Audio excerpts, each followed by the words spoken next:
Books on Tape presents The Cabinet of Curiosities by Douglas Preston and Lincoln Child. Read by Jonathan Mayrose. Dedication. Douglas Preston and Lincoln Child dedicate this book to the teachers, professors, and librarians of America, most especially those who have made a difference in our own lives. Boneyard. 1. Pee-wee Boxer surveyed the job site with disgust. The foreman was a scumbag. The crew were a bunch of losers. Worst of all, the guy handling the cat didn't know jack about hydraulic excavators. Maybe it was a union thing. Maybe he was friends with somebody. Either way, he was jerking the machine around like it was his first day at Queen's Votech. Boxer stood there, beefy arms folded, watching as the big bucket bit into the brick rubble of the old tenement block. The bucket flexed, stopped suddenly with a squeal of hydraulics, then started again, swinging this way and that. Christ, where did they get these jokers? He heard a crunch of footsteps behind him and turned to see the foreman approaching, face caked in dust and sweat. "Boxer, you buy tickets to this show or what?" Boxer flexed the muscles of his massive arms, pretending not to hear. He was the only one on the site who knew construction, and the crews resented him for it. Boxer didn't care. He liked keeping to himself. He heard the excavator rattle as it carved into the solid wall of old fill. The lower strata of older buildings lay open to the sun, exposed like a fresh wound. Above, asphalt and cement. Below, brick, rubble, then more brick. And below that, dirt. To sink the footings for the glass apartment tower well into bedrock, they had to go deep. He glanced out beyond the work site. Beyond, a row of Lower East Side brownstones stood starkly in the brilliant afternoon light. Some had just been renovated. The rest would soon follow. Gentrification. "Yo, Boxer, you deaf?"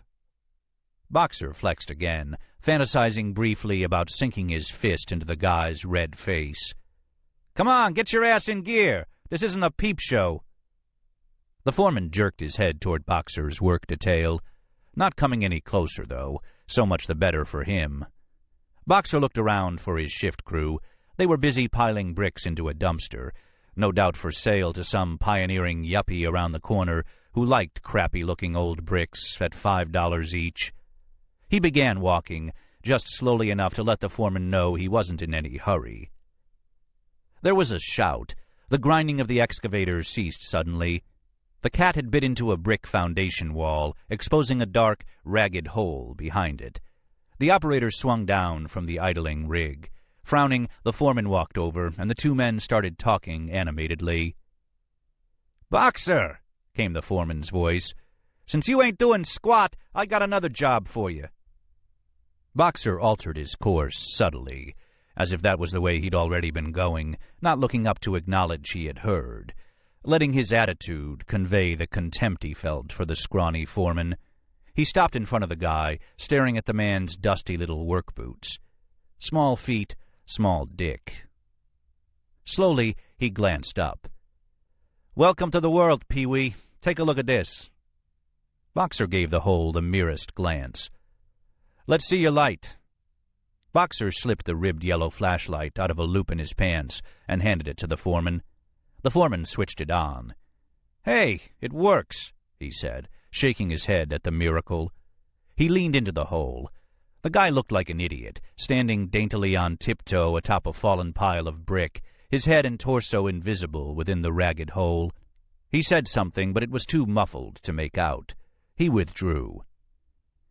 "Looks like a tunnel." He wiped his face, smearing the dust into a long black line. "Phew, stinks in there." "See King Tut?" someone asked. Everyone but Boxer laughed. Who the hell was King Tut? "I sure as shit hope this isn't some kind of archaeological deal." He turned to Boxer. "Pee-wee, you're a big, strong fella.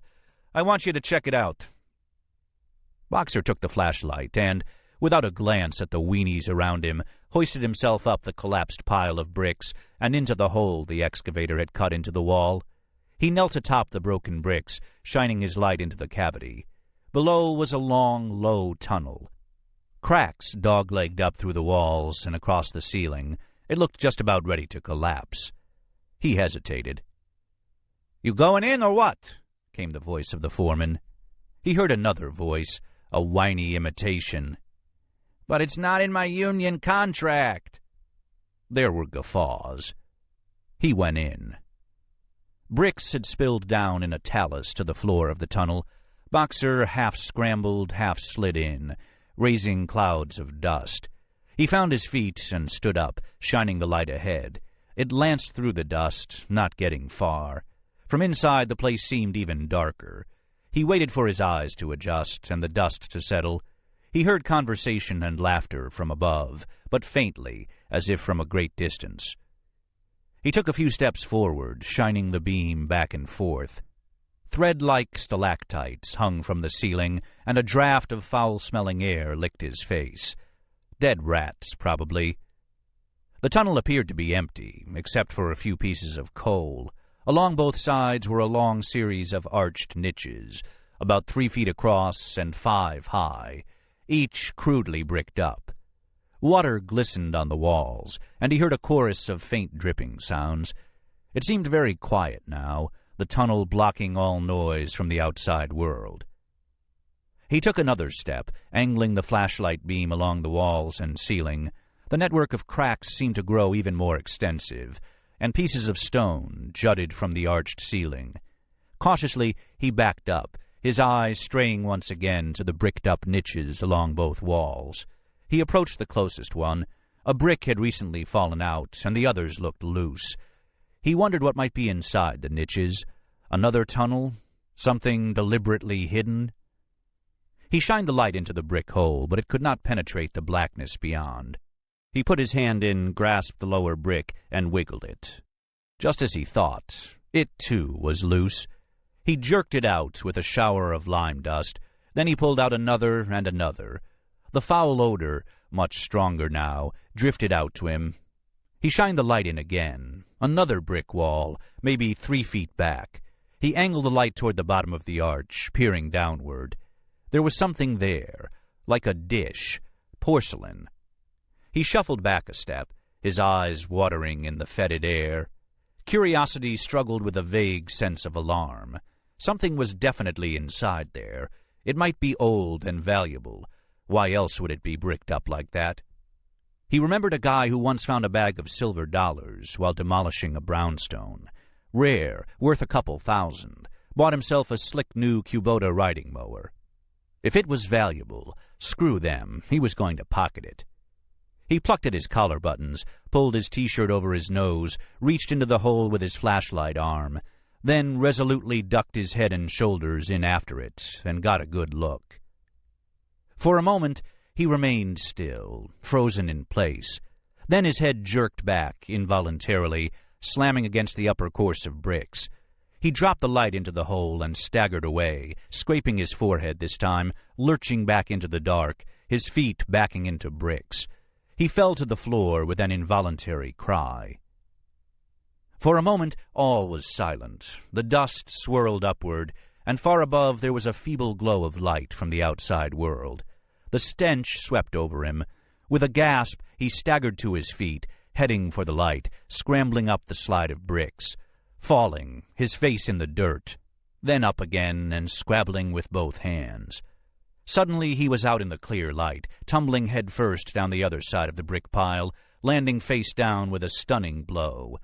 He vaguely heard laughter, which ceased as soon as he rolled over. And then there was a rush to his side, hands picking him up, voices talking all at once. "Jesus Christ, what happened to you?" "He's hurt," came a voice. "He's all bloody." "Step back," said another. Boxer tried to catch his breath, tried to control the hammering of his heart. "Don't move him. Call an ambulance." "Was it a cave-in?" The yammering went on and on. He finally coughed and sat up to a sudden hush. "Bones," he managed to say. "Bones? What do you mean, bones?" "He's not making any sense." Boxer felt his head begin to clear. He looked around, feeling the hot blood running down his face. "Skulls. Bones piled up, dozens of them. Then he felt faint and lay down again in the bright sunlight. 2. Nora Kelly looked out from the window of her fourth-floor office over the copper rooftops of the New York Museum of Natural History, past the cupolas and minarets and gargoyle-haunted towers, across the leafy expanse of Central Park. Her eye came to rest at last on the distant buildings along Fifth Avenue. A single wall, unbroken and monolithic, like the bailey of some limitless castle, yellow in the autumn light. The beautiful vista gave her no pleasure. Almost time for the meeting. She began to check a sudden swell of anger, then reconsidered. She would need that anger. For the last 18 months, her scientific budget had been frozen. During that time, she had watched the number of museum vice presidents swell from 3 to 12, each pulling down $200,000.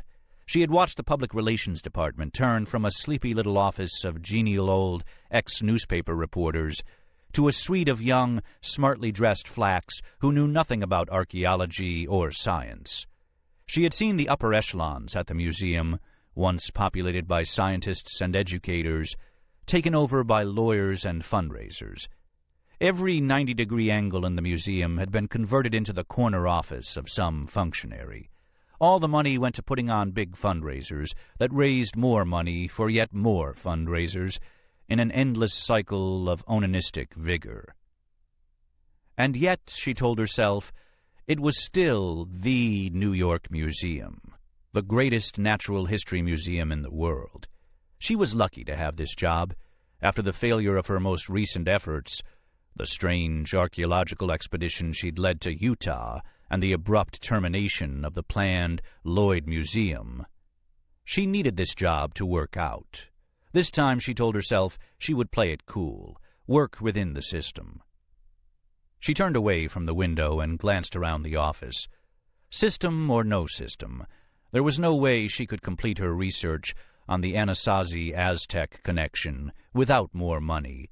Most importantly, she needed a careful series of accelerator mass spectrometer C14 dates on the 66 organics she had brought back from last summer's survey of southern Utah. It would cost $18,000, but she had to have those damn dates if she was ever going to complete her work. She would ask for that money now. Let the other stuff wait. It was time. She rose and headed out the door, up a narrow staircase, and into the plush trappings of the museum's 5th floor. She paused outside the first vice president's office to adjust her gray suit. That was what these people understood best, tailored clothing and a smart look. She arranged her face into a pleasantly neutral expression and poked her head in the door. The secretary had gone out to lunch. Boldly, Nora walked through and paused at the door to the inner office, heart pounding. She had to get the money. There was no way she could leave this office without it. She steeled herself, smiled, and knocked. The trick was to be nice but firm. "Come in," said a brisk voice. The corner office beyond was flooded with morning light. First Vice President Roger Brisbane III was sitting behind a gleaming Bauhaus desk. Nora had seen pictures of this space back when it belonged to the mysterious Dr. Frock. Then it had been a real curator's office, dusty and messy, filled with fossils and books, old Victorian wing chairs, Maasai spears, and a stuffed dugong. Now the place looked like the waiting room of an oral surgeon. The only sign that it might be a museum office was a locked glass case sitting on Brisbane's desk, inside of which reposed a number of spectacular gemstones, cut and uncut, winking and glimmering in little nests of velvet. Museum scuttlebutt held that Brisbane had intended to be a gemologist, but was forced into law school by a pragmatic father. Nora hoped it was true. At least then he might have some understanding of science.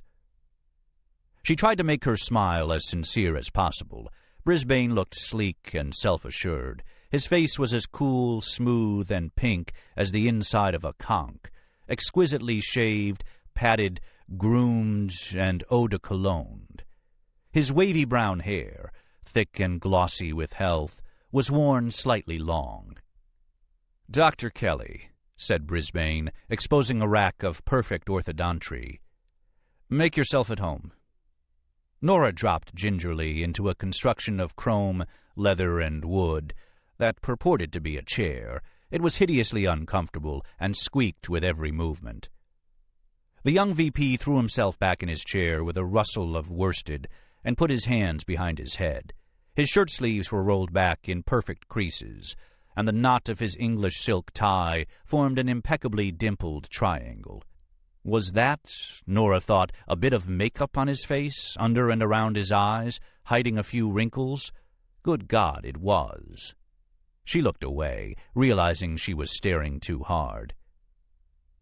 "How go things in the rag and bone shop?" Brisbane asked. "Great. Fine. There's just one small thing I wanted to talk to you about." "Good, good. I needed to talk to you, too." "Mr. Brisbane," Nora began quickly, But Brisbane stopped her with a raised hand. "Nora, I know why you're here. You need money." "That's right." Brisbane nodded sympathetically. "You can't complete your research with a frozen budget." "That's right," repeated Nora, surprised but wary. "It was a tremendous coup to get the Murchison grant to do the Utah Anasazi survey, but there's no way I can finish the work without a really good series of carbon-14 dates. Good dates are the foundation for everything else." She tried to keep her voice pleasantly obedient, as if eager to play the ingenue. Brisbane nodded again, his eyes half closed, swiveling slightly in his chair. Despite herself, Nora began to feel encouraged. She hadn't expected as sympathetic a reaction. It seemed to be working. "How much are we talking about?" Brisbane asked. "With $18,000, I could get all 66 samples dated at the University of Michigan, which has the best mass spectrometer laboratory for carbon-14 dating in the world." $18,000. 66 samples. "That's right. I'm not asking for a permanent budget increase, just a one-time grant." $18,000, Brisbane repeated slowly, as if considering. "When you really think about it, Dr. Kelly, it doesn't seem like much, does it?" "No. It's very little money, actually. Not compared to the scientific results it would bring." 18,000. What a coincidence." "Coincidence?" Nora suddenly felt uneasy. "It just happens to be exactly what you are going to need to cut out of your budget next year." "You're cutting my budget?" Brisbane nodded. 10% cuts across the board, all scientific departments."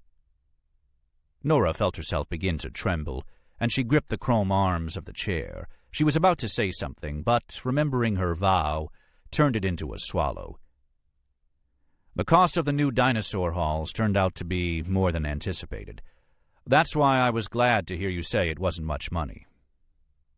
Nora found her breath, modulated her voice. "Mr. Brisbane, I can't complete the survey with a cut like that." "You're going to have to. Scientific research is only a small part of the museum, Dr. Kelly. We've an obligation to put on exhibitions, build new halls, and entertain the public." Nora spoke hotly. "But basic scientific research is the lifeblood of this museum. Without science, all this is just empty show."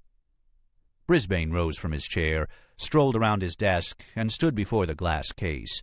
He punched a keypad, inserted a key. "Have you ever seen the Tev Marabi emerald?" "The what?" Brisbane opened the case and stretched a slender hand toward a cabochon emerald, the size of a robin's egg. He plucked it from its velvet cradle and held it up between thumb and forefinger. "The Tev Marabi emerald. It's flawless. As a gemologist by avocation, I can tell you that emeralds of this size are never flawless. Except this one." He placed it before his eye, which popped into housefly-like magnification. He blinked once, then lowered the gem. "Take a look." Nora again forced herself to swallow a rejoinder. She took the emerald. "Careful, you wouldn't want to drop it. Emeralds are brittle. Nora held it gingerly, turned it in her fingers. "Go ahead. The world looks different through an emerald." She peered into its depths and saw a distorted world peering back, in which moved a bloated creature like a green jellyfish. Brisbane. "Very interesting, but Mr. Brisbane—" "Flawless. No doubt, but we were talking about something else. What do you think it's worth? 1 million? 5, 10? It's unique.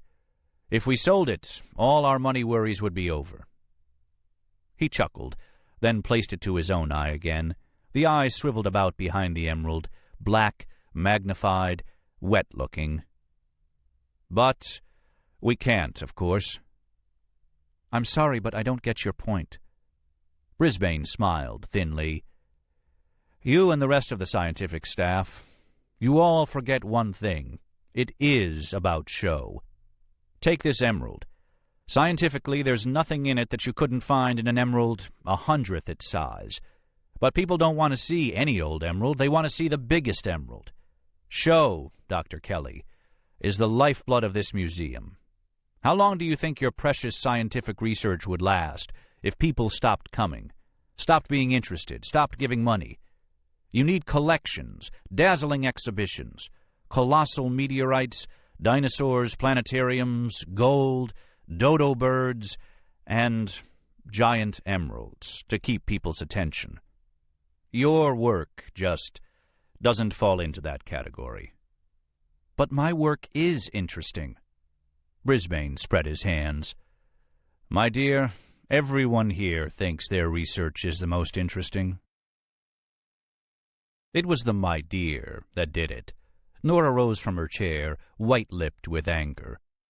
"I shouldn't have to sit here justifying my work to you. The Utah survey will establish exactly when the Aztec influence came into the Southwest and transformed Anasazi culture. It will tell us—" "If you were digging up dinosaurs, it would be different. That's where the action is. And it happens that's also where the money is. The fact is, Dr. Kelly, nobody seems terribly concerned with your little piles of potsherds except yourself." "The fact is," said Nora hotly, "that you're a miscarried scientist yourself. You're only playing at being a bureaucrat, and frankly, you're overdoing the role." As soon as Nora spoke, she realized she had said too much. Brisbane's face seemed to freeze for a moment.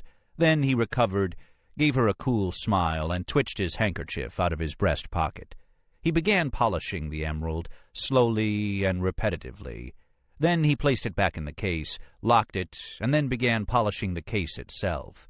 First the top and then the sides, with deliberation. Finally he spoke. "Do not excite yourself. It hardens the arteries and is altogether bad for your health." "I didn't mean to say that, and I'm sorry, but I won't stand for these cuts." Brisbane spoke pleasantly. "I've said what I have to say. For those curators who are unable or unwilling to find the cuts, there's no problem. I will be happy to find the cuts for them." When he said this, he did not smile. Nora closed the door to the outer office and stood in the hallway, her mind in turmoil.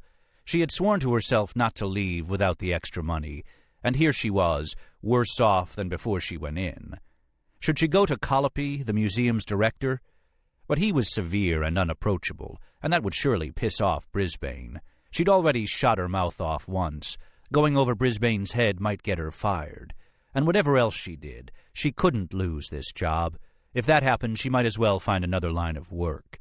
Maybe she could find the money somewhere else, rustle up another grant somewhere. And there was another budget review in 6 months. One could always hope. Slowly, she descended the staircase to the 4th floor. In the corridor, she paused, surprised to see the door to her office wide open. She looked inside. In the place she had been standing not 15 minutes before, a very odd-looking man was now framed by the window, leafing through a monograph. He was wearing a dead black suit, severely cut, giving him a distinctly funereal air. His skin was very pale, whiter than she had ever seen on a living body. His blonde hair, too, was almost white, and he turned the pages of the monograph with astonishingly long, slender ivory fingers. "Excuse me, but what are you doing in my office?" Nora asked. "Interesting," the man murmured, turning. "I'm sorry?" He held up a monograph, The Geochronology of Sandia Cave. "Odd that only whole, fulsome points were found above the Sandia level. Highly suggestive, don't you think?" He spoke with a soft, upper-class Southern accent that flowed like honey. Nora felt her surprise turning to anger at this casual invasion of her office. He moved toward a bookcase, slid the monograph back into its place on the shelf, and began perusing the other volumes, his finger tapping the spines with small, precise movements. "Ah," he said, slipping out another monograph. "I see the Monteverde results have been challenged." Nora stepped forward, jerked the monograph out of his hand, and shoved it back onto the shelf. "I'm busy at the moment. If you want an appointment, you can call. Please close the door on your way out." She turned her back, waiting for him to leave. 10%. She shook her head in weary disbelief. How could she possibly manage it? But the man didn't leave. Instead, she heard his mellifluous plantation voice again. "I'd just as soon speak now, if it's all the same to you. Dr. Kelly, may I be so bold as to trouble you with a vexatious little problem?" She turned. He had extended his hand. Nestled within it was a small brown skull. 3. Nora glanced from the skull back to the visitor's face. "Who are you?" Regarding him more carefully now, she noticed just how pale his blue eyes were, how fine his features. With his white skin and the classical planes of his face, he looked as if he'd been sculpted of marble. He made a decorous gesture, somewhere between a nod and a bow. "Special Agent Pendergast, Federal Bureau of Investigation." Nora's heart sank. Was this more spillover from the trouble-plagued Utah expedition? Just what she needed. "Do you have a badge?" she asked wearily. "Some kind of ID?" The man smiled indulgently and slipped a wallet out of his suit pocket, allowing it to fall open. Nora bent down to scrutinize the badge.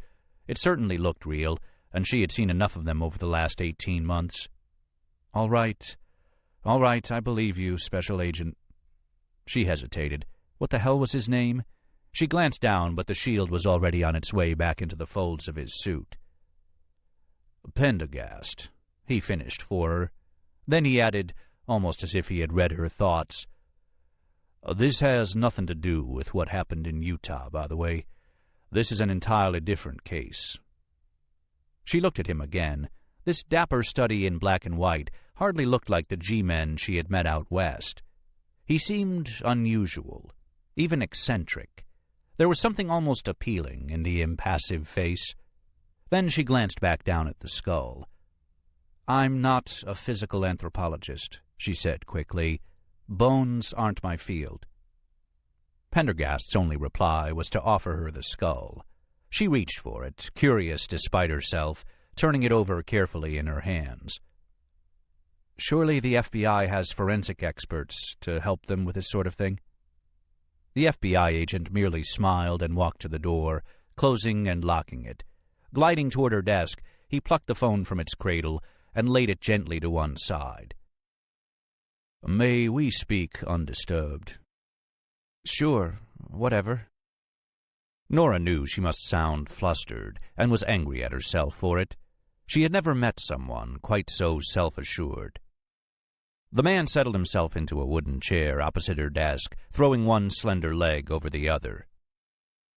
"Regardless of your discipline, I'd like to hear your thoughts on this skull." She sighed. Should she be talking to this man? What would the museum think? Surely they would be pleased that one of their own had been consulted by the FBI. Maybe this was just the kind of publicity Brisbane wanted. She examined the skull once again. Well, to start with, I'd say this child had a pretty sad life. Pendergast made a tent of his fingers, raising one eyebrow in mute query. The lack of sutural closing indicates a young teenager. The second molar is only just erupted. That would put him or her at around 13, give or take a few years. I would guess female by the gracile brow ridges. Very bad teeth, by the way, with no orthodontry. That suggests neglect, at least. And these 2 rings in the enamel indicate arrested growth, probably caused by 2 episodes of starvation or serious illness. The skull is clearly old, although the condition of the teeth suggests a historic as opposed to prehistoric dating. You wouldn't see this kind of tooth decay in a prehistoric specimen, and anyway, it looks Caucasoid, not Native American. I would say it's at least 75 to 100 years old. Of course, this is all speculation. Everything depends on where it was found and under what conditions. A carbon-14 date might be worth considering. At this unpleasant reminder of her recent meeting, she paused involuntarily. Pendergast waited. Nora had the distinct feeling that he expected more. Feeling her annoyance returning, she moved toward the window to examine the skull in the bright morning light. And then, as she stared, she felt a sudden sick feeling wash over her. "What is it?" Pendergast asked sharply, instantly aware of the change, his wiry frame rising from the chair with the intensity of a spring. "These faint scratches at the very base of the occipital bone." She reached for the loop that always hung around her neck and fitted it to her eye. Turning the skull upside down, she examined it more closely. "Go on." "They were made by a knife. It's as if someone were removing tissue." "What kind of tissue?" She felt a flood of relief as she realized what it was. "These are the kind of marks you would expect to see caused by a scalpel during a post-mortem. This child was autopsied. The marks were made while exposing the upper part of the spinal cord, or perhaps the medulla oblongata." She placed the skull on the table. "But I'm an archaeologist, Mr. Pendergast. You'd do better to use the expertise of someone else. We have a physical anthropologist on staff, Dr. Wiedenreich." Pendergast picked the skull up, sealing it in a Ziploc bag. It disappeared into the folds of his suit without a trace, like a magician's trick. "It is precisely your archaeological expertise I need. And now," he continued briskly, replacing the telephone and unlocking the door in swift, economical movements, "I need you to accompany me downtown." "Downtown? You mean like headquarters?" Pendergast shook his head. Nora hesitated. "I can't just leave the museum. I've got work to do." "We won't be long, Dr. Kelly. Time is of the essence." "What's this all about?" But he was already out of her office, striding on swift, silent feet down the long corridor.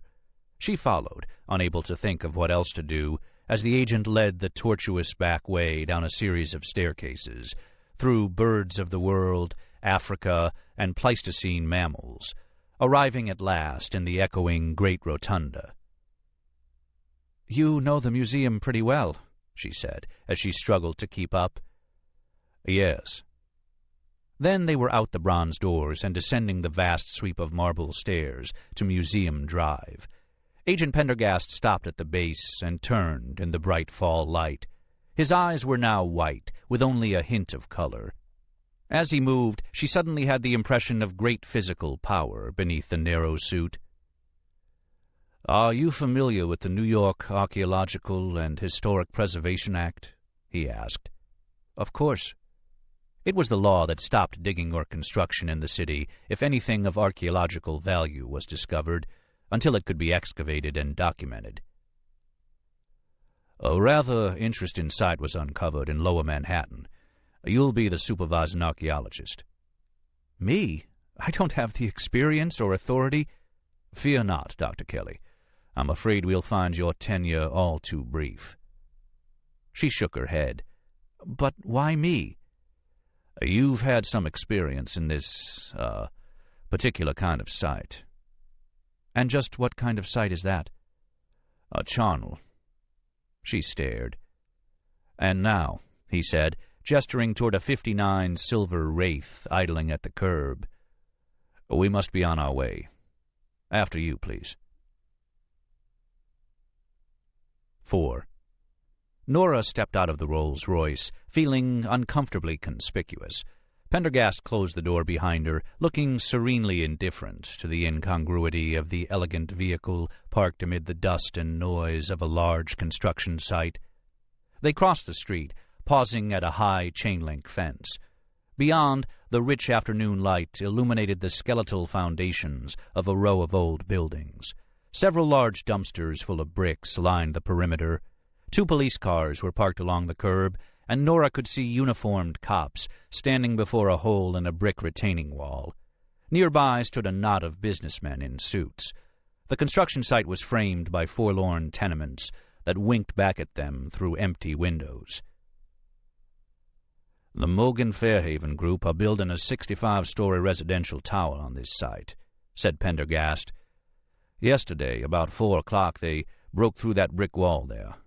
A worker found the skull I showed you in a barrow inside, along with many, many more bones." Nora glanced in the indicated direction. "What was on the site before?" "A block of tenements built in the late 1890s. The tunnel, however, appears to predate them." Nora could see that the excavator had exposed a clear profile. The old retaining wall lay beneath the 19th-century footings, and the hole near its base was clearly part of an earlier structure. Some ancient timbers, burned and rotten, had been piled to one side.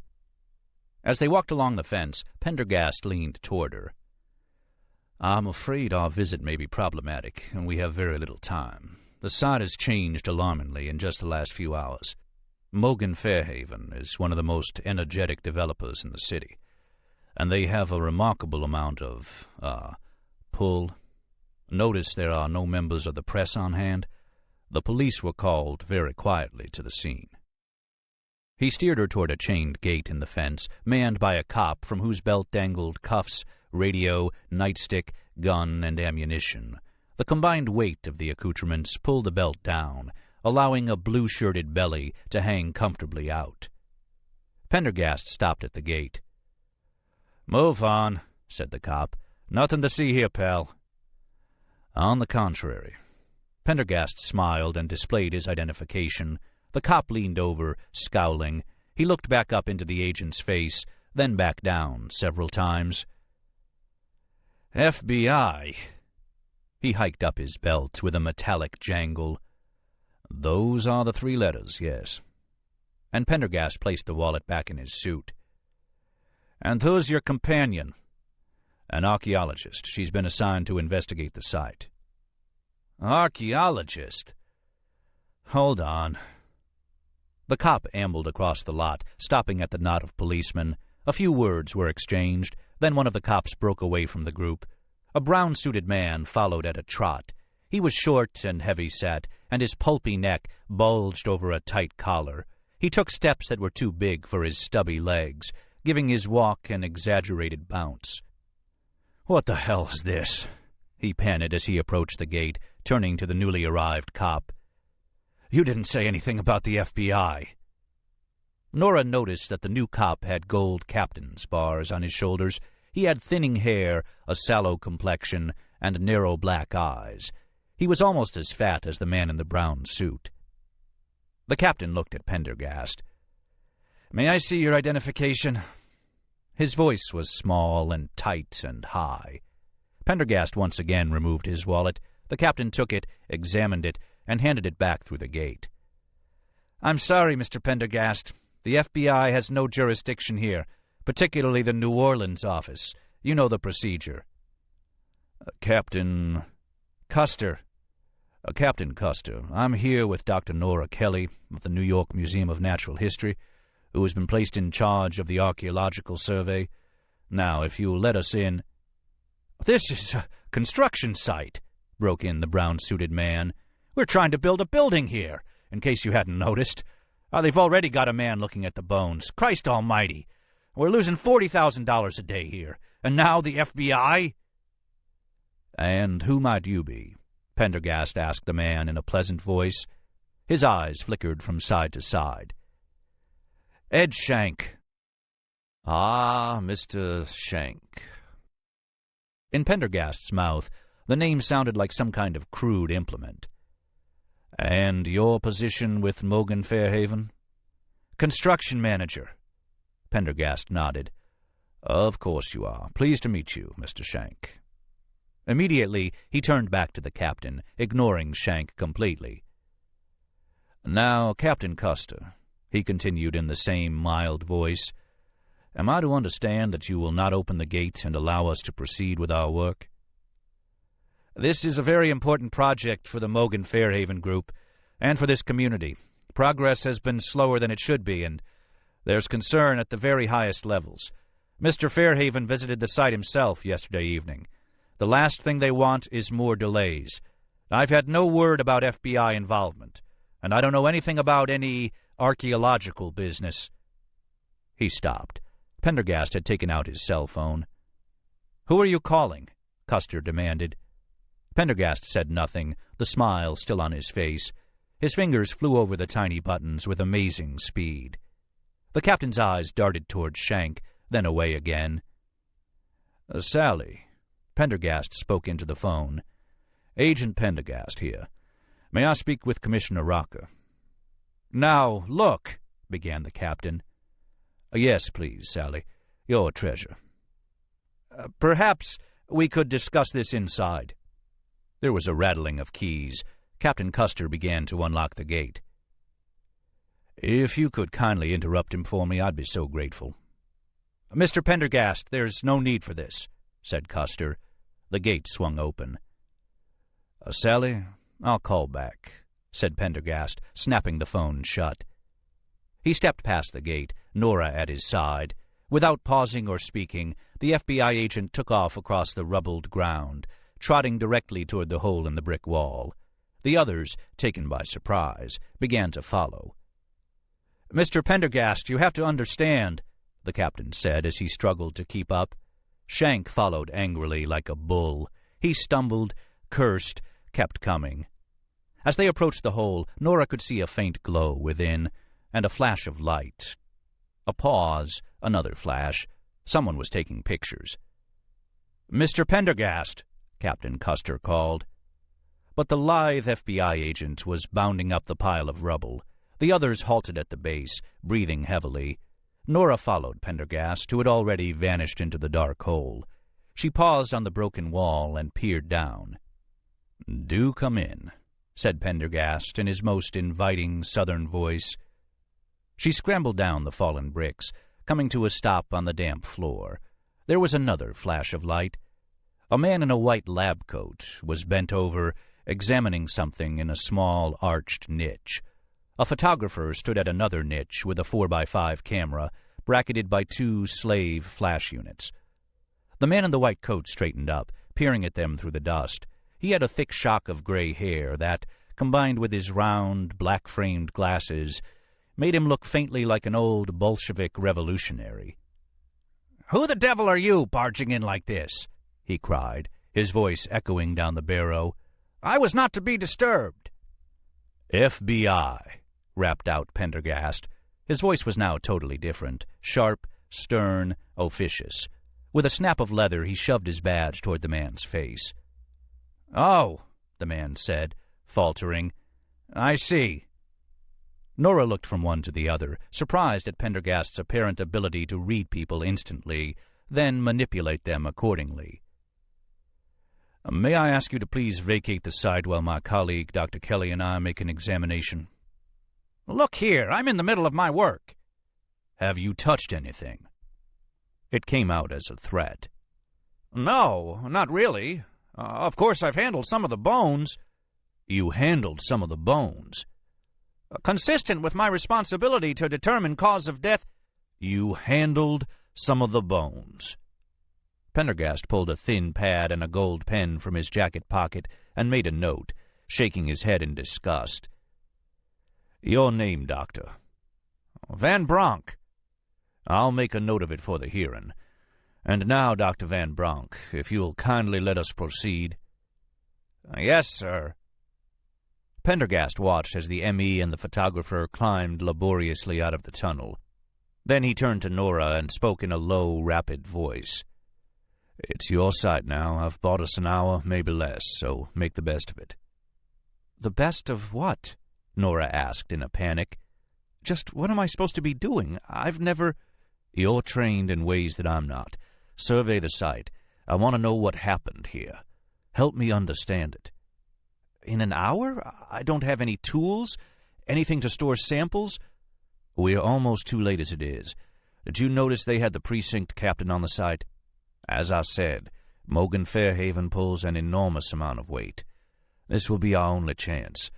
I need the maximum amount of information in the minimum amount of time.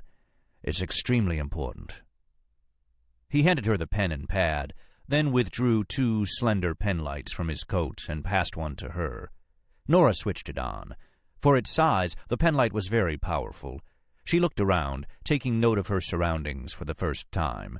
It was cool and silent. Motes drifted in the single banner of light streaming through the broken hole. The air smelled corrupt, a mixture of fungus, old meat, and mold. She breathed it in deeply, nevertheless, trying to focus. Archaeology was a slow, methodical business. Here, faced with a ticking clock, she barely knew where to begin. She hesitated another moment, then she began to sketch the tunnel. It was about 80 feet long, 10 feet high at the arch, bricked up at the ends. The ceiling was filmed with cracks. The dust covering the floor had been recently disturbed, more so than could be explained by the presence of a single medical examiner. Nora wondered how many construction workers and policemen had already wandered through here. 6 niches ran along both walls. She walked along the wet floor of the tunnel, sketching, trying to get an overall sense of the space. The niches, too, had once been bricked up, but now the bricks had been removed and were stacked beside each alcove. As she turned the flashlight into each niche, she saw essentially the same thing, a jumble of skulls and bones, shreds of clothing, bits of old flesh, gristle and hair. She glanced over her shoulder. At the far end, Pendergast was making his own examination, profile sharp in the shaft of light, quick eyes darting everywhere. Suddenly he knelt, peering intently not at the bones, but at the floor, plucking something out of the dust. Completing her circuit, Nora turned to examine the first niche more closely. She knelt in front of the alcove and scanned it quickly, trying to make sense of the charnel heap, doing her best to ignore the smell. There were 3 skulls in this niche. The skulls were not connected to the backbones. They had been decapitated, but the rib cages were complete, and the leg bones, some flexed, were also articulated. Several vertebrae seemed to have been damaged in an unusual way, cut open as if to expose the spinal cord. A snarled clump of hair lay nearby, short, a boy's. Clearly the corpses had been cut into pieces and piled in the niche, which made sense considering the dimensions of the alcove. It would have been inconvenient to fit a whole body in the cramped space, but one severed into parts. Swallowing hard, she glanced at the clothing. It appeared to have been thrown in separately from the body parts. She reached out a hand, paused with an archaeologist's habitual restraint, then remembered what Pendergast had said. Carefully she began lifting out the clothing and bones, making a mental list as she did so. 3 skulls, 3 pairs of shoes, 3 articulated rib cages, numerous vertebrae, and assorted small bones. Only one of the skulls showed marks similar to the skull Pendergast had originally shown her, but many of the vertebrae had been cut open in the same way, from the first lumbar vertebra all the way to the sacrum. She kept sorting. 3 pairs of pants, buttons, a comb, bits of gristle and desiccated flesh, 6 sets of leg bones, feet out of their shoes. The shoes had been tossed in separately. If only I had sample bags, she thought. She pulled some hair out of a clump, part of the scalp still attached, and shoved it in her pocket. This was crazy. She hated working without proper equipment. All her professional instincts rebelled against such hasty, careless work. She turned her attention to the clothing itself. It was poor and rough and very dirty. It had rotted, but, like the bones, showed no signs of rodent gnawing. She felt for her loop, fitted it to her eye, and looked more closely at a piece of clothing. Lots of lice, dead, of course. There were holes that seemed to be the result of excessive wear, and the clothing was heavily patched. The shoes were battered, some with hobnails worn completely off. She felt in the pockets of one pair of pants, a comb, a piece of string. She went through another set of pockets. Nothing. A third set yielded a coin. She pulled it out, the fabric crumbling as she did so. It was a U.S. large cent, dated 1877. She slipped everything hastily into her own pockets. She moved to another alcove and again sorted and inventoried the remains as fast as she could. It was similar, 3 skulls and 3 dismembered bodies, along with 3 sets of clothing. She felt in the pockets of the pants, a bent pin, and 2 more pennies, 1880 and 1872. Her eyes returned to the bones. Once again, those strange marks on the vertebrae. She looked more closely. The lumbar vertebrae, always the lumbar, opened carefully, almost surgically, and pried apart. She slipped one of them into her pocket. She went down the tunnel, examining each niche in turn, scribbling her observations in Pendergast's notebook. Each niche held exactly 3 corpses. All had been dismembered in the same fashion, at the neck, shoulders, and hips. A few of the skulls had the same dissection marks she'd noticed on the specimen Pendergast first showed her. All of the skeletons displayed severe trauma to the lower spinal column. From her cursory examination of skull morphology, they seemed to fit within the same age bracket, 13 to 20 or so, and were a mixture of male and female, with male predominating. She wondered what the forensic examiner had discovered. There would be time to find that out later. 12 niches, 3 bodies to a niche. All very neat, very precise. At the next to the last niche, she stopped.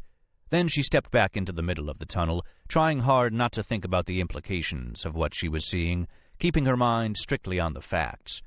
At any archaeological site, it was important to take a moment to stand still, to be quiet, to quell the instinct, and simply absorb the feel of the place.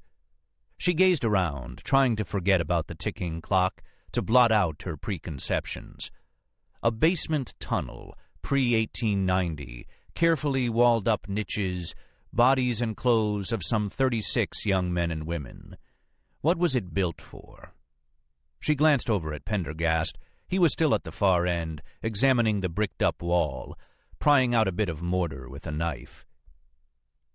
She returned to the alcove, carefully noting the position of each bone, each article of clothing.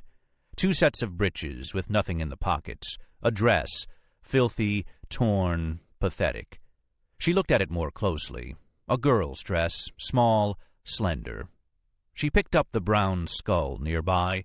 A young female, a teenager, perhaps 16 or 17. She felt a wave of horror. Just underneath it was her mass of hair, long golden tresses, still tied in a pink lace ribbon.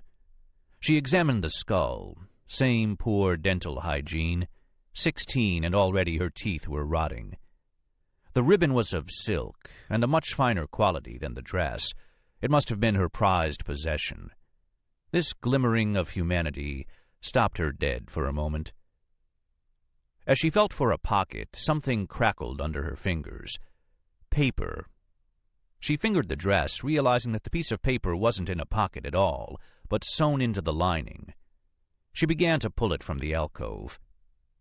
"Anything of interest, Dr. Kelly?" She started at the medical examiner's voice, Van Bronk. His tone had changed. Now he sounded arrogant. He stood over her. She glanced around. In her absorption, she had not heard him return. Pendergast was by the entrance to the barrow, in urgent discussion with some uniformed figures, peering down from above. "If you call this sort of thing interesting," she said. "I know you're not with the ME's office, so that must make you an FBI forensics expert." Nora colored. "I'm not a medical doctor. I'm an archaeologist." Dr. Van Bronk's eyebrows shot up, and a sardonic smile spread over his face.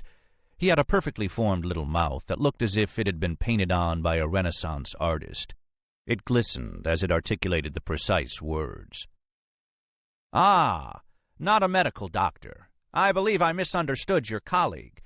Archaeology, how nice." She had not had an hour. She had not even had half an hour. She slid the dress back into the alcove, shoving it into a dusty crevice in the back. "And have you found anything of interest, Doctor?" she asked as casually as she could. "I'd send you my report," he said, "but then I could hardly expect you to understand it, all that professional jargon, you know." He smiled, and now the smile did not look friendly at all. "I'm not finished here," she said. "When I am, I'd be glad to chat further." She began to move toward the last alcove. "You can continue your studies after I remove the human remains." "You're not moving anything until I've had a chance to examine it." "Tell that to them." He nodded over her shoulder. "I don't know where you got the impression that this was an archaeological site. Fortunately, that's all been straightened out." Nora saw a group of policemen sliding into the barrow, heavy evidence lockers in their hands. The space was soon filled with a cacophony of curses, grunts, and loud voices. Pendergast was nowhere to be seen. Last to enter were Ed Shank and Captain Custer. Custer saw her and came forward, picking his way gingerly across the bricks, followed by a brace of lieutenants. "Dr. Kelly, we've gotten orders from headquarters," he said, his voice quick and high-pitched. "You can tell your boss he's sadly confused. This is an unusual crime scene, but of no importance to present-day law enforcement, particularly the FBI. It's over 100 years old." "And there's a building that needs to be built," Nora thought, glancing at Shank. "I don't know who hired you, but your assignment's over. We're taking the human remains down to the ME's office. What little else is here will be bagged and tagged." The cops were dropping the evidence lockers onto the damp floor, and the chamber resounded with hollow thuds. The ME began removing bones from the alcoves with rubber-gloved hands and placing them into the lockers, tossing the clothing and other personal effects aside. Voices mingled with the rising dust. Flashlight beams stabbed through the murk. The site was being ruined before her eyes. "Can my men escort you out, miss?" said Captain Custer with exaggerated courtesy. "I can find my own way," Nora replied. The sunlight temporarily blinded her. She coughed, breathed in the fresh air, and looked around. The Rolls was still parked at the street, and there was Pendergast, leaning against it, waiting. She marched out the gate. His head was tilted away from the sun, his eyes half closed. In the bright afternoon light, his skin looked as pale and translucent as alabaster. "The police captain was right, wasn't he?" she said. "You've got no jurisdiction here." He slowly lowered his head, a troubled look on his face. She found her anger evaporating. He removed a silk handkerchief from his pocket and dabbed at his forehead. Almost as she watched, his face reassumed its habitual, opaque expression, and he spoke. "Sometimes there's no time to go through proper channels. If we'd waited until tomorrow, the site would have been gone. You see how quickly Mogan Fairhaven works. If this site were declared of archaeological value, it would shut them down for weeks, which of course they could not allow to happen." "But it is of archaeological value." Pendergast nodded. "Of course it is, but the battle is already lost, Dr. Kelly, as I knew it would be." As if in response, a large yellow excavator fired up, its motor coughing and snarling. Construction workers began to appear, emerging from trailers and truck cabs. Already the blue lockers were coming out of the hole and being loaded into an ambulance. The excavator lurched and made a lumbering move toward the hole, its bucket rising, iron teeth dribbling dirt. "What did you find?" Pendergast asked. She paused. Should she tell him about the paper in the dress? It was probably nothing, and besides, it was gone. She tore the hastily scribbled pages from the pad and returned it to him. "I'll write up my general observations for you this evening," she said. The lumbar vertebrae of the victims seemed to have been deliberately opened. I slipped one into my pocket. Pendergast nodded. "There were numerous shards of glass embedded in the dust. I took a few for analysis." Other than the skeletons, there were some pennies in the alcoves, dated 1872, 1877, and 1880. A few articles in the pockets. "The tenements here were erected in 1897, murmured Pendergast almost to himself, his voice grave. "There's our terminus antiquem. The murders took place before 1897, and were probably clustered around the dates of the coins, that is, the 1870s.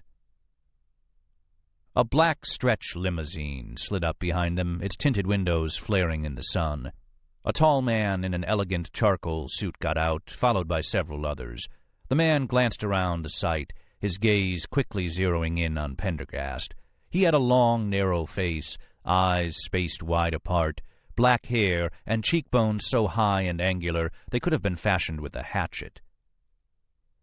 "And there's Mr. Fairhaven himself, to ensure there are no more untoward delays," Pendergast said. "I think this is our cue to leave." He opened the car door for her, then climbed in himself. "Thank you, Dr. Kelly," he said, indicating to his driver to start the car. "Tomorrow we will meet again, in a more official capacity, I trust." As they eased out into the Lower East Side traffic, Nora looked at him. "How did you learn about this site anyway?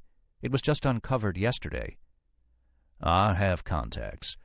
Most helpful in my line of work." "I'll bet. Well, speaking of contacts, why didn't you just try your friend the police commissioner again? Surely he could have backed you up." The Rolls turned smoothly onto East River Drive, its powerful engine purring. "Commissioner?" Pendergast blinked over at her. "I don't have the pleasure of his acquaintance." "Then who were you calling back there, then?" "My apartment." And he smiled ever so slightly. 5. William Smithback, Jr., stood, quite self-consciously, in the doorway of Café des Artistes. His new suit of dark blue Italian silk rustled as he scanned the dimly lit room. He tried to keep his normal slouch in check, his back ramrod straight, his bearing dignified, aristocratic. The Armani suit had cost him a small fortune, but as he stood in the entryway, he knew it had been worth every penny. He felt sophisticated, urbane, a bit like Tom Wolfe, though of course he didn't dare try the full rig, white hat and all. The paisley silk handkerchief poking out of his pocket was a nice touch, though perhaps a bit flamboyant. But then again, he was a famous writer. Almost famous, anyway. If only his last damn book had inched up 2 more slots, it would have made the list. And he could get away with such touches.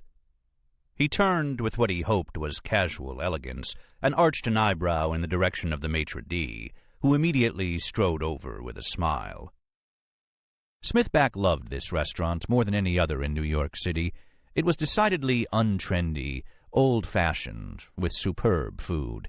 You didn't get the bridge and tunnel crowd in here, like you did at Le Cirque 2000, and the Howard Chandler Christie mural added just the right touch of kitsch. "Mr. Smithback, how nice to see you this evening. Your party just arrived." Smithback nodded gravely. Being recognized by the maitre d' of a first-class restaurant, although he would be loath to admit it, meant a great deal to him.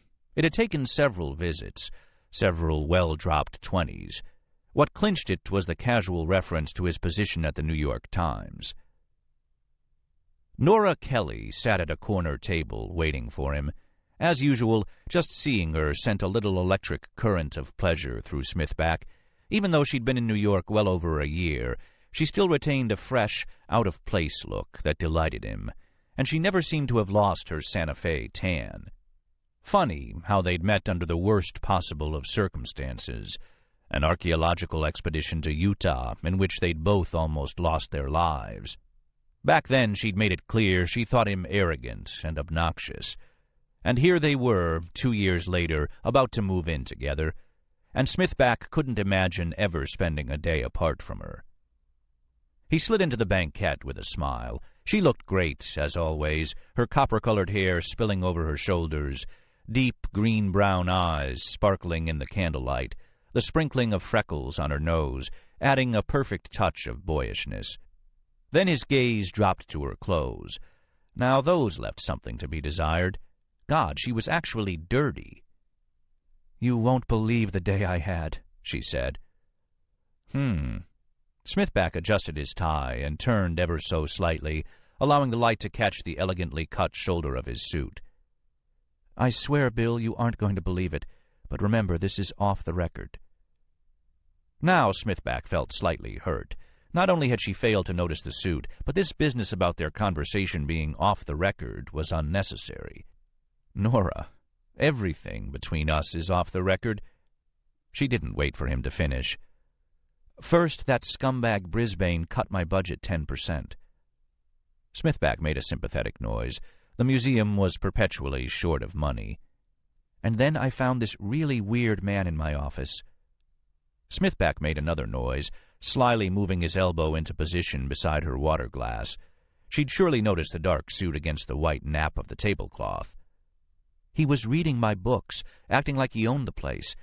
He looked just like an undertaker, dressed in a black suit with really white skin.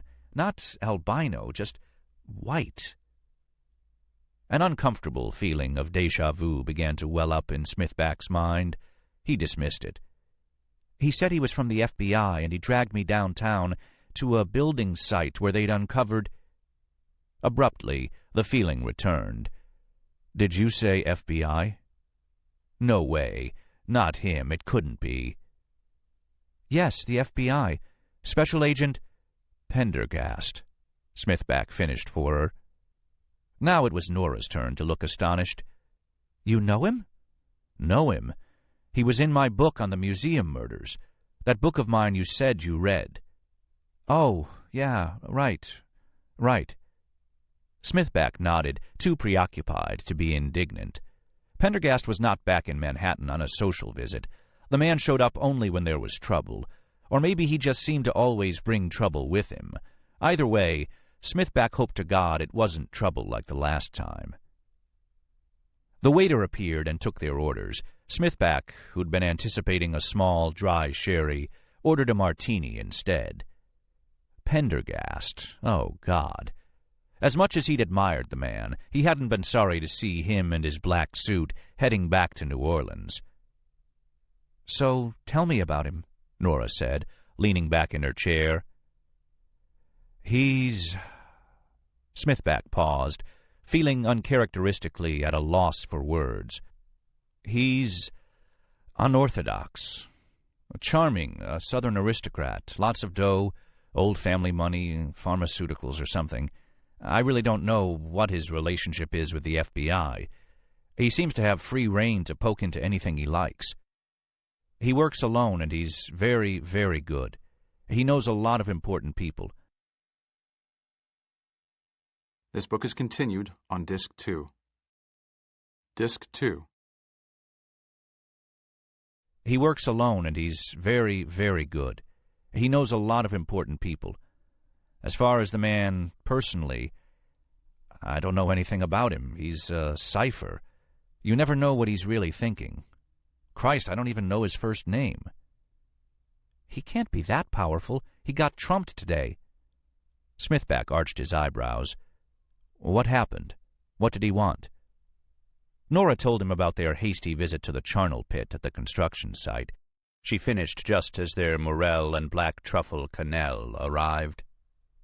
"Mogan Fairhaven," said Smithback, digging a fork into the mousse, releasing a heavy aroma of musk and the deep forest. "Weren't those the guys that got in trouble for ripping down that SRO without a permit, when there were still people living there?" "The single-room occupancy on East First? I think so." "Nasty bunch. Fairhaven was arriving in a stretch limo just as we left." "Yeah. And in a Rolls, you said?" Smithback had to laugh. When he'd been investigating the museum murders, Pendergast went around in a Buick.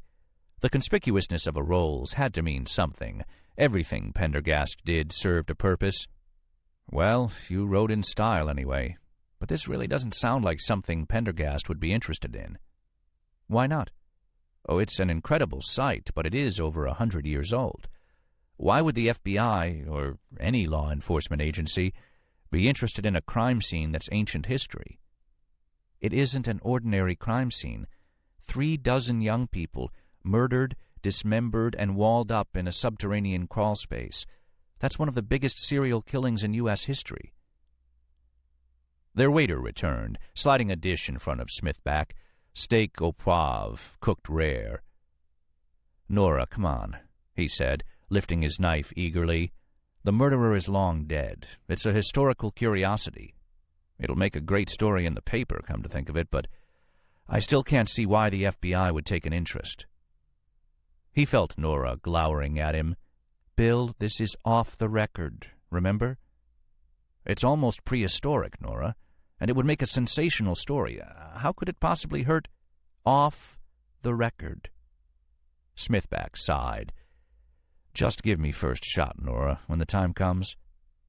Nora smirked. "You always get first shot, Bill. You know that." Smithback chuckled and sliced a tender corner off his steak. "So, what did you find down there?" "Not much. A bunch of stuff in the pockets. Some old coins, a comb, pins, string, buttons. These people were poor.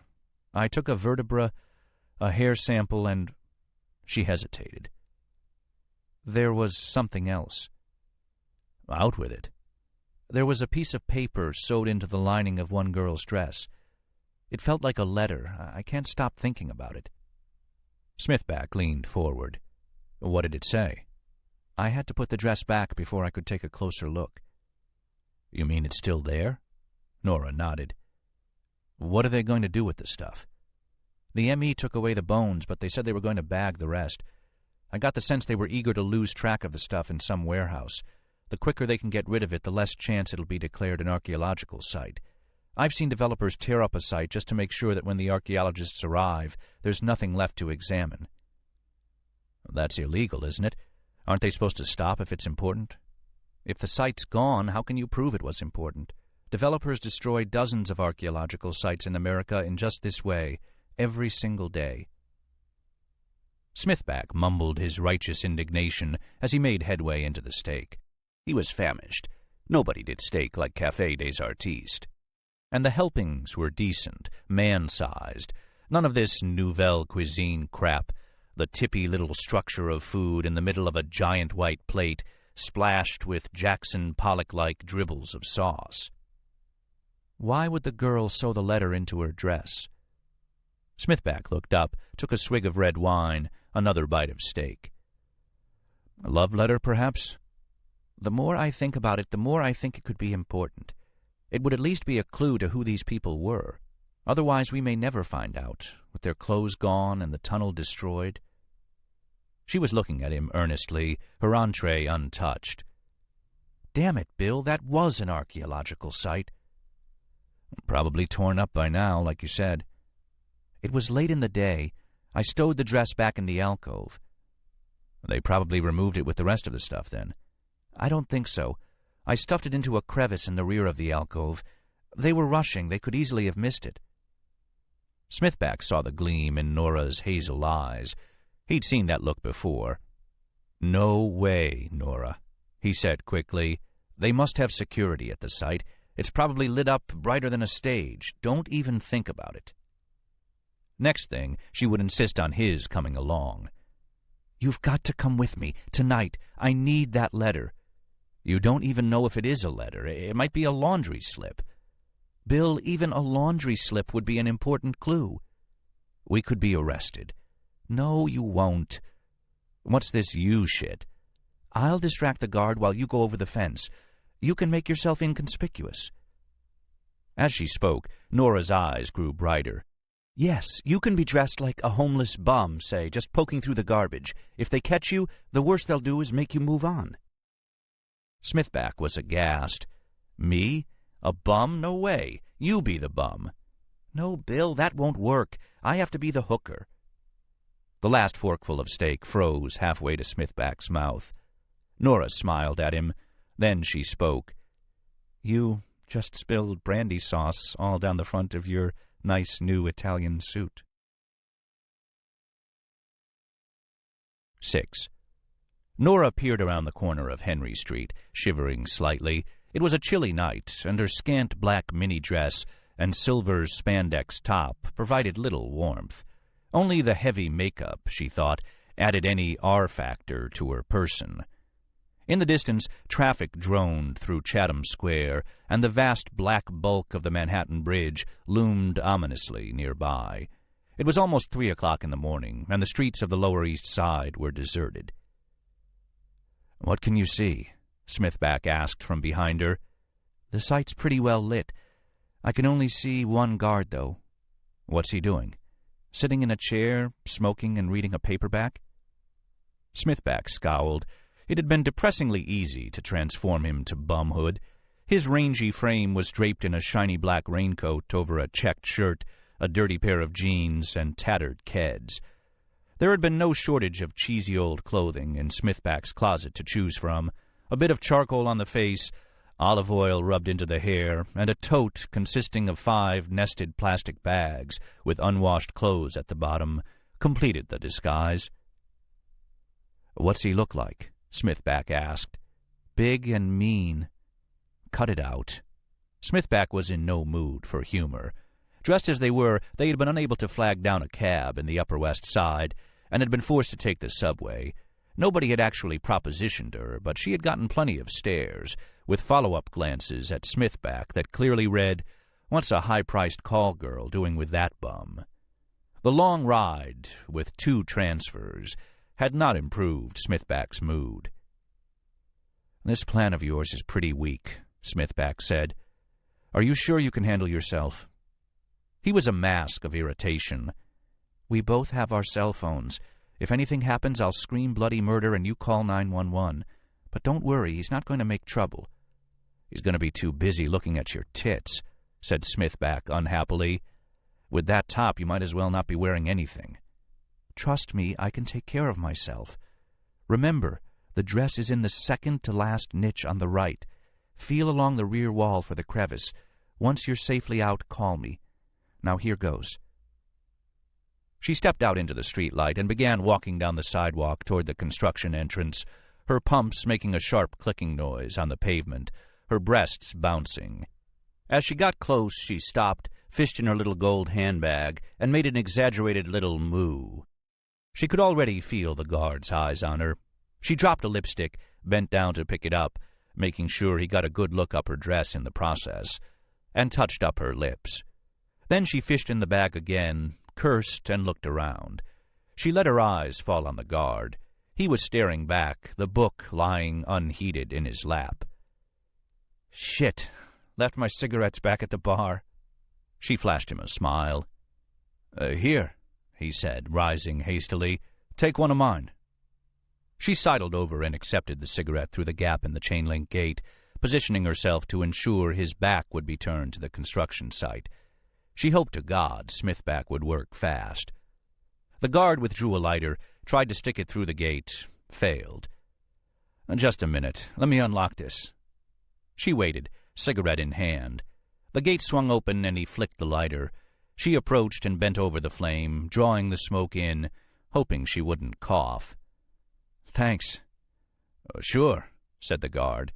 He was young, sandy-haired, neither fat nor thin, a little dopey-looking, not terribly strong, clearly flustered by her presence. Good. She stood there taking another drag. "Nice night," she said. You must be cold." "A little." "Here, take this." With a gallant flourish, he took off his coat and draped it over her shoulders. "Thanks." The guard looked as if he could hardly believe his good fortune. Nora knew she was attractive, knew that her body, with all her years spent backpacking in the remote desert, wasn't too bad either. The heavy makeup gave her a sense of security. Never in a million years would he later be able to identify the archaeologist from the New York Museum of Natural History. In an odd way, The outfit made her feel sassy, bold, a little sexy. She heard a distant rattle. Smithback must be climbing over the chain-link fence. "You work here every night?" she said hastily. 5 nights a week," the guard said, his Adam's apple bobbing. "Now that construction's begun. You, live around here?" She nodded vaguely toward the river. "And you?" "Queens." "Married?" She saw his left hand, where she had previously noted a wedding band, slide behind his gun holster. "Oh, not me." She nodded, took another drag. It made her dizzy. How could people smoke these things? She wished Smithback would hurry up. She smiled and dropped the butt, grinding it under her toe. Instantly the pack was out. "Another?" "No," she said, trying to cut back. She could see him eyeing her spandex top, trying to be subtle. "You work in a bar?" he asked, then colored. Awkward question. Nora heard another sound, a few falling bricks. "Sort of," she said, pulling the jacket tighter around her shoulders. He nodded. He was looking a little bolder now. "I think you're very attractive," he said hastily, blurting it out. "Thanks," she said. God, it was a 30-second job. What was taking Smithback so long? "Are you, free later?" Deliberately, she looked him up and down. "You want a date?" Yeah, sure." There was another louder sound, the rattling of a chain-link fence. Smithback climbing out? The guard turned toward it. "What kind of date?" Nora asked. He looked back at her, no longer trying to hide the roaming of his lascivious eyes. Nora felt naked beneath his gaze. There was another rattle. The guard turned again, and this time saw Smithback. He was pretty hard to miss, clinging to the top of the fence, trying to unsnag his filthy raincoat. "Hey!" the guard yelled. "Forget him," said Nora hastily. "He's just some bum." Smithback struggled. Now he was trying to slip out of his raincoat, but it only succeeded in becoming more tangled. "He's not supposed to be in there," the guard said. This, unfortunately, was a guy who took his job seriously. The man clapped his hand to his gun. "Hey, you!" he yelled louder. "Hey!" He took a step toward the rider. Smithback struggled frantically with the raincoat. "Sometimes I do it for free," Nora said. The guard swiveled back to her, eyes wide, the bum on the fence instantly forgotten. "You do?" "Sure, why not? Cute guy like you?" He grinned like an idiot. Now she noticed his ears stuck out. What a weenie, so eager to cheat on his wife. Cheap, too. "Right now?" he asked. "Too cold. Tomorrow." She heard a ripping sound, a thud, a muffled curse. "Tomorrow?" He looked devastated. "Why not now, at your place?" She took off the coat and gave it back to him. "Never at my place." He took a step toward her. "There's a hotel around the corner." He reached over, trying to snake an arm around her waist. She skipped back lightly with another smile as her cell phone rang. Flooded with relief, she flipped it open. "Mission accomplished," came Smithback's voice. "You can get away from that creep." "Sure, Mr. McNally, I'd love to," she said warmly. "That sounds nice. See you there." She made a smacking kiss into the phone and snapped it shut.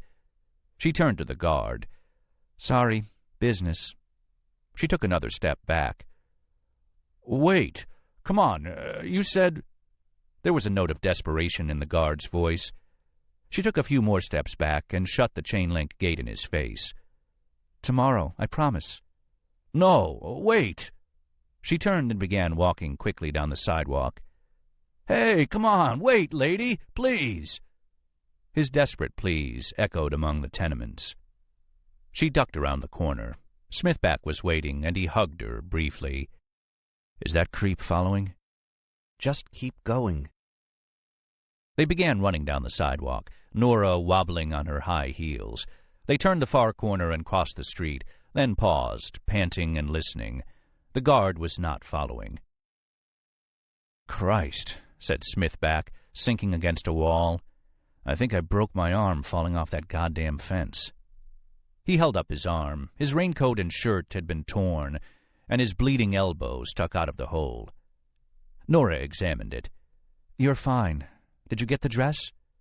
Smithback patted his grimy bag. "Great." Smithback looked around. "We're never going to find a cab down here," he said with a groan. "A cab wouldn't stop anyway, remember? Give me your raincoat, I'm freezing." Smithback wrapped it around her. He paused, grinning. "You look kind of sexy." "Stow it." She began walking toward the subway. Smithback skipped after her. At the entrance to the subway, he stopped. "How about a date, lady?" He leered.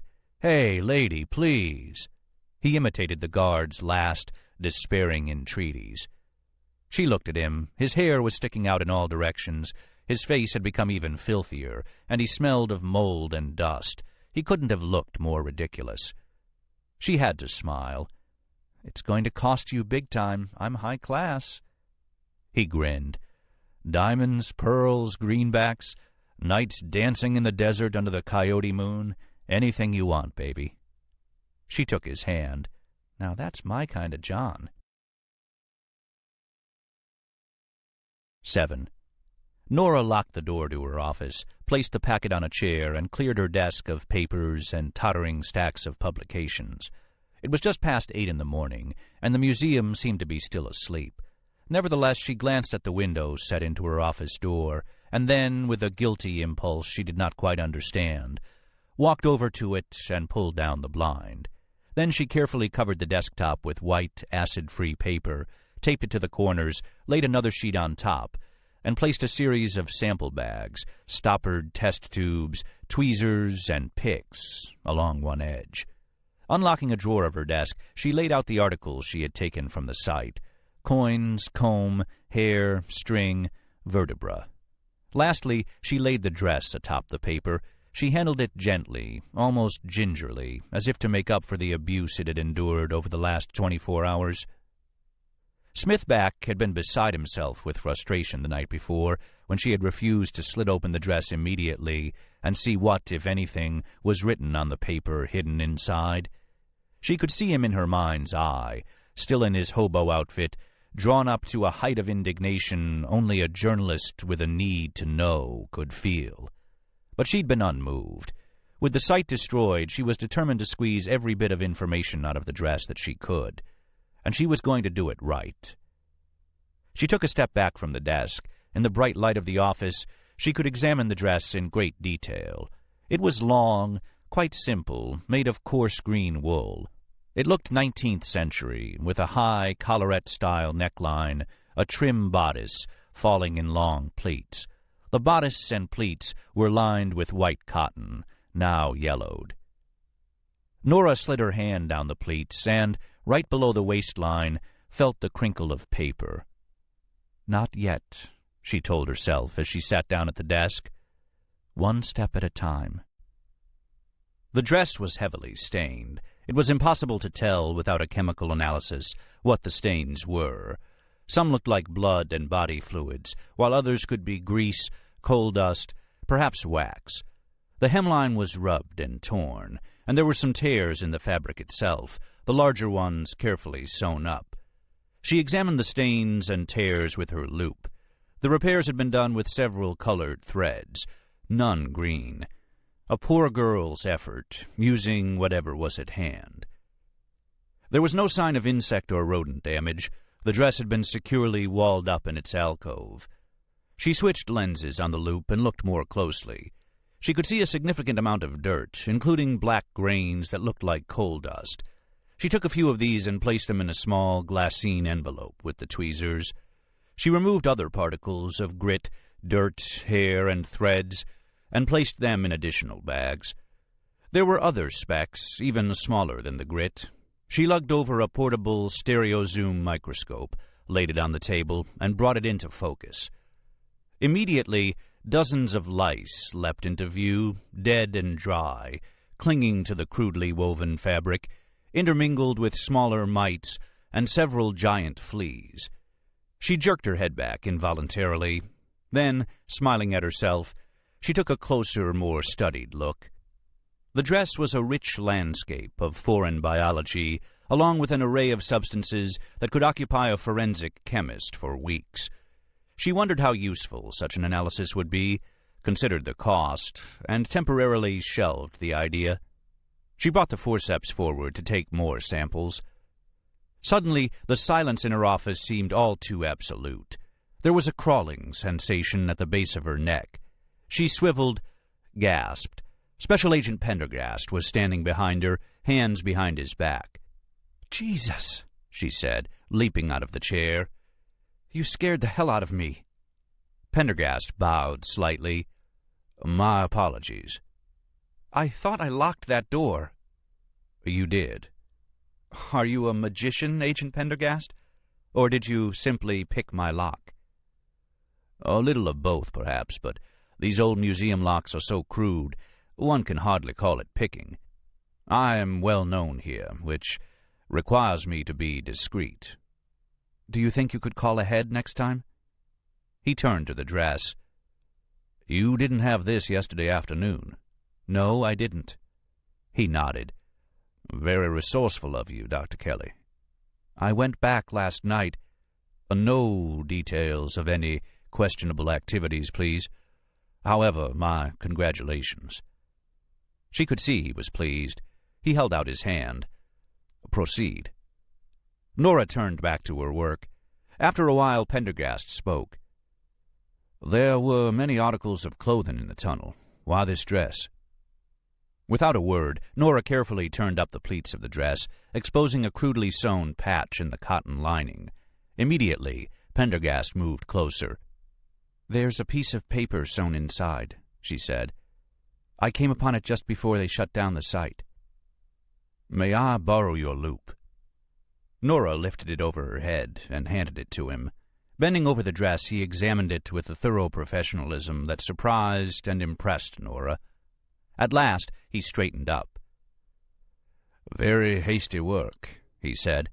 "You'll note that all the other stitching and mending was done carefully, almost lovingly. This dress was some girl's prize garment, but this one stitch was made with thread pulled from the dress itself, and the holes are ragged.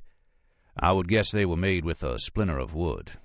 This was done by someone with little time, and with no access to even a needle." Nora moved the microscope over the patch, using its camera to take a series of photographs at various magnifications. Then she fixed a macro lens and took another series. She worked efficiently, aware that Pendergast's eyes were upon her. She put the microscope aside and picked up the tweezers. "Let's open it up." With great care, she teased the end of the thread out and began to undo the patch. A few minutes of painstaking work, and it lay loose. She placed the thread in a sample tube and lifted the material. Underneath was a piece of paper, torn from the page of a book. It had been folded twice. Nora put the patch into yet another Ziploc bag. Then, using 2 pairs of rubber-tipped tweezers, she unfolded the paper. Inside was a message, scratched in crude brown letters. Parts of it were stained and faded, but it read unmistakably, "I am Mary Green, aged 19 years, number 16 Water Street." Nora moved the paper to the stage of the stereo zoom and looked at it under low power. After a moment, she stepped back, and Pendergast eagerly took her place at the eyepieces. Minutes went by as he stared. Finally, he stepped away. "Written with the same splinter, perhaps," he said. Nora nodded. The letters had been formed with little scratches and scrapes. "May I perform a test?" Pendergast asked. "What kind?" Pendergast slipped out a small, stoppered test tube. It will involve removing a tiny sample of the ink on this note with a solvent."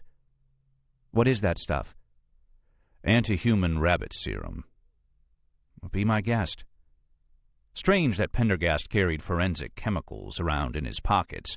What did the agent not have hidden inside that bottomless black suit of his?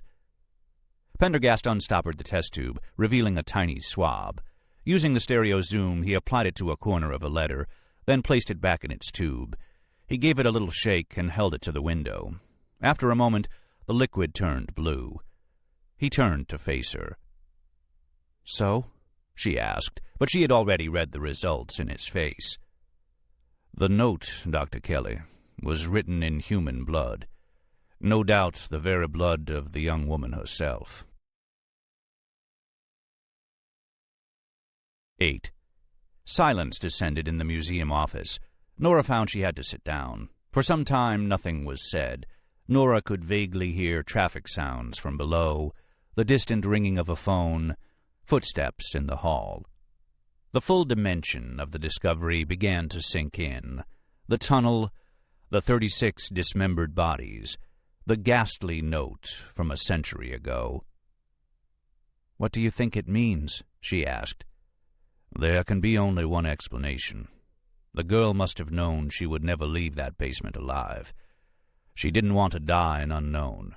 Hence, she deliberately wrote down her name, age, and home address, and then concealed it. A self-chosen epitaph, the only one available to her." Nora shuddered.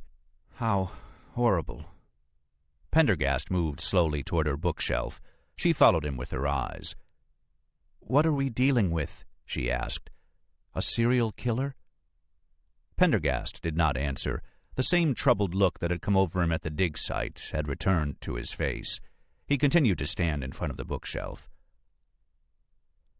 "May I ask you a question?" Pendergast nodded again. "Why are you involved in this? 130-year-old serial killings are not exactly within the purview of the FBI. Pendergast plucked a small Anasazi bowl from the shelf and examined it. "A lovely Cayenta, black on white." He looked up. "How is your research on the Utah Anasazi survey going?" "Not well. The museum won't give me money for the carbon-14 dates I need." "What does that have to—" "Good." "Good?" "Dr. Kelly, are you familiar with the term Cabinet of Curiosities?" Nora wondered at the man's ability to pile on non sequiturs. "Wasn't it a kind of natural history collection?" "Precisely. It was the precursor to the Natural History Museum. Many educated gentlemen of the 18th and 19th centuries collected strange artifacts while roaming the globe. Fossils, bones, shrunken heads, stuffed birds, that sort of thing. Originally, they simply displayed these artifacts in cabinets for the amusement of their friends. Later, when it became clear people would pay money to visit them, some of these cabinets of curiosities grew into commercial enterprises. They still called them cabinets of curiosities, even though the collections filled many rooms." "What does this have to do with the murders?" "In 1848, a wealthy young gentleman from New York, Alexander Maurices, went on a hunting and collecting expedition around the world, from the South Pacific to Tierra del Fuego. He died in Madagascar, but his collections, most extraordinary collections they were, came back in the hold of his ship. They were purchased by an entrepreneur, John Kennedy Shottam, who opened J.C. Shottam's Cabinet of Natural Productions and Curiosities in 1852. "So?" "Shottam's cabinet was the building that once stood above the tunnel where the skeletons were found." "How did you find all this out?" "Half an hour with a good friend of mine who works in the New York Public Library. The tunnel you explored was, in fact, the coal tunnel that serviced the building's original boiler. It was a 3-story brick building in the Gothic Revival style, popular in the 1850s. The first floor held the cabinet and something called a cyclorama. The second floor was Shottam's office, and the third floor was rented out. The cabinet seems to have been quite successful, though the Five Points neighborhood around it was, at the time, one of Manhattan's worst slums. The building burned in 1881. Shottam died in the fire. The police report suspected arson, but no perpetrator was ever found. It remained a vacant lot until the row of tenements was built in 1897. What was on the site before Shodham's cabinet? A small hog farm. So all those people must have been murdered while the building was Shodham's cabinet. Exactly. Do you think Shodham did it? Impossible to know as of yet. Those glass fragments I found in the tunnel were mostly broken test tubes and distillation apparatus. On them I found traces of a variety of chemicals that I have yet to analyze. We need to learn a great deal more about J.C. Shodham and his cabinet of curiosities. I wonder if you would be so kind as to accompany me. He obligingly opened the door to her office, and Nora automatically followed him into the hallway. He continued talking as they walked down the hall and took an elevator to the 5th floor. As the elevator doors hissed open, Nora suddenly came to her senses. Wait a minute. Where are we going? I've got work to do. As I said, I need your help.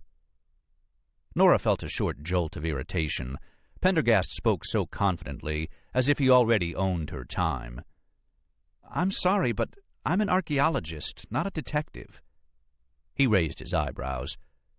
Is there a difference? What makes you think I'd be interested? You already are interested. Nora fumed at the man's presumption, although what he said was perfectly true. And just how will I explain this to the museum? That, Dr. Kelly, is the nature of our appointment. He pointed to a door at the end of the hall, with the name of the occupant in gold lettering on a wooden plaque. Oh, no, groaned Nora. No. They found Roger Brisbane ensconced in his Bauhaus chair, crisp Turnbull and Asser shirt rolled up at the cuffs, looking every inch the lawyer. His prized gems still nestled in their glass box, the only touch of warmth in the cold, immaculate office. He nodded toward 2 chairs opposite his desk. It did not look like Brisbane was in a good mood. Special Agent Pendergast, Brisbane said, glancing from his appointment book up to Pendergast without acknowledging Nora. Now, why is that name familiar? I've done work in the museum before, said Pendergast in his creamiest drawl. Who did you work for? You misapprehend. I said I did work in the museum, not for it. Brisbane waved his hand. Whatever. Mr. Pendergast, I enjoy my quiet mornings at home. I fail to see what the emergency was that required my presence in the office at such an hour. Crime never sleeps, Mr. Brisbane. Nora thought she detected a note of dry humor in Pendergast's voice. Brisbane's eyes veered toward Nora, then away again. Dr. Kelly's responsibilities are here. I thought I made that clear on the telephone. Normally, the museum would be delighted to help the FBI, but I just don't see how we can in this particular case. Instead of answering, Pendergast's gaze lingered on the gems. I didn't know the famous Mogul Star sapphire had been taken off public display. That is the Mogul Star, is it not? Brisbane shifted in his chair. We periodically rotate the exhibits to give visitors a chance to see things that are in storage. And you keep the, excess inventory here. Mr. Pendergast, as I said, I fail to see how we can help you. This was a unique crime. You have unique resources. I need to make use of those resources. Did the crime you mentioned take place in the museum? No. On museum property? Pendergast shook his head. Then I'm afraid the answer is no. Is that your final word on the subject? Absolutely. We don't want the museum mixed up in any way with police work. Being involved in investigations, lawsuits, sordidness is a sure way to draw the museum into unwelcome controversy, as you well know, Mr. Pendergast. Pendergast removed a piece of paper from his vest pocket and laid it in front of Brisbane.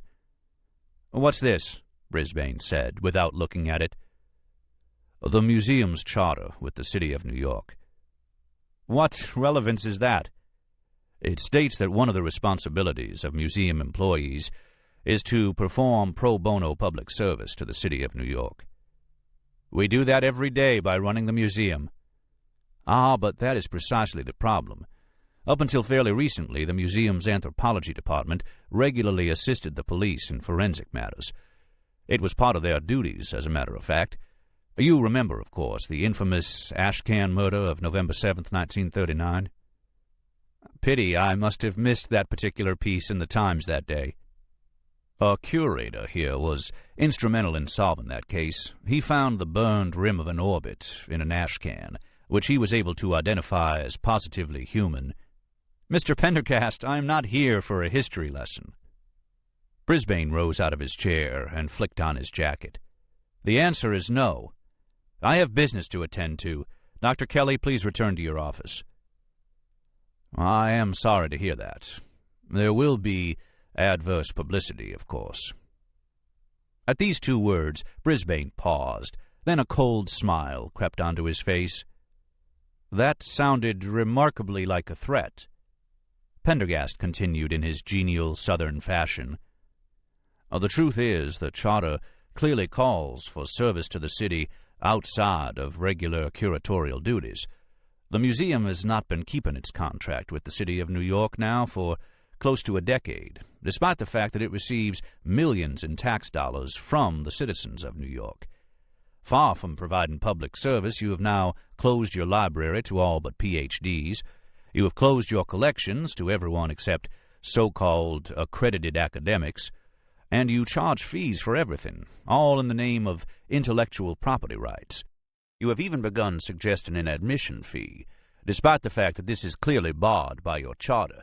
It says right here, "For the creation of a museum of natural history for the city of New York, to be open and free to all members of the public without restriction." Let me see that. Brisbane read it, his smooth brow contracting into the faintest wrinkle. Old documents can be so inconvenient, don't you think, Mr. Brisbane? Like the Constitution. Always there when you least want it. Brisbane let it drop to the desk, his face reddening for a moment before returning to its usual healthy pink. I'll have to take this up with the board. Pendergast smiled slightly. An excellent start. I think perhaps the museum can be left to work this little problem out on its own. What do you think, Mr. Brisbane? Provided I am given what little help I need from Dr. Kelly.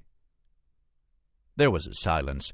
Then Brisbane looked up, a new look in his eyes. I see. And I assure you I will not take up an undue amount of Dr. Kelly's time. Of course you won't, said Brisbane. Most of the work will be archival in nature. She'll be on the premises and available should you need her. Brisbane nodded. We will do all we can to avoid unpleasant publicity. Naturally, all this would be kept confidential. Naturally. It's always best that way. I just want to add that Dr. Kelly did not seek me out. I have imposed this duty on her. She has already informed me she would rather be working on her potsherds. Of course. An opaque veil had dropped over Brisbane's face. It was hard for Nora to tell what he was thinking. She wondered if this little hardball play of Pendergast's was going to damage her prospects at the museum. It probably would. She darted a reproachful glance toward Pendergast. "Where did you say you were from?" Brisbane asked. "I didn't. New Orleans." Brisbane immediately pushed himself back in his chair and with a smile said, "New Orleans, of course. I should have known from the accent. You're a rather long way from home, Mr. Pendergast." Pendergast bowed, holding the door open for Nora. She stepped through it, feeling shocked. Down the hall, she halted and spoke to Pendergast. "You totally blindsided me back there. I had no idea what you were up to until we were in Brisbane's office. I don't appreciate it." Pendergast turned his pale eyes on her. "My methods are unorthodox, but they have one advantage." "And what is that?" "They work." "Yeah, but what about my career?" Pendergast smiled. "May I offer a prediction?" "For what it's worth, why not?" "When this is over, you will have been promoted." Nora snorted. "Right. After you blackmailed and humiliated my boss, he's going to promote me." "I'm afraid I don't suffer petty bureaucrats gladly. A very bad habit, but one I find hard to break. Nevertheless, you will find, Dr. Kelly, that humiliation and blackmail, when used judiciously, can be marvelously effective." At the stairwell, Nora paused once again. "You never answered my question. Why is the FBI concerned with killings that are over a century old?" "All in good time, Dr. Kelly. For now, let it suffice to say that, on a purely personal level, I find these killings rather, interesting." Something in the way Pendergast said "interesting" sent the faintest of shudders through Nora. Men of Science. 1. The museum's vast central archives lay deep in the basement, reachable only through several sets of elevators, winding corridors, stairs, and passageways. Nora had never been to the archives before. She did not, in fact, know anybody who ever had. And as she descended deeper and deeper into the bowels of the museum, she wondered if perhaps she had made a wrong turn somewhere. Before accepting the job at the museum, she had taken one of the tours that threaded their way through its endless galleries. She had heard all the statistics. It was physically the largest museum in the world, consisting of 24 interconnected buildings built in the 19th century, forming a bizarre maze of more than 3,000 rooms and almost 200 miles of passageways. But mere numbers could not capture the claustrophobic feeling of the endless, deserted corridors. It was enough, she thought, to give the Minotaur a nervous breakdown. She stopped, consulted her map, and sighed. A long brick passageway ran straight ahead, illuminated by a string of light bulbs in cages. Another ran off from it at right angles. Everything smelled of dust. She needed a landmark, a fixed point to get her bearings. She looked around. A padlocked metal door nearby had a weathered sign, Titanotheres. A door across the hall from it read, Calicotheres and Taperoids. She checked the oversized map, finally locating her position with difficulty. She wasn't lost, after all. It was just ahead and around the corner. Famous last words, she thought, walking forward, hearing the echoing rap of her heels against the concrete floor. She stopped at a massive set of oaken doors, ancient and scarred, marked Central Archives. She knocked, listening to the rap resound cavernously on the far side.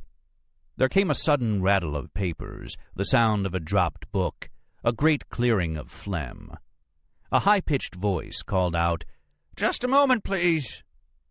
There was a slow shuffling, then the sound of numerous locks being unfastened. The door opened, revealing a short, round, elderly man. He had a vastly hooked red nose, and a fringe of long white hair descended from the gleaming dome above it. As he looked up at her, a smile of greeting broke out, dispelling the air of melancholy on his veined face. "Ah, come in, do come in," he said. "Don't let all these locks frighten you. I'm an old man, but I don't bite. Fortunate senex." Nora took a step forward. Dust lay everywhere, even on the worn lapels of the man's jacket.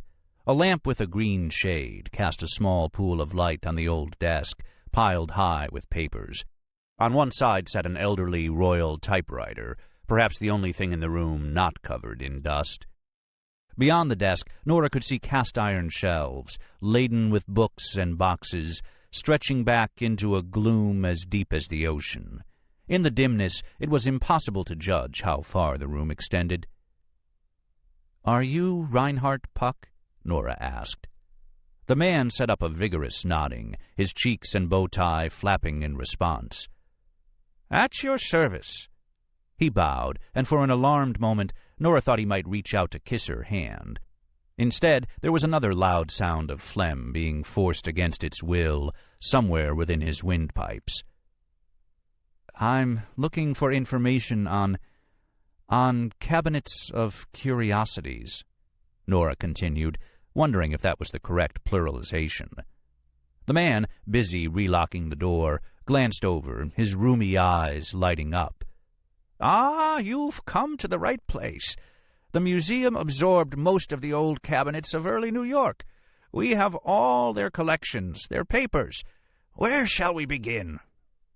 He slammed the last bolt home, then rubbed his hands together, smiling, clearly happy to be of service to someone.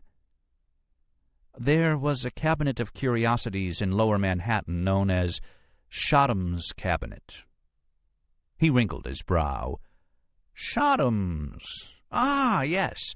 Yes, indeed. Quite popular these days, Shodham's. But first things first. Please sign the register, and then we can get started. He motioned her to follow him around the desk, where he produced a leather-bound ledger, so old and rubbed that Nora was tempted to ask for a quill pen. She took the proffered ballpoint, wrote in her name and department. "Why all the locks and bolts?" she asked, handing back the pen. "I thought all the really valuable stuff, the gold and diamonds and the rest, was kept in the secure area." "It's the new administration added all this red tape after the unpleasantness a few years back. It's not as if we're all that busy, you know, just researchers and doctoral candidates, or the occasional wealthy patron with an interest in the history of science." He returned the register, then shuffled over to a huge bank of old ivory light switches, big as clothes pegs, and snapped a few on. Deep in the vast space there was a flicker, then another, and a dim light appeared. Puck set off toward it at a slow hobble, his feet scraping on the stone floor. Nora followed, glancing up at the dark walls of shelving. She felt as if she were walking through a dark forest, toward the distant glow of a welcoming cottage. Cabinets of curiosities, one of my favorite subjects. As you no doubt know, Delacorte's was the first cabinet, established in 1804. Puck's voice echoed back over his stooped shoulders. It was a marvelous collection. A whale eyeball pickled in whiskey, a set of hippo teeth, a mastodon tusk found in a bog in New Jersey, and, of course, the last dodo egg of a Rodriguez solitaire, to be exact. The egg was brought back live in a crate, but then, after they put it on display, it appeared to have hatched, and... Ah, here we are. He stopped abruptly, reached up to drag a box down from a high shelf, and opened its lid. Instead of the Shodham's cabinet material Nora hoped for, inside was a large eggshell, broken into 3 pieces. There's no provenience on these things, so they didn't accession them into the main museum collection. That's why we've got them here. He pointed reverently at the pieces of shell, licking his lips. Delacorte's Cabinet of Natural History. They charged 25 cents admission, quite a sum at the time. Replacing the box, he slid a thick 3-ring binder off an adjoining shelf and began flipping through it. What would you like to know about the Delacorte cabinet? It was actually Shodham's Cabinet of Natural Productions and Curiosities that I was interested in. John Kennedy Shodham. Nora swallowed her impatience. It would clearly be useless to rush Mr. Puck. Yes, Shodham's. He resumed his shuffling down the row of boxes, binders, and books. "How did the museum acquire these cabinets?" she asked. "Once the museum opened with free admission, it put most of them out of business. Of course, a lot of the stuff the old cabinets displayed were fakes, you know, but some of it held real scientific value. As the cabinets went bankrupt, McFadden, an early curator here, bought them up for the museum." "Fakes, you said?" Puck nodded portentously. "Sewing 2 heads onto a calf, or taking a whalebone and dyeing it brown, saying it came from a dinosaur. We have some of those." As he moved on to the next row, Nora hastened to keep up, wondering how to guide this flood of information in the direction she wanted. Cabinets were all the rage. Even P.T. Barnum once owned a cabinet known as Scudder's American Museum. He added live exhibits, and that young lady was the beginning of his circus. Live exhibits? He displayed Joyce Heth, a wizened old black woman who Barnum claimed was George Washington's 161-year-old nurse, exposed as a fraud by the father of our own Tinberry McFadden. Tinberry McFadden? Nora was starting to panic. Would she ever get out of here? Tinberry McFadden, a curator here back in the late 19th century. He had a particular interest in cabinets of curiosities. Queer fellow, just up and disappeared one day. I'm interested in Shodham's cabinet. John Kennedy Shodham. We're getting there, young lady, said Puck, with the slightest touch of irritation.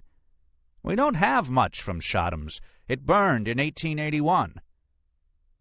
Most of the stuff was collected by a man named Maurices, Alexander Maurices, Nora said, hoping to keep his mind on the subject at hand. Now, there was an odd fellow.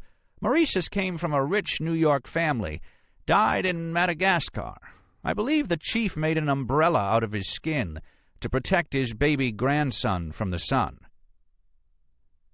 They followed a labyrinthine path between shelves groaning with papers, boxes, and bizarre artifacts. Puck snapped more ivory switches. More lights went on ahead of them, while others winked out behind, leaving them in an island of light surrounded by a vast ocean of darkness. They came to an open area in the shelves where some large specimens stood on oak platforms, a woolly mammoth, shriveled but still huge, a white elephant, a giraffe missing its head. Nora's heart sank when Puck stopped. Those old cabinets would do anything to draw the paying public. Take a look at this baby mammoth, found freeze-dried in Alaska. He reached underneath it and pressed something. There was a soft click, and a trap door flopped open in the belly. This was part of a sideshow routine. A label said the mammoth had been frozen for 100,000 years, and that a scientist was going to thaw it out and try to revive it. Before the sideshow opened, a small man would climb in through that trap door. When the place had filled with spectators, another man, posing as a scientist, would come out and give a lecture and start warming the thing with a brazier. Then the man inside would start moving the trunk and making noises, cleared the place out in seconds. Puck chuckled. People were a lot more innocent back then, weren't they? He reached under and carefully closed the trap door. Yes, said Nora. This is very interesting, Mr. Puck, and I appreciate the tour, but I'm pressed for time, and I really would like to see the Shodham material now. We're here. Puck rolled a metal ladder into place, climbed up into the gloom, and descended with a small box. O terque quaterque beati. Here's your Mr. Shodham.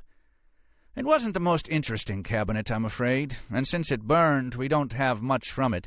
Just these few papers. Puck opened the box, peered inside. Great heavens, what a mess. He clucked disapprovingly. I don't understand, considering... when you're done with these, I can show you the Delacourt papers, much more comprehensive. I'm afraid there won't be time, at least not today. Puck grunted with dissatisfaction. Nora glanced at him, felt a stab of pity for the lonely old man. Here's a letter from Tinberry McFadden, Puck said, plucking a faded paper from the box. Helped Shodham classify his mammals and birds. He advised a lot of the cabinet owners. Hired himself out. He rummaged some more. He was a close friend of Shodham's. Nora thought for a moment. Can I check out this box? I have to look at it in the research room. Can't let it leave the archives. I see. Nora paused, thinking. You said Tinberry McFadden was a close friend of Shodham's. Are his papers in here, too? Are they here? Good heaven, we've got mountains of his papers and his collections. He had quite a cabinet himself, only he never displayed it. Left it to the museum, but none of the stuff had any provenience and was full of fakes, so they stuck it down here. For historical purposes, no scientific value, they said. Puck sniffed. Not worthy of the main collection. May I see it? Of course. And Puck was shuffling off again in a new direction. Right around the corner. They stopped at last before two shelves. The upper was full of more papers and boxes. On top of one box was a promissory note with a faded inventory of items transferred from J.C. Shottam to T.F. McFadden as payment for services rendered and promised. The lower shelf was stuffed with a variety of curious objects.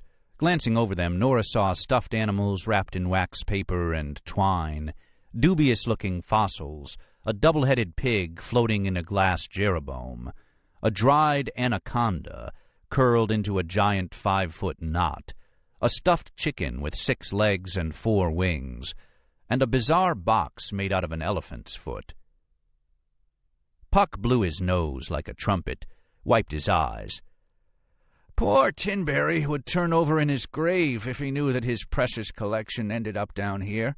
He thought it had priceless scientific value. Of course, that was at a time when most of the museum's curators were amateurs with poor scientific credentials. Nora pointed to the promissory note. This seems to indicate Shottam gave McFadden specimens in exchange for his work. Standard practice. So some of these things came from Shottam's cabinet? Without a doubt. Could I examine these specimens, too? Puck beamed. I'll move all of it to the research room and set it up on tables. When it's ready, I'll let you know. How long will that take? A day. His face reddened with the pleasure of being of use. Don't you need help moving these things? Oh, yes, my assistant, Oscar, will do it. Nora looked around. Oscar? Oscar Gibbs. He usually works up in osteology. We don't get many visitors down here. I call him down for special work like this. This is very kind of you, Mr. Puck. Kind? Oh, the pleasure's all mine, I assure you, my dear girl. I'll be bringing a colleague. An uncertain look clouded Puck's face. A colleague? There are rules about that, what with the new security and all. He hesitated, almost embarrassed. Rules? Only museum staff are allowed. The archives used to be open to everybody, but now we've been restricted to museum staff and trustees. Special Agent Pendergast is, connected with the museum. Agent Pendergast? Yes. The name's familiar, Pendergast. I remember him now, the southern gentleman.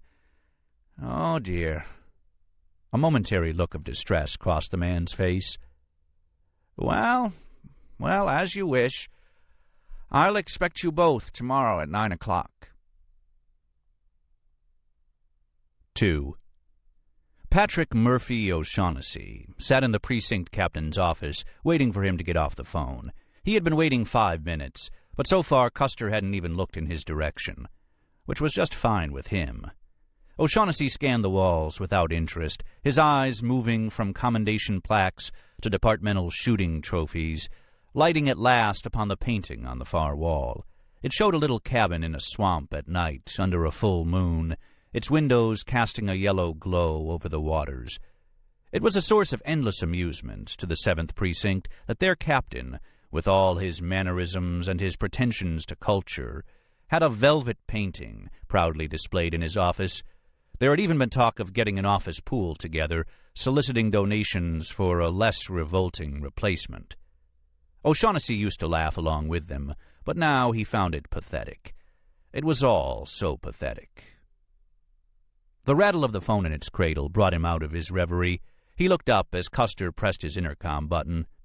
Sergeant Noyes, come in here, please. O'Shaughnessy looked away. This wasn't a good sign. Herbert Noyes, recently transferred from Internal Affairs, was Custer's new personal assistant and numero uno ass-kisser.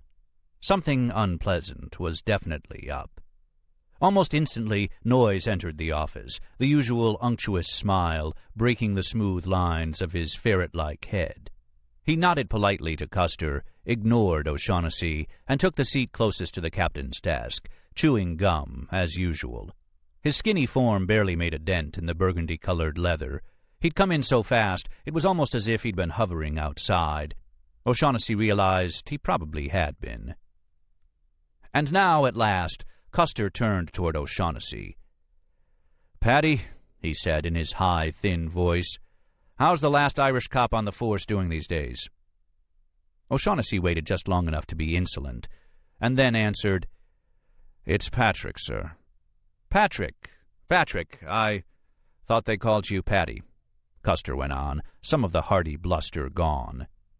"There are still plenty of Irish on the force, sir." Yeah, but how many are named Patrick Murphy O'Shaughnessy? I mean, is that Irish or what? That's like Chaim Moishe Finkelstein or Vinnie Scarpetta Gotti, Della Gambino. Ethnic, very ethnic. But hey, don't get me wrong, ethnic's good. "Very good," Noyes said. "I'm always saying we need diversity on the force, right?" "Sure," O'Shaughnessy replied. "Anyway, Patrick, we've got a little problem here. A few days ago, 36 skeletons were uncovered at a construction site here in the precinct. You may have heard of it. I supervised the investigation myself. It's a Mogan Fairhaven development. You know them?" "Sure I do." O'Shaughnessy glanced pointedly at the oversized Mont Blanc fountain pen in Custer's shirt pocket. Mr. Fairhaven had given them as Christmas presents to all the precinct captains in Manhattan the year before. "Big outfit, lots of money, lots of friends, good people. Now, these skeletons, Patrick, are well over a century old. It's our understanding that some maniac back in the 1800s murdered these people and hid them in a basement. With me so far?" O'Shaughnessy nodded. "Have you ever had any experience with the FBI?" "No, sir." "They tend to think working cops are stupid. They like to keep us in the dark. It's fun for them." "It's a little game they play," said Noyes, with a small bob of his shiny head. It was hard to make a crew cut look oily, but somehow Noyes managed. "That's exactly right," Custer said. "You know what we're saying, Patrick?" "Sure." They were saying he was about to get some shit-stink assignment involving the FBI. That's what he knew. "Good. For some reason, we've got an FBI agent poking around the site. He won't say why he's interested. He's not even local, from New Orleans, believe it or not, but the guy's got pull. I'm still looking into it. The boys in the New York office don't like him any more than we do.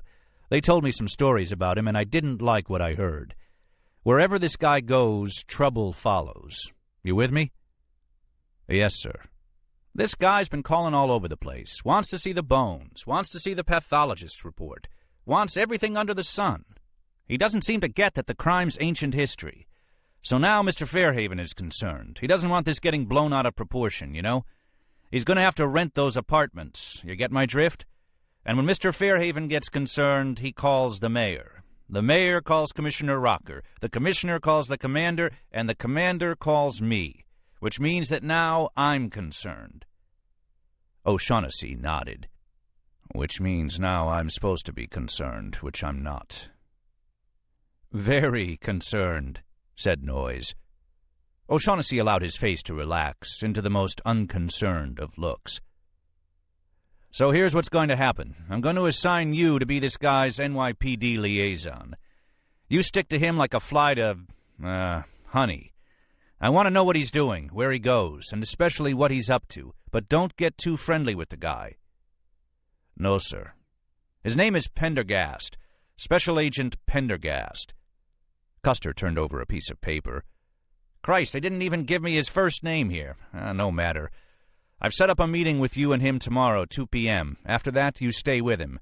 You're there to help him. That's the official line, but don't be too helpful. This guy's ticked off a lot of people. Here, read for yourself." O'Shaughnessy took the proffered file. "Do you want me to remain in uniform, sir?" "Hell, that's just the point. Having a uniformed cop sticking to him like a limpet is going to cramp his style. You get me?" "Yes, sir." The captain sat back in his chair, looking at him skeptically. "Think you can do this, Patrick?" O'Shaughnessy stood up. "Sure." "Because I've been noticing your attitude recently." Custer put a finger to the side of his nose. "A friendly word of advice. Save it for Agent Pendergast. Last thing you, of all people, need is more attitude." "No attitude, sir. I'm just here to protect and serve." He pronounced serve in his best Irish brogue. "Top of the morning to you, Captain." As O'Shaughnessy turned and left the office, he heard Custer mutter, "Wise ass," to Noyes. 3. "A perfect afternoon to take in a museum," said Pendergast, looking up at a lowering sky. Patrick Murphy O'Shaughnessy wondered if it was some kind of joke. He stood on the steps of the Elizabeth Street Precinct House, staring off into nowhere. The whole thing was a joke. The FBI agent looked more like an undertaker than a cop, with his black suit, blonde white hair, and movie cliché accent. He wondered how such a piece of work ever got his ass through Quantico. "The Metropolitan Museum of Art is a cultural paradigm, Sergeant. One of the great art museums of the world. But of course, you knew that. Shall we go?" O'Shaughnessy shrugged. Museums, whatever. He was supposed to stay with this guy. What a crappy assignment. As they descended the steps, a long gray car came gliding up from where it had been idling at the corner. For a second, O'Shaughnessy could hardly believe it. A Rolls. Pendergast opened the door. "Drug seizure?" O'Shaughnessy asked. "No personal vehicle." Figures. New Orleans. They were all on the take down there. Now he had the guy pegged. Probably up here on some kind of drug business. Maybe Custer wanted in. That's why he put him, of all the cops in the precinct, on this guy's ass. This was looking worse by the minute. Pendergast continued holding the door. "After you." O'Shaughnessy slid in the back, sinking immediately into creamy white leather. Pendergast ducked in beside him. "To the Metropolitan Museum," he told the driver. As the Rolls pulled away from the curb, O'Shaughnessy caught a glimpse of Captain Custer standing on the steps, staring after them. He resisted the impulse to flip him the bird. O'Shaughnessy turned to Pendergast and gave him a good look. "Here's to success, Mr. FBI agent." He turned away to look out the window. There was a silence on the other side. "The name is Pendergast," came the soft voice finally. "Whatever." O'Shaughnessy continued to look out the window. He allowed a minute to pass, and then he said, "So what's at the museum? Some dead mummies?" "I have yet to meet a live mummy, Sergeant. However, it is not the Egyptian department we are going to." A wise guy.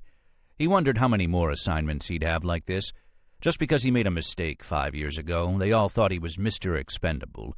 Any time there was something funny coming down the pike, it was always, "We've got a little problem here, O'Shaughnessy, and you're just the man to take care of it." But it was usually just penny ante stuff. This guy in the Rolls, he looked big time. This was different. This looked illegal.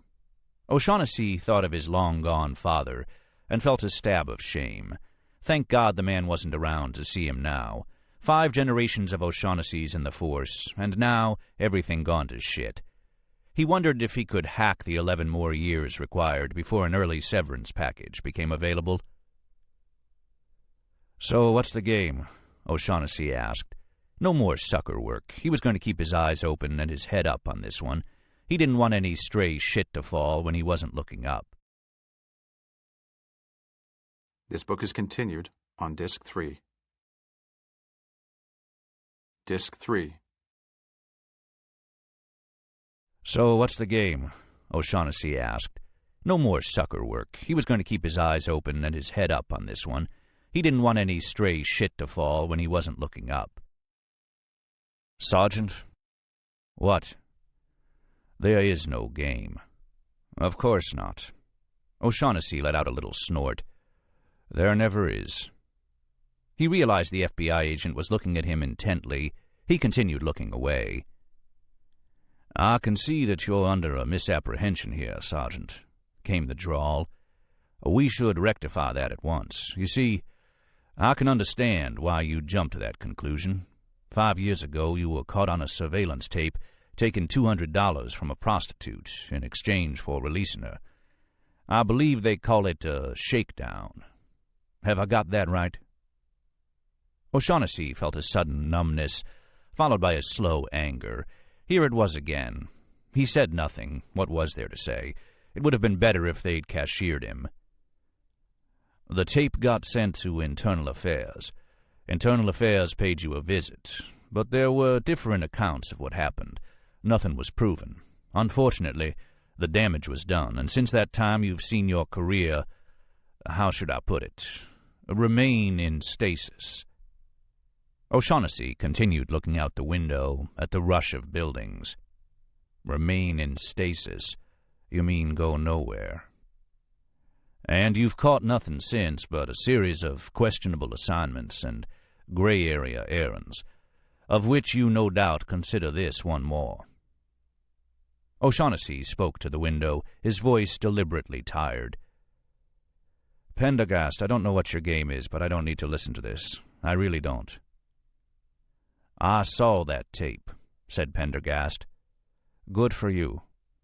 I heard, for example, the prostitute pleading with you to let her go, saying that her pimp would beat her up if you didn't.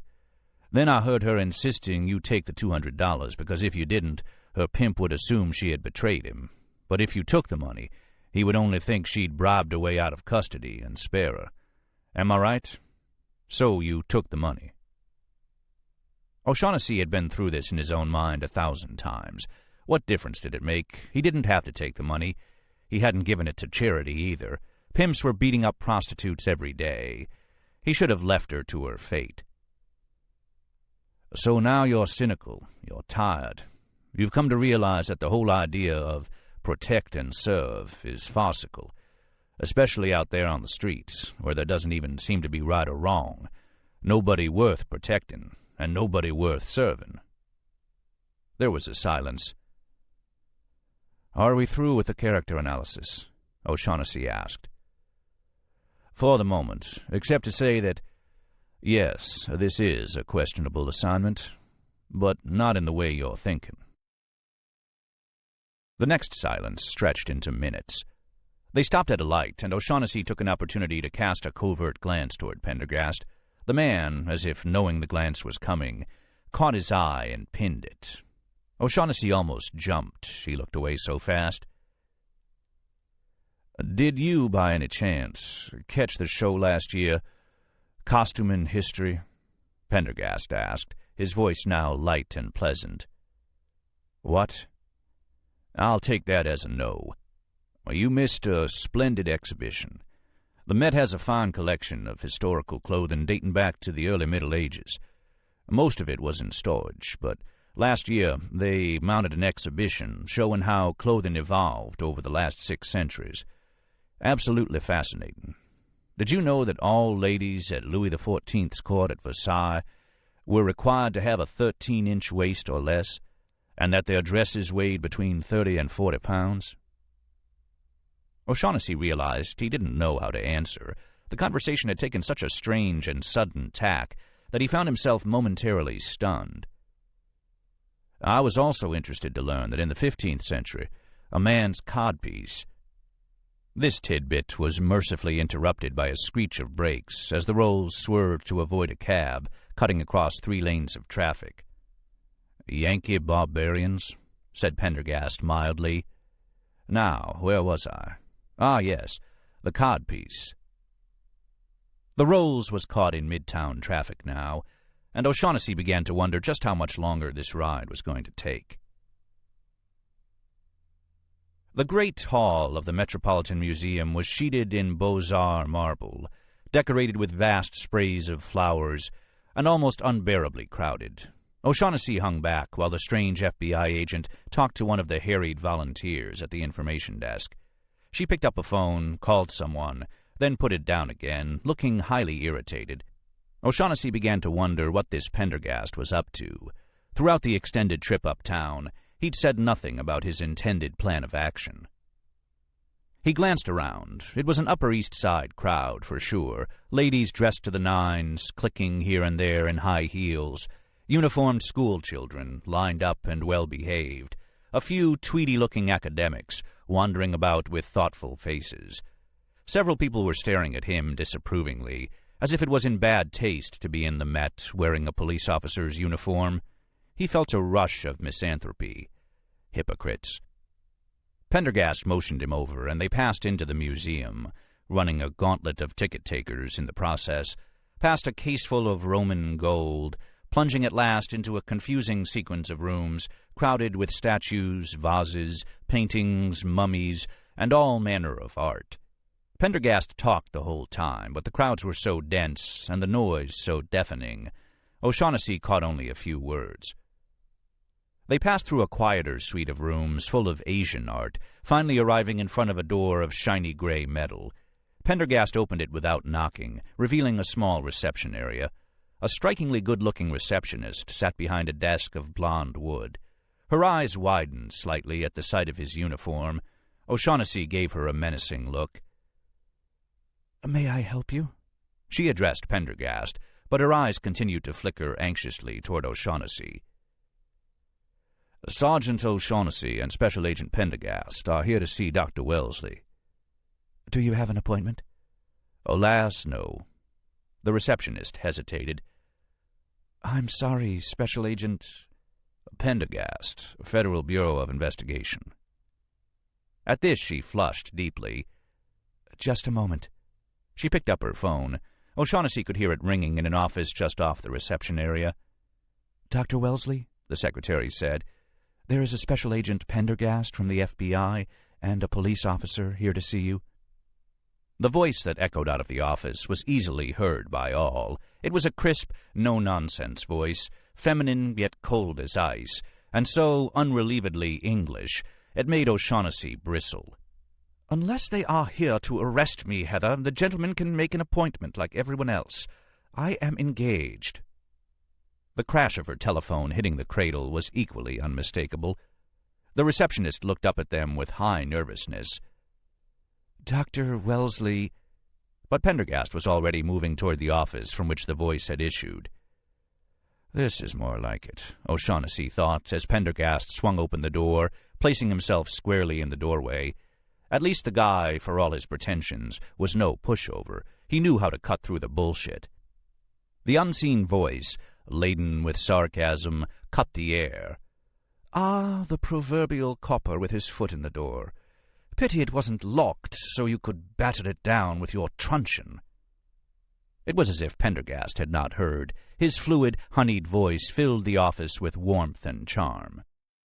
"Dr. Wellesley, I have come to you because you are the world's foremost authority on the history of dress, and I hope you'll permit me to say your identification of the Greek peplos of Vergina was most thrilling to me personally.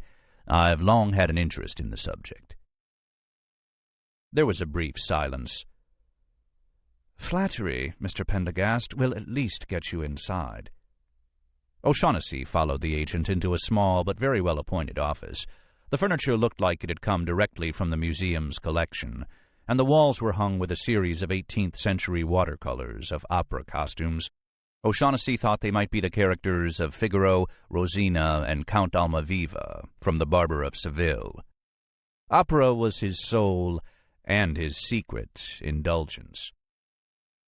He seated himself, crossing and then uncrossing his legs, shifting in the impossibly uncomfortable chair. No matter what he did, he still seemed to take up too much space. The blue of his uniform seemed unbearably gauche amid the elegant furnishings. He glanced back up at the watercolors, allowing the bars of an aria to go through his head. Wellesley was an attractive woman in her mid-40s, beautifully dressed. "I see you admire my pictures," she said to O'Shaughnessy, eyeing him shrewdly. "Sure," said O'Shaughnessy, "if you like dancing in a wig, pumps, and straitjacket." Wellesley turned to Pendergast. "Your associate has a rather queer sense of humor." "Indeed." "Now, what can I do for you, gentlemen?" Pendergast removed a bundle from under his suit, loosely wrapped in paper. "I would like you to examine this dress," he said, unrolling the bundle across the curator's desk. She backed up slightly in horror as the true dimensions of its filth were exposed to view. O'Shaughnessy thought he detected a peculiar smell. Very peculiar. It occurred to him that maybe, just maybe, Pendergast wasn't on the take, that this was for real. "Good Lord, please," she said, stepping farther back and putting a hand before her face. "I do not do police work. Take this revolting thing away." This revolting thing, Dr. Wellesley, belonged to a 19-year-old girl who was murdered over 100 years ago, dissected, dismembered, and walled up in a tunnel in Lower Manhattan. Sewn up into the dress was a note, which the girl wrote in her own blood. It gave her name, age, and address, nothing else. Ink of that sort does not encourage prolixity. It was the note of a girl who knew she was about to die. She knew that no one would help her, no one would save her. Her only wish was that her body be identified, that she not be forgotten. I could not help her then, but I am trying to now. That is why I am here. The dress seemed to quiver slightly, and O'Shaughnessy realized with a start that the FBI agent's hand was trembling with emotion. At least that's how it looked to him. That a law officer would actually care about something like this was a revelation. The silence that followed Pendergast's statement was profound. Without a word, Wellesley bent over the dress, fingered it, turned up its lining, gently stretched the material in several directions. Reaching into a drawer of her desk, she pulled out a large magnifying glass and began examining the stitching and fabric. Several minutes passed. Then she sighed and sat down in her chair. "This is a typical workhouse garment," she said. "Standard issue in the latter part of the 19th century. Cheap woolen fabric for the exterior, scratchy and coarse, but actually quite warm, lined with undyed cotton. You can see from the pattern cuts and stitching that it was probably made by the girl herself, using fabric issued to her by the workhouse. The fabrics came in several basic colors: green, blue, gray, and black." "Any idea which workhouse?" "Impossible to say. 19th century Manhattan had quite a few of them. They were called houses of industry. They took in abandoned children, orphans, and runaways, harsh, cruel places run by the so-called religious." "Can you give me a more precise date on the dress?" "Not with any accuracy. It seems to be a rather pathetic imitation of a style popular in the early 1880s, called a Maud Macon. Workhouse girls usually tried to copy dresses they liked out of popular magazines and penny press advertisements." Dr. Wellesley sighed, shrugged. "That's it, I'm afraid." "If anything else comes to mind, I can be contacted through Sergeant O'Shaughnessy here." Dr. Wellesley glanced up at O'Shaughnessy's name tag, then nodded. "Thank you for your time." The FBI agent began rolling up the dress. "That was a lovely exhibition you curated last year, by the way." Dr. Wellesley nodded again. "Unlike most museum exhibitions, it had wit. Take the Hoopland section. I found it delightfully amusing." Concealed in its wrapper, the dress lost its power to horrify. The feeling of gloom that had settled over the office began to lift. O'Shaughnessy found himself echoing Custer. What was an FBI agent doing messing around with a case 120 years old?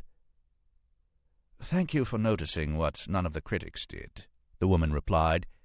"Yes, I meant it to be fun. When you finally understand it, a human dress, beyond what is necessary for warmth and modesty, can be marvelously absurd." Pendergast stood. "Dr. Wellesley, your expertise has been most valuable." Dr. Wellesley rose as well. "Please call me Sophia." O'Shaughnessy noticed her looking at Pendergast with new interest. Pendergast bowed and smiled. Then he turned to go. The curator came around her desk to see him through the waiting room. At the outer door, Sophia Wellesley paused, blushed, and said, "I hope to see you again, Mr. Pendergast. Perhaps soon. Perhaps for dinner." There was a brief silence. Pendergast said nothing.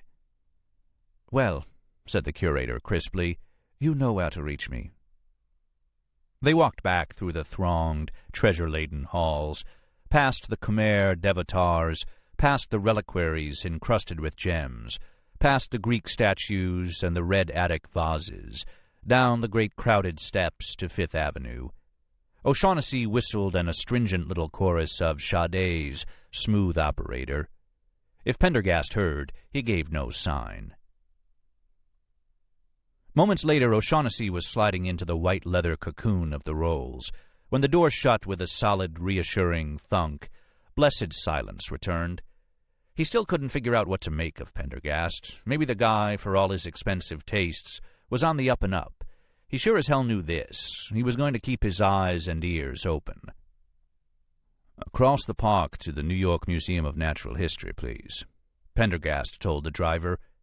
As the car accelerated into traffic, the agent turned to O'Shaughnessy. "How is it that an Irish policeman came to love Italian opera?" O'Shaughnessy gave a start. When had he mentioned opera? "You disguise your thoughts poorly, Sergeant. While you were looking at the drawings from the Barber of Seville, I saw your right index finger unconsciously tapping the rhythm to Rosina's aria, Una voce poco fa." O'Shaughnessy stared at Pendergast. "I bet you think you're a real Sherlock Holmes. One does not often find a policeman with a love of opera." "What about you? You like opera?" O'Shaughnessy threw the question back at him. "I loathe it. Opera was the television of the 19th century, loud, vulgar, and garish, with plots that could only be called infantile." For the first time, O'Shaughnessy smiled. He shook his head. "Pendergast, all I can say is, your powers of observation aren't nearly as formidable as you seem to think. Jesus, what a Philistine." His smile widened as he saw a look of irritation cloud the FBI agent's face for no more than an instant. He had finally gotten to him. 4. Nora ushered Pendergast and the dour-looking little policeman through the doorway of Central Archives, a little relieved she'd had no trouble finding her way this time. Pendergast paused inside the door, inhaling deeply.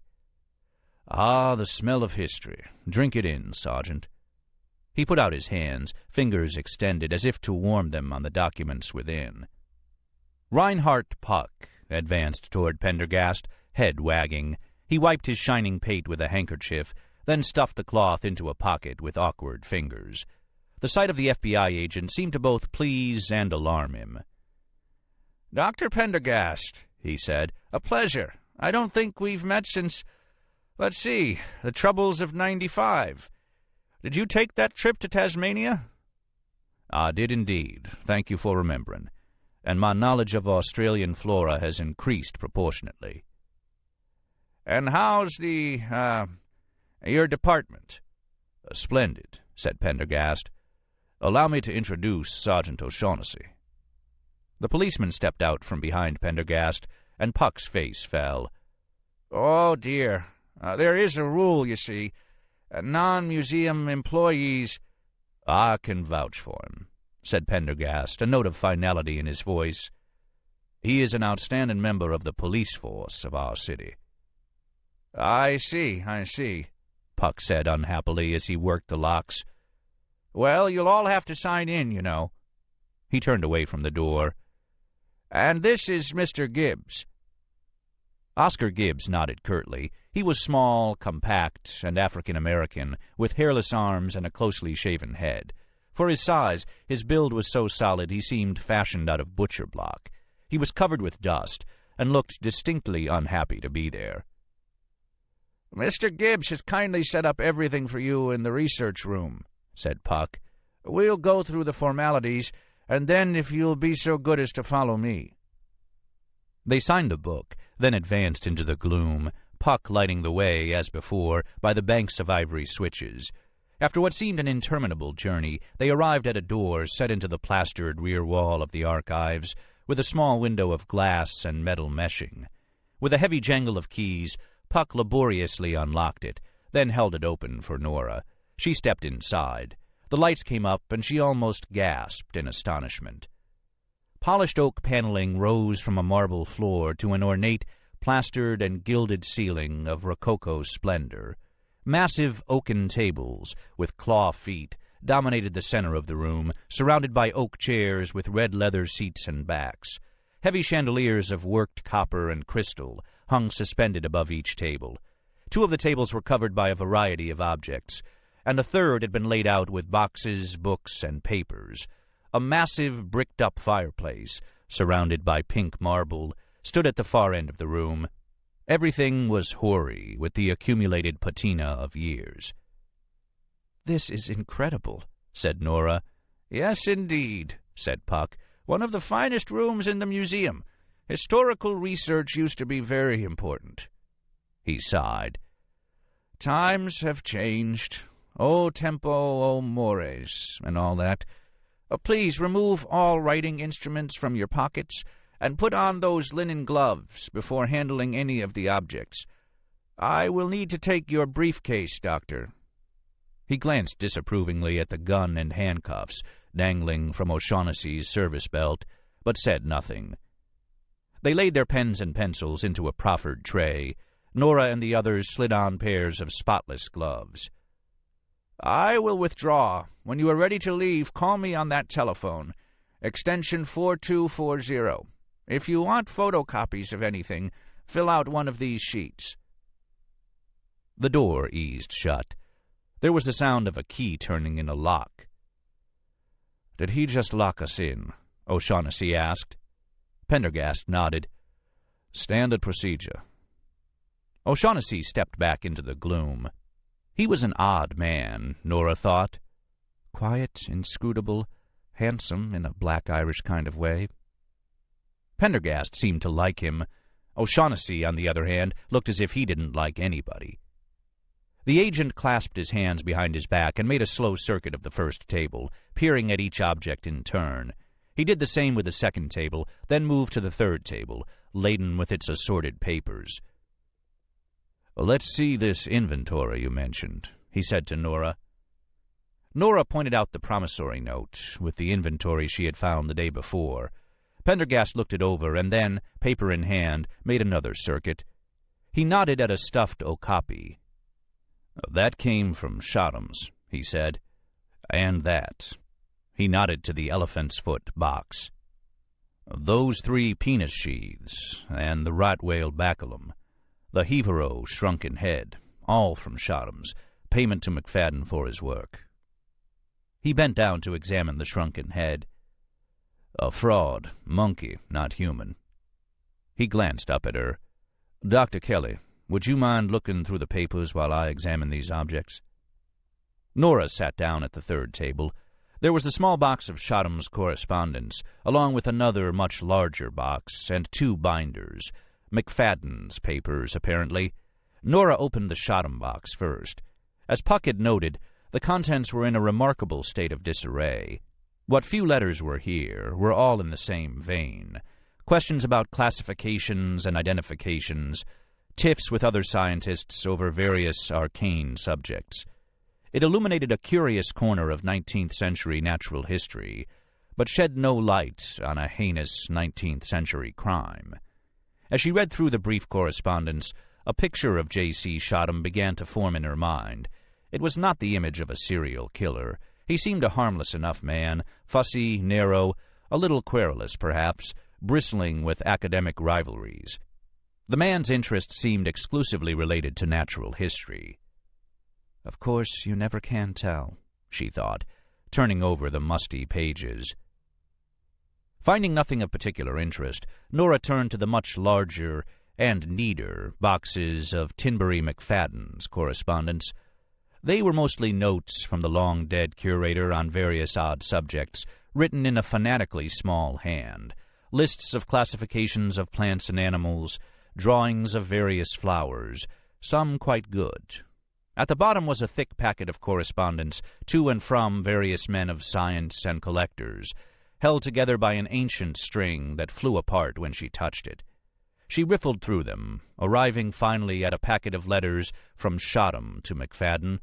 The first began, "My esteemed colleague, I herewith transmit to you a curious relic, said to be from the Isle of Kut, off the coast of Indochine, depicting a simian in coito with a Hindu goddess, carved from walrus ivory. Would you be so kind as to identify the species of simian? Your colleague, J.C. Shotham." She slid out the next letter. "My dear colleague, at the last meeting at the Lyceum, Professor Blackwood presented a fossil which he claimed was a Devonian-age crinoid from the Montmorency Dolomites. The professor is sadly mistaken. Lafleuve himself identified the Montmorency Dolomites as Permian, and needs to make a corrective note of it in the next Lyceum Bulletin. She flipped through the rest. There were letters to others as well, a small circle of like-minded scientists, including Shodham. They were all obviously well acquainted with one another. Perhaps the killer might be found in that circle. It seemed likely, since the person must have had easy access to Shodham's cabinet, if it wasn't Shodham himself. She began to make a list of correspondents and the nature of their work. Of course, it was always possible this was a waste of time, that the killer might have been the building's janitor or coal man, but then she remembered the crisp, professional scalpel marks on the bones, the almost surgical dismemberments. No, it was a man of science, that was certain. Taking out her notebook, she began jotting notes. Letters to/from Tinbury McFadden. Correspondent J.C. Shodham. Subjects of correspondence: Natural History, Anthropology, the Lyceum. Position: Owner, Shodham's Cabinet of Natural Productions and Curiosities, New York. Dates of correspondence: 1869 to 1881. Correspondent: Professor Albert Blackwood. Subjects of correspondence: the Lyceum, the Museum. Position: Founder, New York Museum of Natural History. Dates of correspondence: 1865 to 1878. Correspondent: Dr. Asa Stone Gilcrease. Subjects of correspondence: birds. Position: ornithologist, New York. Dates of correspondence: 1875 to 1887.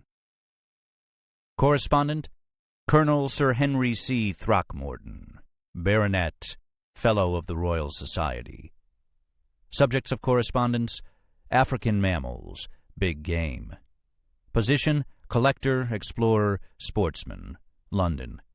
Dates of correspondence: 1879 to 1891. Correspondent: Professor Enoch Lang. Subjects of correspondence: classification. Position: taxonomist, chemist, New York. Dates of correspondence: 1872 to 1881. Correspondent: Miss Guinevere LaRue. Subjects of correspondence: Christian missions for Boria Bula Ga in the African Congo. Position: philanthropist, New York. Dates of correspondence: 1870 to 1872. Correspondent: Dumont Burley. Subjects of correspondence: dinosaur fossils, the Lyceum.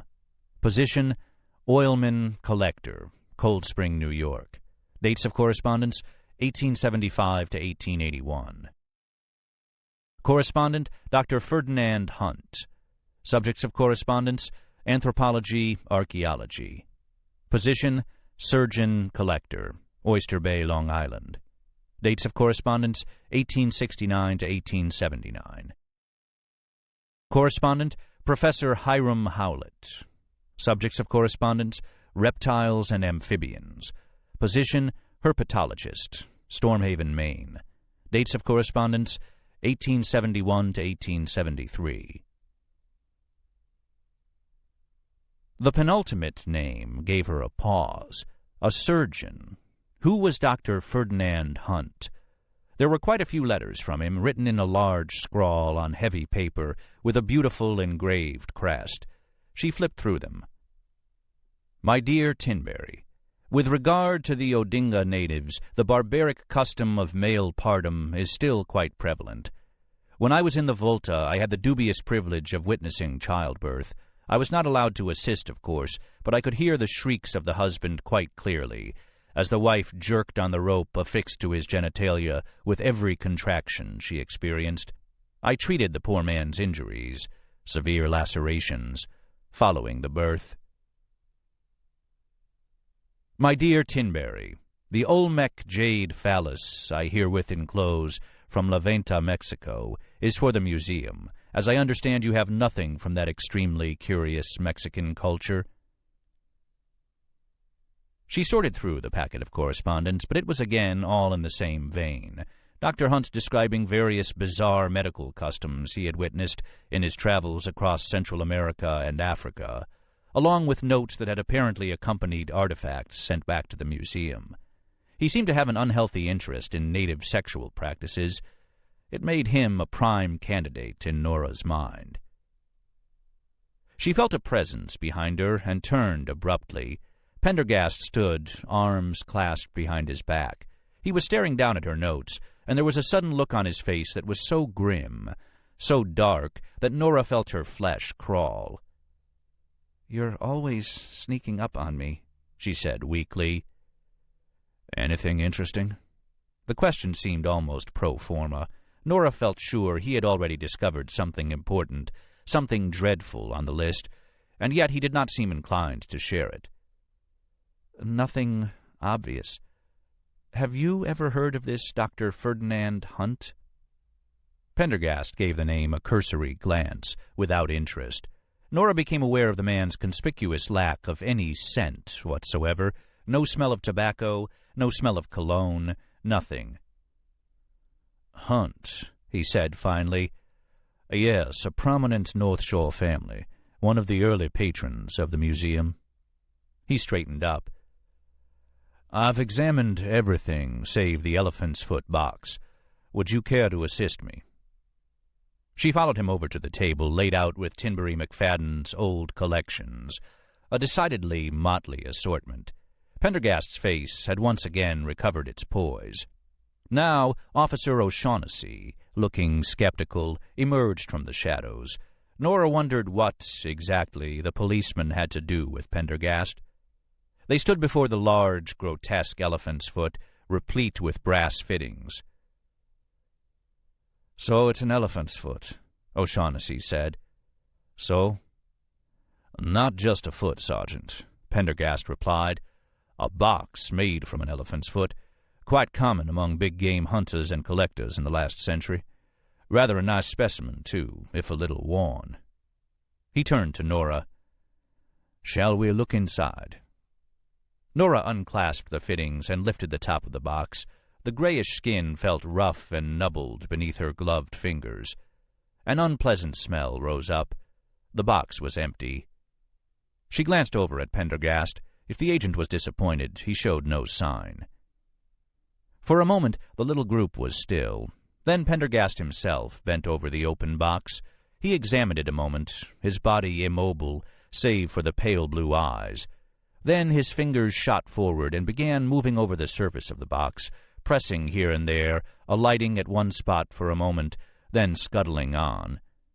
Suddenly there was a click, and a narrow drawer shot out from below, raising a cloud of dust. Nora jumped at the sound.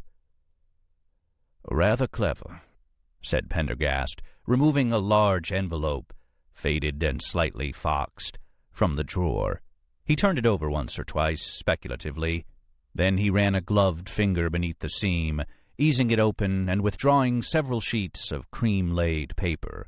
He unfolded them carefully, passed his hand across the topmost sheet. And then he began to read. 5. To my colleague, Tinbury McFadden, July 12th, 1881. Esteemed colleague, I write these lines in earnest hope that you will never have need to read them, that I will be able to tear them up and dash them into the coal scuttle, products of an overworked brain and fevered imagination. And yet in my soul I know my worst fears have already been proven true. Everything I have uncovered points incontrovertibly to such a fact. I have always been eager to think the best of my fellow man. After all, are we not all molded from the same clay? The ancients believed life to have generated spontaneously within the rich mud of the Nile, and who am I to question the symbolism, if not the scientific fact, of such belief? And yet there have been events, McFadden, dreadful events that can support no innocent explanation. It is quite possible that the details I relate herein may cause you to doubt the quality of my mind. Before I proceed, let me assure you that I am in full command of my faculties. I offer this document as evidence, both to my dreadful theorem and to the proofs I have undertaken in its defense. I have spoken before of my growing doubts over the business of Lang. You know, of course, the reasons I allowed him to take rooms on the 3rd floor of the cabinet. His talks at the Lyceum proved the depth of his scientific and medical knowledge. In taxonomy and chemistry, he has few, if any, peers. The notion that enlightening, perhaps even forward-reaching experiments would be taking place beneath my own roof was a pleasant one, and, on a practical note, the additional hard currency offered by his rent was not unwelcome. At first, my trust in the man seemed fully justified. His curatorial work at the cabinet proved excellent. Although he kept highly irregular hours, he was unfailingly polite, if a little reserved. He paid his rent money promptly, and even offered medical advice during the bouts of grippe that plagued me throughout the winters of 73 and 74. It is hard to date with any precision my first glimmerings of suspicion. Perhaps it began with what, in my perception, was a growing sense of secretiveness about the man's affairs. Although he had promised early on to share the formal results of his experiments, except for an initial joint inspection when the lease was signed, I was never invited to see his chambers. As the years passed, he seemed to grow more and more absorbed in his own studies, and I was forced to take on much of the curatorial duties for the cabinet myself. I had always believed Lang to be rather sensitive about his work. You will no doubt recall the early and somewhat eccentric talk on bodily humors he presented to the Lyceum. It was not well received.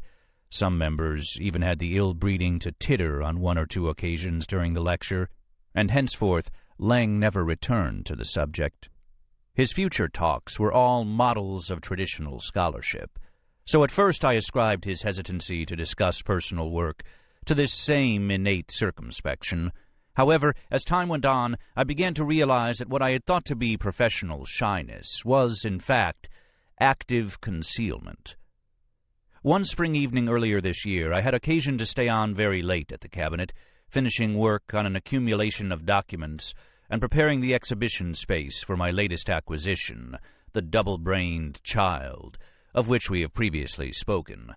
This latter task proved far more engrossing than the tiresome paperwork, and I was rather surprised to hear the city bell toll midnight. It was in the moments following, as I stood listening to the echoes of the bell die away, that I became aware of another sound. It came from over my head, a kind of heavy shuffling, as if of a man bearing some heavy burden. I cannot tell you why precisely, McFadden, but there was something in that sound that sent a thrill of dread coursing through me. I listened more intently. The sound died away slowly, the footsteps retreating into a more distant room. Of course, there was nothing for me to do. In the morning, as I reflected on the event, I realized the culprit was undoubtedly my own tired nerves. Unless some more sinister meaning should prove to be attached to the footsteps, which seemed a remote possibility, there was no cause for approaching Lang on the matter. I ascribed my alarm to my own perverse state of mind at the time. I had succeeded in creating a rather sensational backdrop for displaying the double-brained child, and no doubt this, along with the late hour, had roused the more morbid aspects of my imagination. I resolved to put the matter behind me. It chanced that some few weeks later, the 5th of July, last week to be precise, another event took place to which I most earnestly commend your attention. The circumstances were similar. I remained late at the cabinet preparing my upcoming paper for the Lyceum Journal. As you know, writing for learned bodies such as the Lyceum is difficult for me, and I have fallen into certain routines which ease the process somewhat. My old teakwood writing desk, the fine vellum paper upon which this note is now being written, the fuchsia-colored ink made by Monsieur Dupin in Paris. These are the petty niceties which make composition less onerous.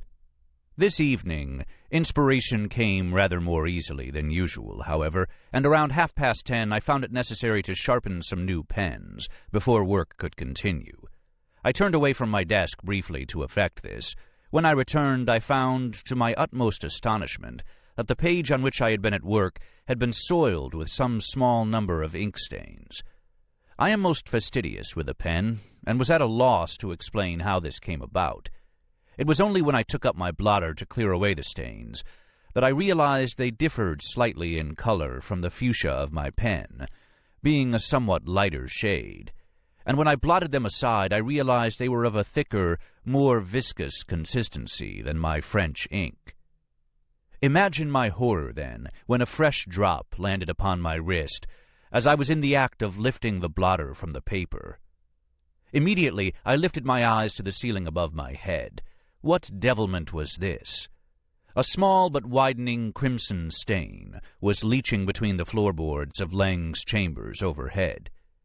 It was the work of a moment to mount the stairs and pound upon his door. I cannot describe precisely the sequence of thoughts that ran through my mind. Foremost among them, however, was fear that the doctor had fallen victim to foul play. There had been rumors circulating through the neighborhood of a certain vicious and predatory murderer, but one pays little heed to the gossip of the lower classes, and alas, death is a frequent visitor to the 5 Points. Lang answered my frantic summons in due course, sounding a trifle winded. An accident, he said through the door. He had cut his arm rather severely during an experimental procedure. He declined my offers of assistance and said he had already done the necessary suturing himself. He regretted the incident, but refused to open the door. At last I went away, riven by perplexity and doubt. The morning following, Lang appeared at my doorstep. He had never called on me at my residence before, and I was surprised to see him. I observed that one arm had been bandaged. He apologized profusely for the inconvenience of the previous night. I invited him inside, but he would not stay. With another apology, he took his leave. I watched with unsettled heart as he descended the walk and stepped into an omnibus. I pray you will do the honor of understanding me when I say that Lang's visit, coming upon the heels of such strange events at the cabinet, had precisely the opposite effect to which he had intended.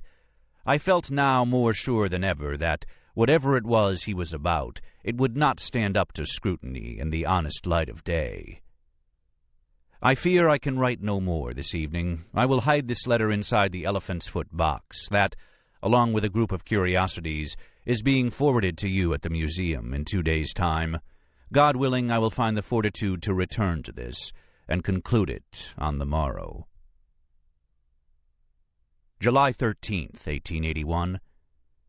I must now summon the strength of will to complete my narrative. In the aftermath of Lang's visit, I found myself in the grip of a terrific internal struggle. A sense of scientific idealism, coupled perhaps with prudence, argued that I should take the man's explanation at its face value. Yet another inner voice argued that it was beholden on me, as a gentleman and a man of honor, to learn the truth for myself. At last I resolved to discover the nature of the man's experiments.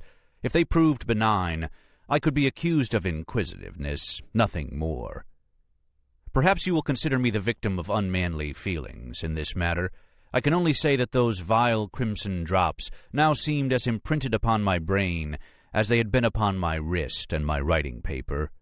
There was something about Lang, about the manner in which he had looked at me, there upon my doorstep, that made me feel almost a stranger in my own home. There was some manner of chill speculativeness behind those indifferent-looking eyes that froze my blood. I could no longer tolerate having the man under my roof without knowing the full breadth of his work. By some personal caprice, unfathomable to me, Lang had recently begun donating his medical services to a few local houses of industry. As a result, he was invariably absent from his chambers during the latter part of the afternoon.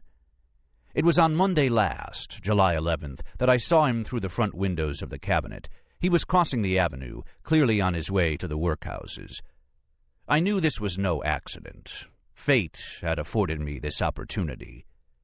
It was with some trepidation that I ascended to the 3rd floor.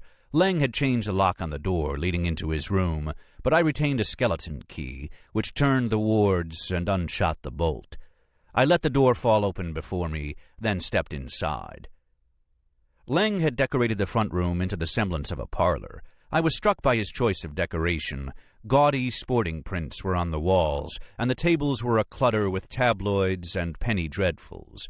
Lang had always struck me as a man of elegance and refinement, yet this room seemed to reflect the tastes of uncultured youth.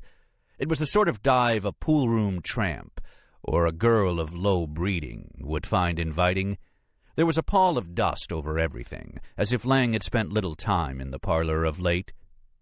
A heavy brocade curtain had been hung over the doorway leading into the rear rooms. I lifted it aside with the end of my walking stick. I thought I had been prepared for almost anything, but what I found was, perhaps, what I least expected. The rooms were almost entirely empty. There were at least half a dozen large tables here and there, whose scarred surfaces bore mute testimony to hours of experimental labor, but they were devoid of furnishing. There was a strong ammoniac smell in the air of these rooms that almost choked me.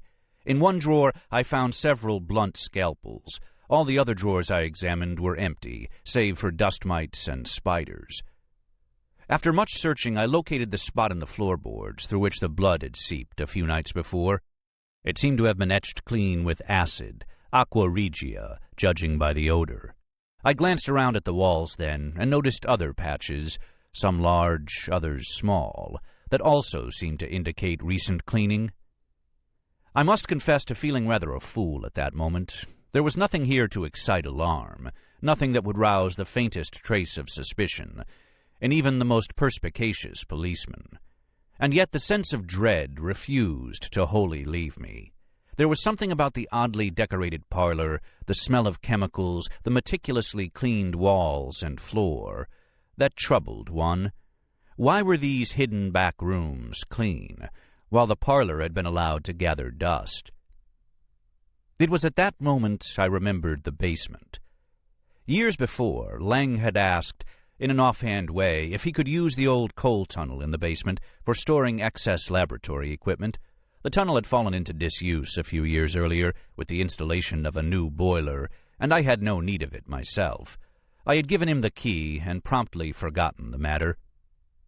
My feelings on descending the cellar stairway behind the cabinet can scarcely be described. On one occasion I halted, wondering if I should summon an escort, but once again sane reasoning prevailed. There was no sign of foul play. No, the only thing for it was to proceed myself. Lang had affixed a padlock to the coal cellar door. Seeing this, I was momentarily overcome by a sense of relief. I had done my utmost. There was nothing else but mount the stairs. I even went so far as to turn around and take the first step. Then I stopped. The same impulse that had brought me this far would not let me leave until I had seen this bad business through. I raised my foot to kick in the door. Then I hesitated. If I could contrive to remove the lock with the pair of bolt cutters, I reasoned, Lang would think it the work of a sneak thief. It was the work of 5 minutes to retrieve the necessary implement and cut through the hasp of the lock. I dropped it to the ground, then pushed the door wide, allowing the afternoon light to stream down the stairway behind me. Immediately upon entering, I was overwhelmed with far different sensations than those that had gripped me on the third floor. Whatever work had ceased in Lang's chambers was, clearly, still active here. Once again it was the odor I noticed first. As before, there was a smell of caustic reagents, perhaps mixed with formaldehyde or ether. But these were masked by something much richer and more powerful.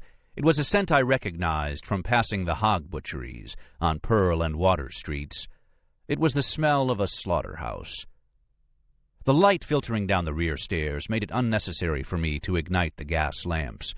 Here, too, were numerous tables, but these tables were covered with a complicated sprawl of medical instruments, surgical apparatus, beakers, and retorts. One table contained perhaps 70 small vials of light amber liquid, carefully numbered and tagged. A vast array of chemicals were arranged in cabinets against the walls. Sawdust had been scattered across the floor. It was damp in places. Scuffing it with the toe of my boot, I discovered that it had been thrown down to absorb a rather large quantity of blood. I knew now that my apprehensions were not entirely without merit, and yet, I told myself, there was still nothing to raise alarm here. Dissections were, after all, a cornerstone of science. On the closest table was a thick sheaf of carefully jotted notes, gathered into a leather-bound journal. They were penned in Lang's distinctive hand. I turned to these with relief. At last I would learn what it was Lang had been working towards. Surely some noble scientific purpose would emerge from these pages to give the lie to my fears.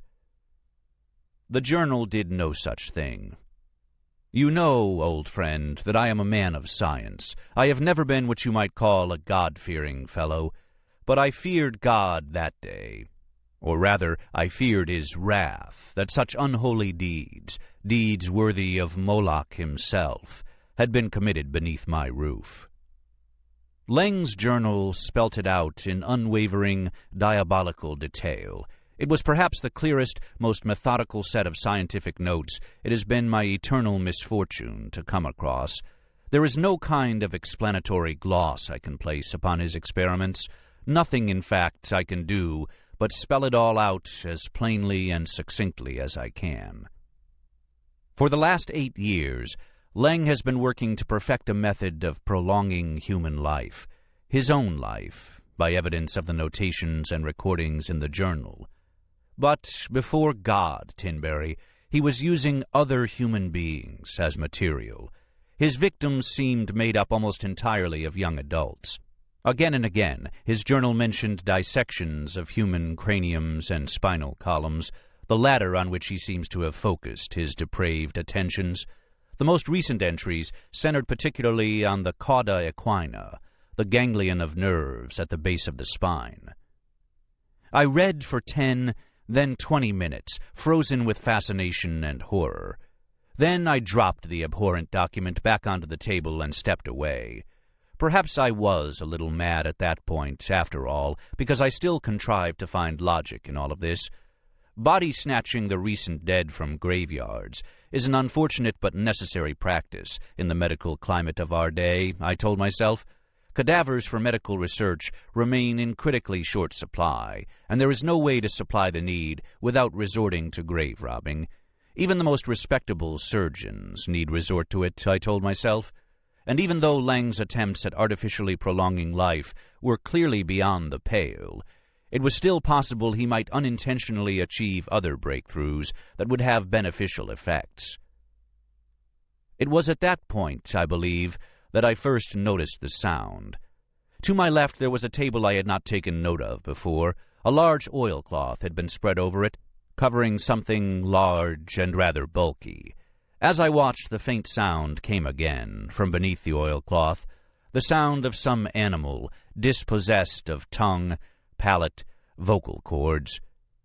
I cannot explain where I found the strength to approach it, other than my own overpowering need to know.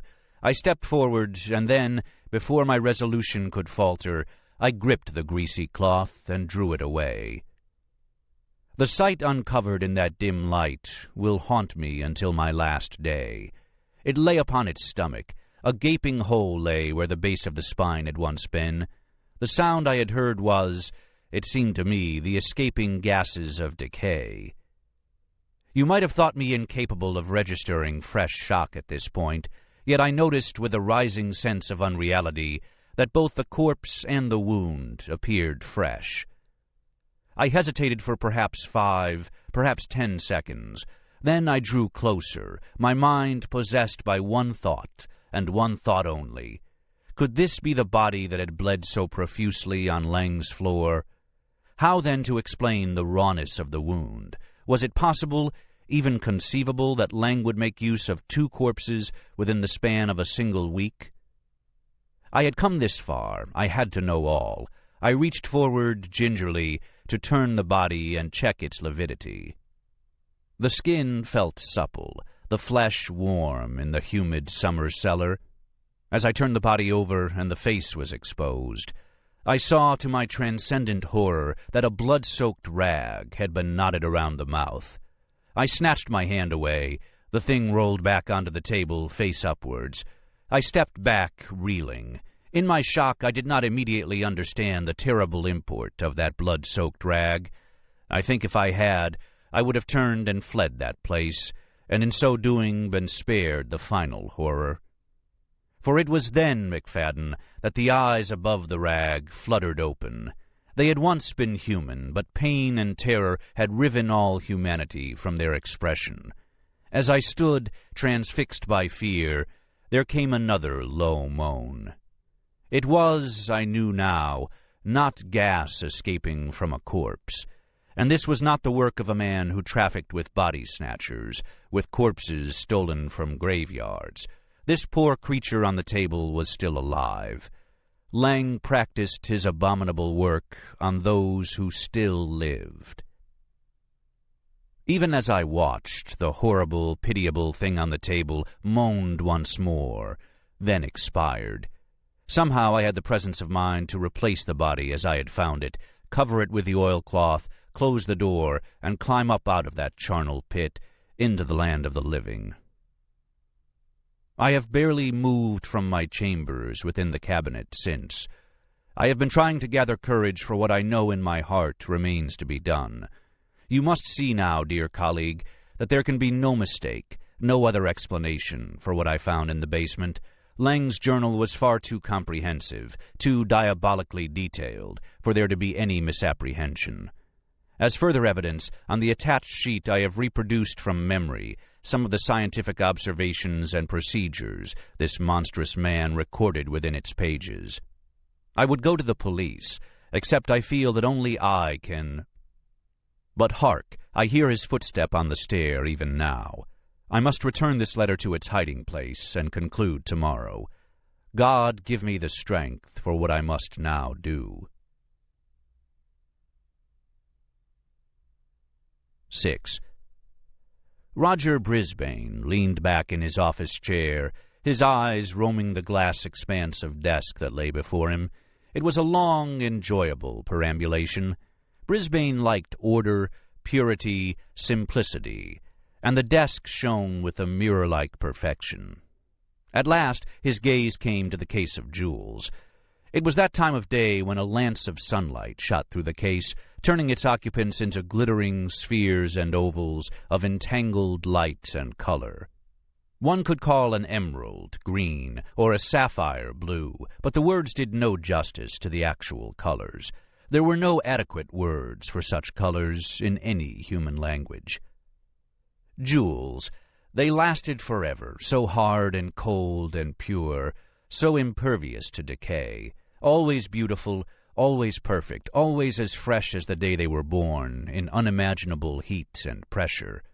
So unlike human beings, with their opaque, rubbery flesh, and their odoriferous descent from birth to the grave, a story of drool, semen, and tears. He should have become a gemologist. He would have been much happier surrounded by these blooms of pure light. The law career his father had chosen for him was nothing more than a vile parade of human failure, and his job in the museum brought him in contact with that failure day in and day out, in stark illumination. He turned to lean over a computer printout with a sigh. It was now clear the museum should never have borrowed $100 million for its new state-of-the-art planetarium. More cuts were needed.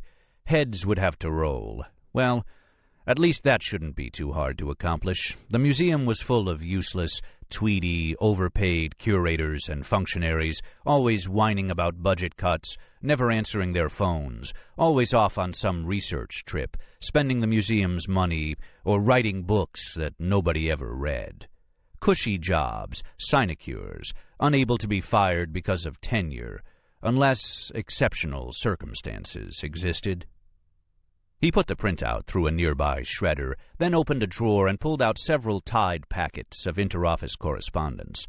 The mail of a dozen likely candidates, intercepted thanks to a man in the mailroom who had been caught organizing a Super Bowl pool on museum time. With any luck, he'd find plenty of exceptional circumstances inside. It was easier, and easier to justify, than scanning email. Brisbane shuffled the packets without interest. Then he stopped, glancing at one of them. Here was a case in point. This man, Puck. He sat in the archives all day long, doing what? Nothing, except causing trouble for the museum. He untied the packet, riffled through the envelopes within. On the front and back of each were dozens of lines for addresses. The envelopes had a little red tie string and could be reused until they fell apart, simply by adding a new name to the next blank line. And there, on the second-to-last line, was Puck's name, and following it was Nora's name. Brisbane's hand tightened around the envelope. What was it that arrogant FBI agent Pendergast had said? Most of the work will be archival in nature. He unwound the string and slid out a single piece of paper. A whiff of dust rose from the envelope, and Brisbane hastily raised a protective tissue to his nose. Holding the paper at arm's length, he read, "Dear Dr. Kelly, I found another small box of papers on Shotham's cabinet, which somehow had been recently misplaced. Not nearly as astonishing as what you have already uncovered, yet interesting in its own way. I will leave it for you in the archives reading room. P." Color crept into Brisbane's face, then drained out again. It was just as he thought. She was still working for that arrogant FBI agent, and she was continuing to enlist Puck's help. This thing had to be stopped, and Puck had to go. Just look at this note, Brisbane thought, manually typed on what was clearly an ancient typewriter. The very inefficiency of it made Brisbane's blood boil. The museum was not a welfare program for eccentrics. Puck was a fossilized anachronism who should have been put out to pasture long before. He would gather suitable evidence, then draw up a recommended termination list for the next executive committee meeting. Puck's name would be at the top. But what about Nora? He remembered the words of the museum director, Colopy, at their recent meeting. "Doucement, doucement," the director had murmured. And softly it would be. For now. 7. Smithback stood on the sidewalk, midway between Columbus and Amsterdam, gazing speculatively up at the red brick facade before him. 108 West 99th Street was a broad, pre-war apartment house, unembarrassed by any distinguishing architecture, bright in the noonday sun. The bland exterior didn't bother him. What mattered lay within, a rent-stabilized, two-bedroom apartment near the museum for only $1,800 a month. He stepped back toward the street, giving the neighborhood a once-over. It wasn't the most charming Upper West Side neighborhood he had seen, but it had possibilities.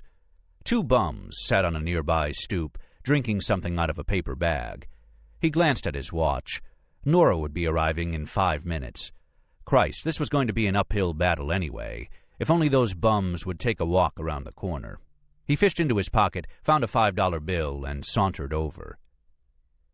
"Nice day if it don't rain," he said. The bums eyed him suspiciously. Smithback brandished the $5. "Hey, guys, go buy yourself lunch, okay?" One of them grinned, exposing a row of decaying teeth. "For $5? Man, you can't buy a cup of Starbucks for $5, and my legs hurt." "Yeah," said the other, wiping his nose. Smithback pulled out a 20. "Oh, my aching legs."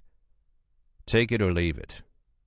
The closest bum took the 20, and the pair rose to their feet with histrionic groans and sniffles. Soon they were shuffling toward the corner, heading no doubt to the nearby liquor store on Broadway. Smithback watched their retreating backs. At least they were harmless rummies, and not crackheads or worse.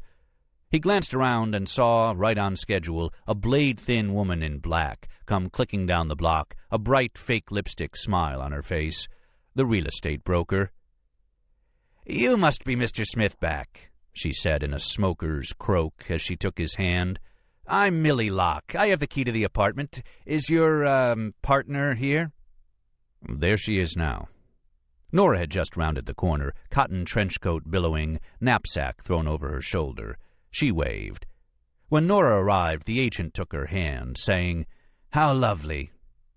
They entered a dingy lobby, lined on the left with mailboxes, and on the right with a large mirror, a feeble attempt to make the narrow hall look bigger than it actually was. They pressed the button for the elevator. There was a whir and a rattle somewhere overhead. "It's a perfect location," said Smithback to Nora. 20-minute walk to the museum, close to the subway station, a block and a half from the park. Nora did not respond. She was staring at the elevator door, and she did not look happy. The elevator creaked open, and they stepped in. Smithback waited out the excruciatingly long ride, silently willing the damn elevator to hurry up. He had the unpleasant feeling that he, not just the apartment, was undergoing an inspection. As they got out at the 6th floor, took a right in a dim hallway, and stopped in front of a brown metal door with an eye-hole set into it, the real estate broker unlocked 4 separate locks and swung the door open. Smithback was pleasantly surprised. The apartment faced the street, and it was cleaner than he expected. The floors were oak, a bit warped, but oak nevertheless. One wall was exposed brick, the others painted sheetrock.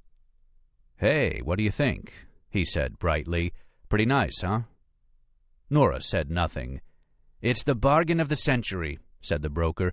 $1,800, rent stabilized, AC, great location, bright, quiet. The kitchen had old appliances, but was clean. The bedrooms were sunny with south-facing windows, which gave the little rooms a feeling of space. They stopped in the middle of the living room. "Well, Nora?" Smithback asked, feeling uncharacteristically shy. "What do you think?" Nora's face was dark, her brow furrowed. This did not look good. The real estate broker withdrew a few feet to give them the pretense of privacy. "It's nice," she said. "Nice? $1,800 a month for an Upper West Side 2-bedroom? In a pre-war building? It's awesome." The real estate broker leaned back toward them. "You're the first to see it. I guarantee you it'll be gone before sunset." She fumbled in her purse, removed a cigarette and a lighter, flicked on the lighter, and then, with both hands poised inches apart, asked, "May I?" "Are you all right?" Smithback asked Nora. Nora waved her hand, took a step toward the window. She appeared to be looking intently at something far away. "You did talk to your landlord about moving out, didn't you?" "No, not quite yet." This book is continued on Disc 4. Disc 4. "You did talk to your landlord about moving out, didn't you?" "No, not quite yet." Smithback felt his heart sink a little. "You haven't told him?" She shook her head. The sinking feeling grew more pronounced. "Come on, Nora, I thought we'd decided on this." She looked out a window. "This is a big move for me, Bill. I mean, living together." Her voice trailed off. Smithback glanced around at the apartment. The real estate broker caught his eye, quickly looked away. He lowered his voice. "Nora, you do love me, right?" She continued looking out the window. "Of course, but this is just a really bad day for me, okay?" "It's no big deal. It's not like we're engaged." "Let's not talk about it." "Not talk about it? Nora, this is the apartment. We're never going to find a better one. Let's settle the broker's fee." "Broker's fee?" Smithback turned to the agent. "What did you say your fee was for this place?" The agent exhaled a cloud of smoke, gave a little cough. "I'm glad you asked. It's quite reasonable. Of course, you can't just rent an apartment like this. I'm doing you a special favor just showing it to you." "So how much is this fee?" Nora asked. 18. 18 what? Dollars? % of the first year's rent, that is. But that's... Nora frowned, did the calculation in her head. That's close to $4,000. It's cheap, considering what you're getting, and I promise you if you don't go for it, the next person will. She glanced at her watch. They'll be here in 10 minutes. That's how much time you have to make your decision. What about it, Nora? Smithback asked. Nora sighed. I have to think about this. We don't have time to think about it. We have all the time in the world. This isn't the only apartment in Manhattan. There was a brief, frozen silence. The real estate broker glanced again at her watch. Nora shook her head. Bill, I told you it's been a bad day. I can see that. You know the Shotham collection I told you about? Yesterday we found a letter. A terrible letter hidden among that collection. Smithback felt a feeling akin to panic creeping over him. Can we talk about this later? I really think this is the apartment. She rounded on him, her face dark. Didn't you hear what I said? We found a letter. We know who murdered those 36 people. There was another silence. Smithback glanced over at the real estate broker, who was pretending to examine a window frame. Her ears were practically twitching. You do? He asked. He's an extremely shadowy figure named Enoch Lang. He seems to have been a taxonomist and a chemist. The letter was written by a man named Shotham, who owned a kind of museum on the site called Shotham's Cabinet.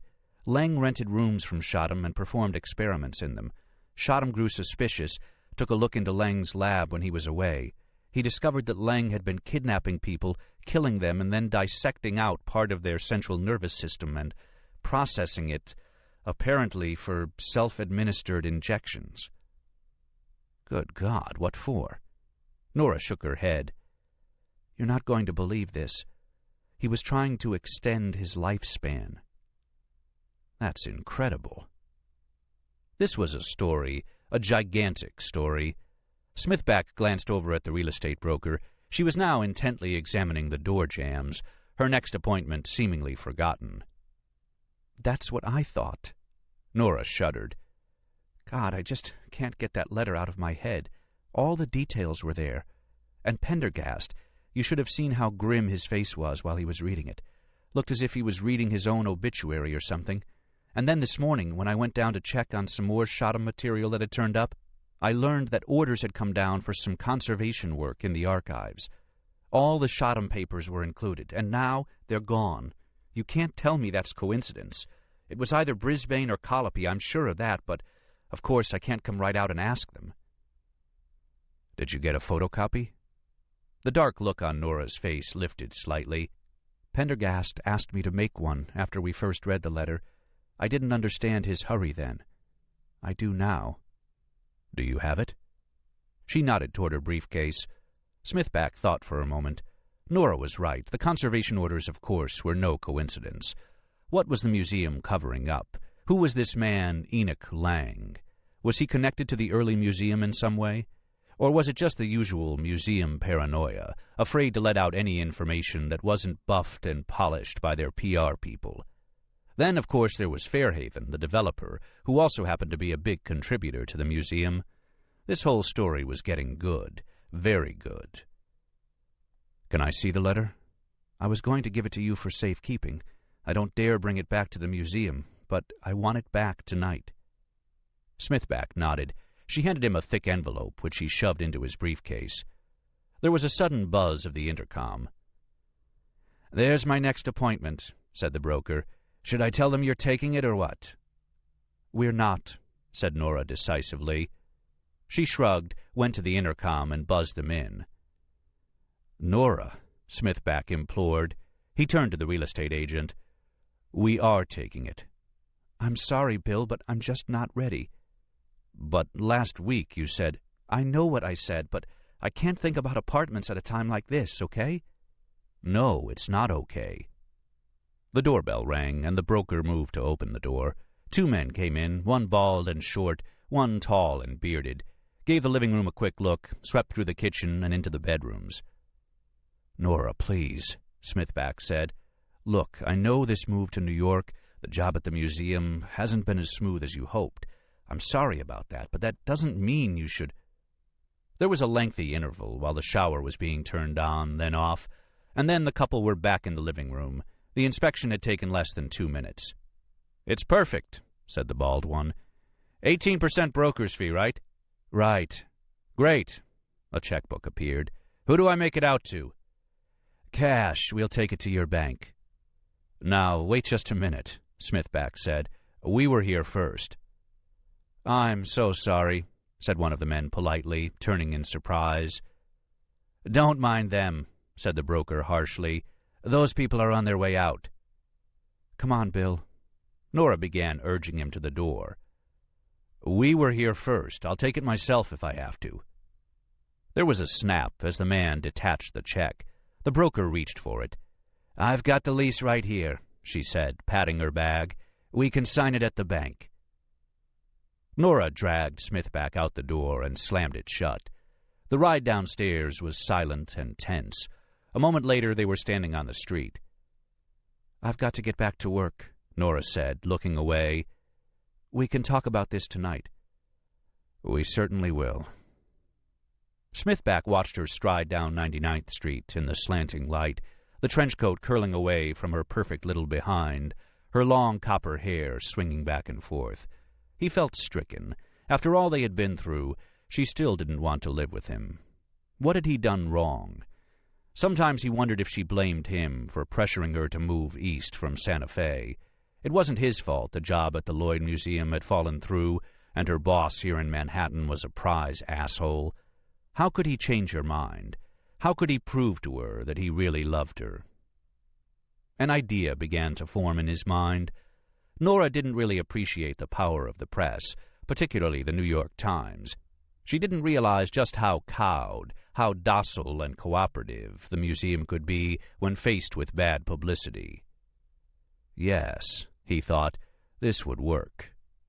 She would get the collections back and get her carbon-14 dating funded and more. She would thank him in the end. If he worked fast, he could even make the early edition. Smithback heard a hearty yell. "Hey, friend!"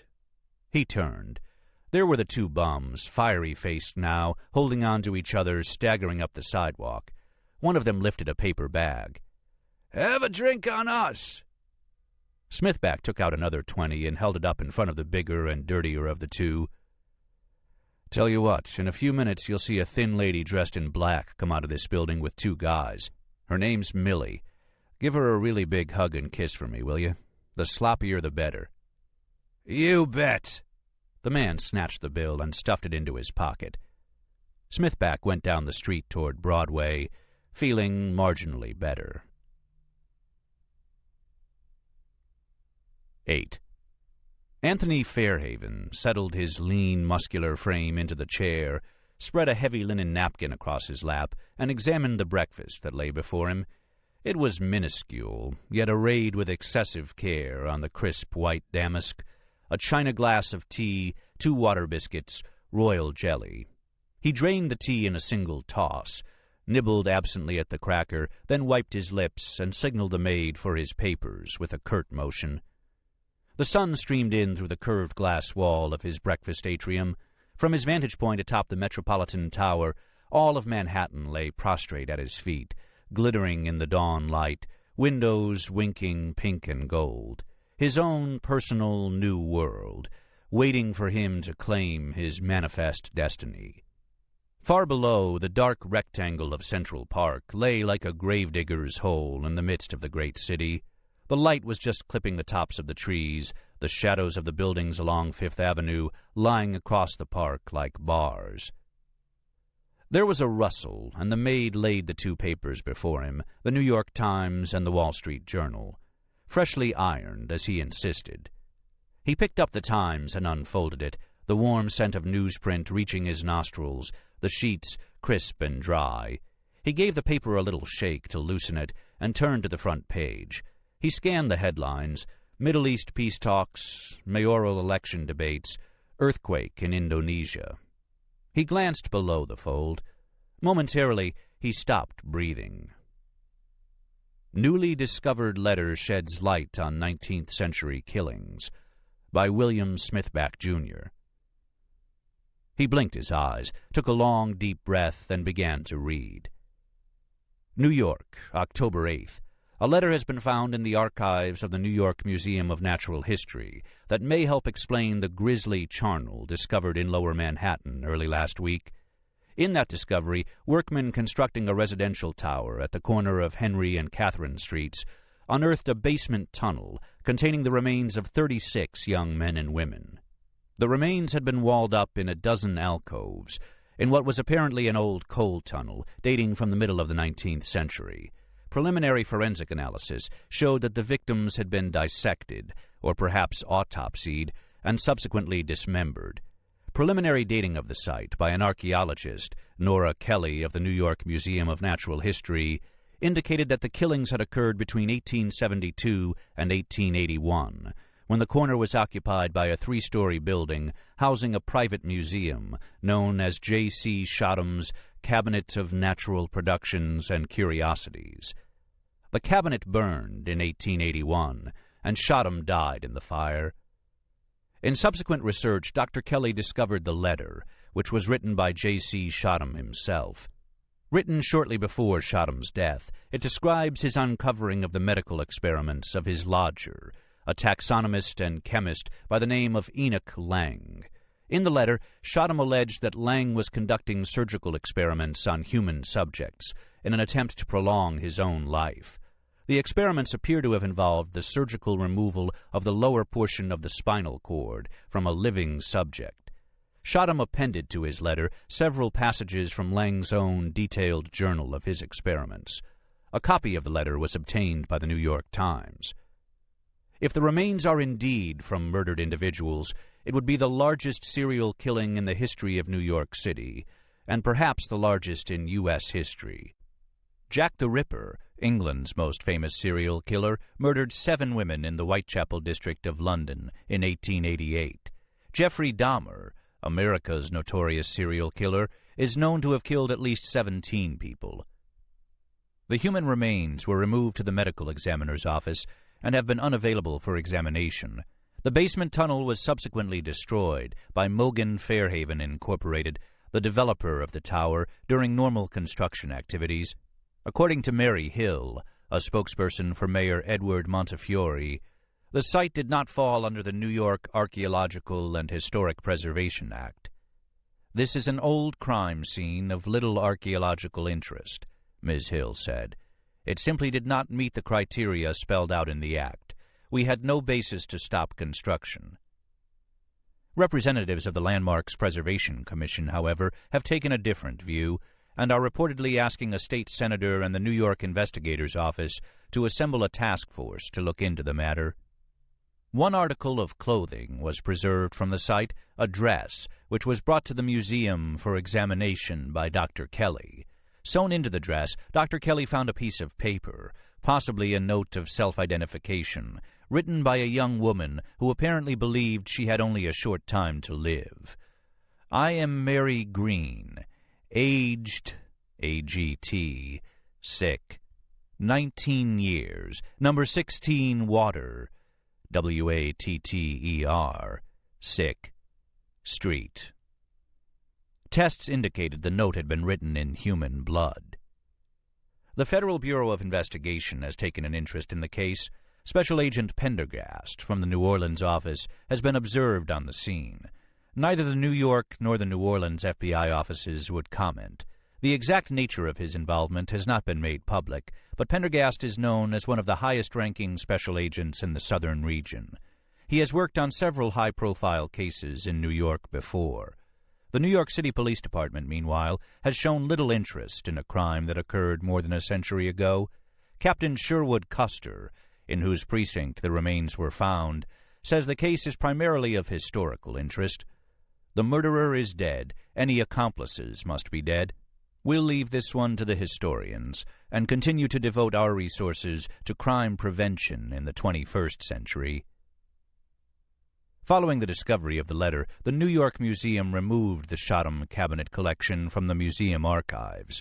Roger Brisbane, first vice president of the museum, called the move part of a long-scheduled, ongoing conservation process, a coincidence that has nothing to do with these reports. He referred all further questions to Harry Medeker in the museum's public relations department. Mr. Medeker did not return several telephone calls from the Times. The story continued on an inside page where the reporter described the details of the old murders with considerable relish. Fairhaven read the article to the end, then turned back and read the first page once again.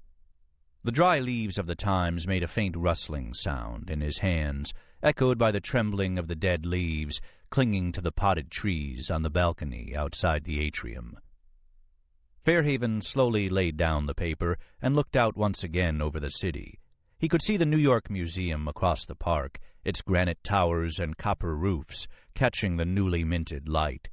He flicked his finger, and another cup of tea arrived. He stared at the cup without pleasure, tossed it down. Another flick of his finger brought him a phone. Fairhaven knew a great deal about real estate development, public relations, and New York City politics. He knew this article was a potential disaster. It called for firm, prompt action. He paused, thinking who should receive the first telephone call. A moment later, he dialed the mayor's private number, which he knew by heart. 9. Doreen Hollander, of 21 Indian Feather Lane, Pine Creek, Oklahoma, had left her husband 26 stories overhead, mumbling and snoring in their hotel room. Gazing across the broad expanse of Central Park West, she decided now was the perfect time to view Monet's water lilies at the Metropolitan Museum. She'd wanted to get a glimpse of the famous paintings ever since seeing a poster at her sister-in-law's house. Her husband, service technician for Oklahoma Cable, hadn't the faintest interest in art. Chances were he'd still be asleep when she returned. Consulting the visitor's map the hotel had so generously volunteered, she was pleased to discover the museum lay just across Central Park. A short walk, no need to call for an expensive taxi. Doreen Hollander liked walking, and this would be the perfect way to burn off those 2 croissants with butter and marmalade she had unwisely eaten for breakfast. She started off, crossing into the park at the Alexander Humboldt Gate, walking briskly. It was a beautiful fall day, and the big buildings on Fifth Avenue shone above the treetops. New York City, a wonderful place, as long as you didn't have to live here. The path dropped down, and soon she came to the side of a lovely pond. She gazed across. Would it be better to go around it to the right or to the left? She consulted her map and decided the left-hand way would be shorter. She set off again on her strong farm girl legs, inhaling the air. Surprisingly fresh, she thought. Bicyclists and rollerbladers whizzed past as the road curved alongside the pond. Soon she found herself at another fork. The main path swerved northward, but there was a footpath that continued straight in the direction she was going, through a wood. She consulted her map. It didn't show the footpath, but she knew a better route when she saw it. She continued on.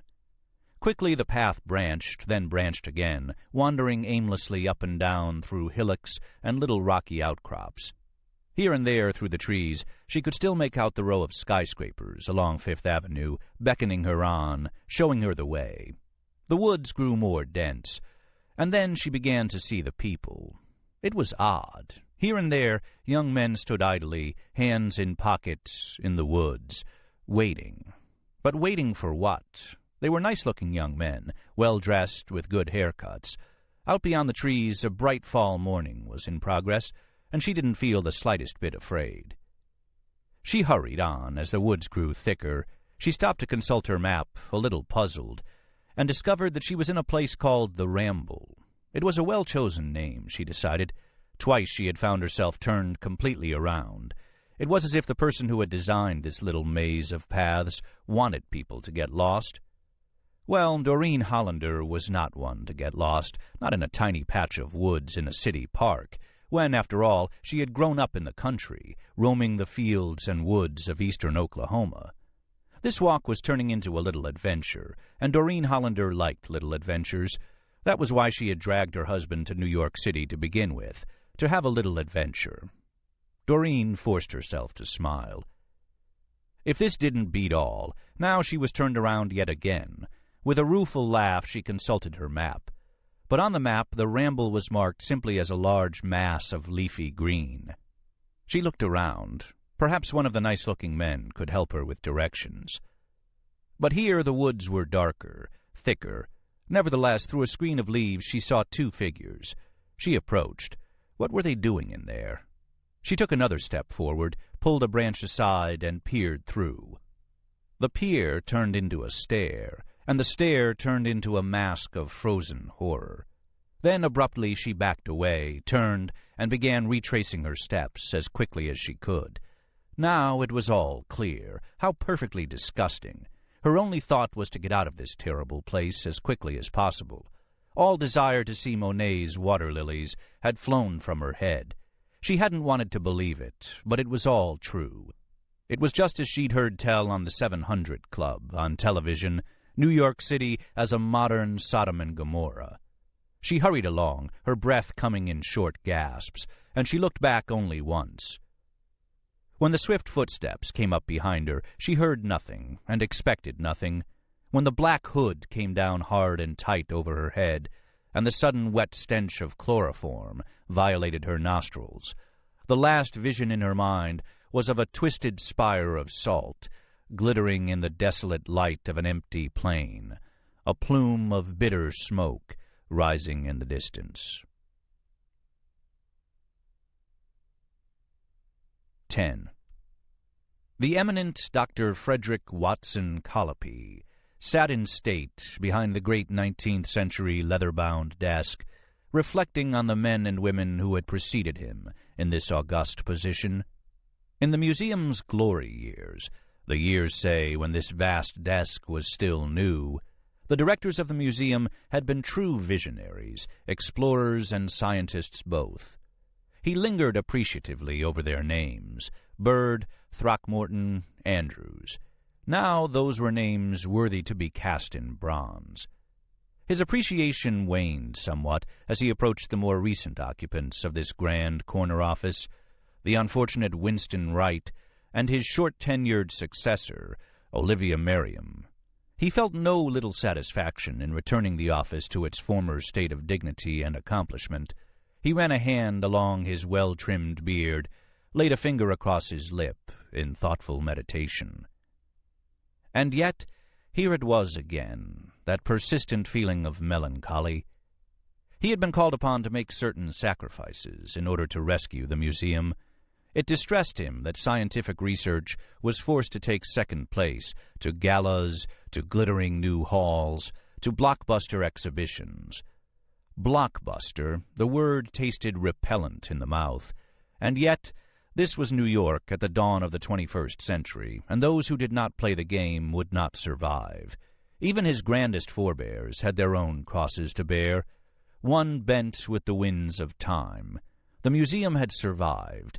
That was the important, that was the only point. He then reflected on his own distinguished scientific lineage, his great-granduncle, Amasa Greenough, friend to Darwin and famed discoverer of the chitinous monkfish of the Indochine. His great-aunt, Philomena Watson, who had done seminal work with the natives of Tierra del Fuego. His grandfather, Gardner Colopy, the distinguished herpetologist. He thought of his own exciting work, reclassifying the Pongidae during the heady days of his youth. Perhaps, with luck and a goodly allowance of years, his tenure here at the museum would rival the great directors of the past. Perhaps he, too, would have his name graven in bronze, enshrined in the great rotunda for all to see. He still couldn't shake the feeling of melancholy that had settled around him. These reflections, normally so soothing, seemed not to help. He felt a man out of place, old-fashioned, superannuated. Even thoughts of his lovely young wife, with whom he had sported so delightfully that very morning before breakfast, failed to shake the feeling. His eye took in the office, the pink marble fireplaces, the round tower windows looking out over Museum Drive, the oak paneling with its patina of centuries, the paintings by Audubon and de Clefis. He regarded his own person, the somber suit with its old-fashioned, almost clerical cut, the starched white shirt front, the silk bow tie worn as a sign of independence in thought and deed, the handmade shoes, and above all, as his eye fell on the mirror above the mantel, the handsome and even elegant face, if a touch severe, that wore its burden of years so gracefully. He turned to his desk with a faint sigh. Perhaps it was the news of the day that made him gloomy. It sat on his desk, spreading out in glaring newsprint, the damnable article, written by that same vile fellow who had caused so much trouble at the museum back in '95. He had hoped the earlier removal of the offending materials from the archives would have quieted things down. But now there was this letter to deal with. On every level, this had the potential to be a disaster. His own staff drawn in, an FBI agent running around, Fairhaven, one of their biggest supporters, under fire. Colopy's head reeled at the possibilities, all too hideous to contemplate. If this thing wasn't handled, it could very well cast a pall on his own tenure, or worse. Do not go to that place, thought Frederick Watson Colopy. He would handle it. Even the worst disasters could be turned around with the right, what was the trendy word? Spin. Yes, that was what was needed here, a very delicate and artfully applied spin. The museum would not, he thought, react in its usual knee-jerk way. The museum would not decry the investigation. It would not protest the rifling of its archives. It would not denounce the unaccountable activities of this FBI agent. It would not deny responsibility, evade, or cover up. Nor would the museum come to the aid of its biggest supporter, Fairhaven, at least not on the surface. And yet much could be done in camera, so to speak. A quiet word could be strategically placed here and there, reassurances given or taken away, money moved hither and yon. Gently, very gently. He depressed a button on his intercom and spoke in a mild voice. "Mrs. Surd, would you be so good as to tell Mr. Brisbane I should like to see him at his convenience?" "Yes, Dr. Colopy." "Thank you most kindly, Mrs. Surd." He released the button and settled back. Then he carefully folded up the New York Times and placed it out of sight, in the to-be-filed box at the corner of his desk. And for the first time since leaving his bedroom that morning, he smiled. 11. Nora Kelly knew what the call was about. She had seen the article in the morning paper, of course. It was the talk of the museum, perhaps of all New York. She knew what kind of effect it would have on a man like Brisbane. She had been waiting all day for him to call her, and now, at 10 minutes to 5, the summons had finally come. He had waited until 10 minutes to 5, letting her stew, no doubt. She wondered if that meant he would give her 10 minutes to clear out of the museum. It wouldn't surprise her. The nameplate was missing from Brisbane's door. She knocked, and the secretary called her in. "Have a seat, please," said a haggard old woman who was clearly in a bad mood. Nora sat. "God-damned Bill," she thought. What could he have been thinking? Admittedly, the guy was impulsive. He tended to act before engaging his cerebral cortex. But this was too much. She'd have his guts for garters, as her father used to say. She'd cut off his balls, fix them to a thong, and wear them around her waist like a bola. This job was so critical to her, yet here he was, practically typing out the pink slip himself. How could he have done this to her? The secretary's phone buzzed. "You may go in," the older woman said. Nora entered the inner office. Brisbane stood in front of a mirror placed at one side of his desk, tying a bow tie around his neck. He wore black pants with a satin stripe and a starched shirt with mother-of-pearl buttons. A tuxedo jacket was draped over his chair. Nora paused inside the door, waiting, but Brisbane said nothing, nor in any way acknowledged her presence. She watched him deftly whip one end of the tie over the other, snug the end through. Then he spoke. "Over the past few hours, I've learned a great deal about you, Dr. Kelly."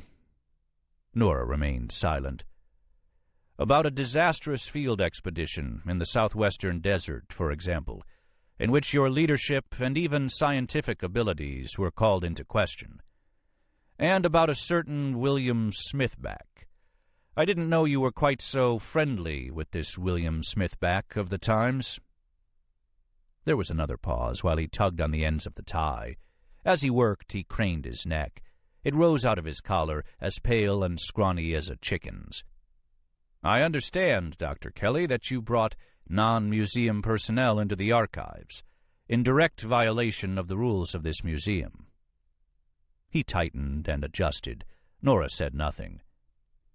"Furthermore, you've been doing outside work on museum time. assisting this FBI agent, again a clear violation of the rules. Nora knew it would be futile to remind Brisbane that he himself, however grudgingly, had authorized the work. Finally, it's a violation of museum rules to have contact with the press without clearing it through our public relations office first.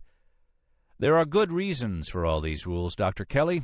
These are not mere bureaucratic regulations. They relate to the museum's security, to the integrity of its collections and archives, and especially its reputation. Do you understand me?" Nora looked at Brisbane but could find no words.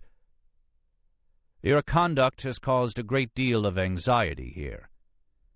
"Look," she said, "if you're going to fire me, get it over with." Brisbane looked at her at last, his pink face forming an expression of mock surprise. "Who said anything about firing? Not only will we not fire you, but you are forbidden to resign." Nora looked at him in surprise. "Dr. Kelly, you will remain with the museum. After all, you're the hero of the hour. Dr. Colopy and I are united on this. We wouldn't dream of letting you go. Not after that self-serving, self-aggrandizing newspaper piece. You're bulletproof. For now." Nora listened, her surprise slowly turning to anger. Brisbane patted his bow tie, examined himself one last time in the mirror, and turned. "All your privileges are suspended. No access to the central collections or the archives." "Am I allowed to use the girls' room?" "No contact with anyone on the outside involving museum business, and especially no contact with that FBI agent or that journalist, Smithback." No need to worry about Smithback, Nora thought, furious now. "We know all about Smithback. There's a file on him downstairs that's a foot thick. As you probably know, he wrote a book about the museum a few years back. That was before my time, and I haven't read it, but I've heard it wasn't exactly Nobel Prize material. He's been persona non grata around here ever since." He looked at her directly, his eyes cold and unwavering. "In the meantime, it's business as usual. Going to the new Primate Hall opening tonight?" "I wasn't planning to." "Start planning. After all, you're our employee of the week. People are going to want to see you up and about, looking chipper. In fact, the museum will be issuing a press release about our own heroic Dr. Kelly, pointing out in the process how civic-minded the museum is, how we have a long history of doing pro bono work for the city. Of course, you will deflect any further questions about this business by saying that all your work is completely confidential." Brisbane lifted the jacket from the chair and daintily shrugged himself into it, flicking a stray thread from his shoulders, touching his perfect hair. "I'm sure you can find a halfway decent dress among your things. Just be glad it isn't one of the fancy dress balls the museum's so fond of these days." "What if I say no? What if I don't get with your little program?" Brisbane shot his cuffs and turned to her again. Then his eyes flicked to the doorway, and Nora's gaze followed. Standing in the doorway, hands folded before him, was Dr. Colopy himself. The director cut a fearsome, almost sinister figure as he silently walked the halls of the museum, his thin frame dressed in formal severity, his profile that of an Anglican deacon's, his posture rigid and forbidding. Colopy, who came from a long background of gentlemen scientists and inventors, had an enigmatic demeanor and a quiet voice that never seemed to be raised. To top it off, the man owned a brownstone on West End Avenue in which he lived with a gorgeous new wife, 40 years his junior. Their relationship was the subject of endless comment and obscene speculation. But today, Director Colopy was almost smiling. He took a step forward. The angular lines of his pale face looked much softer than usual, even animated. He actually took her hand between his own dry palms, eyes looking closely into hers, and Nora felt a faint and wholly unexpected tingle.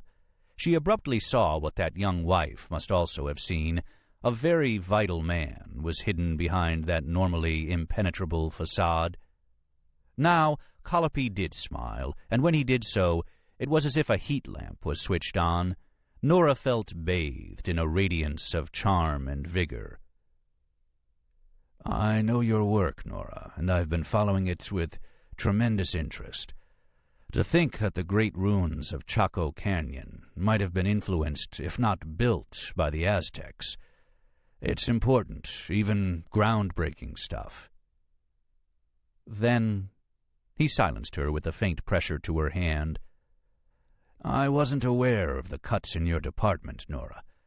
We've all had to tighten our belts, but perhaps we've done so a little too indiscriminately. Nora couldn't help glancing at Brisbane, but his face had shut down completely. It was unreadable. Fortunately, we are in a position to restore your funding, and on top of that, give you the $18,000 you need for those critical carbon-14 dates.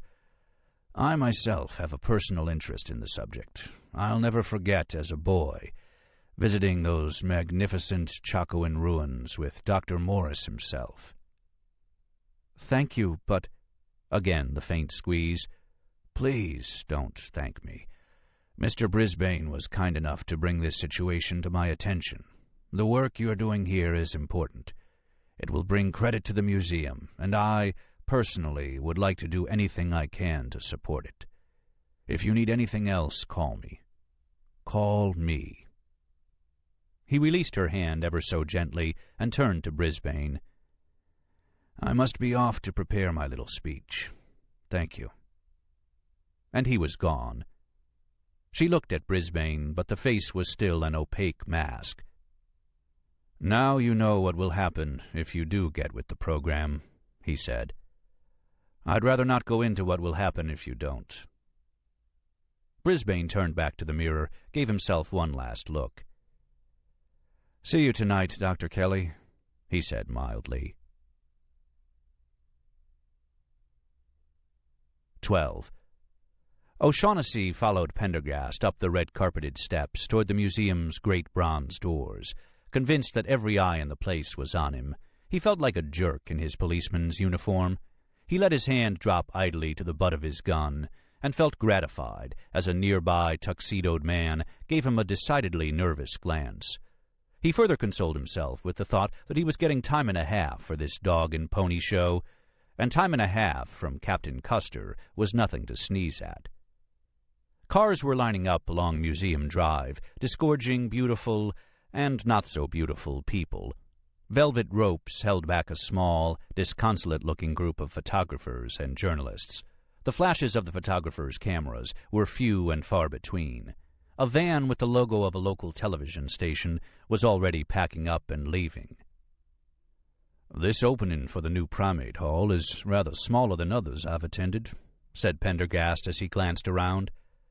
Party fatigue, I expect. The museum's been having so many these days. Primates. All these people are interested in monkeys. I expect most of them are here to observe the primates outside the exhibition cases. Very funny. They passed through the doors and across the great rotunda. Until 2 days ago, O'Shaughnessy hadn't been inside the museum since he was a kid. But there were the dinosaurs, just like they'd always been, and beyond the herd of elephants. The red carpet and velvet ropes led them onward, deeper into the building. Smiling young ladies were positioned along the way, pointing, nodding, indicating where to go. Very nice young ladies. O'Shaughnessy decided that another visit to the museum, when he wasn't on duty, might be in order.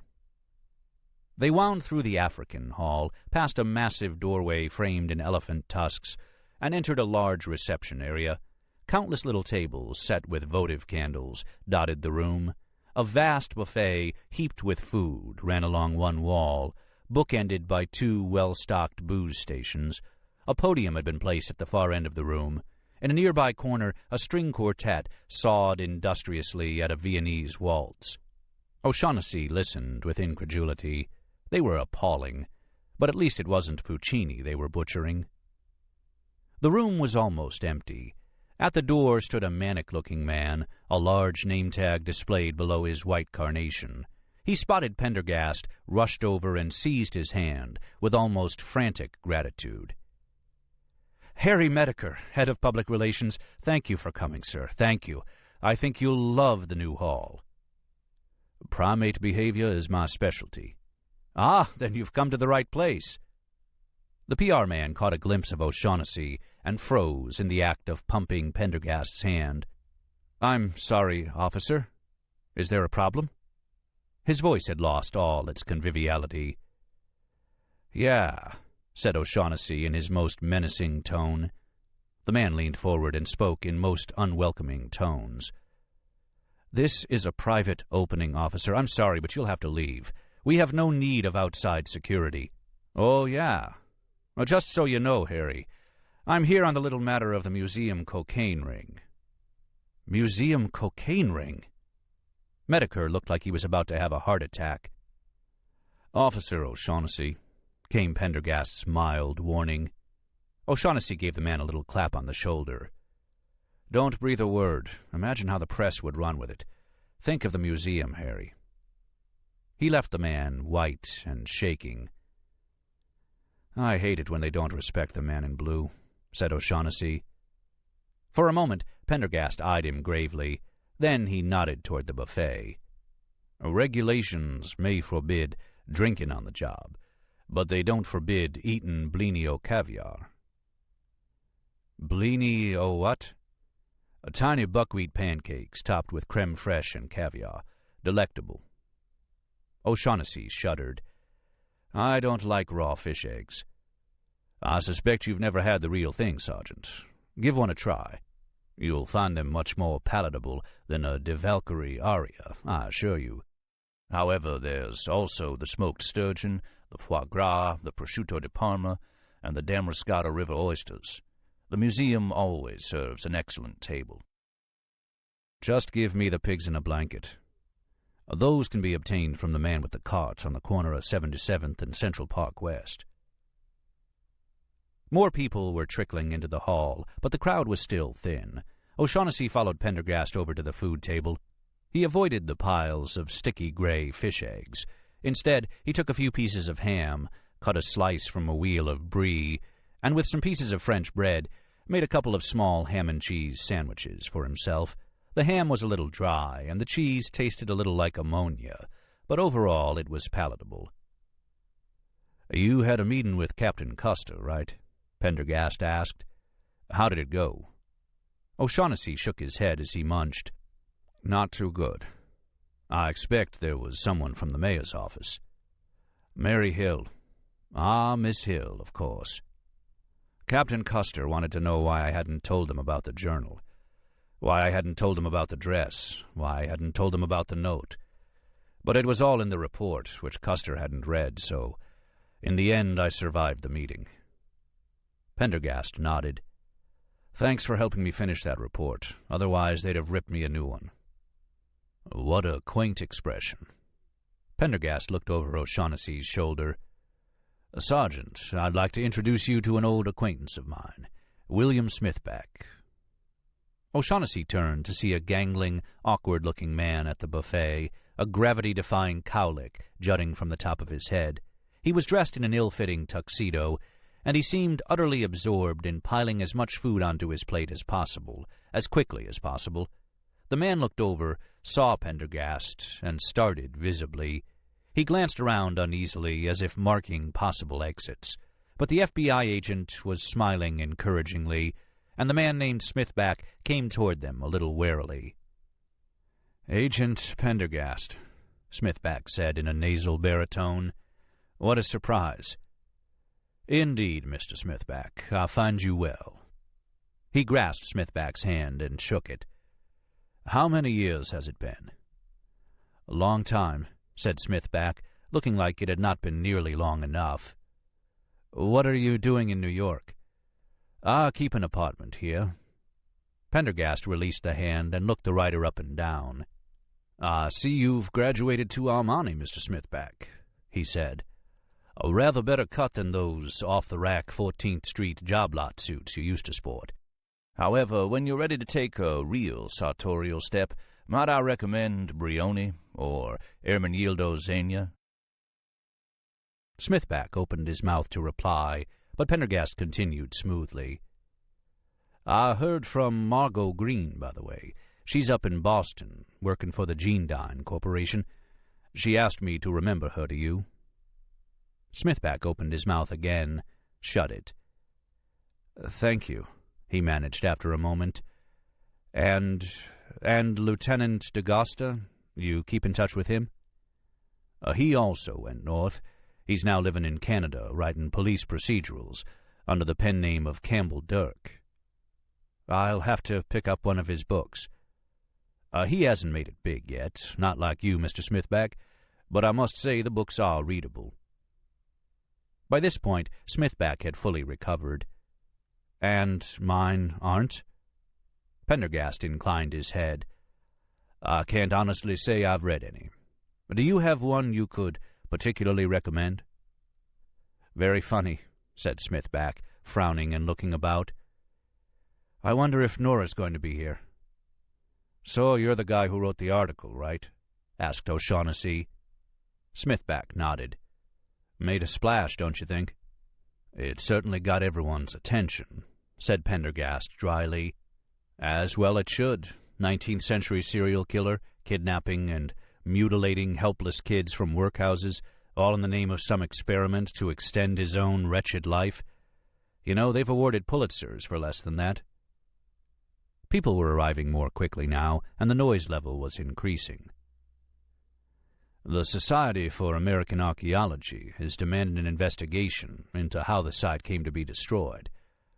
I understand the construction union is also asking questions. With this upcoming election, the mayor's on the defensive. As you can imagine, Mogan Fairhaven wasn't terribly happy about it. Speak of the devil." "What?"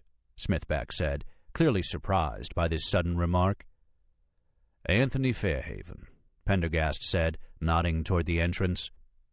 O'Shaughnessy followed the glance. The man standing in the doorway to the hall was much more youthful than he'd expected, fit, with the kind of frame a bicyclist or rock climber might have, wiry, athletic. His tuxedo draped over his shoulders and chest with a lightness that made him look as if he'd been born in it. Even more surprising was the face. It was an open face, an honest-looking face, not the face of the rapacious, money-grubbing real estate developer Smithback had portrayed in the Times article. Then, most surprising of all, Fairhaven looked their way, noticed their glance, and smiled broadly at them before continuing into the hall. A hissing came over the PA system. Tales from the Vienna woods died away raggedly. A man was at the podium doing a sound check. He retreated, and a hush fell on the crowd. After a moment, a second man, wearing a formal suit, mounted the podium and walked to the microphone. He looked grave, intelligent, patrician, dignified, at ease. In short, he was everything O'Shaughnessy hated. "Who's that?" he asked. "The distinguished Dr. Frederick Colopy," said Pendergast, director of the museum. "He's got a 29-year-old wife," Smithback whispered. "Can you believe it? It's a wonder he can even find the... Look, there she is now." He pointed to a young and extremely attractive woman standing to one side. Unlike the other women, who all seemed to be dressed in black, she was wearing an emerald green gown with an elegant diamond tiara. The combination was breathtaking. "Oh, God," Smithback breathed. "What a stunner." "I hope the guy keeps a pair of cardiac paddles on his bedside table," O'Shaughnessy muttered. "I think I'll go over and give him my number, offer to spell him one of these nights, in case the old geezer gets winded." "Good evening, ladies and gentlemen," began Colopy. His voice was low, gravelly, without inflection. "When I was a young man, I undertook the reclassification of the Pungidae, the great apes."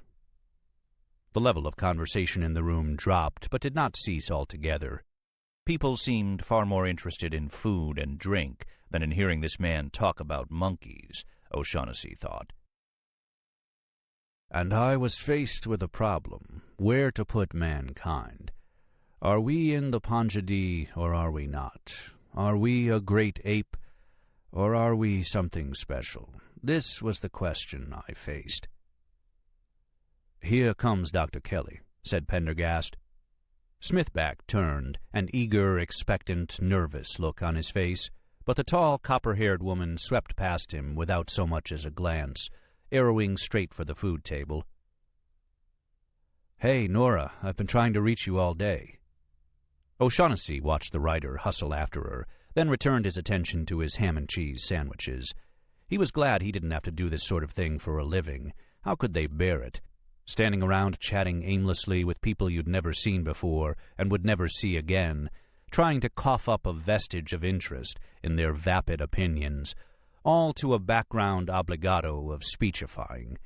It seemed inconceivable to him that there were people who actually liked going to parties like this. "Our closest living relatives." Smithback was returning already. His tuxedo front was splattered with fish eggs and creme fraiche. He looked stricken. "Have an accident?" asked Pendergast dryly. "You might call it that." O'Shaughnessy glanced over and saw Nora heading straight for the retreating Smithback. She did not look happy. "Nora," Smithback began again. She rounded on him, her face furious. "How could you? I gave you that information in confidence." "But, Nora, I did it for you, don't you see? Now they can't touch—" "You moron! My long-term career here is ruined. After what happened in Utah and with the Lloyd Museum closing, this job was my last chance, and you ruined it." "Nora, if you could only look at it my way, you'd—" "You promised me, and I trusted you. God, I can't believe it. I'm totally screwed." She looked away, then whirled back with redoubled ferocity.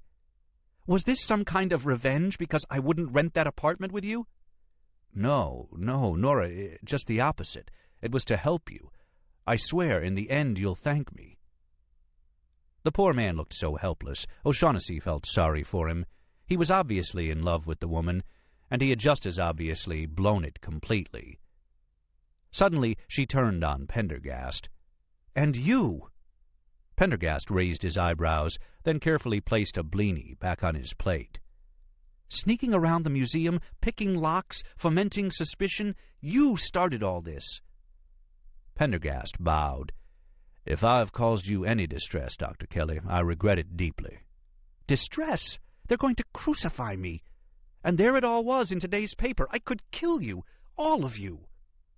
Her voice had risen, and now people were looking at her instead of at the man at the podium, still droning on about classifying his great apes. Then Pendergast said, "Smile, our friend Brisbane is watching." Nora glanced over her shoulder. O'Shaughnessy followed the glance toward the podium and saw a well-groomed man, tall, glossy, with slicked-back dark hair, staring at them. He did not look happy. Nora shook her head and lowered her voice. "Jesus, I'm not even supposed to be talking to you. I can't believe the position you've put me in." "However, Dr. Kelly, you and I do need to talk," Pendergast said softly. "Meet me tomorrow evening at 10 Wren's Tea and Ginseng Company, 75 Mott Street, at 7 o'clock, if you please." Nora glared at him angrily, then stalked off. Immediately, Brisbane glided over on long legs, planting himself in front of them. "What a pleasant surprise," he said in a chill undertone. "The FBI agent, the policeman, and the reporter. An unholy trinity if ever I saw one." Pendergast inclined his head. "And how are you, Mr. Brisbane?" "Oh, top form." "I'm glad to hear it." "I don't recall any of you being on the guest list. Especially you, Mr. Smithback. How did you slither past security?" Pendergast smiled and spoke gently. "Sergeant O'Shaughnessy and I are here on law enforcement business. As for Mr. Smithback, well, I'm sure he would like nothing more than to be tossed out on his ear. What a marvelous follow-up that would make to his piece in today's edition of the Times." Smithback nodded. "Thank you, it would." Brisbane stood still, the smile frozen on his face. He looked first at Pendergast, then at Smithback. His eyes raked Smithback's soiled tux. "Didn't your mother teach you that caviar goes in the mouth, not on the shirt?" He walked off. "Imbecile," Smithback murmured. "Don't underestimate him," replied Pendergast. He has Mogan Fairhaven, the museum, and the mayor behind him, and he is no imbecile. Yeah, except that I'm a reporter for the New York Times. Don't make the mistake of thinking even that lofty position will protect you. And now, without more ado, let us unveil the museum's latest creation, the Hall of Primates. O'Shaughnessy watched as a ribbon beside the podium was cut with an oversized pair of scissors. There was a smattering of applause and a general drift toward the open doors of the new hall beyond. Pendergast glanced at him. Shall we? Why not? Anything was better than standing around here. Count me out, said Smithback. I've seen enough exhibitions in this joint to last me a lifetime. Pendergast turned and grasped the reporter's hand. I'm sure we shall meet again. Soon. It seemed to O'Shaughnessy that Smithback fairly flinched. Soon they were through the doors. People drifted along the spacious hall, which was lined with dioramas of stuffed chimpanzees, gorillas, orangutans, and various monkeys and lemurs, displayed in their native habitats. With some surprise, O'Shaughnessy realized the dioramas were fascinating, beautiful in their own way. They were like magic casements, opening onto distant worlds. How had these morons done it? But of course they hadn't done it. It was the curators and artists who had. People like Brisbane were the dead wood at the top of the pile. He really needed to come here more often. He saw a knot of people gathering around one case which displayed a hooting chimpanzee swinging on a tree limb. There was whispered conversation, muffled laughter. It didn't look any different from the other cases, and yet it seemed to have attracted half the people in the hall. O'Shaughnessy wondered what was so interesting about the chimpanzee. He looked about. Pendergast was in a far corner, examining some strange little monkey with intense interest. Funny man, a little scary, actually, when you got right down to it. He strolled over to check out the case, standing at the fringe of the crowd. There were more murmurs, some stifled laughter, some disapproving clucks. A bejeweled lady was gesturing for a guard. When people noticed O'Shaughnessy was a cop, they automatically shuffled aside. He saw that an elaborate label had been attached to the case. The label was made from a plaque of richly grained oak, on which gold letters were edged in black. It read, Roger C. Brisbane III, First Vice President. 13. The box was made of fruitwood. It had lain untouched and unneeded for many decades, and was now covered in a heavy mantle of dust. But it had only taken one swipe of a soft velour cloth to remove the sediment of years, and a second swipe to bring out the rich, mellow sheen of the wood beneath. Next, the cloth moved toward the brass corners, rubbing and burnishing, then the brass hinges, shined and lightly oiled. Finally came the gold nameplate, fastened to the lid by 4 tiny screws. It was only when every inch, every element of the box had been polished to brilliance that the fingers moved toward the latch, and, trembling slightly with the gravity of the moment, unsnapped the lock, lifted the lid. Within, the tools gleamed from their beds of purple velvet. The fingers moved from one to the next, touching each lightly, almost reverently, as if they could impart some healing gift, as indeed they could, and had, and would again. First came the large amputation knife, its blade curved downward, as did all American amputation knives made between the Revolutionary and Civil Wars. In fact, this particular set dated from the 1840s, crafted by Wiegand and Snowden of Philadelphia. An exquisite set, a work of art. The fingers moved on, a solitary ring of cat's-eye opal, winking conspiratorially in the subdued light. Metacarpal saw, Catlin knife, bone forceps, tissue forceps. At last the fingers stopped on the capital saw. They caressed its length for a moment, then teased it from its molded slot. It was a beauty, long, built for business, its heavy blade breathtakingly sharp. As with the rest of the tools, its handle was made of ivory and gutta percha. It was not until the 1880s, when Lister's work on germs was published, that surgical instruments began to be sterilized. All handles from that point on were made of metal. Porous materials became mere collector's items. A pity, really. The old tools were so much more attractive. It was a comfort to know that there would be no need for sterilization here. The box contained 2 trays. With worshipful care, the fingers removed the upper tray, the amputation set, to expose the still greater beauty of the neurosurgical set below. Rows of skull trephines lay beside the more delicate saw blades, and encircling the rest was the greatest treasure of all, a medical chainsaw, a long, thin band of metal covered in sharp, serrated teeth, ivory hand grips at each end. It actually belonged among the amputation tools, but its great length consigned it to the lower tray. This was the thing to use when time, not delicacy, was of the essence. It was a horrifying-looking tool. It was consummately beautiful. The fingers brushed each item in turn. Then carefully the upper tray was lowered back into position. A heavy leather strop was brought from a nearby table and laid before the open box. The fingers rubbed a small amount of neatsfoot oil into the strop, slowly, without hurry. It was important that there no longer be any hurry.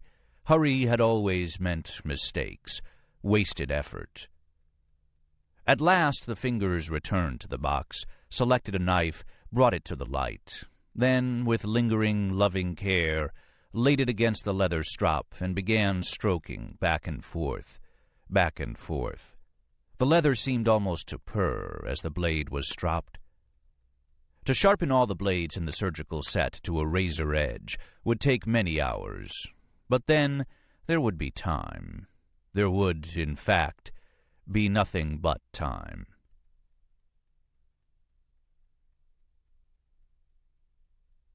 The Appointed Time. 1. Paul Karp could hardly believe he was actually going to get some. Finally, 17 years old, and now, finally, he was going to get some. He pulled the girl deeper into the ramble. It was the wildest, least visited part of Central Park. It wasn't perfect, but it would have to do. "Why don't we just go back to your place?" the girl asked. "My folks are home." Paul put his arms around her and kissed her. "Don't worry, this is great right here." Her face was flushed, and he could hear her breathing. He looked ahead for the darkest, the most private place he could find. Quickly, unwilling to lose the moment, he turned off the paved walk and plunged into a thicket of rhododendron bushes. She was following, gladly. The thought sent a little shiver of anticipation coursing through him. It only seemed deserted, he told himself. People came in here all the time. He pushed his way into the densest part of the thicket. Even though the autumn sun still hovered low in the sky, the canopy of sycamores, laurels, and azaleas created a verdant half-light. He tried to tell himself it was cozy, almost romantic.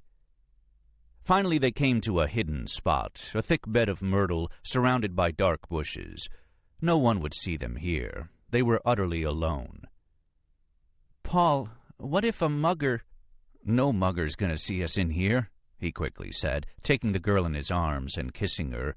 She responded, first hesitantly, then more eagerly. "Are you sure this place is okay?" she whispered. "Sure, we're totally alone." After a last look around, Paul lay down on the myrtle, pulling her beside him. They kissed again. Paul slid his hands up her blouse, and she didn't stop him. He could feel her chest heaving, breasts rising and falling. The birds made a racket over their heads, and the myrtle rose around them like a thick green carpet. It was very nice. Paul thought this was a great way for it to happen. He could tell the story later, but the important thing was it was going to happen. No longer would it be a joke among his friends, the last virgin of Horace Mann's senior class. With renewed urgency, he pressed closer to her, undid some buttons. "Don't push so hard," she whispered, squirming. "The ground is bumpy." "Sorry." They wriggled on the thick myrtle, searching for a more comfortable spot. "Now there's a branch digging into my back." Suddenly she stopped. "What?" I heard a rustle. It's just the wind. Paul shifted some more, and they embraced again. His fingers felt thick and awkward as he unzipped her pants, unbuttoned the rest of her shirt. Her breasts swung free, and at the sight he felt himself grow even harder. He put his hand on her bare midriff, sliding it downward. Her much more expert hand reached him first. As she took him in her cool, gentle grasp, he gasped and thrust forward. Ouch! Wait, there's still a branch underneath me. She sat up, breathing hard, her blonde hair falling over her shoulders. Paul sat up too, frustration mingling with desire. He could see the flattened area where they had been lying. The myrtle was crushed, and beneath he could see the outline of the light-colored branch.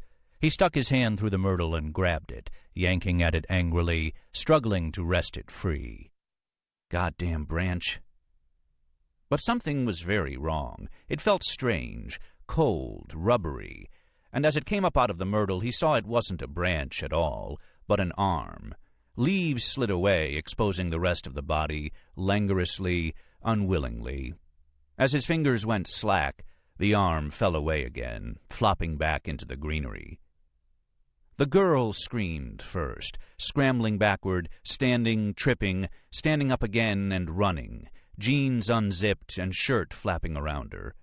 Paul was on his feet, but all he seemed able to hear was her crashing through the undergrowth. It had all happened so fast, it seemed like some sort of dream. He could feel the lust dying away within him, horror flooding in to take its place. He turned to run. Then he paused and glanced wildly back, driven by some impulse to see if it were actually real.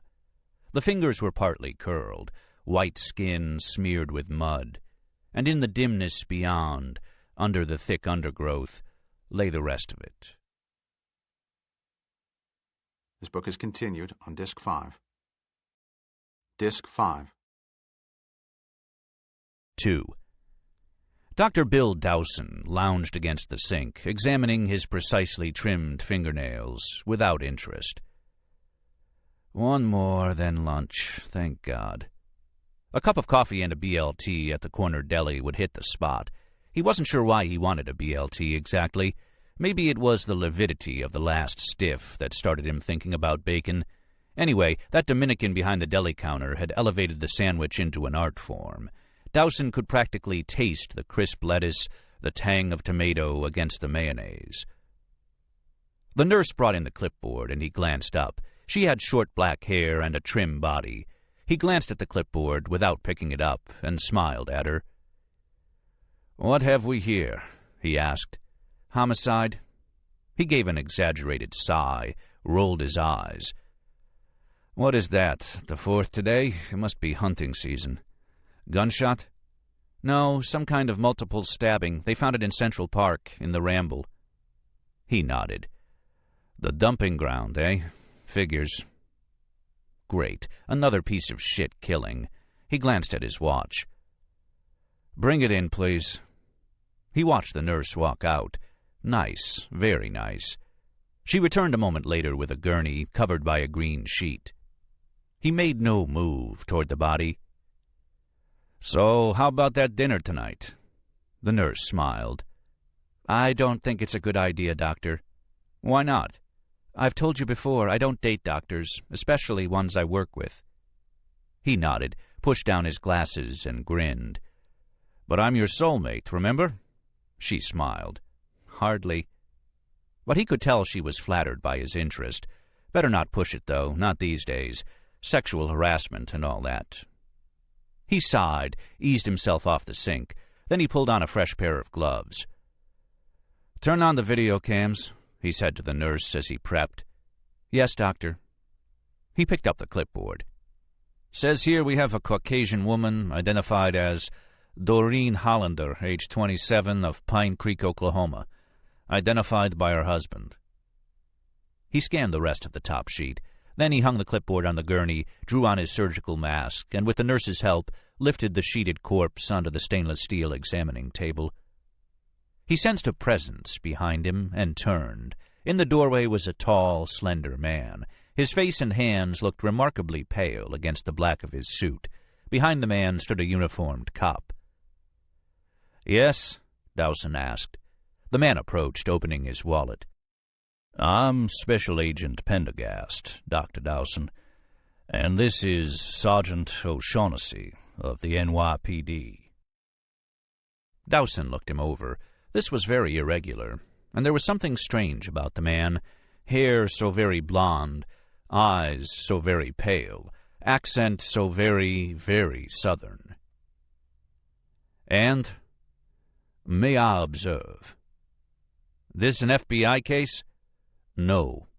Where's your clearance? I don't have one. Dowson sighed with irritation. You know the rules. You can't just watch for the hell of it. The FBI agent took a step closer to him, closer than he liked, invading his personal space. He controlled an impulse to step backward. Look, Mr. Pendergast, get the necessary paperwork and come back, okay? That will be time-consuming, said the man named Pendergast. It will hold you up considerably. I would appreciate your courtesy in letting us observe. There was something in the man's tone that sounded a lot harder than the mellifluous accent and genteel words suggested. Dowson hesitated. Look, with all due respect... With all due respect, Dr. Dowson, I'm in no mood to bandy civilities with you. Proceed with the autopsy. The voice was now cold as dry ice. Dowson remembered the video cam was on. He glanced covertly at the nurse. He had a strong sense that a humiliation at the hands of this man might be just around the corner. This would not look good, and it might cause trouble later. The guy was FBI, after all. Anyway, his own ass was covered. He was on record stating the man needed clearance. Dowson sighed. All right, Pendergast, you and the sergeant don scrubs. He waited until they returned, then pulled back the sheet with a single motion. The cadaver lay on its back, blonde hair, young, fresh. The chill of the previous night had kept it from decomposing. Dowson leaned toward the mic and began a description. The FBI man was looking at the corpse with interest, but Dowson could see that the uniformed cop was beginning to look uneasy, shifting from one foot to another, lips pressed tight together. The last thing he needed was a puker. Is he going to be all right? Dowson asked Pendergast in an undertone, nodding to the cop. Pendergast turned. You don't have to see this, Sergeant. The cop swallowed, glancing from the corpse to Pendergast and back again. I'll be in the lounge. Drop your scrubs in the bin on your way out, said Dowson with sarcastic satisfaction. Pendergast watched the cop leave. Then he turned to Dowson. I suggest you turn the body over before making your Y incision. And why is that?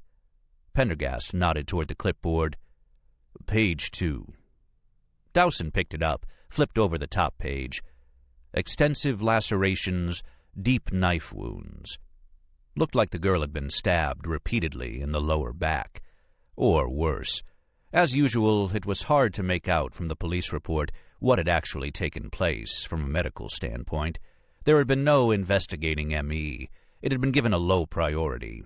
This Doreen Hollander didn't count for much, it seemed. Dowson returned the clipboard. So help me turn her over. They turned the body, exposing the back. The nurse gasped and stepped away. Dowson stared in surprise. Looks like she died on the operating table, in the middle of an operation to remove a spinal tumor. Had they screwed up again downstairs? Just last week, twice, they had sent him the wrong paperwork with the wrong corpse. But immediately, Dowson realized this was no hospital stiff, not with dirt and leaves sticking to the raw wound that covered the entire lower back and sacrum area. This was weird, seriously weird. He peered closer and began describing the wound for the benefit of the camera, trying to keep the surprise out of his voice. Superficially, this does not resemble the random knife-slashing, stabbing, or cutting described in the report. It has the appearance of a dissection. The incision, if it is one, begins about 10 inches below the scapula and 7 inches above the belt line. It appears as if the entire cauda equina has been dissected out, starting at L1 and terminating at the sacrum. At this, the FBI agent looked at him abruptly. The dissection includes the filum terminale. Dowson bent closer. "Nurse, sponge along here." The nurse removed some of the debris around the wound. The room had fallen silent, except for the whir of the camera, and there was a clattering sound as twigs and leaves slid into the table's drainage channel. "The spinal cord, more precisely the cauda equina, is missing. It has been removed." The dissection extends peripherally to the neuroforamen and out to the transverse processes. Nurse, irrigate L1 to L5. The nurse quickly irrigated the requested area. "The dissection has stripped off the skin, the subcutaneous tissue, and paraspinous musculature. It appears as if a self-retaining retractor was used. I can see the marks of it here, and here, and here." He carefully indicated the areas for the benefit of the video. "The spinous processes and laminae have been removed, along with the ligamentum flavum. The dura is still present. There is a longitudinal incision in the dura from L1 to the sacrum, allowing full removal of the cord. It has the appearance of a very professional incision. Nurse, the stereozoom." The nurse rolled over a large microscope. Quickly, Dowson inspected the spinous processes. "It looks as if a rongeur has been used to remove the processes and laminae from the dura." He straightened up, running a gowned arm across his forehead. This was not a standard dissection one would do in medical school. It was more like the kind of thing neurosurgeons practiced in advanced neuroanatomy classes. Then he remembered the FBI agent, Pendergast. He glanced at him to see how he was taking it. He had seen a lot of shocked people at autopsies, but nothing like this. This man looked not shocked exactly, so much as grim death himself. The man spoke. "Doctor, may I interrupt with a few questions?" Dowson nodded. "Was this dissection the cause of death?" This was a new thought to Dowson. He shuddered. If the subject were alive when this was done, yes, it would have caused death. "At what point?" "As soon as the incision was made in the dura, the cerebrospinal fluid would have drained. That alone would have been enough to cause death." He examined the wound again. It looked as if the operation had caused a great deal of bleeding from the epidural veins, and some of them had retracted, an indication of live trauma. Yet the dissector had not worked around the veins, as a surgeon on a live patient would have done, but had cut right through them. The operation, while done with great skill, had also apparently been done with haste. "A large number of veins have been cut, and only the largest, whose bleeding would have interfered with the work, have been ligated. The subject might have bled to death before the opening of the dura, depending on how fast the person worked." "But was the subject alive when the operation began?" "It seems she was." Dowson swallowed weakly. "However, it seems no effort was made to keep the subject alive while the dissection was progressing." "I would suggest some blood and tissue work to see if the subject had been tranquilized." The doctor nodded. "It's standard." "In your opinion, Doctor, how professional was this dissection?" Dowson did not answer. He was trying to order his thoughts. This had the potential of being big and unpleasant. For the time being, no doubt, they'd try to keep a low profile on this, try to fly it as long as possible beneath the radar of the New York press. But it would come out, it always did, and then there would be a lot of people second-guessing his actions.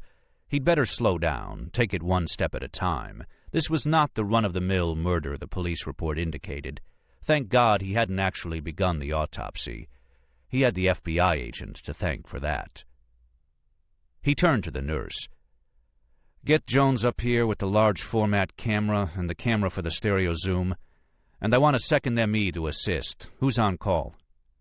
"Dr. Lofton." "I need him within the half hour. I also want to consult with our neurosurgeon, Dr. Feldman. Get him up here as soon as possible." "Yes, doctor." He turned to Pendergast. "I'm not sure I can let you stay without some kind of official sanction." To his surprise, the man seemed to accept this. "I understand, Doctor. I believe this autopsy is in good hands. I personally have seen enough." So have I, thought Dowson.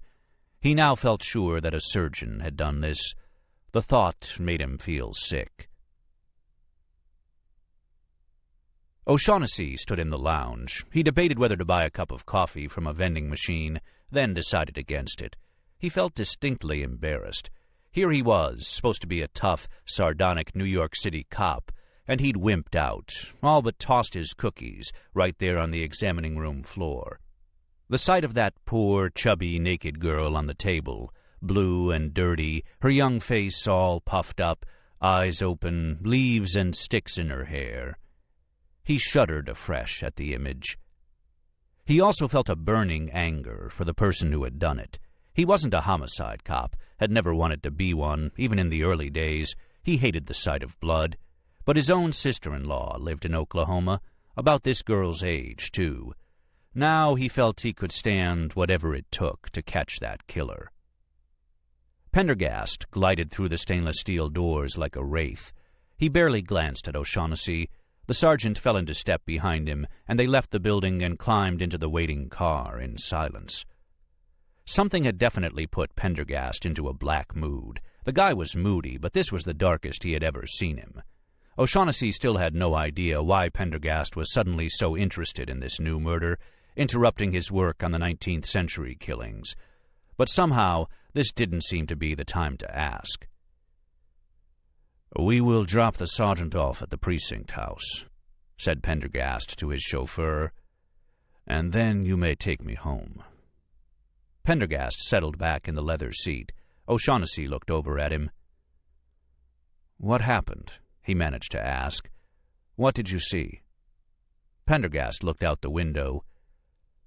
"Evil." And he spoke no more. 3. William Smithback, Jr., in his best suit, the Armani, recently dry-cleaned, crispest white shirt, and most businesslike tie, stood on the corner of Avenue of the Americas and 55th Street. His eyes strayed upward along the vast glass and chrome monolith that was the Mogan Fairhaven building, rippling blue-green in the sunlight like some vast slab of water. Somewhere in that $100 million pile was his prey. He felt pretty sure he could talk his way into seeing Fairhaven. He was good at that kind of thing. This assignment was a lot more promising than that tourist murder in the Ramble his editor had wanted him to cover today. He conjured up the grizzled face of his editor, red eyes bug big behind thick glasses, smoke-cured finger pointing, telling him that this dead lady from Oklahoma was going to be big. Big? Tourists were getting smoked all the time in New York City. It was too bad, but there it was. Homicide reporting was hack work. He had a hunch about Fairhaven, the museum, and these old killings Pendergast was so interested in. He always trusted his hunches. His editor wouldn't be disappointed. He was going to cast his fly onto the water, and by God, Fairhaven might just bite. Taking one more deep breath, he crossed the street, giving the finger to a cabbie that shot past, inches away, horn blaring, and approached the granite and titanium entry. Another vast acreage of granite greeted him upon entering the interior. There was a large desk, manned by half a dozen security officers, and several banks of elevators beyond. Smithback strode resolutely toward the security desk. He leaned on it aggressively. "I'm here to see Mr. Fairhaven." The closest guard was shuffling through a computer printout. "Name?" he asked, not bothering to look up. "William Smithback, Jr., of the New York Times." "Moment," mumbled the guard, picking up a telephone. He dialed, then handed it to Smithback. A crisp voice sounded. "May I help you?" "This is William Smithback, Jr., of the New York Times. I'm here to see Mr. Fairhaven." It was Saturday, but Smithback was gambling he'd be in his office. Guys like Fairhaven never took Saturdays off. and on Saturdays they were usually less fortified with secretaries and guards. "Do you have an appointment?" the female voice asked, reaching down to him from 50 stories. "No, I'm the reporter doing the story on Enoch Lang and the bodies found at his job site on Catherine Street, and I need to speak with him immediately. It's urgent." "You need to call for an appointment." It was an utterly neutral voice. "Good. Consider this the call. I'd like to make an appointment for—" Smithback checked his watch. 10 o'clock. "Mr. Fairhaven is presently engaged," the voice instantly responded. Smithback took a deep breath. So he was in. Time to press the attack. There were probably 10 layers of secretaries beyond the one on the phone, but he'd gotten through that many before. "Look, if Mr. Fairhaven is too busy to talk to me, I'll just have to report in the article I'm writing for the Monday edition that he refused to comment." "He is presently engaged," the robotic voice repeated. "No comment. That'll do wonders for his public image. And come Monday, Mr. Fairhaven will be wanting to know who in his office turned away the reporter. Get my drift?" There was a long silence. Smithback drew in some more air. This was often a long process. "You know when you're reading an article in the paper and it's about some sleazy guy and the guy says, 'I have no comment'?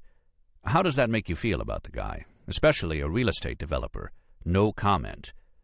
I could do a lot with no comment." There was more silence. Smithback wondered if she had hung up. But no, there was a sound on the line. It was a chuckle. "That's good," said a low, pleasant, masculine voice. "I like that. Nicely done." "Who's this?" Smithback demanded. "Just some sleazy real estate developer." "Who?" Smithback was not going to stand being made fun of by some lackey. "Anthony Fairhaven." "Oh." Smithback was momentarily struck speechless. He recovered quickly. "Mr. Fairhaven, is it true that—" "Why don't you come on up so we can talk face to face, like grown-up people? 49th floor. "What?" Smithback was still surprised at the rapidity of his success. "I said come up. I was wondering when you'd call, being the ambitious careerist reporter that you so evidently are." Fairhaven's office was not quite what Smithback had envisioned. True, there were several layers of secretaries and assistants guarding the sanctum sanctorum. But when he finally gained Fairhaven's office, it wasn't the vast screw-you space of chrome gold, ebony, old master paintings, African primitives he'd expected. It was rather simple and small. True, there was art on the walls, but it consisted of some understated Thomas Hart Benton lithographs of yeoman farmers. Beside these was a glassed panel, locked and clearly alarmed, containing a variety of handguns, mounted on a black velvet backdrop. The sole desk was small and made of birch. There were a couple of easy chairs and a worn Persian rug on the floor. One wall was covered with bookshelves, filled with books that had clearly been read, instead of purchased by the yard as furniture. Except for the gun case, it looked more like a professor's office than that of a real estate magnate. And yet, unlike any professor's office Smithback had ever been in, the space was meticulously clean. Every surface sparkled with an unblemished shine. Even the books appeared to have been polished. There was a faint smell of cleaning agents, a little chemical, but not unpleasant.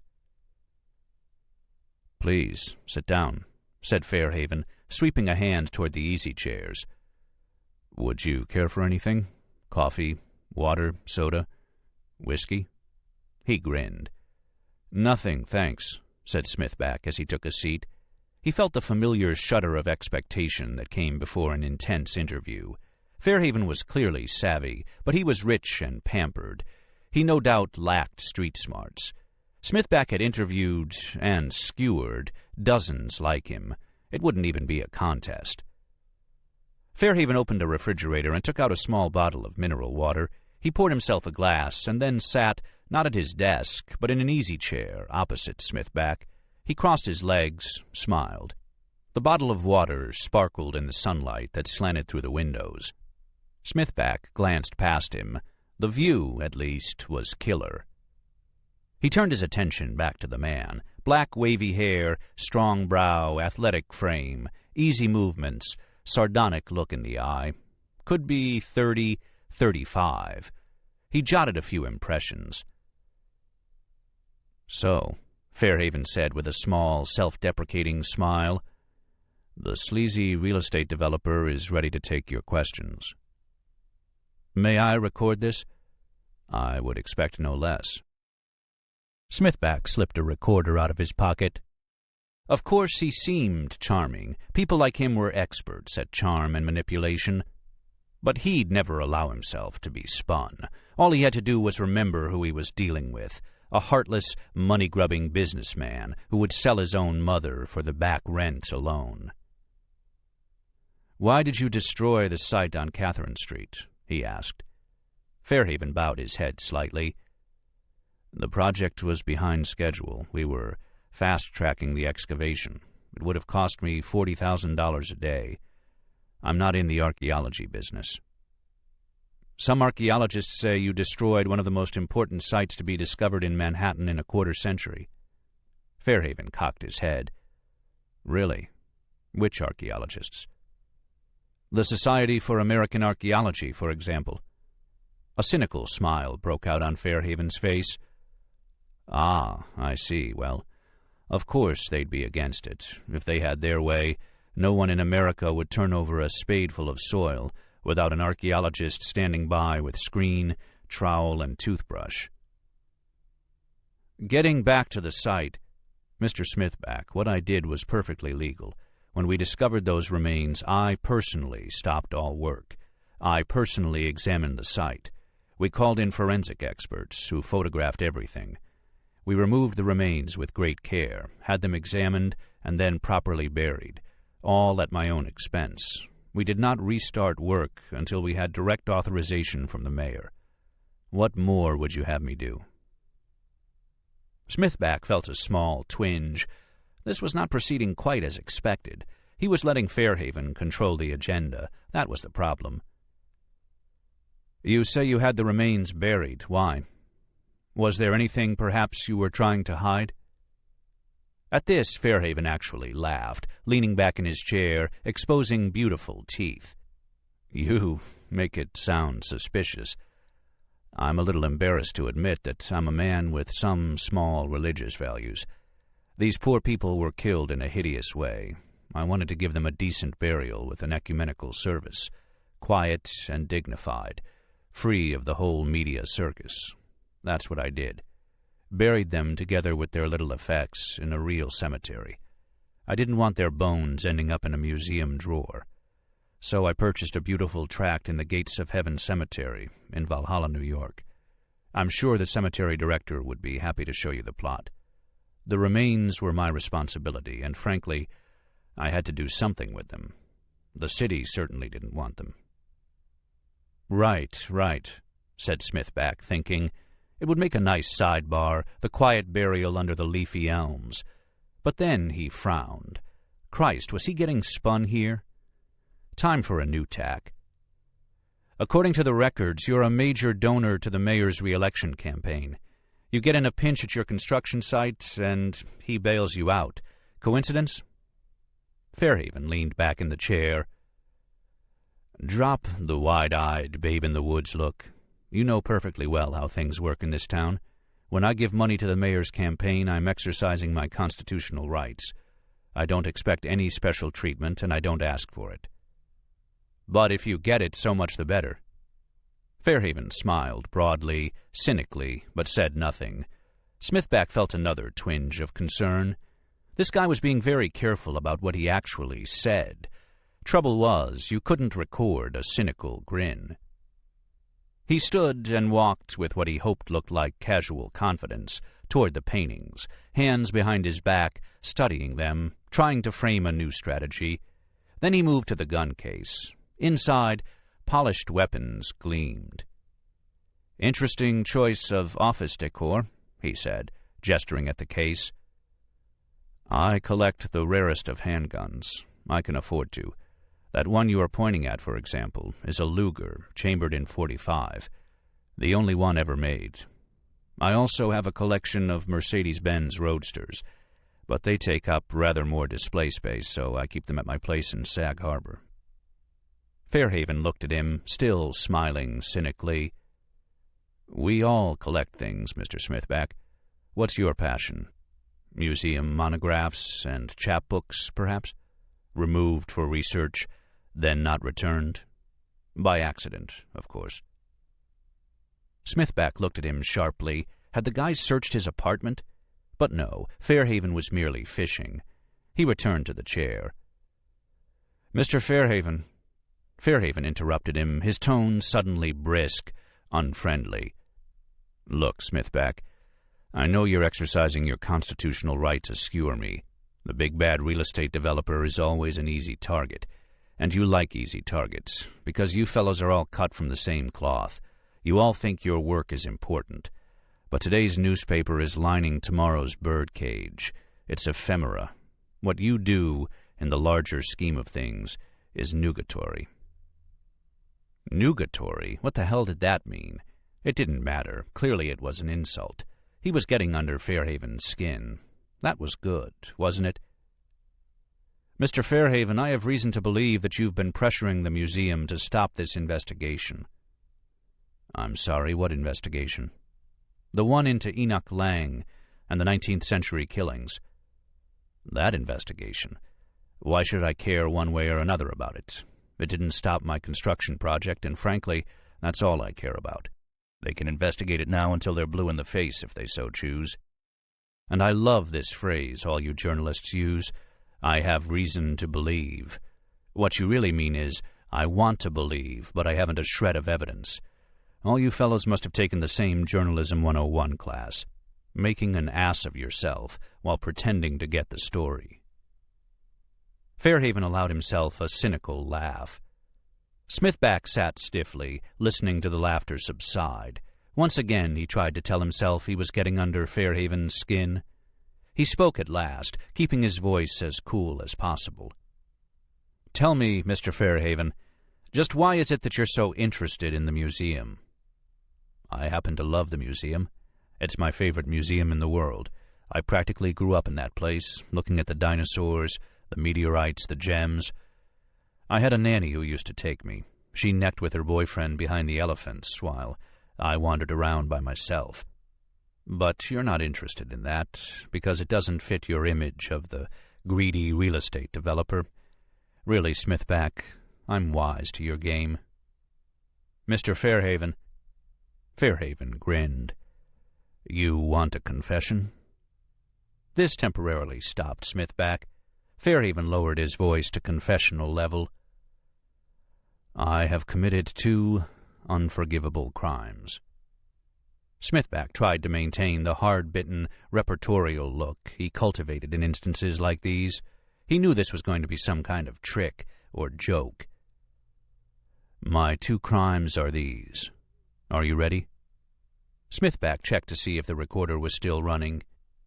I am rich, and I am a developer. My 2 truly unforgivable sins. Mea culpa. Against all his better journalistic instincts, Smithback found himself getting pissed off. He'd lost the interview. It was, in fact, a dead loss. The guy was a slimeball, but he was remarkably adroit at dealing with the press. So far, Smithback had nothing, and he was going to get nothing. He made one last push anyway. You still haven't explained... Fairhaven stood. Smithback, if you only knew how utterly predictable you and your questions are, if you only knew how tiresome and mediocre you are as a reporter, and, I'm sorry to say, as a human being, you'd be mortified. I'd like an explanation. But Fairhaven was pressing a buzzer. His voice smothered the rest of Smithback's question. Miss Gallagher, would you kindly show Mr. Smithback out?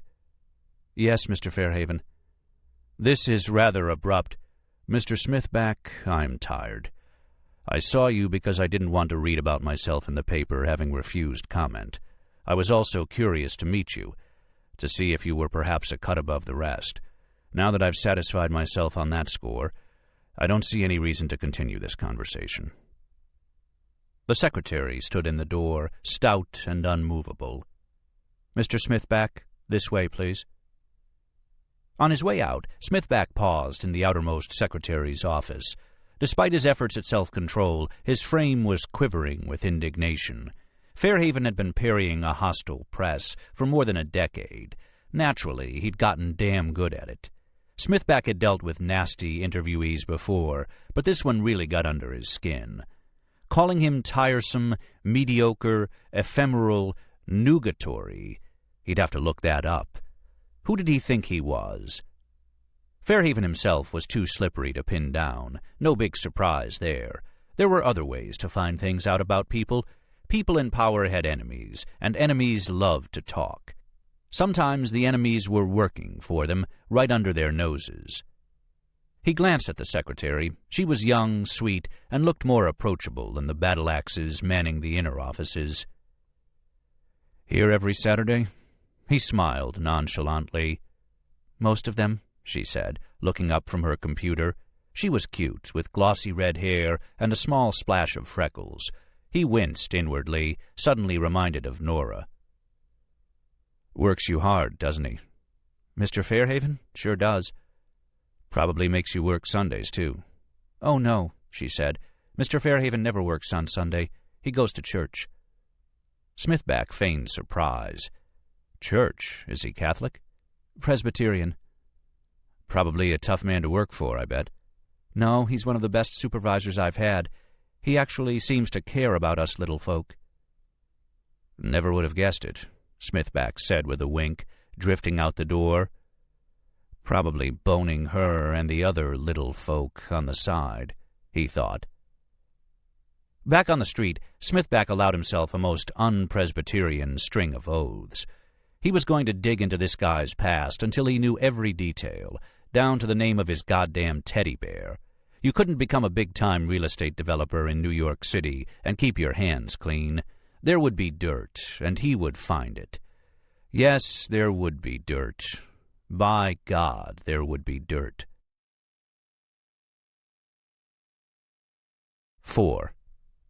Mandy Eklund climbed the filthy subway stairs to First Street, turned north at Avenue A, and trudged toward Tompkins Square Park.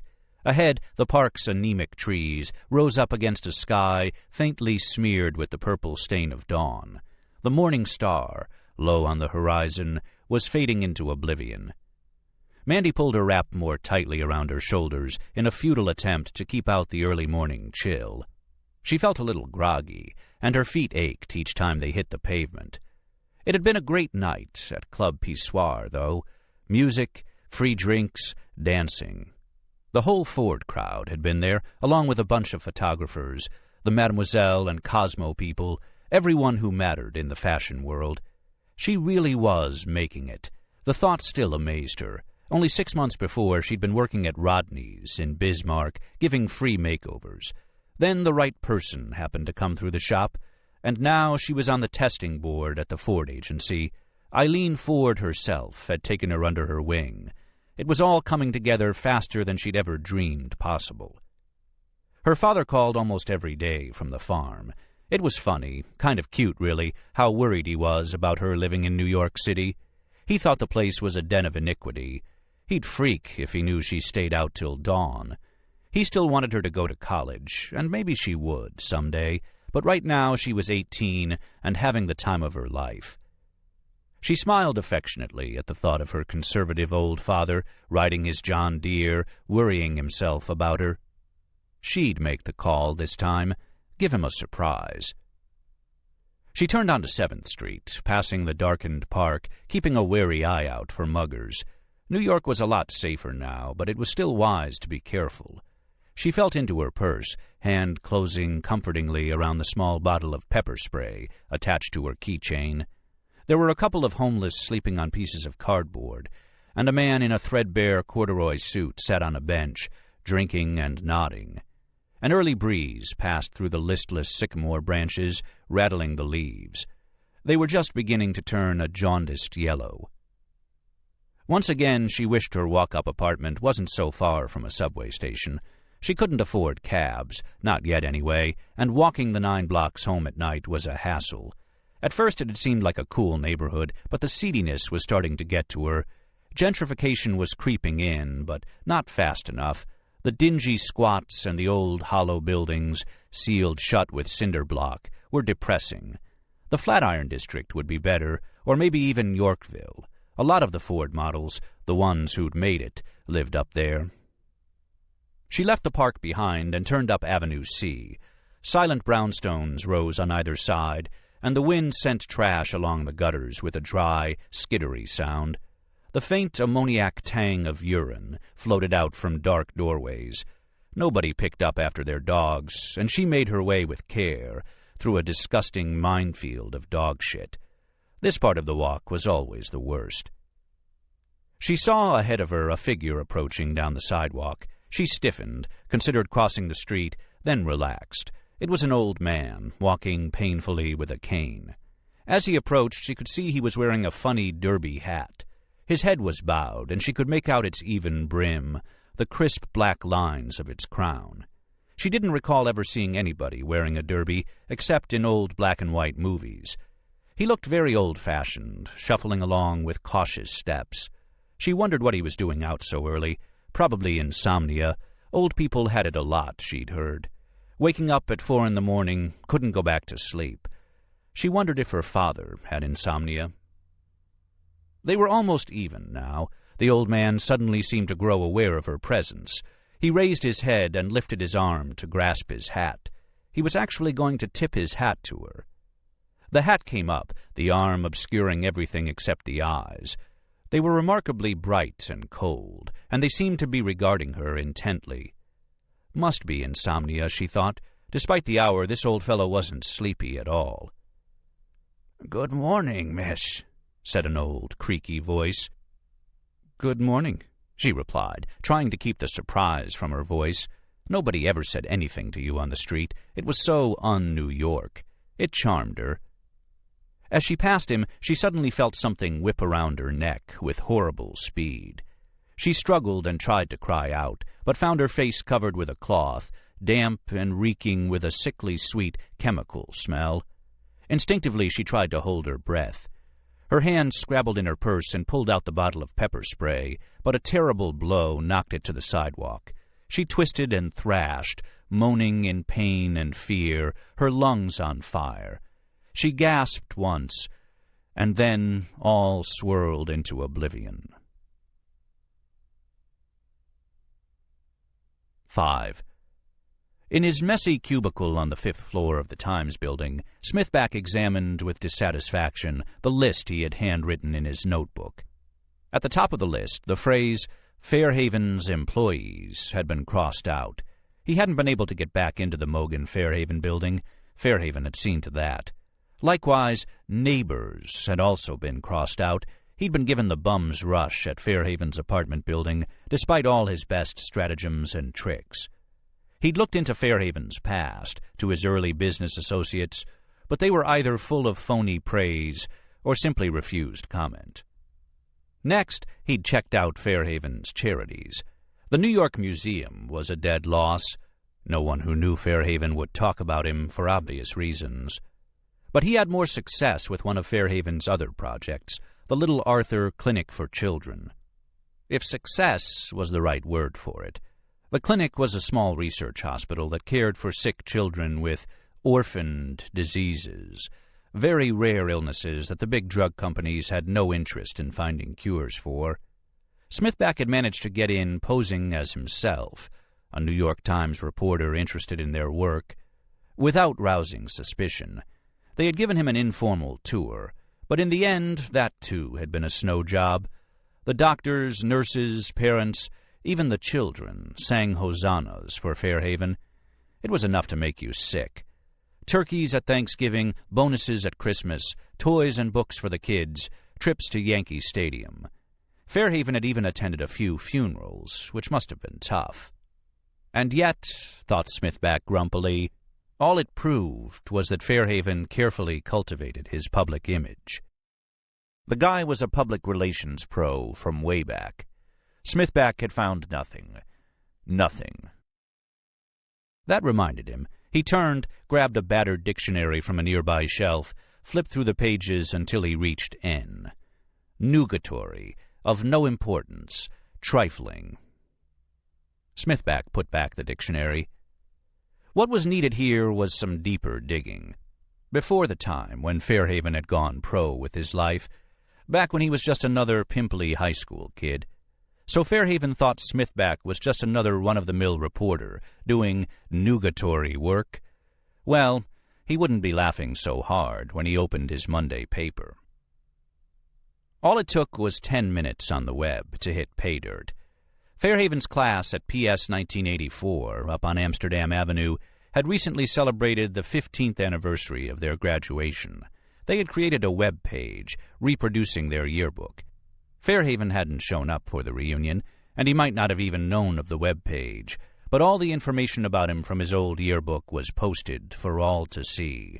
Photos, nicknames, clubs, interests, everything. There he was, a clean-cut, all-around kid, smiling cockily out of a blurry graduation photograph. He was wearing a tennis sweater and a checked shirt, a typical well-heeled city boy. His father was in real estate, his mother a homemaker. Smithback quickly learned all kinds of things. That he was captain of the swim team, that he was born under the sign of Gemini, that he was head of the debating club, that his favorite rock group was the Eagles, that he played the guitar badly, that he wanted to be a doctor, that his favorite color was burgundy, and that he had been voted most likely to become a millionaire. As Smithback scrolled through the website, the sinking feeling returned. It was all so unspeakably boring. But there was one detail that caught his eye. Every student had been given a nickname, and Fairhaven's was the Slasher. He felt his disappointment abate just slightly. The Slasher. It would be nice if the nickname turned up a secret interest in torturing animals. It wasn't much, but it was something. And he'd graduated only 16 years ago. There would be people who remembered him. If there was anything unsavory, Smithback would find it. Let that bastard crack his paper next week and see how fast that smug smile got wiped off.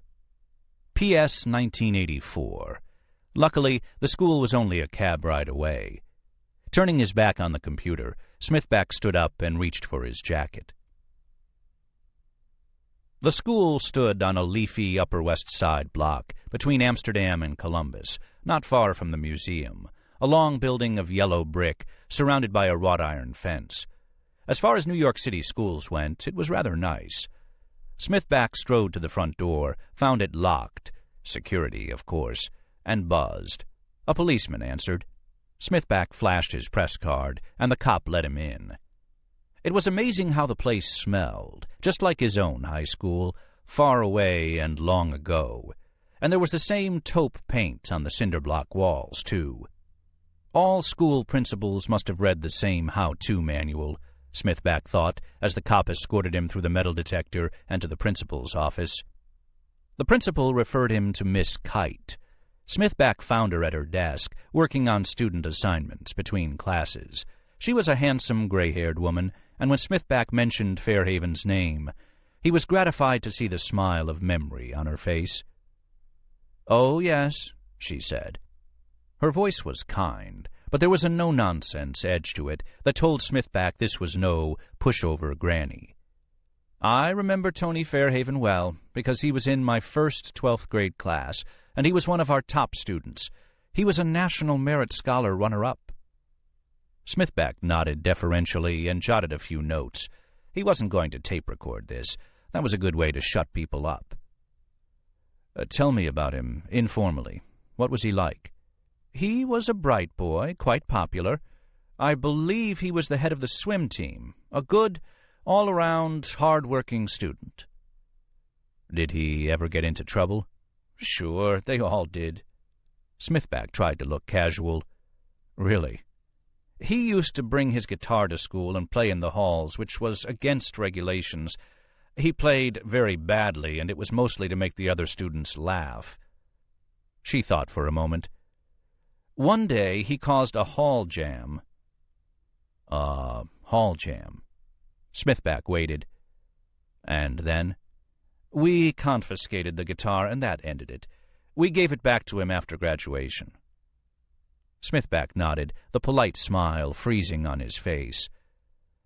Did you know his parents? His father was in real estate, though of course it was Tony who really made such a success in the business. I don't remember the mother. Brothers, sisters? At that time he was an only child. Of course, there was the family tragedy. Smithback involuntarily leaned forward. Tragedy? His older brother, Arthur, died. Some rare disease. Smithback abruptly made the connection. Did they call him Little Arthur by any chance?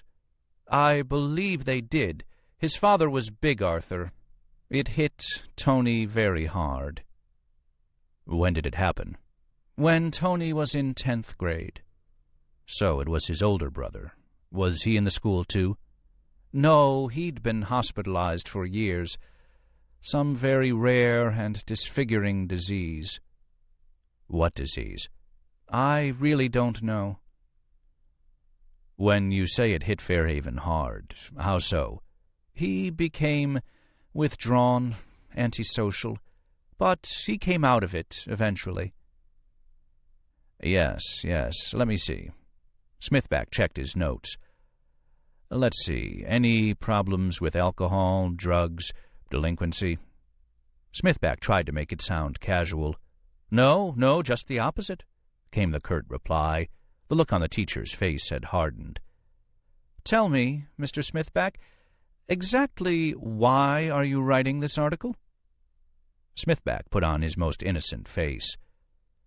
I'm just doing a little biographical feature on Mr. Fairhaven. You understand we want to get a well-rounded picture, the good and the bad. I'm not fishing for anything in particular. Right.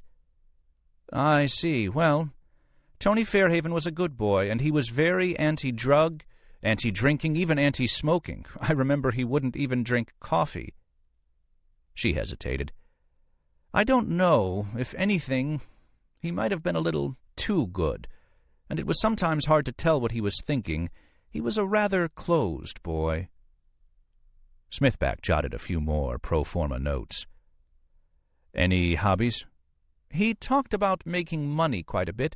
He worked hard after school, and he had a lot of spending money as a result. I don't suppose any of this is surprising, considering what he's done. I've read from time to time articles about him, how he pushed through this development or that over a neighborhood's protests. And, of course, I read your piece on the Catherine Street discoveries. Nothing surprising. The boy has grown into the man, that's all. Smithback was startled. She'd given no indication she even knew who he was, let alone read his pieces. By the way, I thought your article was very interesting. And disturbing. Smithback felt a flush of pleasure. Thank you. I imagine that's why you're interested in Tony. Well, rushing in and digging up that site so he could finish his building was just like him. He was always very goal-oriented, impatient to get to the end, to finish, to succeed. I suppose that's why he's been so successful as a developer. And he could be rather sarcastic and impatient with people he considered his inferiors. Right, thought Smithback. What about enemies? Did he have any? Let me see. I just can't remember. He was the kind of boy that was never impulsive, always very deliberate in his actions. Although it seems to me there was something about a girl once. He got into a shoving match and was suspended for the afternoon. No blows were exchanged, though. And the boy? That would have been Joel Amberson. What happened to Joel Amberson? Why, nothing. Smithback nodded, crossed his legs. This was getting nowhere. Time to move in for the kill. Did he have any nicknames? You know how kids always seem to have a nickname in high school. I don't remember any other names. I took a look at the yearbook posted on your website. The teacher smiled. We started doing that a few years ago. It's proven to be quite popular. No doubt, but in the yearbook he had a nickname. Really? What was it? The Slasher. Her face furrowed, then suddenly cleared. "Ah, yes, that." Smithback leaned forward. "That?" The teacher gave a little laugh. "They had to dissect frogs for biology class." "And?" "Tony was a little squeamish. For 2 days he tried and tried, but he couldn't do it. The kids teased him about it, and somebody started calling him that. The Slasher. It kind of stuck. As a joke, you know. He did eventually overcome his qualms, and got an A in biology, as I recall, but you know how it is once they start calling you a name." Smithback didn't move a muscle. He couldn't believe it. It got worse and worse. The guy was a candidate for beatification. "Mr. Smithback?" Smithback made a show of checking his notes. "Anything else?" The kindly gray-haired teacher laughed softly. "Look, Mr. Smithback, if it's dirt you're looking for on Tony, and I can see that it is, it's written all over your face, you're just not going to find it. He was a normal, all-around, high-achieving boy who seems to have grown into a normal, all-around, high-achieving man. And now, if you don't mind, I'd like to get back to my grading." Smithback stepped out of PS 1984 and began walking, rather mournfully, in the direction of Columbus Avenue. This hadn't turned out the way he'd planned at all. He'd wasted a colossal amount of time, energy, and effort, and without anything at all to show for it. Was it possible his instincts were wrong, that this was all a wild goose chase, a dead end, inspired by a thirst for revenge? But no, that would be unthinkable. He was a seasoned reporter. When he had a hunch, it was usually right. So how was it he couldn't find the goods on Fairhaven? As he reached the corner, his eye happened to stray toward a newsstand and the front page of a freshly printed New York Post. The headline froze him in his tracks. "Exclusive. Second mutilated body found." The story that followed was bylined by Bryce Harriman. Smithback fumbled in his pocket for change, dropped it on the scarred wooden counter, and grabbed a paper. He read with trembling hands. New York, October 10th. An as yet unidentified body of a young woman was discovered this morning in Tompkins Square Park, in the East Village. She is apparently the victim of the same brutal killer who murdered a tourist in Central Park 2 days ago. In both cases, the killer dissected part of the spinal cord at the time of death, removing a section known as the cauda equina, a bundle of nerves at the base of the spinal cord that resembles a horse's tail, the Post has learned. The actual cause of death appears to have been the dissection itself. The mutilations in both cases appear to have been done with care and precision, possibly with surgical instruments. An anonymous source confirmed the police are investigating the possibility that the killer is a surgeon or other medical specialist. The dissection mimics a description of a surgical procedure discovered in an old document in the New York Museum. The document, found hidden in the archives, describes in detail a series of experiments conducted in the late 19th century by an Enoch Lang. These experiments were an attempt by Lang to prolong his own lifespan. On October 1st, 36 alleged victims of Lang were uncovered during the excavation of a building foundation on Catherine Street. Nothing more is known about Lang, except that he was associated with the New York Museum of Natural History. "What we have here is a copycat killer," said Police Commissioner Carl C. Rocker. "A very twisted individual read the article about Lang and is trying to duplicate his work." He declined to comment further on any details of the investigation, except to say that more than 50 detectives had been assigned to the case and that it was being given the highest priority. Smithback let out a howl of anguish. The tourist in Central Park was the murder assignment that, like a complete fool, he'd turned down. Instead, he had promised his editor Fairhaven's head on a platter. Now, not only did he have nothing to show for his day of pounding the pavement, but he'd been scooped on the very story he himself had broken, and by none other than his old nemesis, Bryce Harriman. It was his own head that would be on a platter. 6. Nora turned off Canal Street onto Mott, moving slowly through the throngs of people. It was 7 o'clock on a Friday evening, and Chinatown was packed. Sheets of densely printed Chinese newspapers lay strewn in the gutters. The stalls of the fish sellers were set up along the sidewalks, vast arrays of exotic-looking fish laid out on ice. In the windows, pressed duck and cooked squid hung on hooks. The buyers, primarily Chinese, pushed and shouted frantically under the curious gaze of passing tourists. Ten Ren's Tea and Ginseng Company was a few hundred feet down the block. She pushed through the door into a long, bright, orderly space. The air of the tea shop was perfumed with innumerable faint scents. At first she thought the shop was empty, but then, as she looked around once more, she noticed Pendergast at a rear table, nestled between display cases of ginseng and ginger. She could have sworn that the table had been empty just a moment before. "Are you a tea drinker?" he asked as she approached, motioning her to a seat. "Sometimes." Her subway had stalled between stations for 20 minutes, and she'd had plenty of time to rehearse what she would say. She would get it over with quickly and get out. But Pendergast was clearly in no hurry. They sat in silence while he consulted a sheet filled with Chinese ideographs. Nora wondered if it was a list of tea offerings, but there seemed to be far too many items. Surely there weren't that many kinds of tea in the world. Pendergast turned to the shopkeeper, a small, vivacious woman, and began speaking rapidly. "Nin hao, lao bin liang li mama hao ma." The woman shook her head. "Bu ta hai shi lao yang si, shen ti bu hao. Xing li dai wa xiang ta wen an, xing ga wa yi bei wu long cha hao ma." The woman walked away, returning with a ceramic pot from which she poured a minuscule cup of tea. She placed the cup in front of Nora. "You speak Chinese?" Nora asked Pendergast. "A little Mandarin. I confess to speak in Cantonese somewhat more fluently." Nora fell silent. Somehow she was not surprised.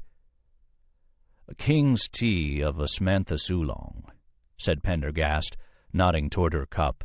"One of the finest in the world. From bushes grown on the sunny sides of the mountains, new shoots gathered only in the spring." Nora picked up the cup. A delicate aroma rose to her nostrils. She took a sip, tasting a complex blend of green tea and other exquisitely delicate flavors. "Very nice," she said, putting down the cup. "Indeed." Pendergast glanced at her for a moment. Then he spoke again in Mandarin, and the woman filled up a bag, weighed it, and sealed it, scribbling a price on the plastic wrapping. She handed it to Nora. "For me?" Nora asked. Pendergast nodded. "I don't want any gifts from you." "Please take it. It's excellent for the digestion, as well as being a superb antioxidant." Nora took it irritably, then saw the price. "Wait a minute, this is $200? "It will last 3 or 4 months," said Pendergast. "A small price when one considers—" "Look," said Nora, setting down the bag. "Mr. Pendergast, I came here to tell you that I can't work for you anymore. My career at the museum is at stake. A bag of tea isn't going to change my mind, even if it is $200. Pendergast listened attentively, his head slightly bowed. "They implied, and the implication was very clear, that I wasn't to work with you anymore. I like what I do. I keep this up, I'll lose my job. I already lost one job when the Lloyd Museum closed down. I can't afford to lose another. I need this job." Pendergast nodded. "Brisbane and Colopy gave me the money I need for my carbon dates. I've got a lot of work ahead of me now. I can't spare the time." Pendergast waited, still listening. "What do you need me for, anyway? I'm an archaeologist, and there's no longer any site to investigate. You've got a copy of the letter. You're FBI. You must have dozens of specialists at your beck and call." Pendergast remained silent as Nora took a sip of tea. The cup rattled loudly in the saucer when she replaced it. "So," she said, "now that's settled." Now Pendergast spoke. Mary Green lived a few blocks from here, down on Water Street, number 16. The house is still there. It's a 5-minute walk. Nora looked at him, eyebrows narrowing in surprise. It had never occurred to her how close they were to Mary Green's neighborhood. She recalled the note, written in blood. Mary Green had known she was going to die. Her want had been simple, not to die in complete anonymity. Pendergast gently took her arm. "Come," he said. She did not shrug him off. He spoke again to the shopkeeper, took the tea with a slight bow, and in a moment they were outside on the crowded street. They walked down Mott, crossing first Baird, then Chatham Square, entering into a maze of dark, narrow streets abutting the East River. The noise and bustle of Chinatown gave way to the silence of industrial buildings. The sun had set, leaving a glow in the sky that barely outlined the tops of the buildings. Reaching Catherine Street, they turned southeast. Nora glanced over curiously as they passed Henry and the site of Mogan Fairhaven's new residential tower. The excavation was much bigger now. Massive foundations and stem walls rose out of the gloom, rebar popping like reeds from the freshly poured concrete. Nothing was left of the old coal tunnel. Another few minutes and they were on Water Street. Old manufacturing buildings, warehouses, and decrepit tenements lined the street. Beyond, the East River moved sluggishly, dark purple in the moonlight. The Brooklyn Bridge loomed almost above them, and to its left, the Manhattan Bridge arced across the dark river, its span of brilliant lights reflected in the water below. Near Market Slip, Pendergast stopped in front of an old tenement. It was still inhabited. A single window glowed with yellow light. A metal door was set into the first-floor facade. Beside it was a dented intercom and a series of buttons. "Here it is," said Pendergast, "number 16. They stood in the gathering darkness. Pendergast began to speak quietly in the gloom. Mary Green came from a working-class family. After her father's upstate farm failed, he brought his family down here. He worked as a stevedore on the docks, but both he and Mary's mother died in a minor cholera epidemic when the girl was 15. Bad water. She had a younger brother, Joseph, 7, and a younger sister, Constance, 5. Nora said nothing. Mary Green tried to take in washing and sewing, but apparently it wasn't enough to pay the rent. There was no other work, no way to earn money. They were evicted. Mary finally did what she had to do to support her younger siblings, whom she evidently loved very much. She became a prostitute. "How awful," Nora murmured. "That's not the worst. She was arrested when she was 16. It was probably at that point her 2 younger siblings became street children. They called them gutter snipes in those days. There's no more record of them in any city files. They probably starved to death. In 1871, it was estimated there were 28,000 homeless children living on the streets of New York. In any case, later Mary was sent to a workhouse known as the 5 Points Mission. It was basically a sweatshop, but it was better than prison. On the surface, that would have seemed to be Mary Green's lucky break." Pendergast fell silent. A barge on the river gave out a distant, mournful bellow. "What happened to her then?" "The paper trail ends at the lodging-house door," Pendergast replied. He turned to her, his pale face almost luminous in the gloaming. Enoch Lang, Dr. Enoch Lang, placed himself and his medical expertise at the service of the 5 Points Mission, as well as the House of Industry, an orphanage that stood near where Chatham Square is today. He offered his time pro bono. As we know, Dr. Lang kept rooms on the top floor of Chatham's cabinet throughout the 1870s. No doubt he had a house somewhere else in the city. He affiliated himself with the 2 workhouses about a year before Chatham's cabinet burned down. "We already know from Chatham's letter that Lang committed those murders." "No question." "Then why do you need my help?" "There's almost nothing on record about Lang anywhere. I've tried the Historical Society, the New York Public Library, City Hall.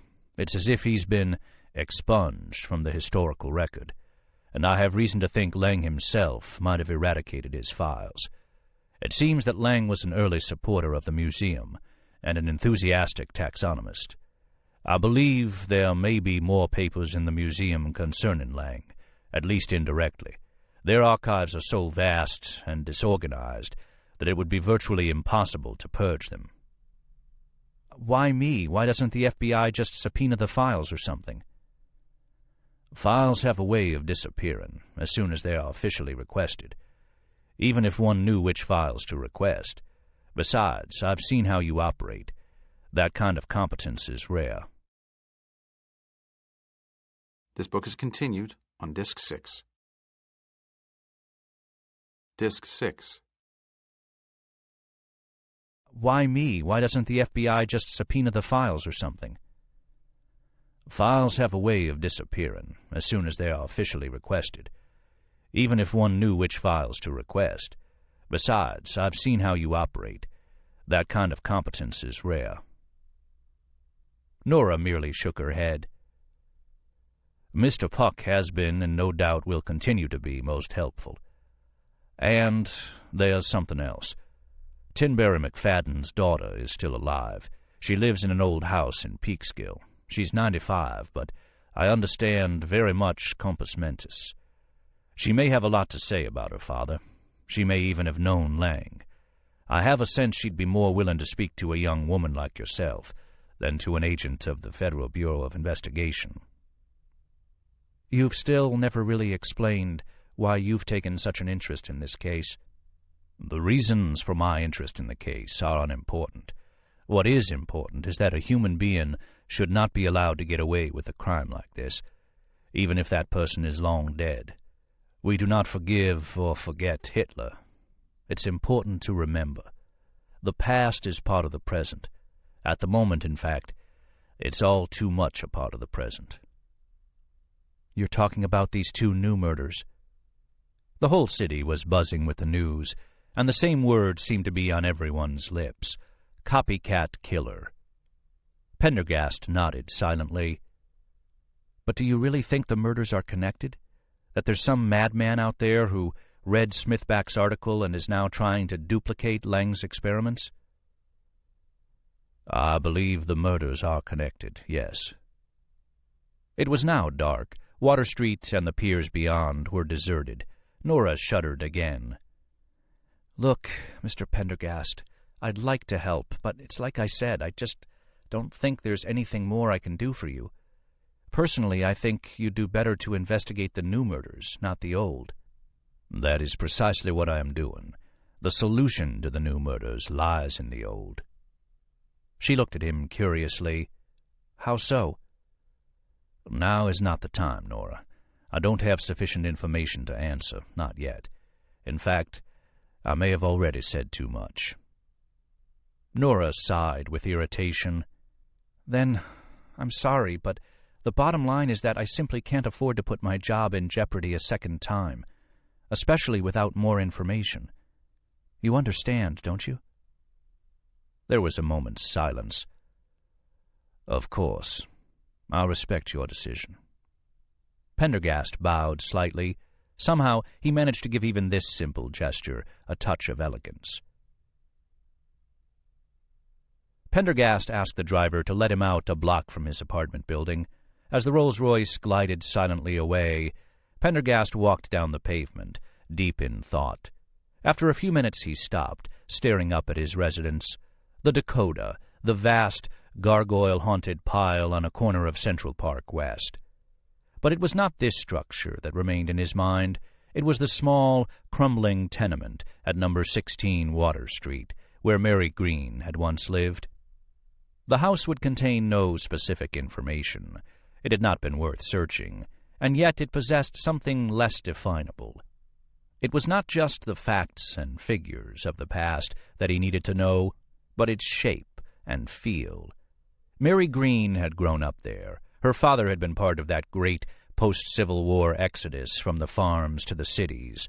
Her childhood had been hard, but it may well have been happy. Stevedores earned a living wage. Once upon a time, she had played on those cobbles. Her childish shouts had echoed off some of those very bricks. And then cholera carried away her parents and changed her life forever. There were at least 35 other stories like hers, all of which ended so cruelly in that basement charnel. There was a faint movement at the end of the block, and Pendergast turned. An old man in black, wearing a derby hat and carrying a Gladstone bag, was painfully making his way up the sidewalk. He was bowed, moving with the help of a cane. It was almost as if Pendergast's musings had conjured a figure out of the past. The man slowly made his way toward him, his cane making a faint tapping noise. Pendergast watched him curiously for a moment. Then he turned back toward the Dakota, lingering a moment to allow the brisk night air to clear his mind. But there was little clarity to be found. Instead, there was Mary Green, the little girl laughing on the cobbles. 7. It had been days since Nora was last in her laboratory. She eased the old metal door open and flicked on the lights, pausing. Everything was as she had left it. A white table ran along the far wall, binocular microscope, flotation kit, computer. To the side stood black metal cabinets containing her specimens, charcoal, lithics, bone, other organics. The still air smelled of dust, with a faint overlay of smoke, pinon, juniper. It momentarily made her homesick for New Mexico. What was she doing in New York City anyway? She was a southwestern archaeologist. Her brother, Skip, was demanding she come home to Santa Fe on almost a weekly basis.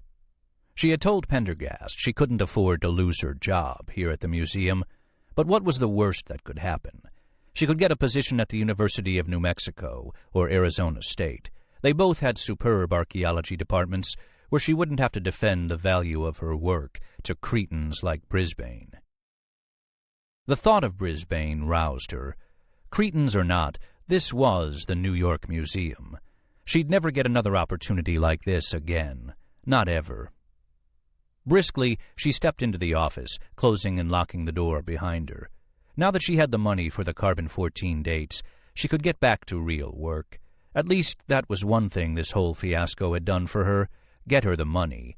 Now she could prepare the charcoal and organics for shipping to the radiocarbon lab at the University of Michigan. Once she had the dates, her work on the Anasazi-Aztec connection could begin in earnest. She opened the first cabinet and carefully removed a tray containing dozens of stoppered test tubes.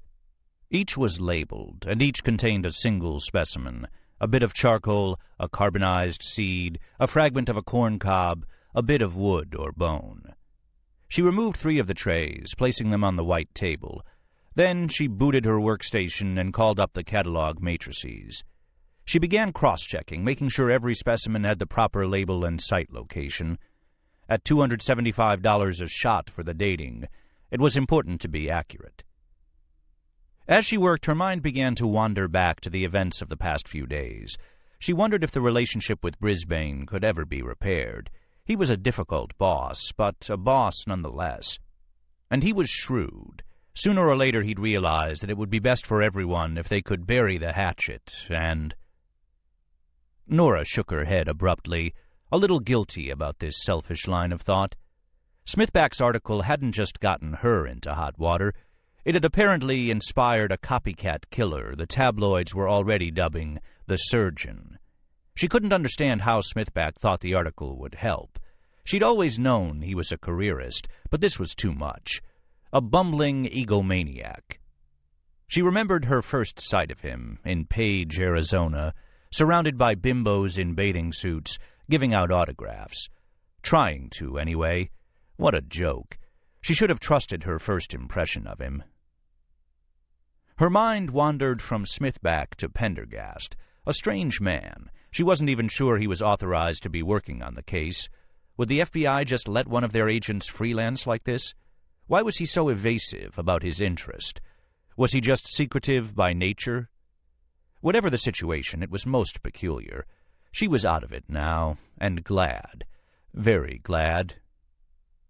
And yet, as she went back to the tubes, she realized she wasn't feeling all that glad. Maybe it was just that this sorting and checking was tedious work, but she realized Mary Green and her sad life was lingering in the back of her mind, the dim tenement, the pathetic dress, the pitiful note. With an effort, she pushed it all away. Mary Green and her family were long gone. It was tragic, it was horrifying, but it was no concern of hers. Sorting completed, she began packing the tubes in their special styrofoam shipping containers. Better to break it down into 3 batches, just in case one got lost. Sealing the containers, she turned to the bills of lading and FedEx shipping labels. A knock sounded at the door. The knob turned, but the locked door merely rattled in its frame. She glanced over. "Who is it?" she called. The hoarse whisper was muffled by the door. "Who?" She felt a sudden fear. "Me, Bill." The furtive voice was louder. Nora stood up with a mixture of relief and anger. "What are you doing here? Open up. Are you kidding? Get out of here, now. Nora, please. It's important. It's important that you stay the hell away from me. I'm warning you. I've got to talk to you." "That's it. I'm calling security." "No, Nora, wait." Nora picked up the phone, dialed. The officer she reached said he would be only too glad to remove the intruder. They would be there right away. "Nora!" Smithback cried. Nora sat down at her work table, trying to compose her mind. She closed her eyes. Ignore him. Just ignore him. Security would be there in a moment. Smithback continued to plead at the door. "Just let me in for a minute. There's something you have to know. Last night—" She heard heavy footfalls and a firm voice. "Sir, you're in an off-limits area." "Hey, let go. I'm a reporter for—" "You will come with us, please, sir." There was the sound of a scuffle. "Nora!" A new note of desperation sounded strong in Smithback's voice. Despite herself, Nora went to the door, unlocked it, and stuck out her head. Smithback was being held between 2 burly security men. He glanced at her, cowlick bobbing reproachfully as he tried to extricate himself. "Nora, I can't believe you called security." "Are you all right, miss?" one of the men asked. "I'm fine, but that man shouldn't be here." "This way, sir. We'll walk you to the door." The men started dragging Smithback off. "Unhand me, oaf! I'll report you, Mr. 3467. "Yes, sir, you do that, sir." "Stop calling me sir! This is assault!" "Yes, sir." The men, imperturbable, led him down the hall toward the elevator. As Nora watched, she felt a turmoil of conflicting emotion. Poor Smithback, what an undignified exit. But then he'd brought it on himself, hadn't he? He needed the lesson. He couldn't just show up like this, all mystery and high drama, and expect her to— "Nora!" came the cry from down the hall. "You have to listen, please. Pendergast was attacked. I heard it on the police scanner. He's in St. Luke's, Roosevelt, down on 59th. He—" Then Smithback was gone, his shouts cut off by the elevator doors. 8. Nobody would tell Nora anything. It was more than an hour before the doctor could see her. At last he showed up in the lounge, very young, a tired, hunted look in his face, and a 2-day growth of beard. "Dr. Kelly?" he asked the room while looking at his clipboard. She rose, and their eyes met. "How is he?" A wintry smile broke on the doctor's face. "He's going to be fine." He looked at her curiously. "Dr. Kelly, are you a medical archaeologist?" "Oh, and your relationship to the patient?" "A friend. Can I see him? What happened?" "He was stabbed last night." "My God." "Missed his heart by less than an inch. He was very lucky." "How is he?" "He's in—" The doctor paused. The faint smile returned. "Excellent spirits. An odd fellow, Mr. Pendergast. He insisted on a local anesthetic for the operation. Highly unusual, unheard of, actually, but he refused to sign the consent forms otherwise. Then he demanded a mirror. We had to bring one up from obstetrics. I've never had quite such a demanding patient. I thought for a moment I had a surgeon on my operating table. They make the worst patients, you know. What did he want a mirror for? He insisted on watching. His vitals were dropping and he was losing blood, but he absolutely insisted on getting a view of the wound from various angles before he would allow us to operate. Very odd. What kind of profession is Mr. Pendergast in? FBI. The smile evaporated. I see. Well, that explains quite a bit. We put him in a shared room at first. No private ones were available, but then we quickly had to make one available for him. Moved out a state senator to get it. Why? Did Pendergast complain? No, he didn't.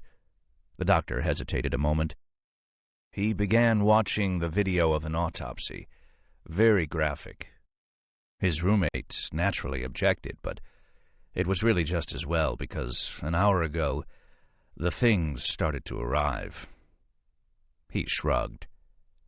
He refused to eat hospital food, insisted on ordering in from Balducci's. Refused an IV drip, refused painkillers, no OxyContin, not even Vicodin or Tylenol No. 3. He must be in dreadful pain, but doesn't show it. With these new patient rights guidelines, my hands are tied. It sounds just like him. The bright side is that the most difficult patients usually make the fastest recovery. I just feel sorry for the nurses. The doctor glanced at his watch. You might as well head over there now. Room 1501. As Nora approached the room, she noticed a faint odor in the air, something out of place among the aromas of stale food and rubbing alcohol. Something exotic, fragrant. A shrill voice echoed out of the open door. She paused in the doorway and gave a little knock. The floor of the room was stacked high with old books, and a riot of maps and papers lay across them. Tall sticks of sandalwood incense were propped inside silver cups, sending up slender coils of smoke. That accounts for the smell, Nora thought. A nurse was standing near the bed, clutching a plastic pillbox in one hand and a syringe in the other. Pendergast lay on the bed in a black silk dressing gown. The overhead television showed a splayed body, grotesque and bloody, being worked on by no fewer than 3 doctors. One of the doctors was in the middle of lifting a wobbly brain out of the skull. She looked away. On the bedside table was a dish of drawn butter and the remains of cold-water lobster tails. Mr. Pendergast, I insist you take this injection, the nurse was saying. You've just undergone a serious operation. You must have your sleep.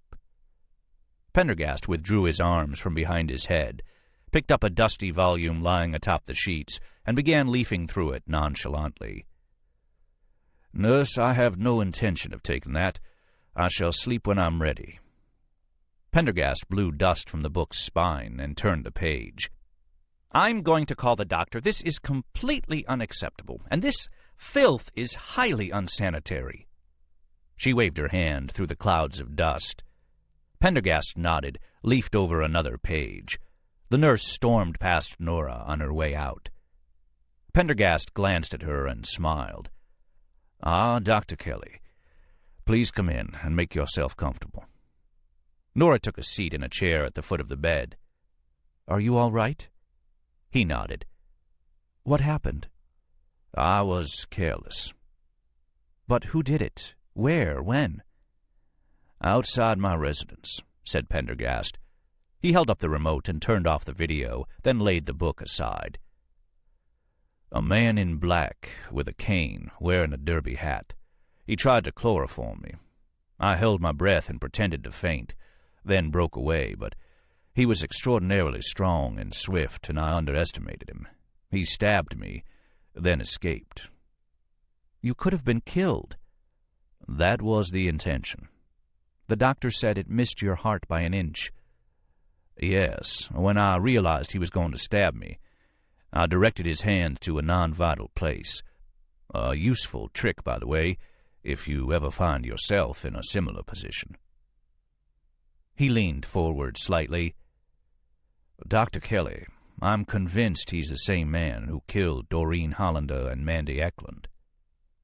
Nora looked at him sharply. "What makes you say that?" "I caught a glimpse of the weapon, a surgeon's scalpel with a myringotomy blade." But why you?" Pendergast smiled, but the smile held more pain than mirth. "That shouldn't be hard to answer. Somewhere along the way, we brushed up a little too close to the truth. We flushed him out. This is a very positive development." "A positive development? You could still be in danger." Pendergast raised his pale eyes and looked at her intently. "I am not the only one, Dr. Kelly. You and Mr. Smithback must take precautions." He winced slightly. "You should have taken that painkiller." "For what I plan to do, it's essential to keep my head clear. People did without painkillers for countless centuries. As I was saying, you should take precautions. Don't venture out alone on the streets at night. I have a great deal of trust in Sergeant O'Shaughnessy." He slipped a card into her hand. "If you need anything, call him. I'll be up and about in a few days." She nodded. "Meanwhile, it might be a good idea for you to get out of town for a day. There's a talkative, lonely old lady up in Peekskill who would love to have visitors." She sighed. "I told you why I couldn't help anymore. And you still haven't told me why you're spending your time with these old murders." "Anything I told you now would be incomplete. I have more work of my own to do, more pieces of the puzzle to fit together. But let me assure you of one thing, Dr. Kelly. This is no frivolous field trip. It is vital that we learn more about Enoch Lang." There was a silence. "Do it for Mary Green, if not for me." Nora rose to leave. "And Dr. Kelly." "Yes?" "Smithback isn't such a bad fellow. I know from experience that he's a reliable man in a pinch. It would ease my mind if, while all this is going on, you two worked together." Nora shook her head. "No way." Pendergast held up his hand with a certain impatience. "Do it for your own safety. And now I need to get back to my work. I look forward to hearing back from you tomorrow." His tone was peremptory. Nora left, feeling annoyed. Yet again Pendergast had dragged her back into the case, and now he wanted to burden her with that ass Smithback. Well, forget Smithback. He'd just love to get his hands on part 2 of the story, him and his Pulitzer. She'd go to Peekskill, all right, but she'd go by herself. 9. The basement room was small and silent. In its simplicity it resembled a monk's cell.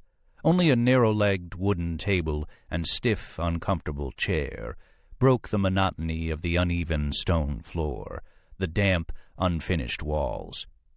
A black light in the ceiling threw a spectral blue pall over the 4 items upon the table, a scarred and rotting leather notebook, a lacquer fountain pen, a tan-colored length of India rubber, and a hypodermic syringe. The figure in the chair glanced at each of the carefully aligned items in turn. Then, very slowly, he reached for the hypodermic. The needle glowed with strange enchantment in the ultraviolet light, and the serum inside the glass tube seemed almost to smoke. He stared at the serum, turning it this way and that, fascinated by its eddies, its countless miniature whorls.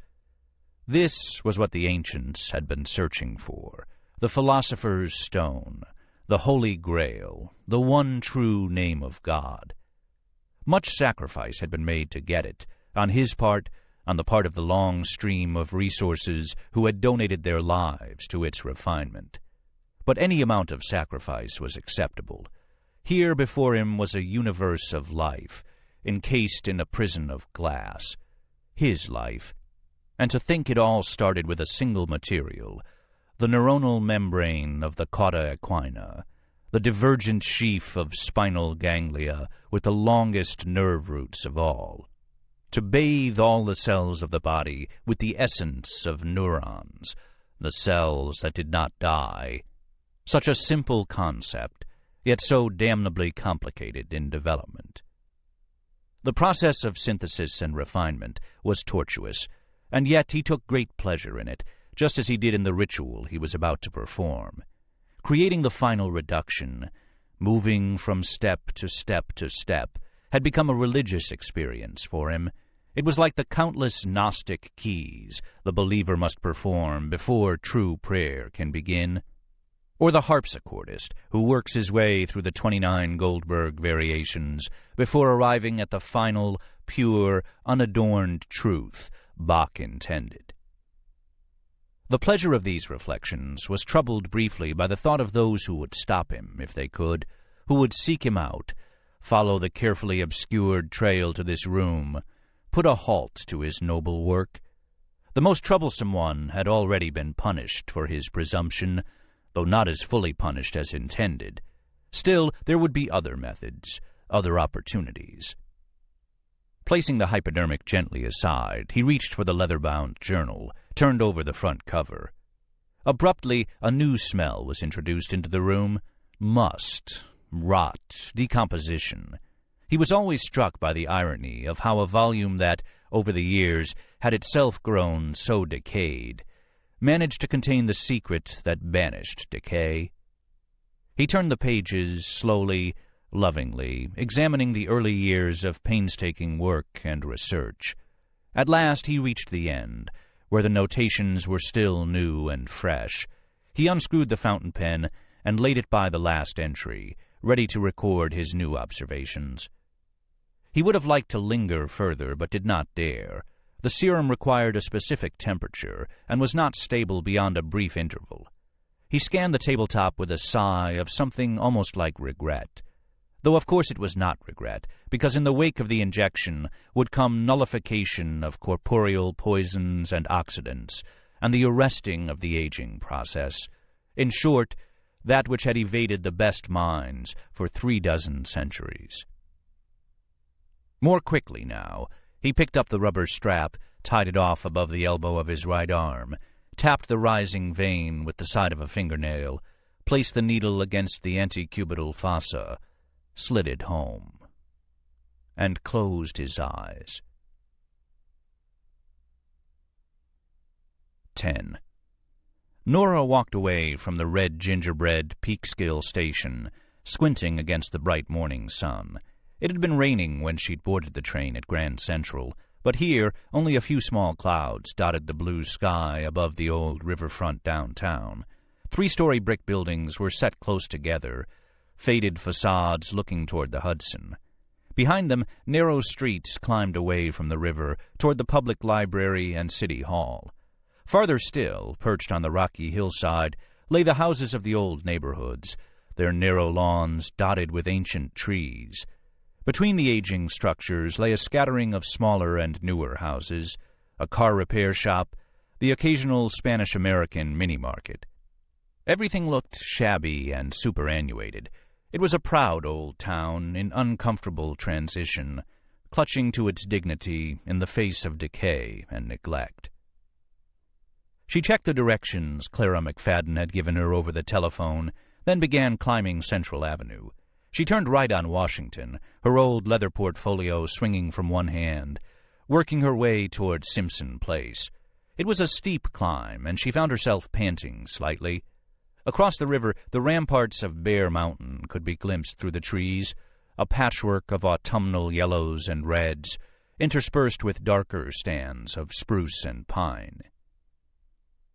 Clara McFadden's house was a dilapidated Queen Anne, with a slate mansard roof, gables, and a pair of turrets, decorated with oriel windows. The white paint was peeling. A wraparound porch surrounded the first floor, set off by a spindlework frieze. As she walked up the short drive, the wind blew through the trees, sending leaves swirling around her. She mounted the porch and rang the heavy bronze bell. A minute passed, then 2. She was about to ring again when she remembered the old lady had told her to walk in. She grasped the large bronze knob and pushed. The door swung open with the creak of rarely used hinges. She stepped into an entryway, hanging her coat on a lone hook. There was a smell of dust, old fabric, and cats. A worn set of stairs swept upward, and to her right she could see a broad, arched doorway, framed in carved oak, leading into what looked like a parlor. A voice, riven with age but surprisingly strong, issued from within. "Do come in," it said. Nora paused at the entrance to the parlor. After the bright day outside, it was shockingly dim, the tall windows covered with thick green drapes ending in gold tassels. As her eyes slowly adjusted, she saw an old woman, dressed in crepe and dark bombazine, ensconced on a Victorian wing chair. It was so dark that at first all Nora could see was a white face and white hands, hovering as if disconnected in the dimness. The woman's eyes were half closed. "Do not be afraid," said the disembodied voice from the deep chair. Nora took another step inside. The white hand moved, indicating another wing chair, draped with a lace antimacassar. "Sit down." Nora took a seat gingerly. Dust rose from the chair. There was a rustling sound as a black cat shot from behind a curtain and disappeared into the dim recesses of the room. "Thank you for seeing me," Nora said. The bombazine crackled as the lady raised her head. "What do you want, child?" The question was unexpectedly direct, and the tone of the voice behind it sharp. "Miss McFadden, I wanted to ask you about your father, Tinbury McFadden." "My dear, you're going to have to tell me your name again. I'm an old lady with a fading memory." "Nora Kelly." The old woman's claw reached out and pulled the chain of a lamp that stood beside her chair. It had a heavy tasseled lampshade, and it threw out a dim yellow light. Now Nora could see Clara McFadden more clearly. Her face was ancient and sunken, pale veins showing through parchment paper skin. The lady examined her for a few minutes with a pair of glittering eyes. "Thank you, Miss Kelly," she said, turning off the lamp again. "What exactly do you want to know about my father?" Nora took a folder out of the portfolio, squinting through the dimness at the questions she'd scribbled on the train north from Grand Central. She was glad she'd come prepared. The interview was becoming unexpectedly intimidating. The old woman picked up something from a small table beside the wing chair, an old-fashioned pint bottle with a green label. She poured a bit of the liquid into a teaspoon, swallowed it, replaced the spoon. Another black cat, or perhaps the same one, leapt into the old lady's lap. She began stroking it, and it rumbled with pleasure. "Your father was a curator at the New York Museum of Natural History. He was a colleague of John Kennedy Chatham, who owned a cabinet of curiosities in Lower Manhattan." There was no response from the old lady. "And he was acquainted with a scientist by the name of Enoch Lang." Miss McFadden seemed to grow very still. Then she spoke with acidic sharpness, her voice cutting through the heavy air. It was as if the name had woken her up. "Lang? What about Lang?" "I was curious if you knew anything about Dr. Lang, or had any letters or papers relating to him." "I certainly do know about Lang," came the shrill voice. "He's the man who murdered my father." Nora sat in stunned silence. There was nothing about a murder in anything she had read about McFadden. "I'm sorry?" she said. "Oh, I know they all said he merely disappeared, but they were wrong." "How do you know this?" There was another rustle. "How? Let me tell you how." Miss McFadden turned on the light again, directing Nora's attention to a large, old, framed photograph. It was a faded portrait of a young man in a severe, high-buttoned suit. He was smiling. 2 silver front teeth gleamed out of the frame. A roguish eye patch covered one eye. The man had Clara McFadden's narrow forehead and prominent cheekbones. She began to speak, her voice unnaturally loud and angry. "That was taken shortly after my father lost his right eye in Borneo. He was a collector, you must understand. As a young man, he spent several years in British East Africa. He built up quite a collection of African mammals and artifacts collected from the natives. When he returned to New York, he became a curator at the new museum, just started by one of his fellow Lyceum members, the New York Museum of Natural History. It was very different back then, Miss Kelly. Most of the early museum curators were gentlemen of leisure like my father. They did not have systematic scientific training. They were amateurs in the best sense of the word. My father was always interested in oddities, queer things. You are familiar, Miss Kelly, with the cabinets of curiosities?" "Yes," Nora said, as she scribbled notes as quickly as she could. She wished she had brought a voice recorder. "There were quite a few in New York at the time, but the New York Museum quickly started putting them out of business. It became my father's role at the museum to acquire these bankrupt cabinet collections. He corresponded with many of the cabinet owners, the Delacourt family, Phineas Barnum, the Cadwallader brothers. One of these cabinet owners was John Kennedy Shottam." The old lady poured herself another spoonful from the bottle. In the light, Nora could make out the label, Lydia Pinkham's Vegetable Tonic. Nora nodded. J.C. Shottam's Cabinet of Natural Productions and Curiosities. "Precisely. There was only a small circle of scientific men in those days, and they all belonged to the Lyceum. Men of varying abilities, I might add. Shottam belonged to the Lyceum, but he was as much a showman as he was a scientist. He had opened a cabinet down on Catherine Street, where he charged a minimal admission. It was mostly patronized by the lower classes. Unlike most of his colleagues, Shottam had these notions of bettering the plight of the poor through education. That's why he situated his cabinet in such a disagreeable neighborhood. He was especially interested in using natural history to inform and educate the young. In any case, he needed help with identifying and classifying his collections, which he had acquired from the family of a young man who had been killed by natives in Madagascar. Alexander Maurice's. There was a rustle from the old lady. Once again she extinguished the light, shrouding the room in darkness, throwing the portrait of her father into shadow. "You seem to know a great deal about this, Miss Kelly," Clara McFadden said suspiciously. "I hope I'm not annoying you with my story." "Not at all. Please go on." "Shottam's was a rather wretched cabinet. My father helped him from time to time, but it was burdensome to him. It was not a good collection, very haphazard, not systematic. To lure in the poor, especially the urchins, his exhibits tended toward the sensational. There was even something he called a gallery of unnatural monstrosities. It was, I believe, inspired by Madame Tussauds Chamber of Horrors.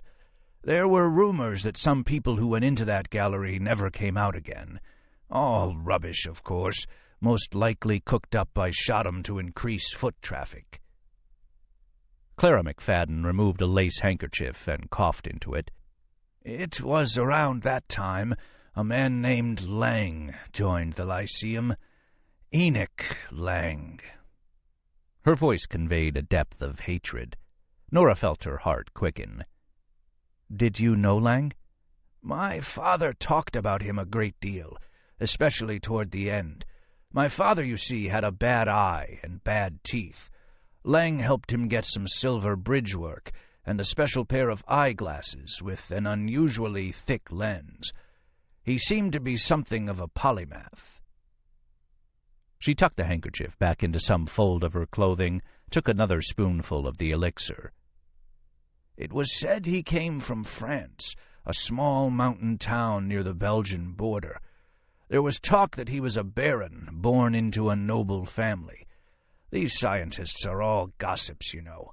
New York City at the time was a very provincial place, and Lang made quite an impression. No one doubted he was a very learned man. He called himself a doctor, by the way, and it was said he had been a surgeon and a chemist."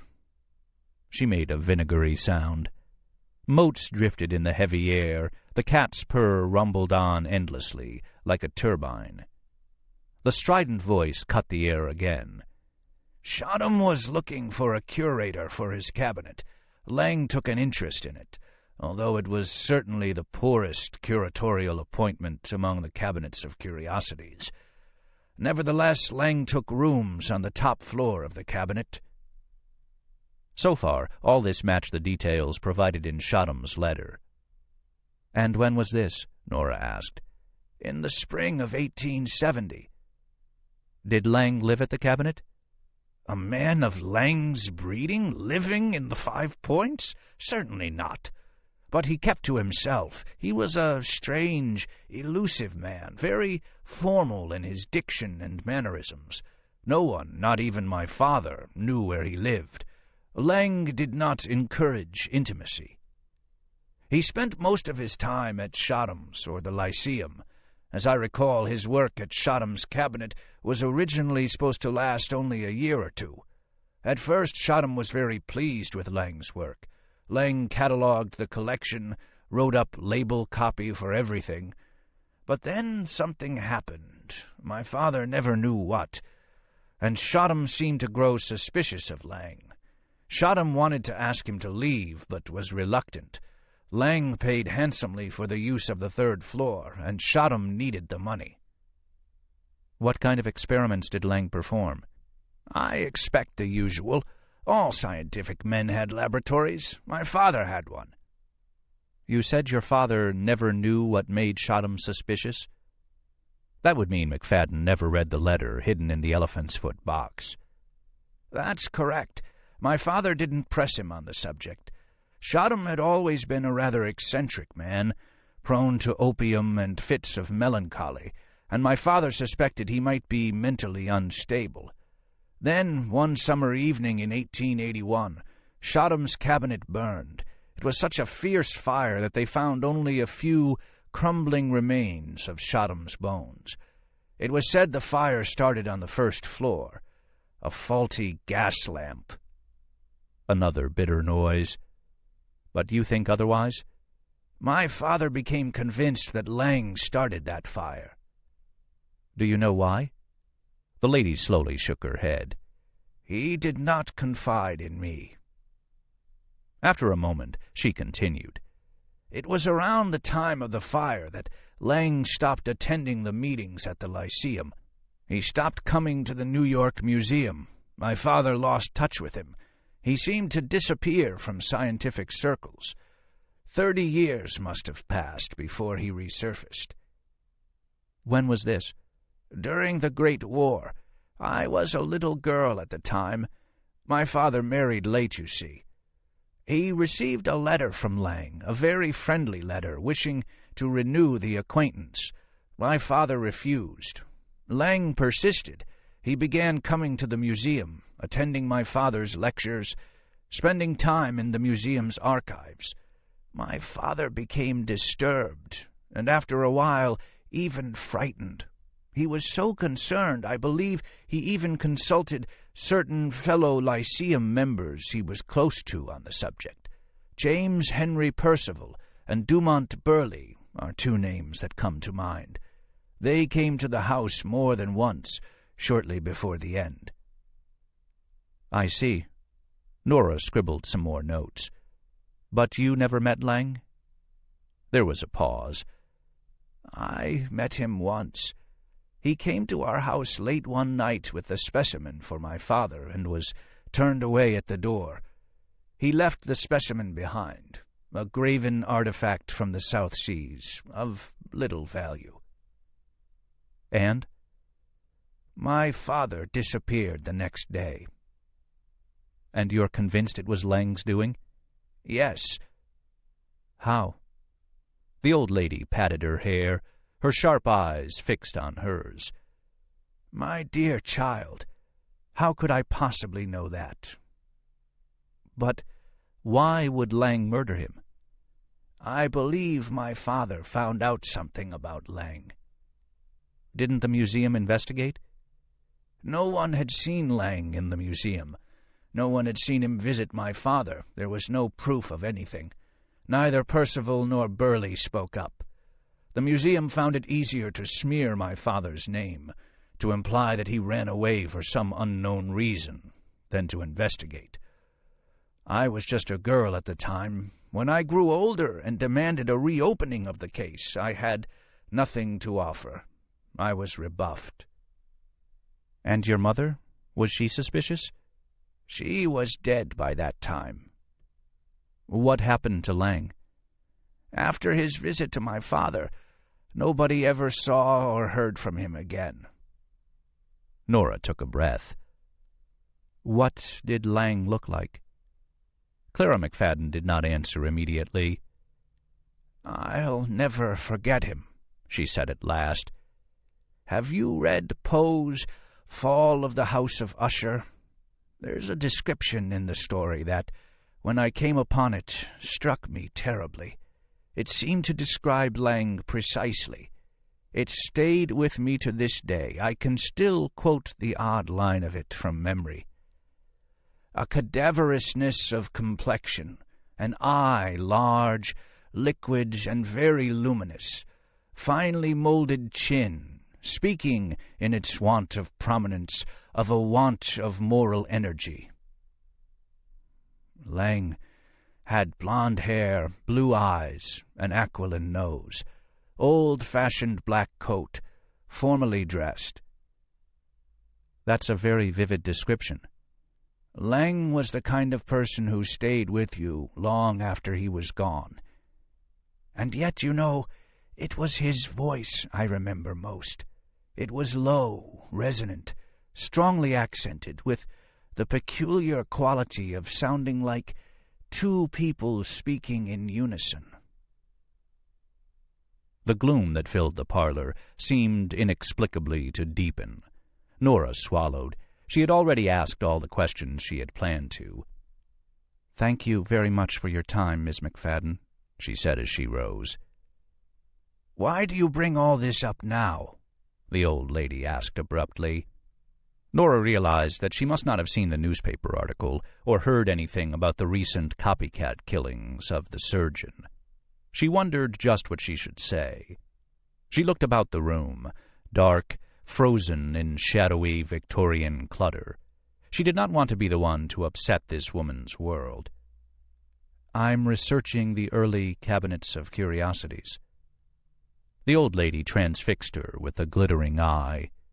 "An interesting subject, child, and perhaps a dangerous one." 11. Special Agent Pendergast lay in the hospital bed, motionless, save for his pale eyes. He watched Nora Kelly leave the room and close the door. He glanced over at the wall clock. 9 p.m. precisely. A good time to begin. He thought back over each word Nora had uttered during her visit, looking for any trivial fact or passing reference that he might have overlooked on first hearing. But there was nothing more. Her visit to Peekskill had confirmed his darkest suspicions. Pendergast had long believed Lang killed Shottam and burned the cabinet, and he felt sure that McFadden's disappearance was also at the hands of Lang. No doubt Shottam had challenged Lang shortly after placing his letter in the elephant's foot box. Lang had murdered him and covered it up with the fire. Yet the most pressing questions remained. Why had Lang chosen the cabinet as his base of operations? Why did he begin volunteering his services at the houses of industry a year before killing Shottam? And where did he relocate his laboratory after the cabinet burned? In Pendergast's experience, serial killers were messy. They were incautious. They left clues. But Lang was, of course, very different. He was not, strictly speaking, a serial killer. He had been remarkably clever. Lang had left a kind of negative imprint wherever he went. The man seemed defined by how little was known about him. There was more to be learned, but it was deeply hidden in the masses of information strewn about his hospital room. There was only one way to coax this information out. Research alone would not suffice. And then there was the growing problem of his increasing lack of objectivity regarding this case, his growing emotional involvement. If he did not bring himself sharply under control, if he did not reassert his habitual discipline, he would fail. And he could not fail. It was time to make his journey. Pendergast's gaze shifted to the massings of books, maps, and old periodicals that filled half a dozen surgical carts in his room. His eyes moved from surface to tottering surface. The single most important piece of paper lay on his bedside table, the plans for Shodham's cabinet. One last time he picked it up and gazed at it, memorizing every detail.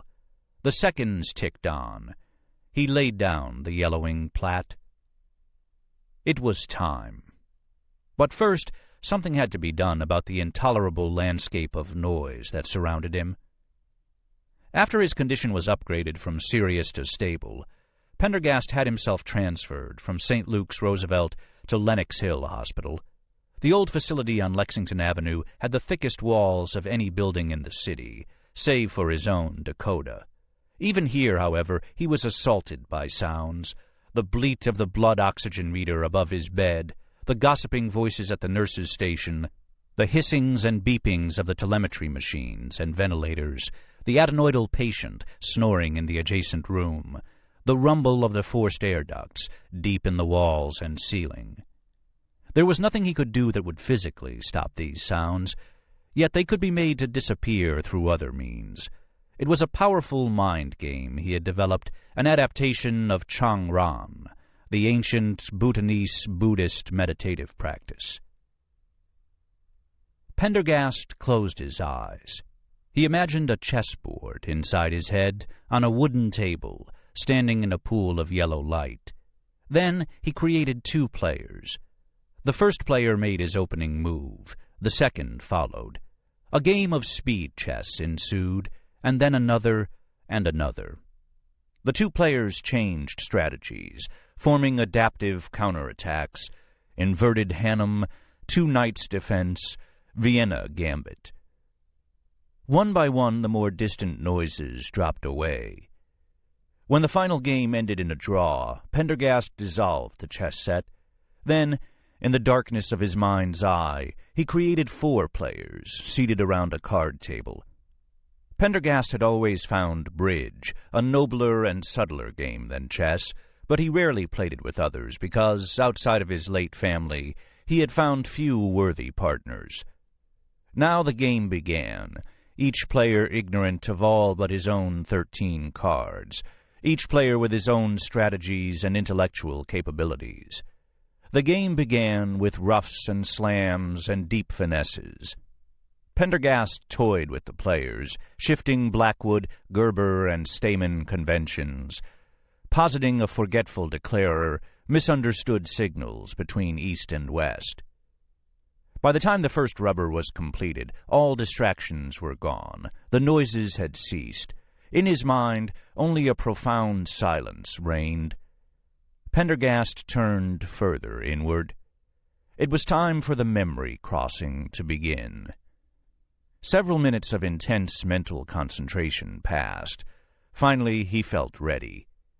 In his mind's eye, he rose from his bed. He felt light, airy, like a ghost. He saw himself walk through the empty hospital corridors, down the stairwell, across the arched foyer, and out onto the wide front steps of the hospital. Only the building was no longer a hospital. 120 years before, it had been known as the New York Rest Home for Consumptives. Pendergast stood on the steps for a moment, glancing around in the gathering dusk. To the west, toward Central Park, the Upper East Side had become a patchwork of hog farms, wild lands, and rocky eminences. Small groups of hovels sprouted up here and there, huddled together as if for protection against the elements. Gas lamps stood along the avenue, infrequent this far north of the populous downtown, throwing small circles of light down onto the dusky macadam. The prospect was vague, indistinct. Detail at this location was unimportant. Pendergast did, however, allow himself to sample the air. It smelled strongly of coal smoke, damp earth, and horse manure. He descended the steps, turning onto 76th Street and walking east toward the river. Here it was more thickly settled, newer brownstones abutting old wooden frame structures. Carriages swayed down the straw-strewn street. People passed him silently, the men dressed in long suits with thin lapels, women in bustles and veiled hats. At the next intersection, he boarded a streetcar, paying 5 cents for the ride down to 42nd Street. There, he transferred to the Bowery and 3rd Avenue Elevated Railway, paying another 20 cents. This extravagant price ensured him a palace car with curtained windows and plush seats. The steam locomotive heading the train was named the Chauncey M. Depew. As it hurtled southward, Pendergast sat without moving in his velveteen chair. Slowly, he allowed sound to intrude once more into his world. First, the clatter of the wheels on the tracks, and then the chatter of his passengers. They were engrossed with the concerns of 1881, the president's recovery and the imminent removal of the pistol ball, the Columbia Yacht Club's sailing regatta on the Hudson earlier that afternoon, the miraculous curative properties of the Wilsonia magnetic garment. There were still gaps, of course, hazy dark patches like fog, about which Pendergast had little or no information. No memory crossing was ever complete. There were details of history that had been irrevocably lost. When the train at last reached the lower stretches of the Bowery, Pendergast disembarked. He stood on the platform a moment, looking around a little more intently now. The elevated tracks were erected over the sidewalks, rather than along the middle of the street, and the awnings below were covered in a greasy film of oil drippings and ash. The Chauncey M. Depew gave a shriek, beginning its furious dash to the next stop. Smoke and hot cinders belched from its stack, scattering into the leaden air. He descended skeletal wooden stairs to ground level, alighting outside a small shop. He glanced at its signboard. George Washington Abacus, physiognomic operator and professor of the tonsorial art. The broad thoroughfare before him was a sea of bobbing plug hats. Trams and horse cars went careering down the center of the road. Peddlers of all kinds jostled the narrow sidewalk, crying out their trade to all who would listen. "Pots and pans," called a tinker. "Mend your pots and pans."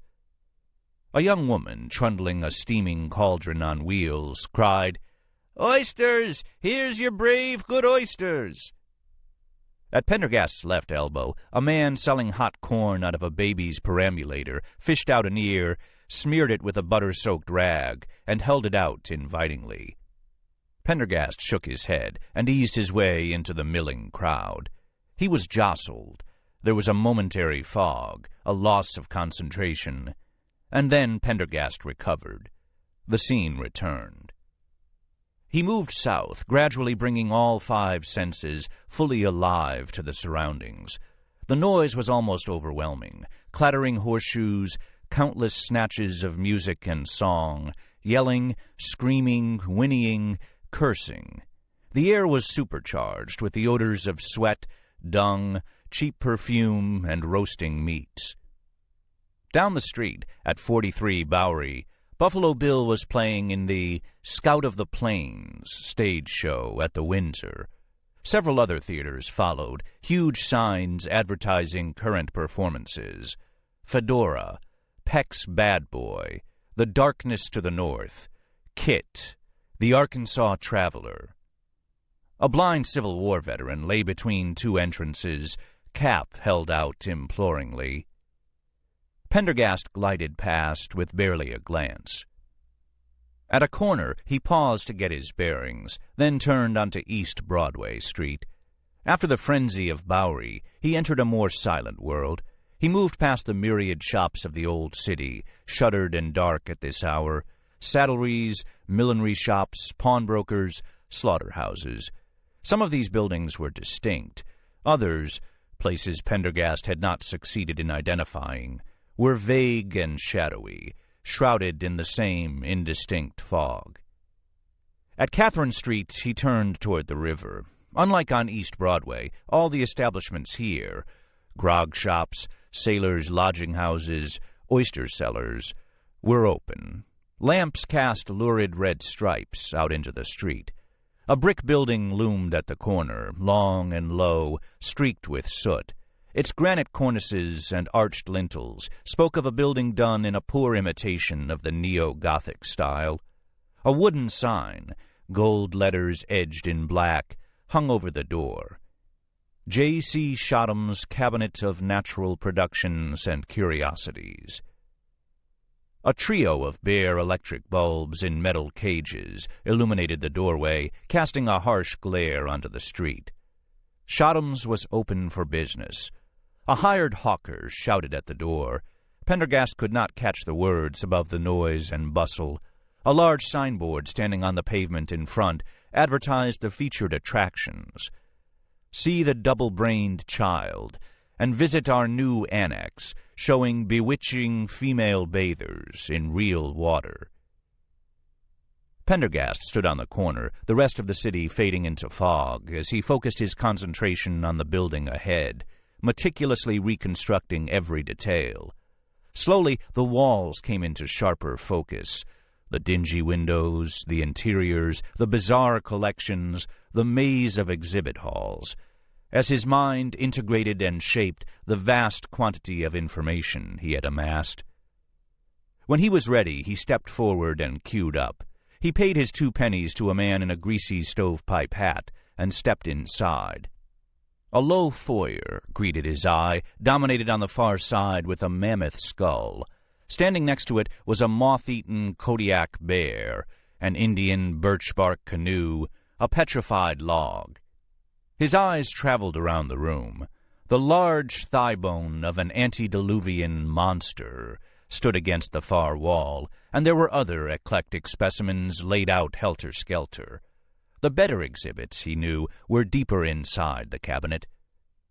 Corridors ran off to the left and right, leading to halls packed with teeming humanity. In a world without movies, television, or radio, and where travel was an option only for the wealthiest, the popularity of this diversion was not surprising. Pendergast bore left. The first part of the hall consisted of a systematic collection of stuffed birds laid out on shelves. This exhibit, a feeble attempt to insinuate a little education, held no interest to the crowd, which streamed past on the way to less edifying exhibits ahead. The corridor debouched into a large hall, the air hot and close. In the center stood what appeared to be a stuffed man, brown and wizened, with severely bowed legs, gripping a post. The label pinned below it read, "Pygmy man of darkest Africa, who lived to be 355 years of age, before death by snakebite." Closer inspection revealed it to be a shaved orangutan, doctored to look human, apparently preserved through smoking. It gave off a fearful smell. Nearby was an Egyptian mummy, standing against the wall in a wooden sarcophagus. There was a mounted skeleton missing its skull, labeled "Remains of the beautiful Countess Adèle de Brissac, executed by guillotine, Paris, 1789. Next to it was a rusty piece of iron, dabbed with red paint, marked, "The blade that cut her." Pendergast stood at the center of the hall and turned his attention to the noisy audience. He found himself mildly surprised. There were many more young people than he had assumed, as well as a greater cross-section of humanity, from high to low. Young bloods and fancy men strolled by, puffing on cigars, laughing condescendingly at the exhibits. A group of tough-looking youths swaggered past, sporting the red flannel firemen's shirts, broadcloth pantaloons, and greased soap-lock hair that identified them as Bowery boys. There were workhouse girls, whores, urchins, street peddlers, and barmen. It was, in short, the same kind of crowd that thronged the streets outside. Now that the workday was done for many, they came to Shodham's for an evening's entertainment. The 2-penny admission was within reach of all. 2 doors at the far end of the hall led to more exhibits, one to the bewitching ladies, the other marked Gallery of Unnatural Monstrosities. This latter was narrow and dark, and it was the exhibit that Pendergast had come to see. The sounds of the crowds were muffled here, and there were fewer visitors, mostly nervous, gaping youngsters. The carnival atmosphere had changed into something quieter, more eerie. The darkness, the closeness, the stillness, all conspired to create the effect of fear. At the first turn of the gallery stood a table on which was a large jar of thick glass, stoppered and sealed, containing a floating human baby. 2 miniature, perfectly formed arms stuck out from its forehead. Pendergast peered closer and saw that, unlike many of the other exhibits, this one had not been doctored. He passed on. There was a small alcove containing a dog with a cat's head. This one clearly fake, the sewing marks visible through the thinning hair. It stood next to a giant clam, propped open, showing a skeletonized foot inside. The label copy told the gruesome story of the hapless pearl diver. Around another corner there was a great miscellany of objects in jars of formaldehyde, a Portuguese man-of-war, a giant rat from Sumatra, a hideous brown thing the size of a flattened watermelon, marked liver from a woolly mammoth, frozen in Siberian ice. Next to it was a Siamese-twinned giraffe fetus. The next turn revealed a shelf with a human skull with a hideous bony growth on the forehead, labeled The Rhinoceros Man of Cincinnati. Pendergast paused, listening. Now the sounds of the crowd were very faint, and he was alone. Beyond, the darkened hall made one last sharp turn. An elaborately stylized arrow pointed toward an unseen exhibit around the corner. A sign read, Visit Wilson One-Handed, for those who dare. Pendergast glided around the corner. Here it was almost silent. At the moment there were no other visitors. The hall terminated in a small alcove. In the alcove was a single exhibit, a glass case containing a desiccated head. The shriveled tongue still protruded from the mouth, looking like a cheroot clamped between the twisted lips. Next to it lay what appeared to be a dried sausage, about a foot long, with a rusty hook attached to one end by leather straps. Next to that, the frayed end of a hangman's noose. A label identified them. The head of the notorious murderer and robber, Wilson One-Handed, hung by the neck until dead, Dakota Territory, July 4th, 1868.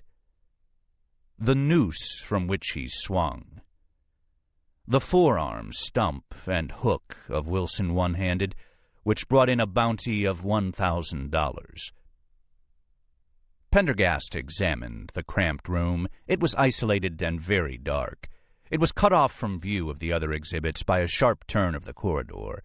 It would comfortably admit only one person at a time.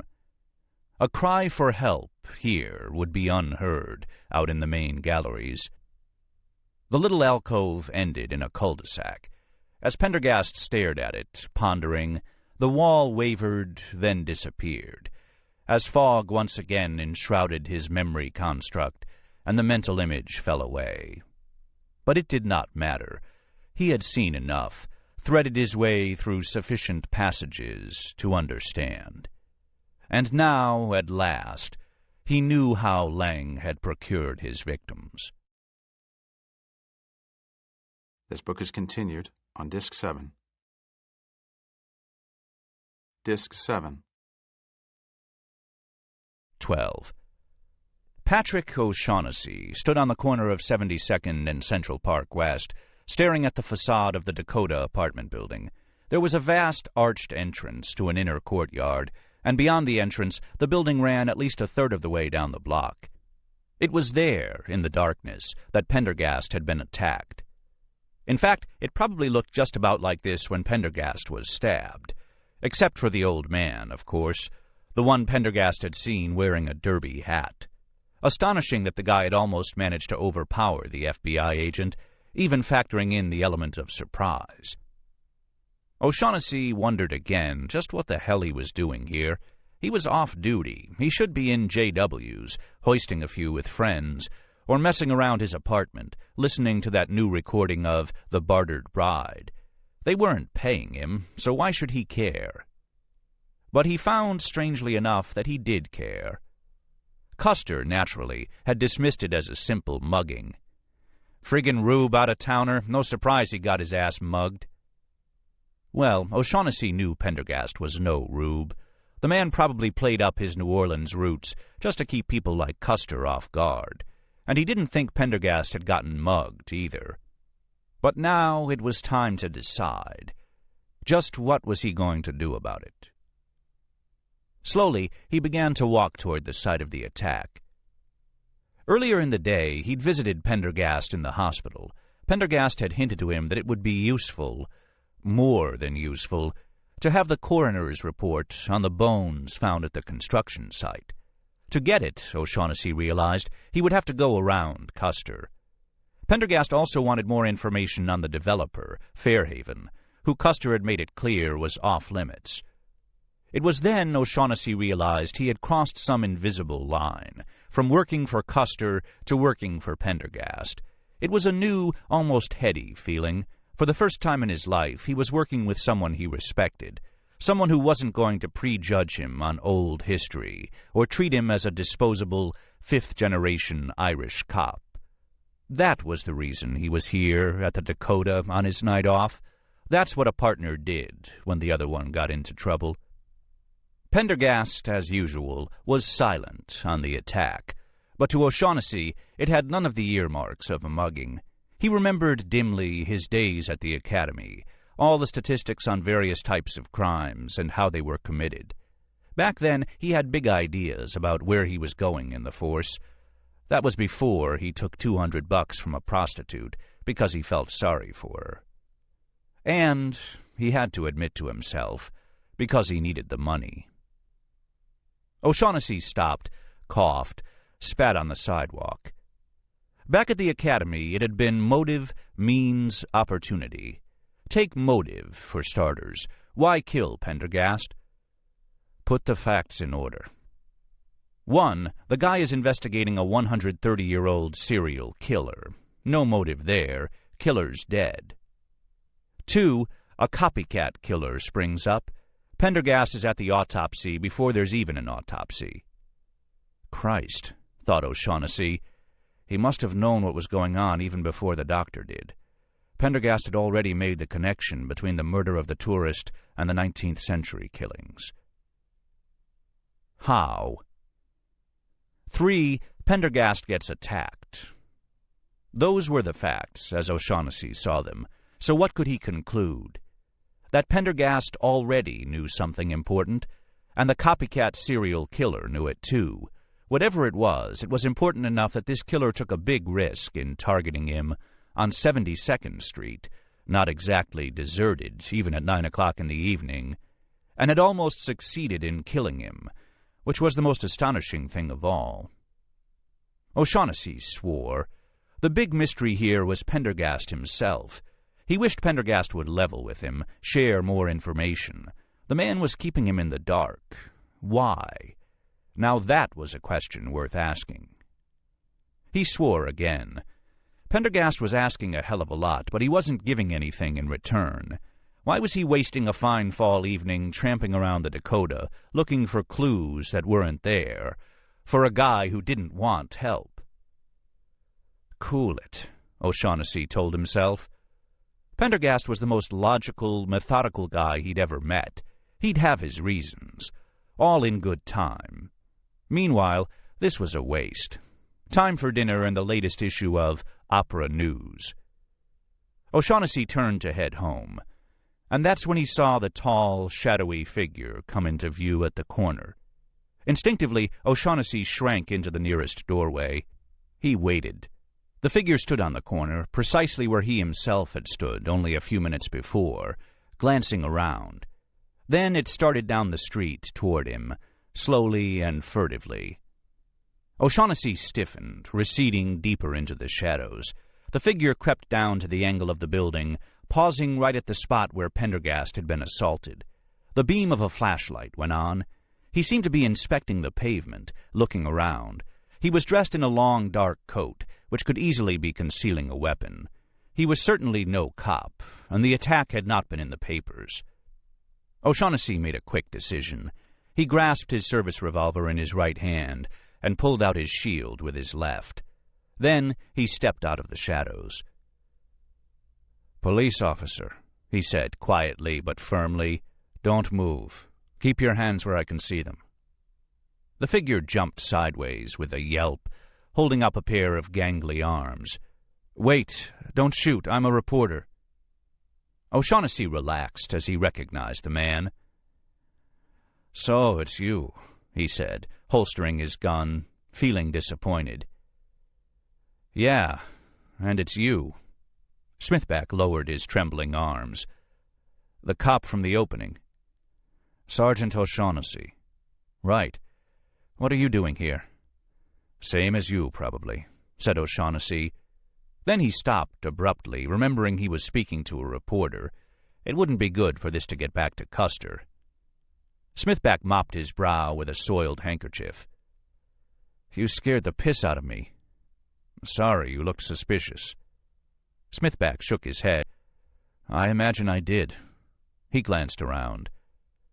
"Find anything?" "No." There was a brief silence. "Who do you think did it? Think it was just some mugger?" Although Smithback was echoing the same question he'd asked himself moments before, O'Shaughnessy merely shrugged. The best thing to do was to keep his mouth shut. "Surely the police have some kind of theory." O'Shaughnessy shrugged again. Smithback stepped closer, lowering his voice. "Look, I understand if it's confidential. I can quote you not for attribution." O'Shaughnessy wasn't going to fall into that trap. Smithback sighed, looking up at the buildings with an air of finality. "Well, there's nothing much else to be seen around here. And if you're going to clam up, I might as well go get a drink. Try to recover from that fright you gave me." He snugged the handkerchief back into his pocket. "Night, officer." He began to walk away. Then he stopped as if struck by an idea. "Want to come along?" "No, thanks." "Come on," the reporter said. "You don't look like you're on duty." I said no. Smithback took a step closer. "You know, now that I think about it, maybe we could help each other out here. Know what I mean? I need to keep in touch with this investigation into the surgeon." "The surgeon? Haven't you heard? That's what the Post is calling this serial killer. Cheesy, huh? Anyway, I need information, and I'll bet you need information. Am I right?" O'Shaughnessy said nothing. He did need information, but he wondered if Smithback really had something or was just bullshitting. "I'll level with you, Sergeant. I got scooped on that tourist killing in Central Park, and now I have to scramble to get new developments, or my editor will have my ass for brunch. A little advance notice here and there, nothing too specific, just a nod from a friend. You, for instance. That's all." "What kind of information do you have?" O'Shaughnessy asked guardedly. He thought back a minute to what Pendergast had said. "Do you have anything on, say, Fairhaven?" Smithback rolled his eyes. "Are you kidding? I've got a sackful on him. Not that it'll do you much good, but I'm willing to share. Let's talk about it over a drink." O'Shaughnessy glanced up and down the street. Despite his better judgment, he found himself tempted. Smithback might be a hustler, but he seemed a decent sort of hustler. And he'd even worked with Pendergast in the past, though the reporter didn't seem too eager to reminisce about it. And finally, Pendergast had asked him to put together a file on Fairhaven. "Where?" Smithback smiled. "Are you kidding? The best bars in New York City are just 1 block west on Columbus. I know a great place where all the museum types go. It's called the Bones. Come on. The first round's on me." 13. The fog grew thicker for a moment. Pendergast waited, maintaining his concentration. Then through the fog came flickerings of orange and yellow. Pendergast felt heat upon his face. The fog began to clear. He was standing outside J.C. Shodham's Cabinet of Natural Productions and Curiosities. It was night. The cabinet was burning. Angry flames leapt from the first and second-story windows, punching through billowing clouds of black, acrid smoke. Several firemen and a bevy of police were frantically roping off the street around the building and pushing curious onlookers back from the conflagration. Inside the rope, several knots of firefighters arced hopeless streams of water into the blaze, while others scurried to douse the gaslights along the sidewalk. The heat was a physical force, a wall. Standing on the street corner, Pendergast's gaze lingered appreciatively on the fire engine, a big black boiler on carriage wheels, belching steam. Amaskeg Manufacturing Company, in gold letters on its sweating sides. Then he turned toward the onlookers. Would Lang be among them, admiring his handiwork? No, he would have been long gone. Lang was no pyromaniac. He would be safely ensconced in his uptown house. Location unknown. The location of the house was a great question, but another, perhaps more pressing question remained. Where had Lang moved his laboratory? There was a tremendous searing crack. Roof timbers collapsed inward with a roiling shower of sparks. An appreciative murmur rose from the crowd. With a final look at the doomed structure, Pendergast began threading his way through the crowd. A little girl rushed up, no older than 6, threadbare and frighteningly gaunt. She had a battered straw broom in her hand, and she swept the street corner ahead of him industriously, clearing away the dung and pestilential garbage, hoping pathetically for a coin. "Thank you," Pendergast said, tossing her several broad copper pennies. She looked at the coins, eyes wide at her good fortune, then curtsied awkwardly. "What's your name, child?" Pendergast asked gently. The girl looked up at him as if surprised to hear an adult speak to her in a solicitous tone. "Constance Green, sir," she said. "Green?" Pendergast frowned. "Of Water Street?" "No, sir, not any more." Something seemed to have frightened the girl, and, with another curtsy, she turned and melted away down a crowded side street. Pendergast stared down the foul street and its seething crowds for some time. Then, with a troubled expression on his face, he turned and slowly retraced his steps. A barker stood in the doorway of Brown's restaurant, delivering the bill of fare in a loud, breathless, ceaseless litany. "B'iled ham and capers, sirs, roast beef, roast goo, roast mutton and taters, b'iled ham and cabbage, vegetables. Walk in, sir, take a seat, sir." Pendergast moved on thoughtfully, listening to the City Hall bell toll the urgent fire alarm.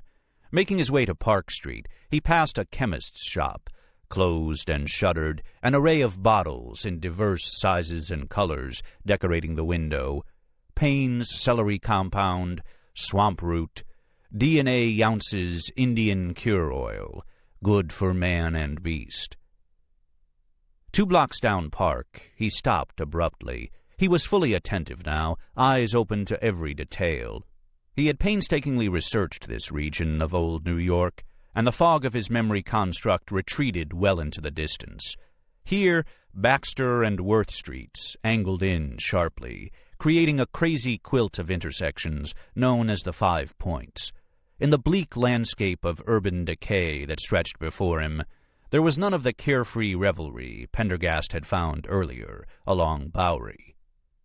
30 years before, in the 1850s, the Points had been the worst slum in all New York, in all America, worse even than London's 7 Dials. It remained a miserable, squalid, dangerous place, home to 50,000 criminals, drug addicts, prostitutes, orphans, confidence men, villains of all shape and description. The uneven streets were broken and scored into dangerous ruts, brimming with garbage and offal.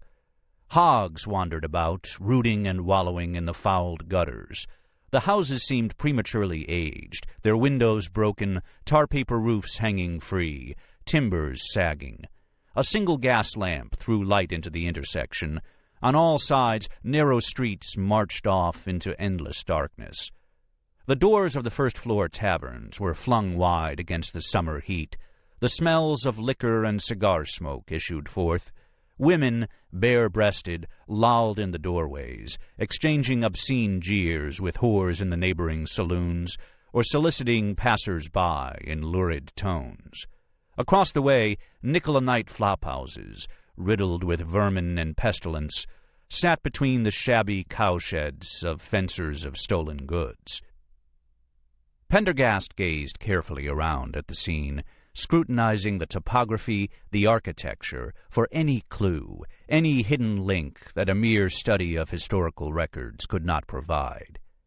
At last he turned eastward, where a vast 5-story structure sat, decayed and listing, dark even in the light of the gas lamp. This was the former Old Brewery, at one time the worst of all the 5 Points tenements.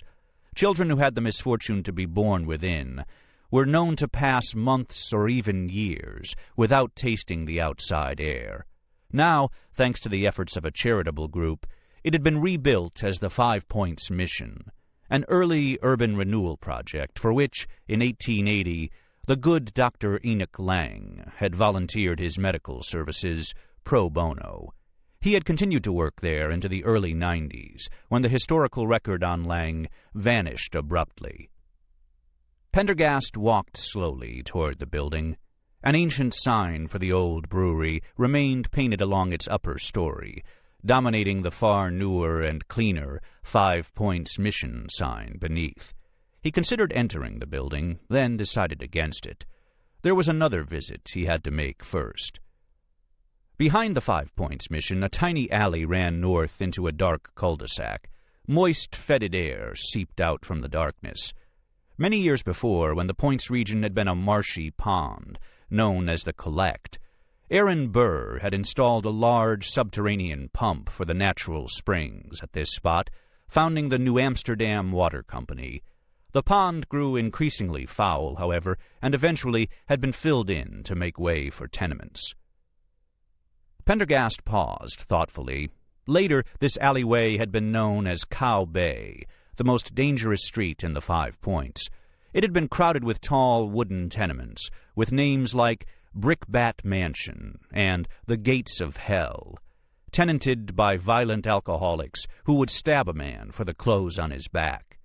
Like many structures in the 5 Points, these were warrens of vile-smelling chambers, honeycombed with secret panels and doors that connected to other houses on adjoining streets by networks of underground passageways, allowing criminals easy escape from pursuing law enforcement. In the mid-19th century, the street had averaged a murder a night. Now it was home to an ice delivery company, a slaughterhouse, and an abandoned substation of the city's waterworks, shut down in 1879 when the Uptown Reservoir rendered it obsolete. Pendergast moved on another block, then turned left onto Little Water Street. At the far corner was the 5 Points House of Industry, the other orphanage graced with the medical attention of Enoch Lang.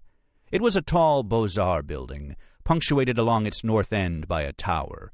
A small rectangular widow's walk, buttressed by iron fencing, sat atop its mansard roof. The building looked woefully out of place among the shabby wooden houses and ramshackle squatteries. He stared up at the heavy-browed windows. Why had Lang chosen to lend his services to these 2 missions, one after the other, in 1880, the year before Shodham's cabinet burned? If he was looking for an endless source of impoverished victims, whose absence would cause no alarm, the cabinet was a better choice than a workhouse. After all, one could have only so many mysterious disappearances before someone grew suspicious. And why had Lang chosen these missions in particular? There were countless others in Lower Manhattan. Why had Lang decided to work, and presumably draw his pool of victims, from this spot? Pendergast stepped back onto the cobbles, glancing up and down the lane, thinking. Of all the streets he had traveled, Little Water Street was the only one no longer extant in the 20th century. It had been paved over, built upon, forgotten. He had seen old maps that showed it, naturally, but no map ever drawn had superimposed its course onto present-day Manhattan. An incredibly shabby man with a horse and cart came down the street, ringing a bell, collecting garbage for tips, a brace of tame hogs following behind. Pendergast did not heed him. Instead, he glided back down the narrow road, pausing at the entrance to Cow Bay. Although with the disappearance of Little Water Street, it was difficult to tell on modern maps, Pendergast now saw that the two missions would both have backed onto these terrible old tenements. Those dwellings were gone, but the warren of tunnels that once served their criminal residents would have remained. He glanced down both sides of the alley: slaughterhouse, ice factory, abandoned waterworks. It suddenly made perfect sense. More slowly now, Pendergast walked away, headed for Baxter Street and points north. He could, of course, have ended his journey at this point, have opened his eyes to the present-day books and tubes and monitor screens, but he preferred to continue the discipline of this mental exercise, to take the long way back to Lenox Hill Hospital. He was curious to see if the fire at Shodham's cabinet had been brought under control. Perhaps he would hire a carriage uptown, or better yet, walk up past the Madison Square Garden Circus, past Delmonico's, past the palaces of Fifth Avenue. There was much to think about, much more than he had previously imagined, and 1881 was as good a place as any to do it in. 14. Nora stopped at the nurse's station to ask directions to Pendergast's new room. A sea of hostile faces greeted the question. Clearly, Nora thought, Pendergast was as popular at Lenox as he had been at St. Luke's Roosevelt. She found him lying in bed, the blinds shut tight against the sun. He looked very tired, his face gray. His blonde white hair hung limply over his high forehead, and his eyes were closed. As she entered, they slowly opened. "I'm sorry," Nora said. "This is a bad time." Not at all. I did ask you to see me. Please, clear off that chair and sit down." Nora moved the stack of books and papers from the chair to the floor, wondering again what this was about. She'd already given him her report about her visit with the old lady, and told him it would be her last assignment for him. He had to understand that it was time for her to get back to her own career. As intriguing as it was, she was not about to commit professional harakiri over this business. Pendergast's eyes had drooped until they were almost closed, but she could still see the pale irises behind the slitted lids. "How are you?" Courtesy required she ask that question, but there wouldn't be any others. She'd listen to what he had to say, then leave. "Lang acquired his victims from the cabinet itself," Pendergast said. "How do you know?" "He captured them at the back of one of the halls, most likely a small cul-de-sac housing a particularly gruesome exhibit. He would lie in wait until a visitor was alone. Then he'd snatch his victim, take the unfortunate through a door at the rear of the exhibit, which led down the back stairs to the coal cellar. It was a perfect setup. Street people vanished all the time in that neighborhood. Undoubtedly, Lang selected victims that would not be missed: street urchins, workhouse boys and girls." He spoke in a monotone, as if reviewing his findings within his own mind, instead of explaining them to her. "From 1872 to 1881, he used the cabinet for this purpose. 9 years, 36 victims that we know of. Perhaps many more Lang disposed of in some other way. As you know, there had in fact been rumors of people vanishing in the cabinet. These no doubt served to increase its popularity." Nora shuddered. "Then in 1881 he killed Shodham and burned the cabinet. We of course know why. Shodham found out what he was up to. He said as much in his letter to McFadden. But that letter has, in its own way, been misleading me all this time. Lang would have killed Shottam anyway." Pendergast paused to take a few breaths. The confrontation with Shottam merely gave him the excuse he needed to burn the cabinet. You see, Phase 1 of his work was complete. Phase 1? He had achieved what he set out to do. He perfected his formula. You don't seriously mean Lang was able to prolong his own life? He clearly believed he could. In his mind, the experimentation phase could cease. Production could begin. Victims would still be required, but many fewer than before. The cabinet with its high volume of foot traffic was no longer necessary. In fact, it had become a liability. It was imperative for Lang to cover his tracks and start afresh. There was a silence, then Pendergast resumed. A year before the cabinet burned, Lang offered his services to 2 workhouses in the vicinity, the 5 Points House of Industry and the 5 Points Mission. The 2 were connected by the warren of old underground tunnels that riddled the entire 5 Points area in the 19th century. In Lang's day, a foul alley known as Cow Bay lay between the workhouses. Along with the sordid tenements you'd expect, Cow Bay was home to an ancient subterranean pumping station, dating back to the days of the Collect Pond. The waterworks were shut down and sealed for good about a month before Lang allied himself with the workhouses. That is no mere coincidence of dates. What are you saying? The abandoned waterworks was the site of Lang's production laboratory, the place he went after burning Shottam's cabinet. It was secure, and better still, it provided easy underground access to both workhouses, an ideal place to begin production of the substance he believed would prolong his life. I have the old plans for the waterworks here." Pendergast waved his hand weakly. Nora glanced over at the complex set of diagrams. She wondered what had so exhausted the agent. He had seemed much better the day before. She hoped he hadn't taken a turn for the worse. Today, of course, the workhouses, the tenements, even many of the streets are gone. A 3-story brownstone was built directly above the site of Lang's production laboratory. Number 99 Doyers Street, erected in the 1920s off Chatham Square. Broken into 1-bedroom flats, with a separate 2-bedroom apartment in the basement. Any traces of Lang's laboratory would lie under that building. Nora thought for a moment. Excavating Lang's production laboratory would no doubt be a fascinating archaeological project. There would be evidence there, and as an archaeologist she could find it. She wondered once again why Pendergast was so interested in these 19th-century murders. It would be of some historical solace to know that Mary Green's killer had been brought to light. She abruptly terminated the line of thought. She had her own work to do, her own career to salvage. She had to remind herself once again that this was history. Pendergast sighed, turned slightly in the bed. "Thank you, Dr. Kelly. Now you'd better go. I'm badly in need of sleep." Nora glanced at him in surprise. She had been expecting another plea for help. "Why did you ask to see me exactly?"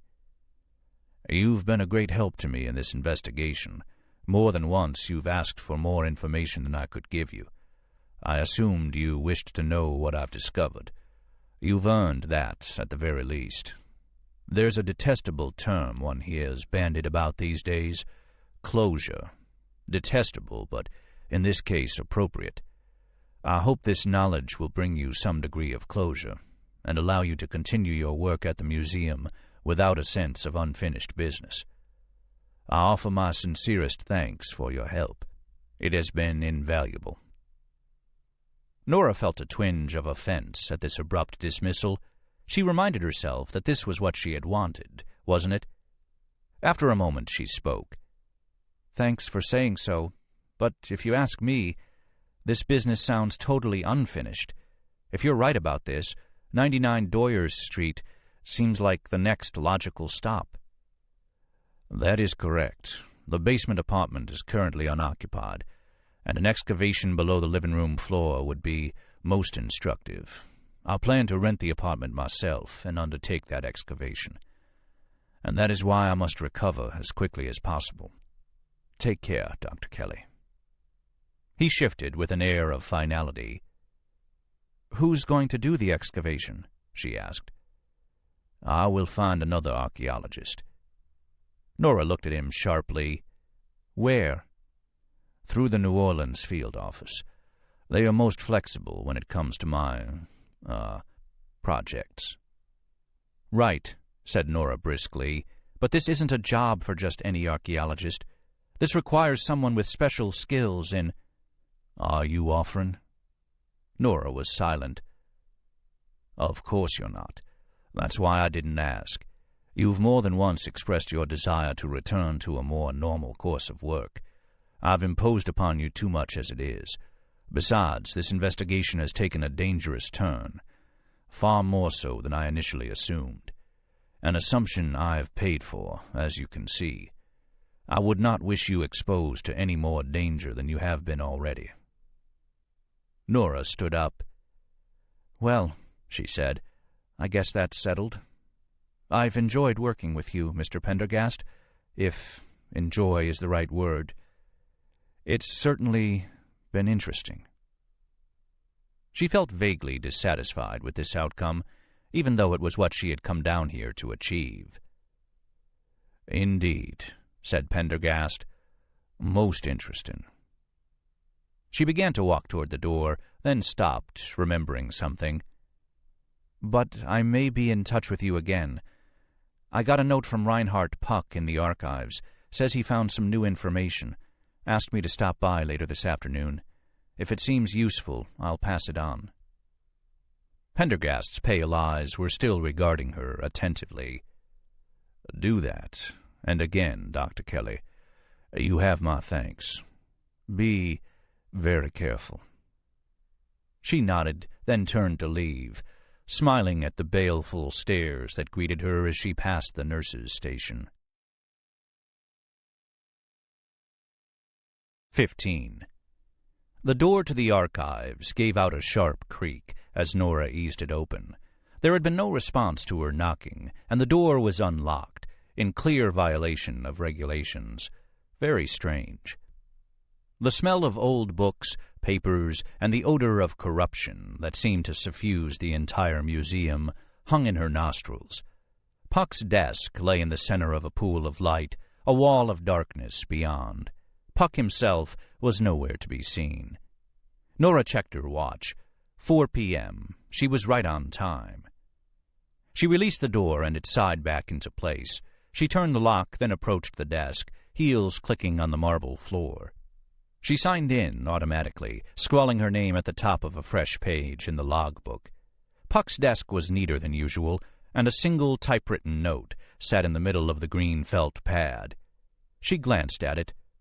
"I'm on the Triceratops in the back." The Triceratops, Nora thought, looking into the gloom. Leave it to Puck to be off dusting old relics. But where the hell was the Triceratops? She didn't recall having seen one. And there were no lights on in the back that she could see. The damn Triceratops could be anywhere. She looked around. No diagram of the archives either. Typical. Feeling an undercurrent of irritation, she moved to the banks of ivory light switches. She snapped a few on at random. Lights sprang up here and there, deep within the archives, casting long shadows down the rows of metal shelving. Might as well turn them all on, she thought, flipping whole rows of switches with the edge of her hand. But even with all the lights, the archives remained curiously shadowy and dim, large pools of darkness and long, dim aisles predominating. She waited, half expecting Puck to call out to her. There was no sound except the distant ticking of steam pipes and the hiss of the forced air ducts. "Mr. Puck?" she called tentatively. Her voice reverberated and died. No answer. She called again, louder this time. The archives were so vast, she wondered if her voice could penetrate to the rear. For a minute, she considered coming back another time, but Puck's message had been most insistent. Vaguely she recalled seeing some mounted fossil skeletons on her last visit. Maybe she would find the Triceratops among them. With a sigh, she began walking down one of the aisles, listening to the clatter of her shoes against the marble. Although the entrance to the aisle had been brightly lit, it soon grew shadowy and dim. It was amazing how poorly illuminated the place was. In the middle sections of the aisles, far from the lights, one almost needed a flashlight to make out the objects stacked on the shelves. At the next pool of light, Nora found herself at a junction from which several aisles wandered away at a variety of angles. She paused, considering which to take.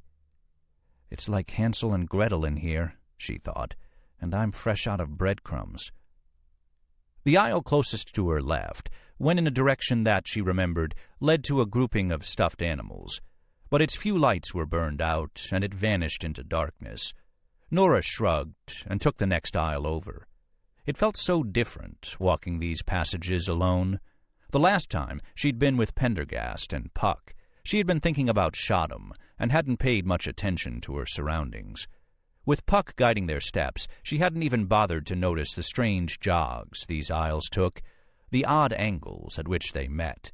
It was the most eccentric layout imaginable, made even more eccentric by its vast size. Her thoughts were interrupted as the aisle took a sharp turn to the left.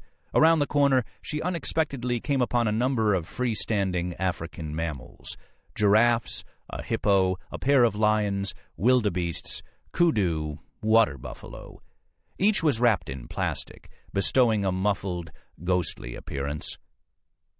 Nora stopped, no sign of a triceratops, and once again the aisles led away in half a dozen directions.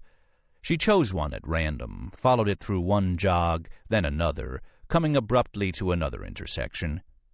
This was getting ridiculous. "Mr. Puck!" she called out loudly. The echoes of her voice gradually faded away. The hiss of forced air filled the ensuing silence. She didn't have time for this. She would come back later, and she'd call first to make sure Puck was waiting at his desk. Better still, she'd just tell him to take whatever it was he wanted to show her directly to Pendergast. She was off the case, anyway. She turned to walk out of the archives, taking what she thought would be the shortest path. After a few minutes, she came to a stop beside a rhino and several zebras. They looked like lumpy sentinels beneath the omnipresent plastic, giving off a strong smell of paradichlorobenzene. These aisles didn't look familiar, and she didn't seem to be any closer to the exit. For a moment, she felt a small current of anxiety. Then she shook it away with a forced laugh. She'd just make her way back to the giraffes, then retrace her steps from there. As she turned, her foot landed in a small puddle of water. She looked up just as a drop of water splattered on her forehead, condensation from the pipes far overhead. She shook it away and moved on. But she couldn't seem to find her way back to the giraffes. This was crazy. She'd navigated through trackless deserts and dense rainforests. How could she be lost in a museum in the middle of New York City? She looked around, realizing it was her sense of direction she had lost. With all these angled aisles, these dimly lit intersections, it had become impossible to tell where the front desk was. She'd have to... She abruptly froze, listening intently. A soft, pattering sound. It was hard to tell where it had come from, but it was close. "Mr. Puck, is that you?" Nothing. She listened, and the pattering sound came again. Just more water dripping somewhere, she thought. Even so, she was more eager than ever to find the door. She chose an aisle at random and moved down it at a brisk walk, heels clicking rapidly against the marble. On both sides of the aisle, the shelves were covered with bones, stacked like cordwood, each with a yellowing tag tied to its end. The tags flapped and fluttered in the dead air stirred by her passage. The place was like a crypt. Amid the silence, the darkness, and the ghoulish specimens, it was hard not to think about the set of grisly murders that had occurred just a few years before within this very sub-basement. It was still the subject of rumor and speculation in the staff lounge. The aisle ended in another jog. Damn it, thought Nora, looking up and down the long rows of shelving that vanished into the gloom. Another welling of anxiety, harder to fight down this time. And then, once again, she heard, or thought she heard, a noise from behind. This time it wasn't a pattering, so much as the scrape of a foot on stone. "Who's there?" she demanded, spinning around. "Mr. Puck?" Nothing save the hiss of steam and the drip of water. She began walking again, a little faster now, telling herself not to be afraid, that the noises were merely the incessant shiftings and settlings of an old, decrepit building. The very corridors seemed watchful.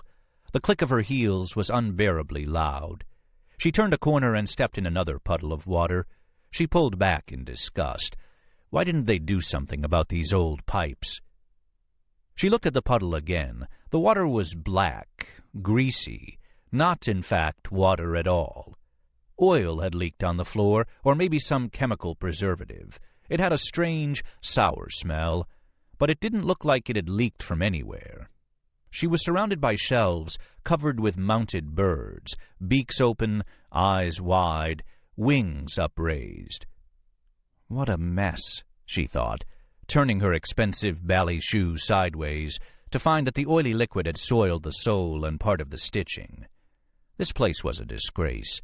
She pulled an oversized handkerchief from her pocket, a necessary accoutrement to working in a dusty museum, and wiped it along the edge of the shoe. And then, abruptly, she froze. Against the white background of the handkerchief, the liquid was not black. It was a deep, glistening red. She dropped the handkerchief and took an involuntary step back, heart hammering. She looked at the pool, stared at it with sudden horror. It was blood, a whole lot of blood. She looked around wildly. Where had it come from? Had it leaked out of a specimen? But it seemed to be just sitting there, all alone, a large pool of blood in the middle of the aisle. She glanced up, but there was nothing, just the dim ceiling, 30 feet above, crisscrossed with pipes. Then she heard what sounded like another footfall, and, through a shelf of specimens, she glimpsed movement. Then silence returned. But she had definitely heard something. "Move, move," all her instincts cried out. Nora turned and walked quickly down the long aisle. Another sound came. Fast footsteps, the rustle of fabric. And she paused again to listen. Nothing but the faint drips from the pipes. She tried to stare through the isolated gaps in the shelves. There was a wall of specimen jars, snakes coiled in formaldehyde, and she strained to see through. There seemed to be a shape on the other side, large and black, rippled and distorted by the stacks of glass jars. She moved, and it moved in turn. She was sure of it. She backtracked quickly, breath coming faster, and the dark shape moved as well. It seemed to be pacing her in the next aisle, perhaps waiting for her to reach either one end or the other. She slowed and, struggling to master her fear, tried walking as calmly as she could toward the end of the aisle. She could see, hear the shape, so near now, moving as well, keeping pace. "Mr. Puck?" she ventured, voice quavering. There was no answer. Suddenly, Nora found herself running. She arrowed down the aisle, sprinting as fast as she could.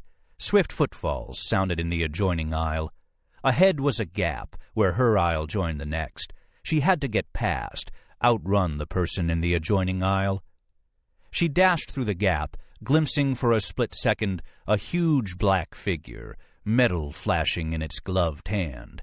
She sprinted down the next aisle, through another gap, and on down the aisle again. At the next gap she veered sharply right, heading down a new corridor. Selecting another aisle at random, she turned into it and ran on through the dimness ahead. Halfway to the next intersection, she stopped again, heart pounding. There was silence, and for a moment relief surged through her. She had managed to lose her pursuer.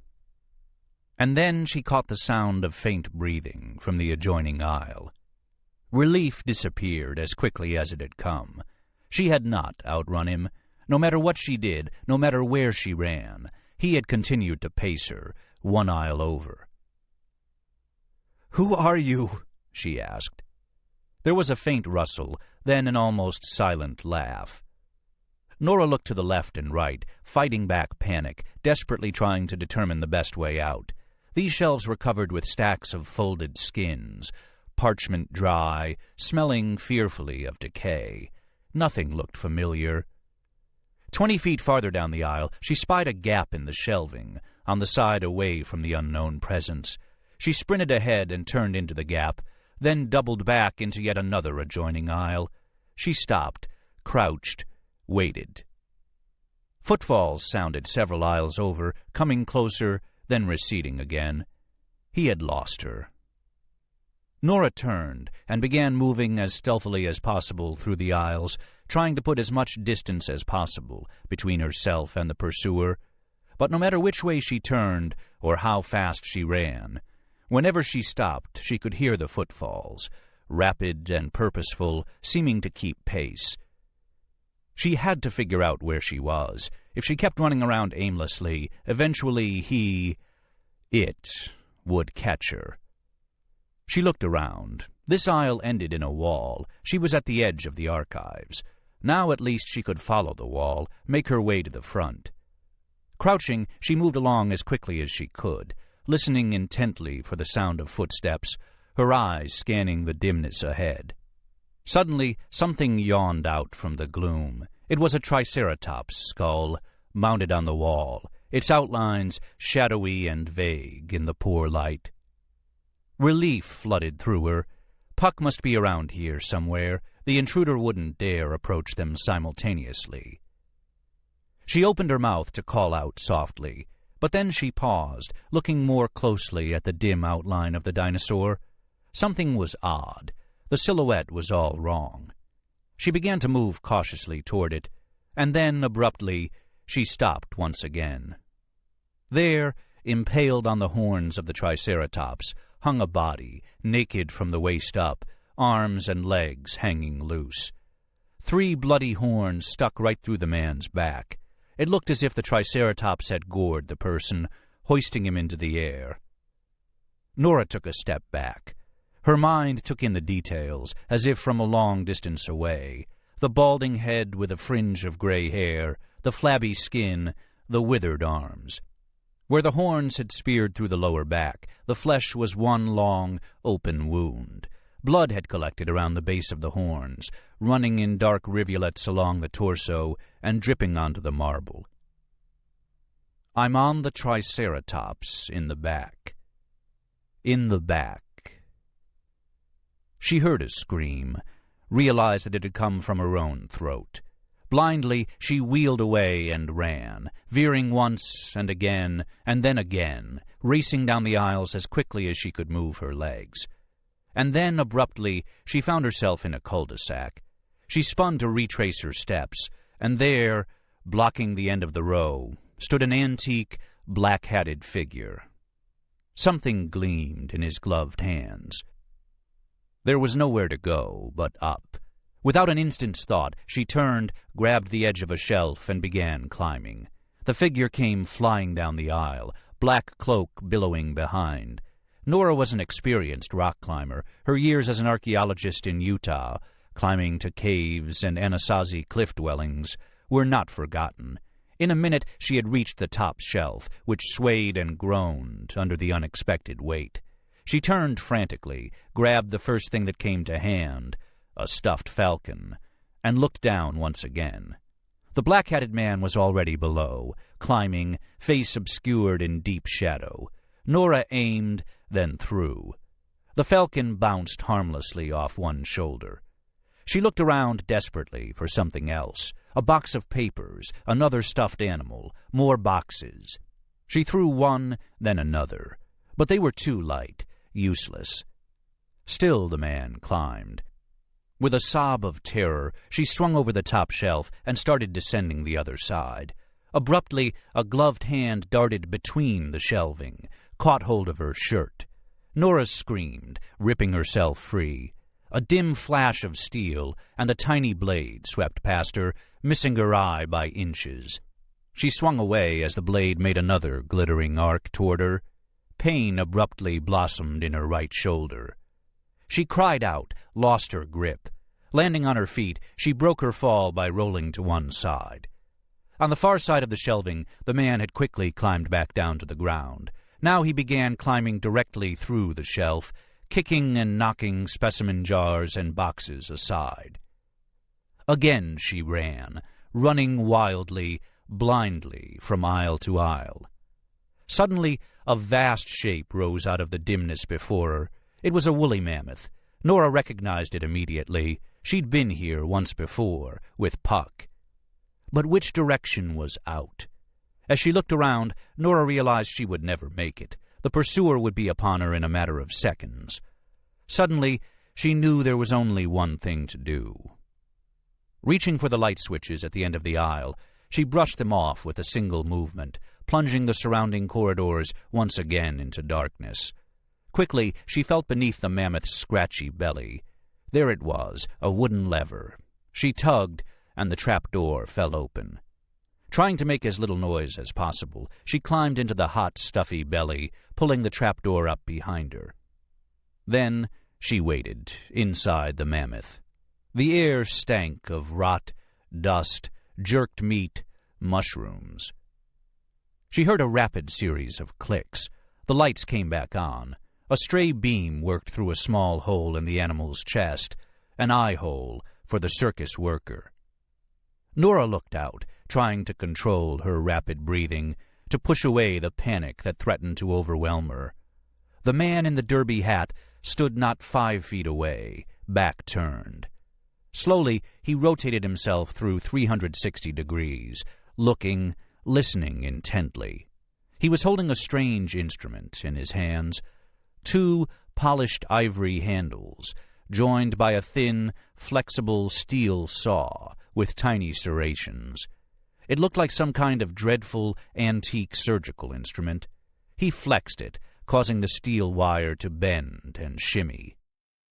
His gaze came to rest on the mammoth. He took a step toward it, his face in shadow. It was as if he knew this was where she was hiding. Nora tensed, readying herself to fight to the end. And then, just as suddenly as he'd approached, he was gone. "Mr. Puck," a voice was calling. "Mr. Puck, I'm here! Mr. Puck!" It was Oscar Gibbs. Nora waited, too terrified to move. The voice came closer, and finally Oscar Gibbs appeared around the corner of the aisle. "Mr. Puck, where are you?" With a trembling hand, Nora reached down, unlatched the trap-door, and lowered herself out of the belly of the mammoth. Gibbs turned, jumped back, and stood there, staring at her open-mouthed. "Did you see him?" Nora gasped. "Did you see him?" "Who? What were you doing in there? Hey, you're bleeding." Nora looked at her shoulder. There was a spreading stain of blood where the scalpel had nicked her. Gibbs came closer. "Look, I don't know what you're doing here or what's going on, but let's get you to the nurse's office, okay?" Nora shook her head. "No, Oscar. You have to call the police. Right away. Mr. Puck." Her voice broke for a moment. "Mr. Puck has been murdered, and the murderer is right here, in the museum."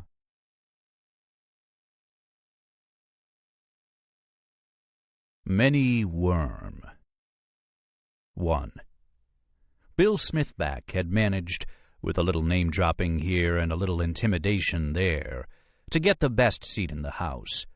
The house was the press room of One Police Plaza, a cavernous space painted the institutional color known universally as vomit green. It was now filled to overflowing with scurrying television news crews and frantic journalists. Smithback loved the electric atmosphere of a big press conference, called hastily after some dreadful event, packed with city officials and police brass, laboring under the misapprehension that they could spin the unruly Fourth Estate of New York. He remained in his seat, calm, legs folded, tape recorder loaded, and shotgun mic poised, while pandemonium raged around him. To his professional nose, it smelled different today. There was an undertone of fear. More than fear, actually. Closer to ill-suppressed hysteria. He'd seen it as he'd ridden the subway downtown that morning, walked the streets around City Hall. These 3 copycat killings, one on top of another, were just too strange. People were talking of nothing else. The whole city was on the verge of panic.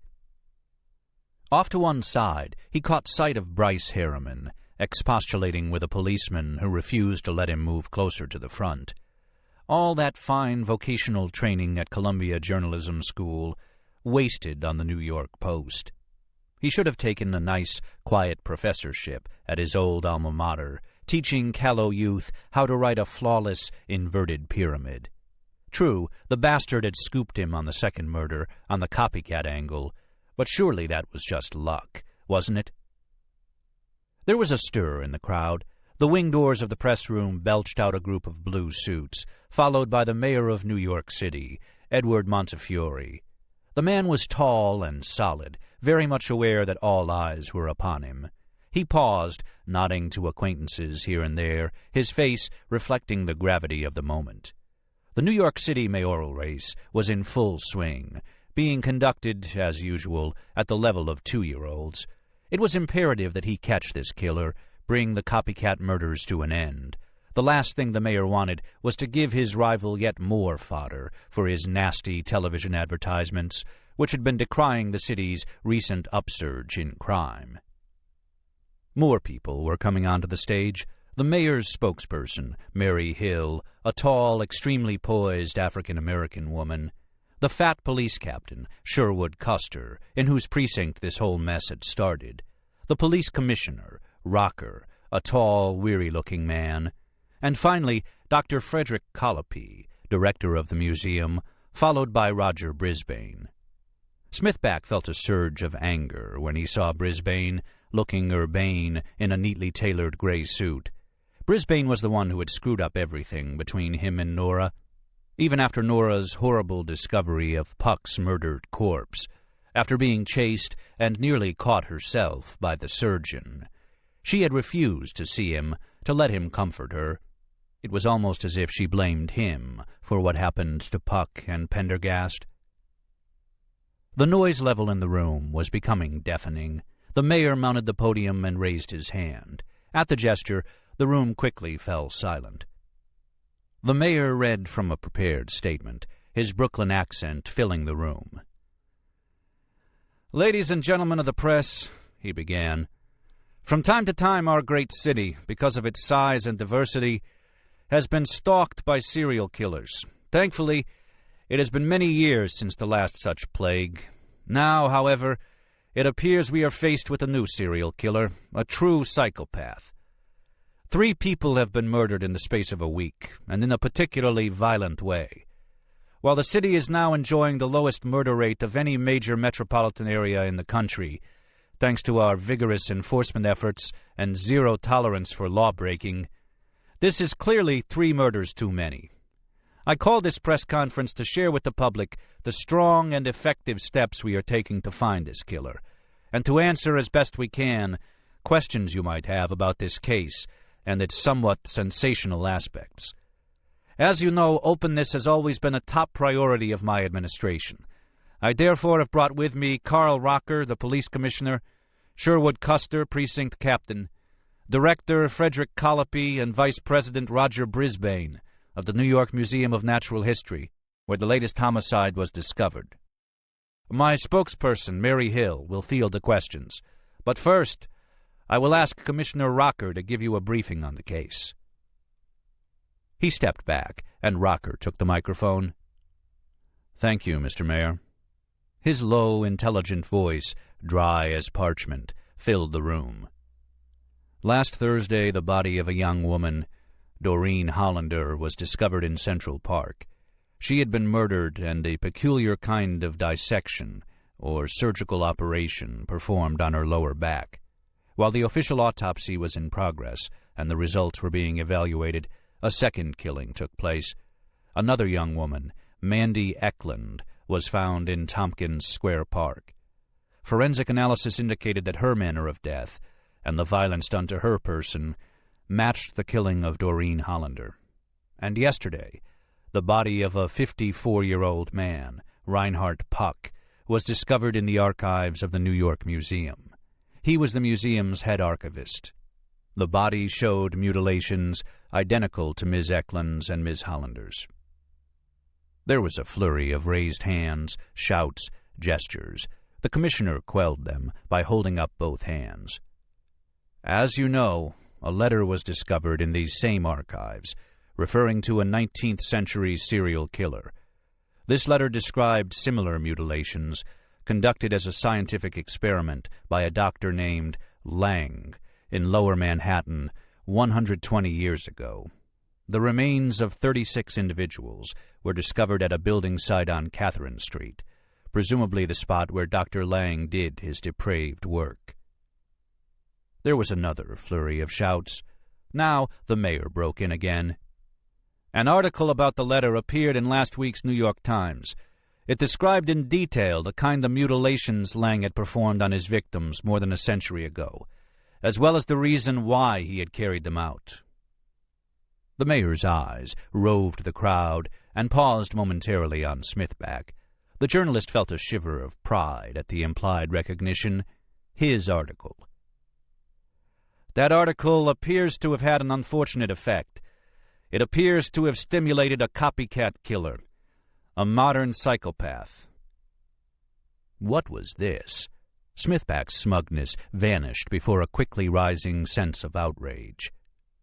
I am told by police psychiatrists this killer believes, in some twisted way, that by killing these people he will accomplish what Lang tried to accomplish a century ago, that is, extend his lifespan. The sensationalistic approach of the Times article, we believe, inflamed the killer and stimulated him to act. This was outrageous. The mayor was blaming him. Smithback looked around and saw that many eyes in the room were on him. He stifled his first impulse to stand up and protest.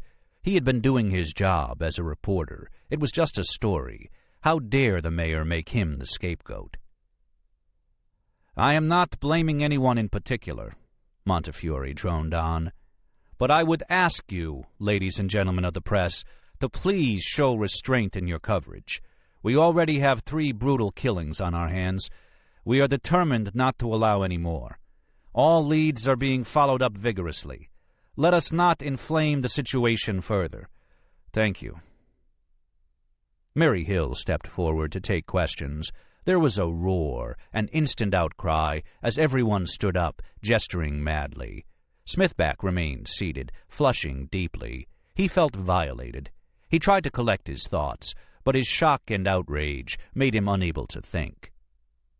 Mary Hill was taking the first question. You said the murderer performed an operation on his victims, somebody asked. Can you elaborate? Basically, the lower portion of the spinal cord had been removed in all 3 victims, the commissioner himself answered. It's being said that the latest operation was actually performed in the museum, shouted another reporter. Is that so? It is true that a large pool of blood was discovered in the archives, not far from the victim. It appears the blood was, in fact, from the victim, but more forensics tests are underway. Whether the operation was actually performed there must await further lab work. I understand that the FBI have been on the scene, a young woman shouted. Can you tell us the nature of their involvement? That is not entirely correct, Rocker answered.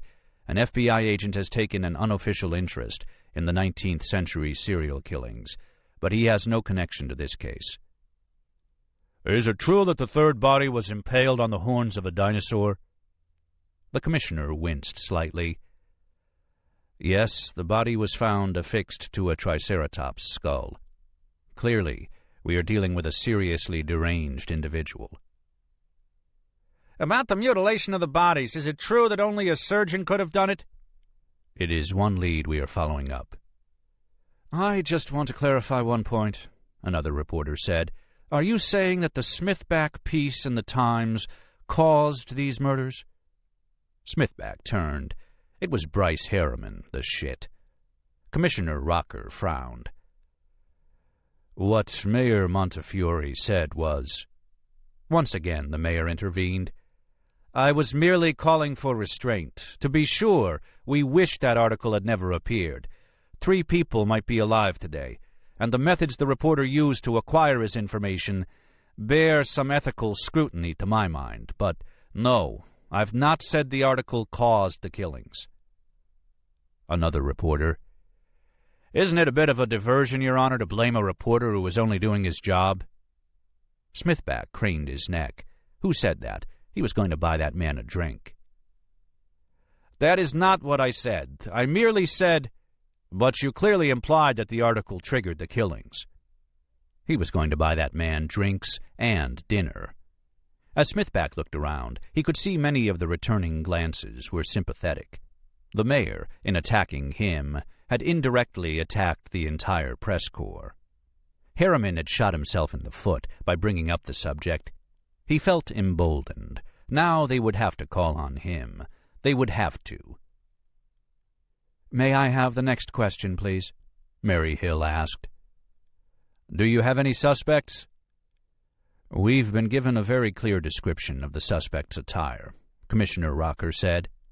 A tall, slender Caucasian male, between 6 foot and 6'2", wearing an old-fashioned black coat and a derby hat, was seen in the archives around the time Mr. Puck's body was found. A similarly dressed man, with a rolled umbrella or cane, was also seen in the vicinity of the second crime scene. I'm not at liberty to give any details beyond that. Smithback stood up, waved. Mary Hill ignored him. Ms. Perez of New York Magazine, your question, please. I have a question for Dr. Colopy of the museum. Sir, do you think the killer known as the surgeon is a museum employee? Given that the most recent victim seems to have been killed and dissected in the museum, I mean? Colopy cleared his throat and stepped forward. I believe the police are looking into that, he said in a well-modulated voice. It seems highly unlikely. All our employees now go through criminal background checks, are psychologically profiled, and are thoroughly drug-tested.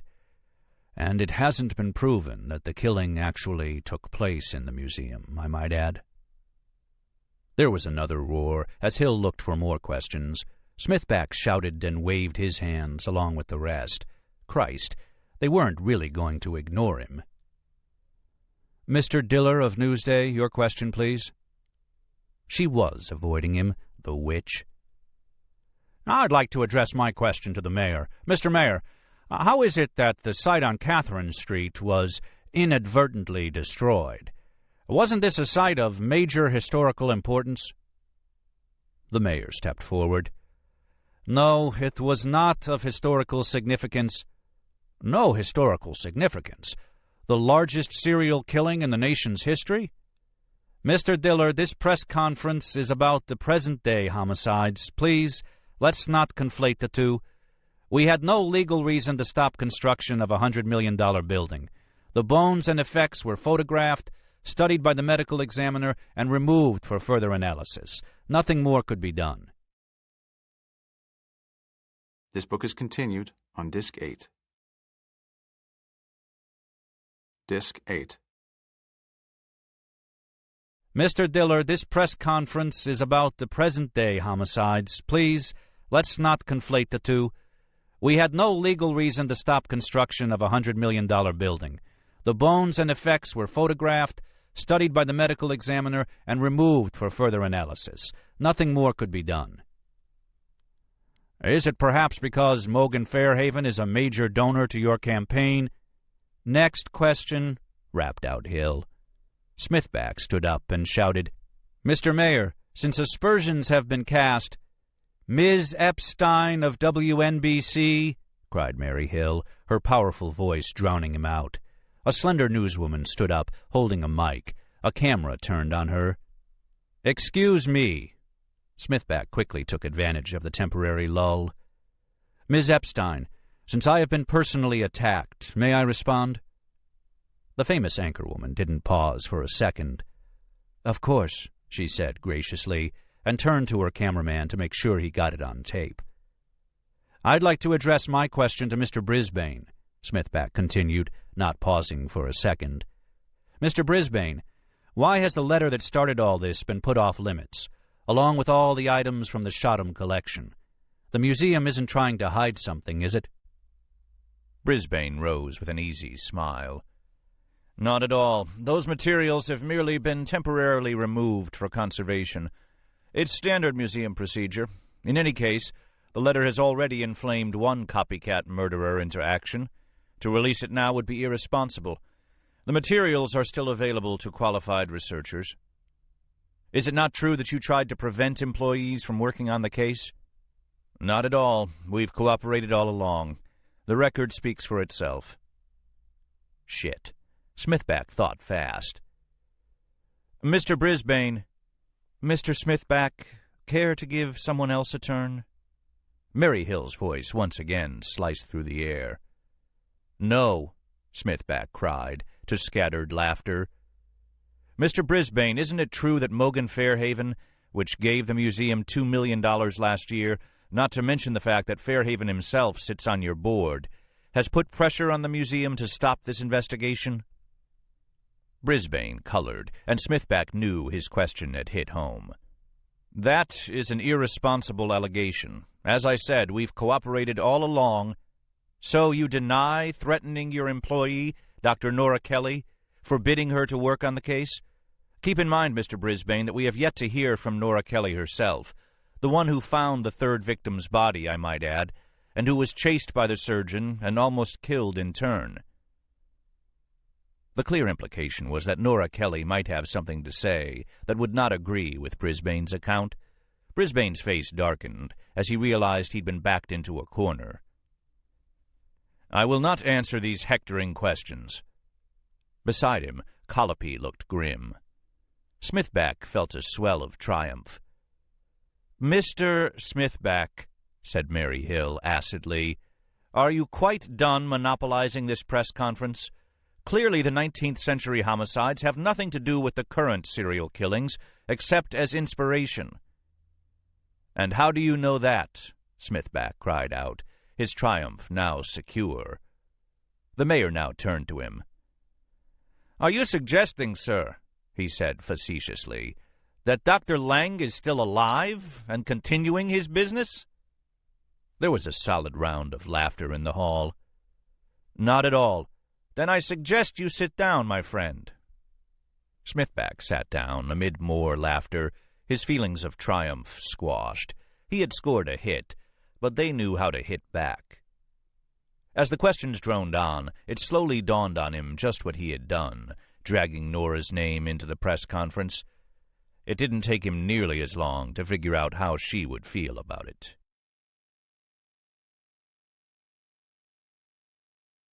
2. Doyers Street was a short, narrow dogleg of a lane at the southeastern edge of Chinatown. A cluster of tea shops and grocery stores stood at the far end, festooned with bright neon signs in Chinese. Dark clouds scudded across the sky, whipping scraps of paper and leaves off the sidewalk. There was a distant roll of thunder. A storm was coming. O'Shaughnessy paused at the entrance of the deserted lane, and Nora stopped beside him. She shivered, with both fear and cold. She could see him peering up and down the sidewalk, eyes alert for any sign of danger, any possibility that they had been followed. "Number 99 is in the middle of the block," he said in a low voice. "That brownstone there." Nora followed the indicated direction with her eyes. It was a narrow building like all the others, a 3-story structure of dirty green brick. "Sure you don't want me to go in with you?" O'Shaughnessy asked. Nora swallowed. "I think it'd be better if you stayed here and watched the street." O'Shaughnessy nodded, then slipped into the shadow of a doorway. Taking a deep breath, Nora started forward. The sealed envelope containing Pendergast's banknotes felt like a lead weight within her purse. She shivered again, glancing up and down the dark street, fighting her feeling of agitation. The attack on her and Puck's brutal murder had changed everything. It had proven these were no mere psychotic copycat killings. It had been carefully planned. The murderer had access to the museum's private spaces. He had used Puck's old royal typewriter to type that note, luring her to the archives. He had pursued her with terrifying coolness. She'd felt the man's presence, mere inches away from her, there in the archives. She'd even felt the sting of his scalpel. This was no lunatic. This was someone who knew exactly what he was doing, and why. Whatever the connection between the old killings and the new, this had to be stopped.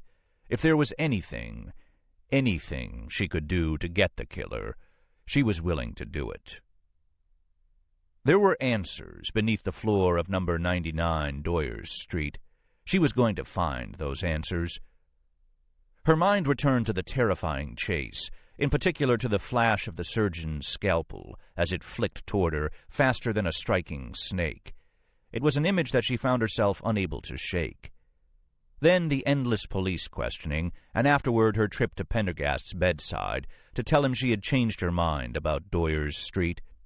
Pendergast had been alarmed to hear of the attack, reluctant at first, but Nora refused to be swayed. With or without him, she was going down to Doyers. Ultimately, Pendergast had relented, on the condition that Nora keep O'Shaughnessy by her side at all times, and he had arranged for her to receive the fat packet of cash. She mounted the steps to the front door, steeling herself for the task at hand. She noticed that the apartment names beside the buzzers were written in Chinese. She pressed the buzzer for apartment 1. A voice rasped out in Chinese. "I'm the one interested in renting the basement apartment," she called out. The lock snapped free with a buzz. She pushed on the door and found herself in a hallway lit by fluorescent lights. A narrow staircase ascended to her right. At the end of the hallway, she could hear a door being endlessly unbolted. It opened at last, and a stooped, depressed-looking man appeared, in shirt-sleeves and baggy slacks, peering down the hall at her. Nora walked up. "Mr. Ling Li?" He nodded and held the door open for her. Beyond was a living room with a green sofa, a formica table, several easy chairs, and an elaborate red and gold carved bas-relief on the wall, showing a pagoda and trees. A chandelier, grossly oversized for the space, dominated the room. The wallpaper was lilac, the rug red and black. "Sit down," the man said. His voice was faint, tired. She sat down, sinking alarmingly into the sofa. "How you hear about this apartment?" Lee asked. Nora could see from his expression he was not pleased to see her. Nora launched into her story.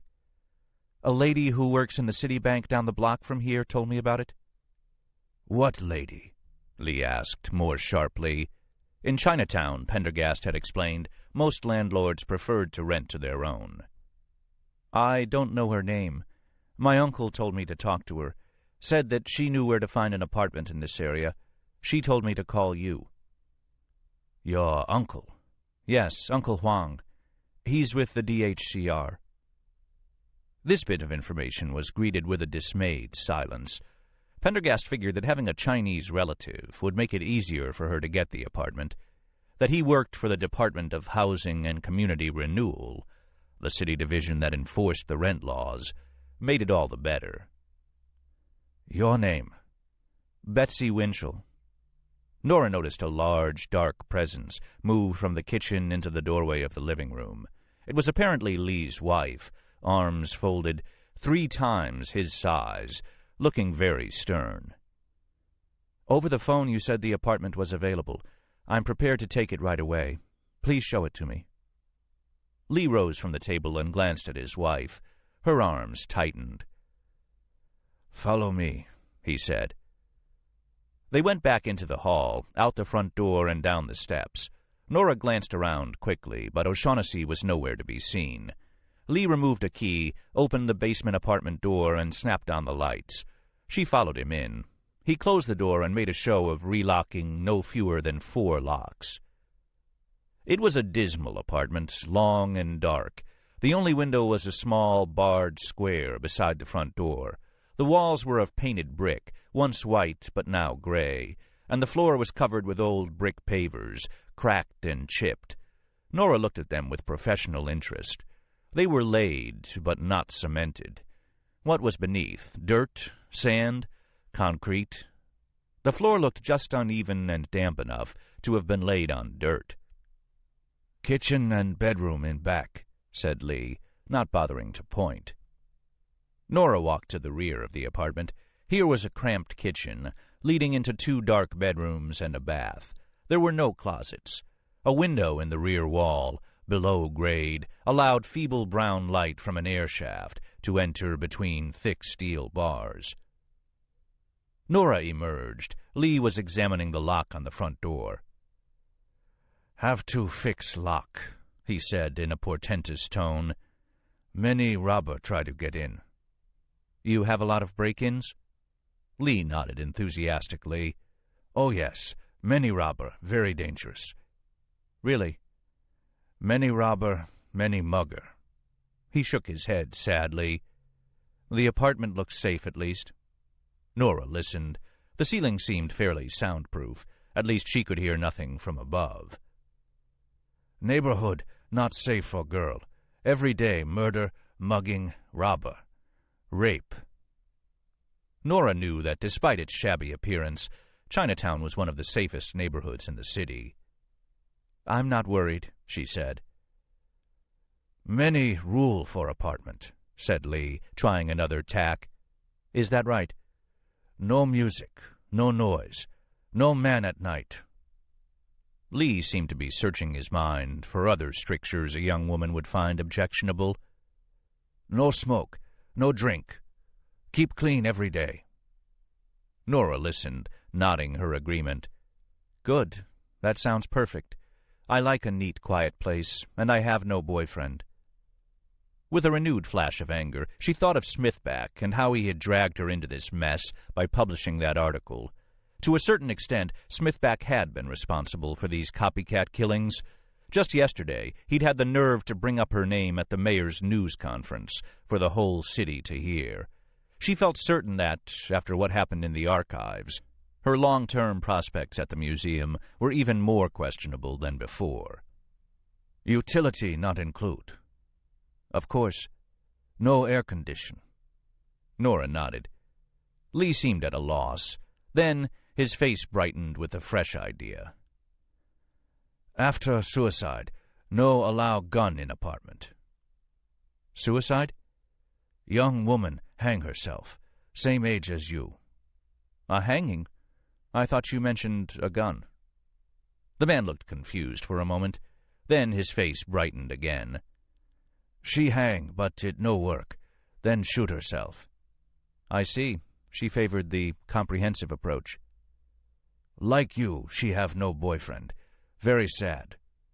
"How terrible." "It happen right in there," said Lee, pointing into the kitchen. "Not find body for 3 day. Bad smell." He rolled his eyes and added in a dramatic undertone, "Many worm." "How dreadful," Nora said. Then she smiled. "But the apartment is just perfect. I'll take it." Lee's look of depression deepened, but he said nothing. She followed him back up to his apartment. Nora sat back down at the sofa, uninvited. The wife was still there, a formidable presence in the kitchen doorway. Her face was screwed into an expression of suspicion and displeasure. Her crossed arms looked like balsa-colored hams. The man sat down unhappily. "So," said Nora, "let's get this over with. I want to rent the apartment. I need it immediately. Today. Right now." "Have to check reference," Lee replied feebly. "There's no time, and I'm prepared to pay cash. I need the apartment tonight or I won't have a place to sleep." As she spoke, she removed Pendergast's envelope. She reached in and took out a brick of $100 bills. The appearance of the money brought a loud expostulation from the wife. Lee did not respond. His eyes were on the cash. "I have here first month's rent, last month's rent, and a month's deposit." Nora thumped the roll on the tabletop. $6,600. Cash. Bring out the lease." The apartment was dismal, and the rent bordered on outrageous, which was probably why it wasn't gone already. She hoped that hard cash was something Lee could not afford to ignore. There was another sharp comment from the wife. Lee ignored her. He went into the back and returned a few minutes later, laying 2 leases in front of her. They were in Chinese. There was a silence. "Need reference," said the wife stolidly, switching to English for Nora's benefit. "Need credit check." Nora ignored her. "Where do I sign?" "There," the man pointed. Nora signed Betsy Winchell with a flourish on both leases, and then hand-wrote on each lease a crude receipt. $6,600 received by Mr. Ling Lee. "My Uncle Huang will translate it for me. I hope for your sake there's nothing illegal in it. Now you sign. Initial the receipt." There was a sharp noise from the wife. Lee signed his name in Chinese, emboldened, it seemed, by the opposition of his wife. "Now give me the keys and we're done."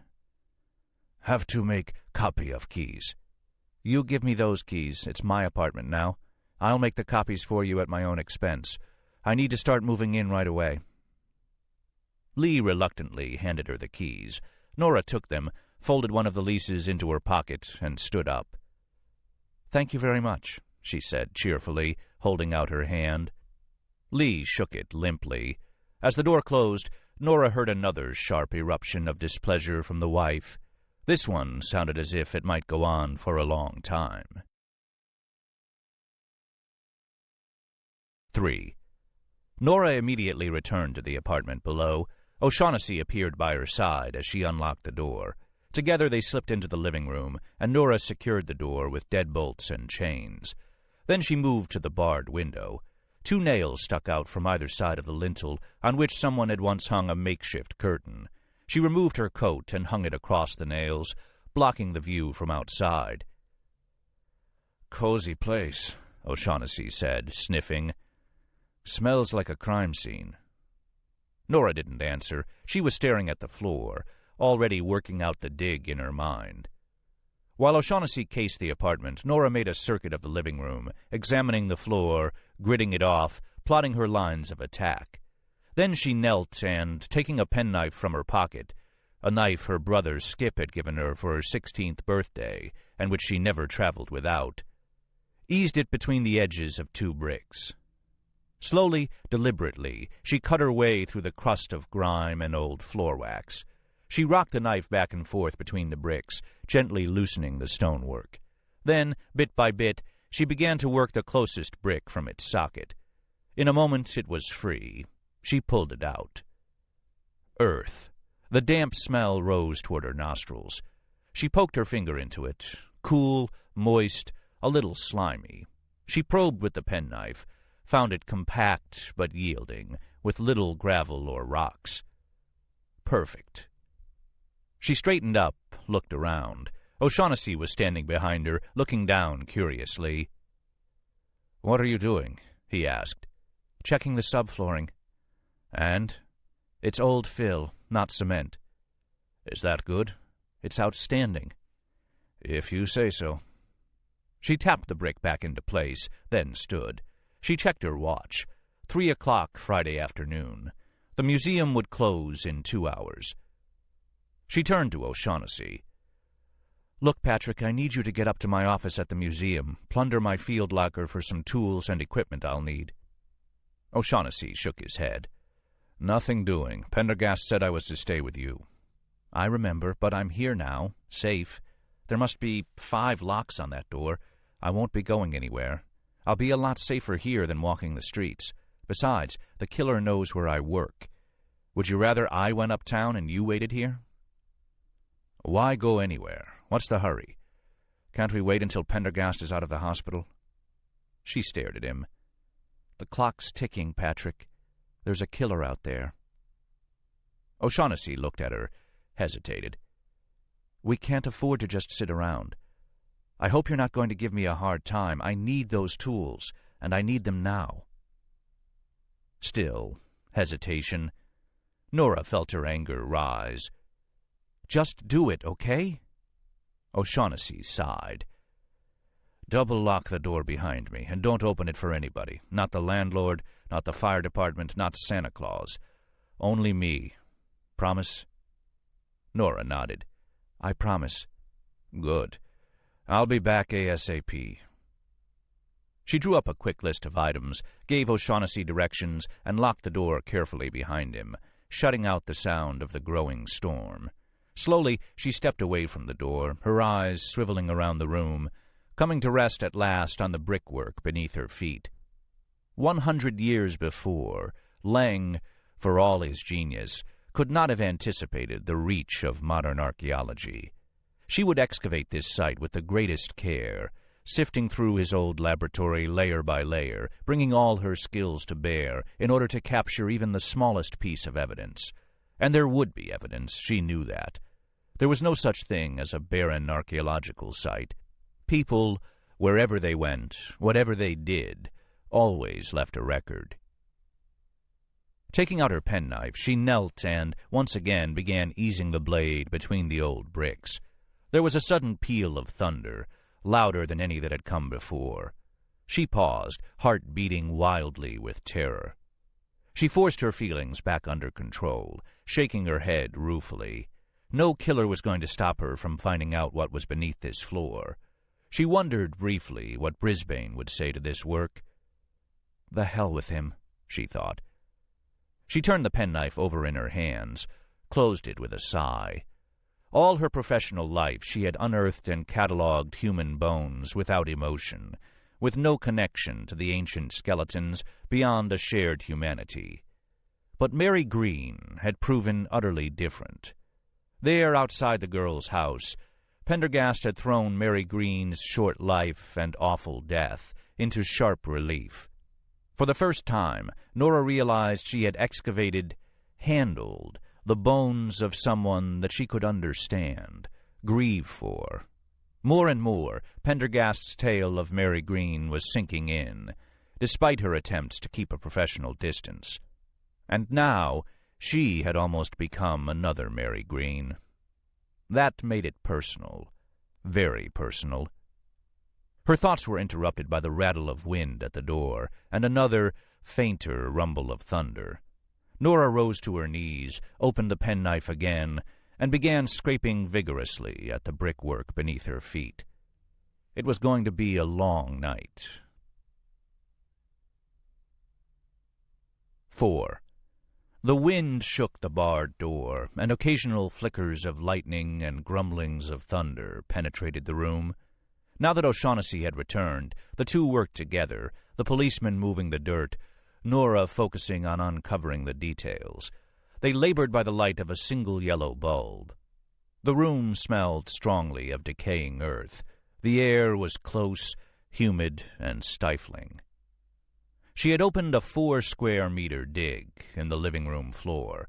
It had been carefully gridded off, and she had stepped down the excavation, each meter grid to a different level, allowing her to climb in and out of the deepening hole.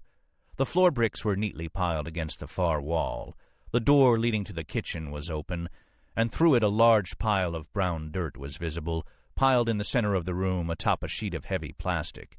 Beside it was a smaller sheet of plastic containing bagged items recovered from the dig site.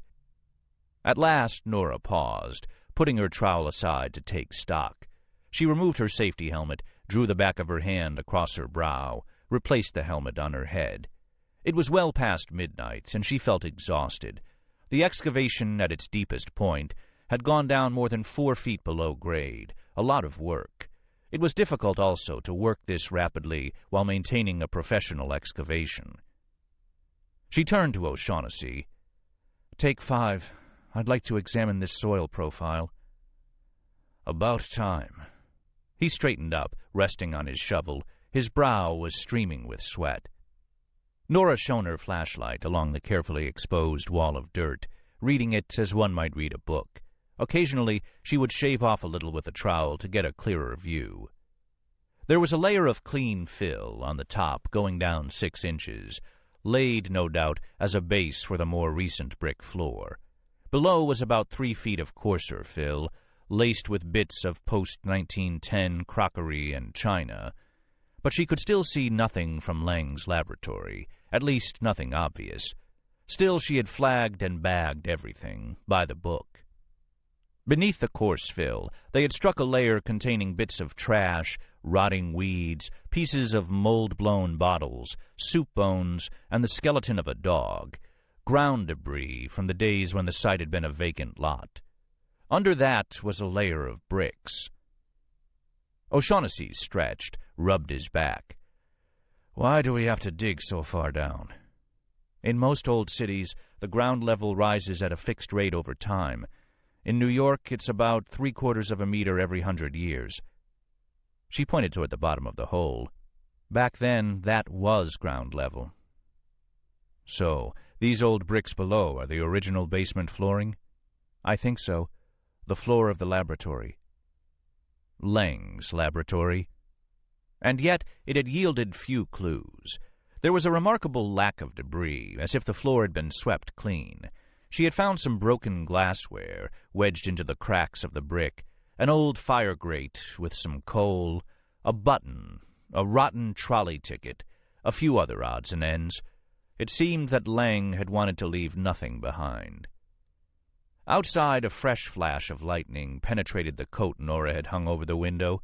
A second later, thunder rumbled. The single bulb flickered, browned, then brightened once again. She continued staring thoughtfully at the floor. At last she spoke.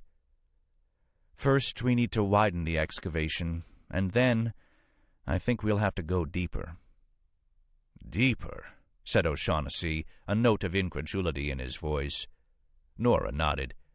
Lang left nothing on the floor, but that doesn't mean he left nothing beneath it. There was a short, chilly silence. Outside, Doyers Street lay prostrate under a heavy rain. Water ran down the gutters and disappeared into the storm drains, carrying with it trash, dog turds, drowned rats, rotting vegetables, the guts of fish from the market down the street. The occasional flash of lightning illuminated the darkened facades, shooting darts of light into the curling fogs that licked and eddied about the pavement. A stooped figure in a derby hat, almost obscured beneath a black umbrella, made its way down the narrow street. The figure moved slowly, painfully, leaning on a cane as it approached. It paused ever so briefly before number 99 Doyers Street. Then it drifted on into the miasma of fog, a shadow merging with shadows, until one could hardly say that it had been there at all. 5. Custer leaned back in his oversized Mediterranean office chair with a sigh. It was 11:45 on Saturday morning, and by rights he should have been out with the bowling club, drinking beer with his buddies. He was a precinct commander, for Christ's sakes, not a homicide detective. Why did they want him in on a frigging Saturday? Goddamn pointless public relations bullshit. He'd done nothing but sit on his ass all morning, listening to the asbestos rattle in the heating ducts. A waste of a perfectly good weekend. At least Pendergast was out of action for the time being, but what exactly had he been up to? When he'd asked O'Shaughnessy about it, the man was damned evasive. You'd think a cop with a record like his would do himself a favor, learn what to kiss and when. Well, Custer had had enough. Come Monday, he was going to tighten the leash on that puppy, but good. The buzzer on his desk rang, and Custer poked at it angrily. What the hell is it now? I was not to be disturbed. Commissioner Rocker is on line 1, Captain, came Noyes' voice, carefully neutral. Oh my God, holy shit, son of a bitch, thought Custer. His shaking hand hovered over the blinking light on his telephone. What the hell did the commissioner want with him? Hadn't he done everything they'd asked him to do? The mayor, the chief, everybody? Whatever it wasn't his fault. A fat, trembling finger depressed the button. Custer? The commissioner's desiccated voice filled his ear. What is it, sir? Custer squeaked, making a belated effort to lower the pitch of his voice. Your man, O'Shaughnessy. Yes, sir. What about O'Shaughnessy? I'm a little curious here.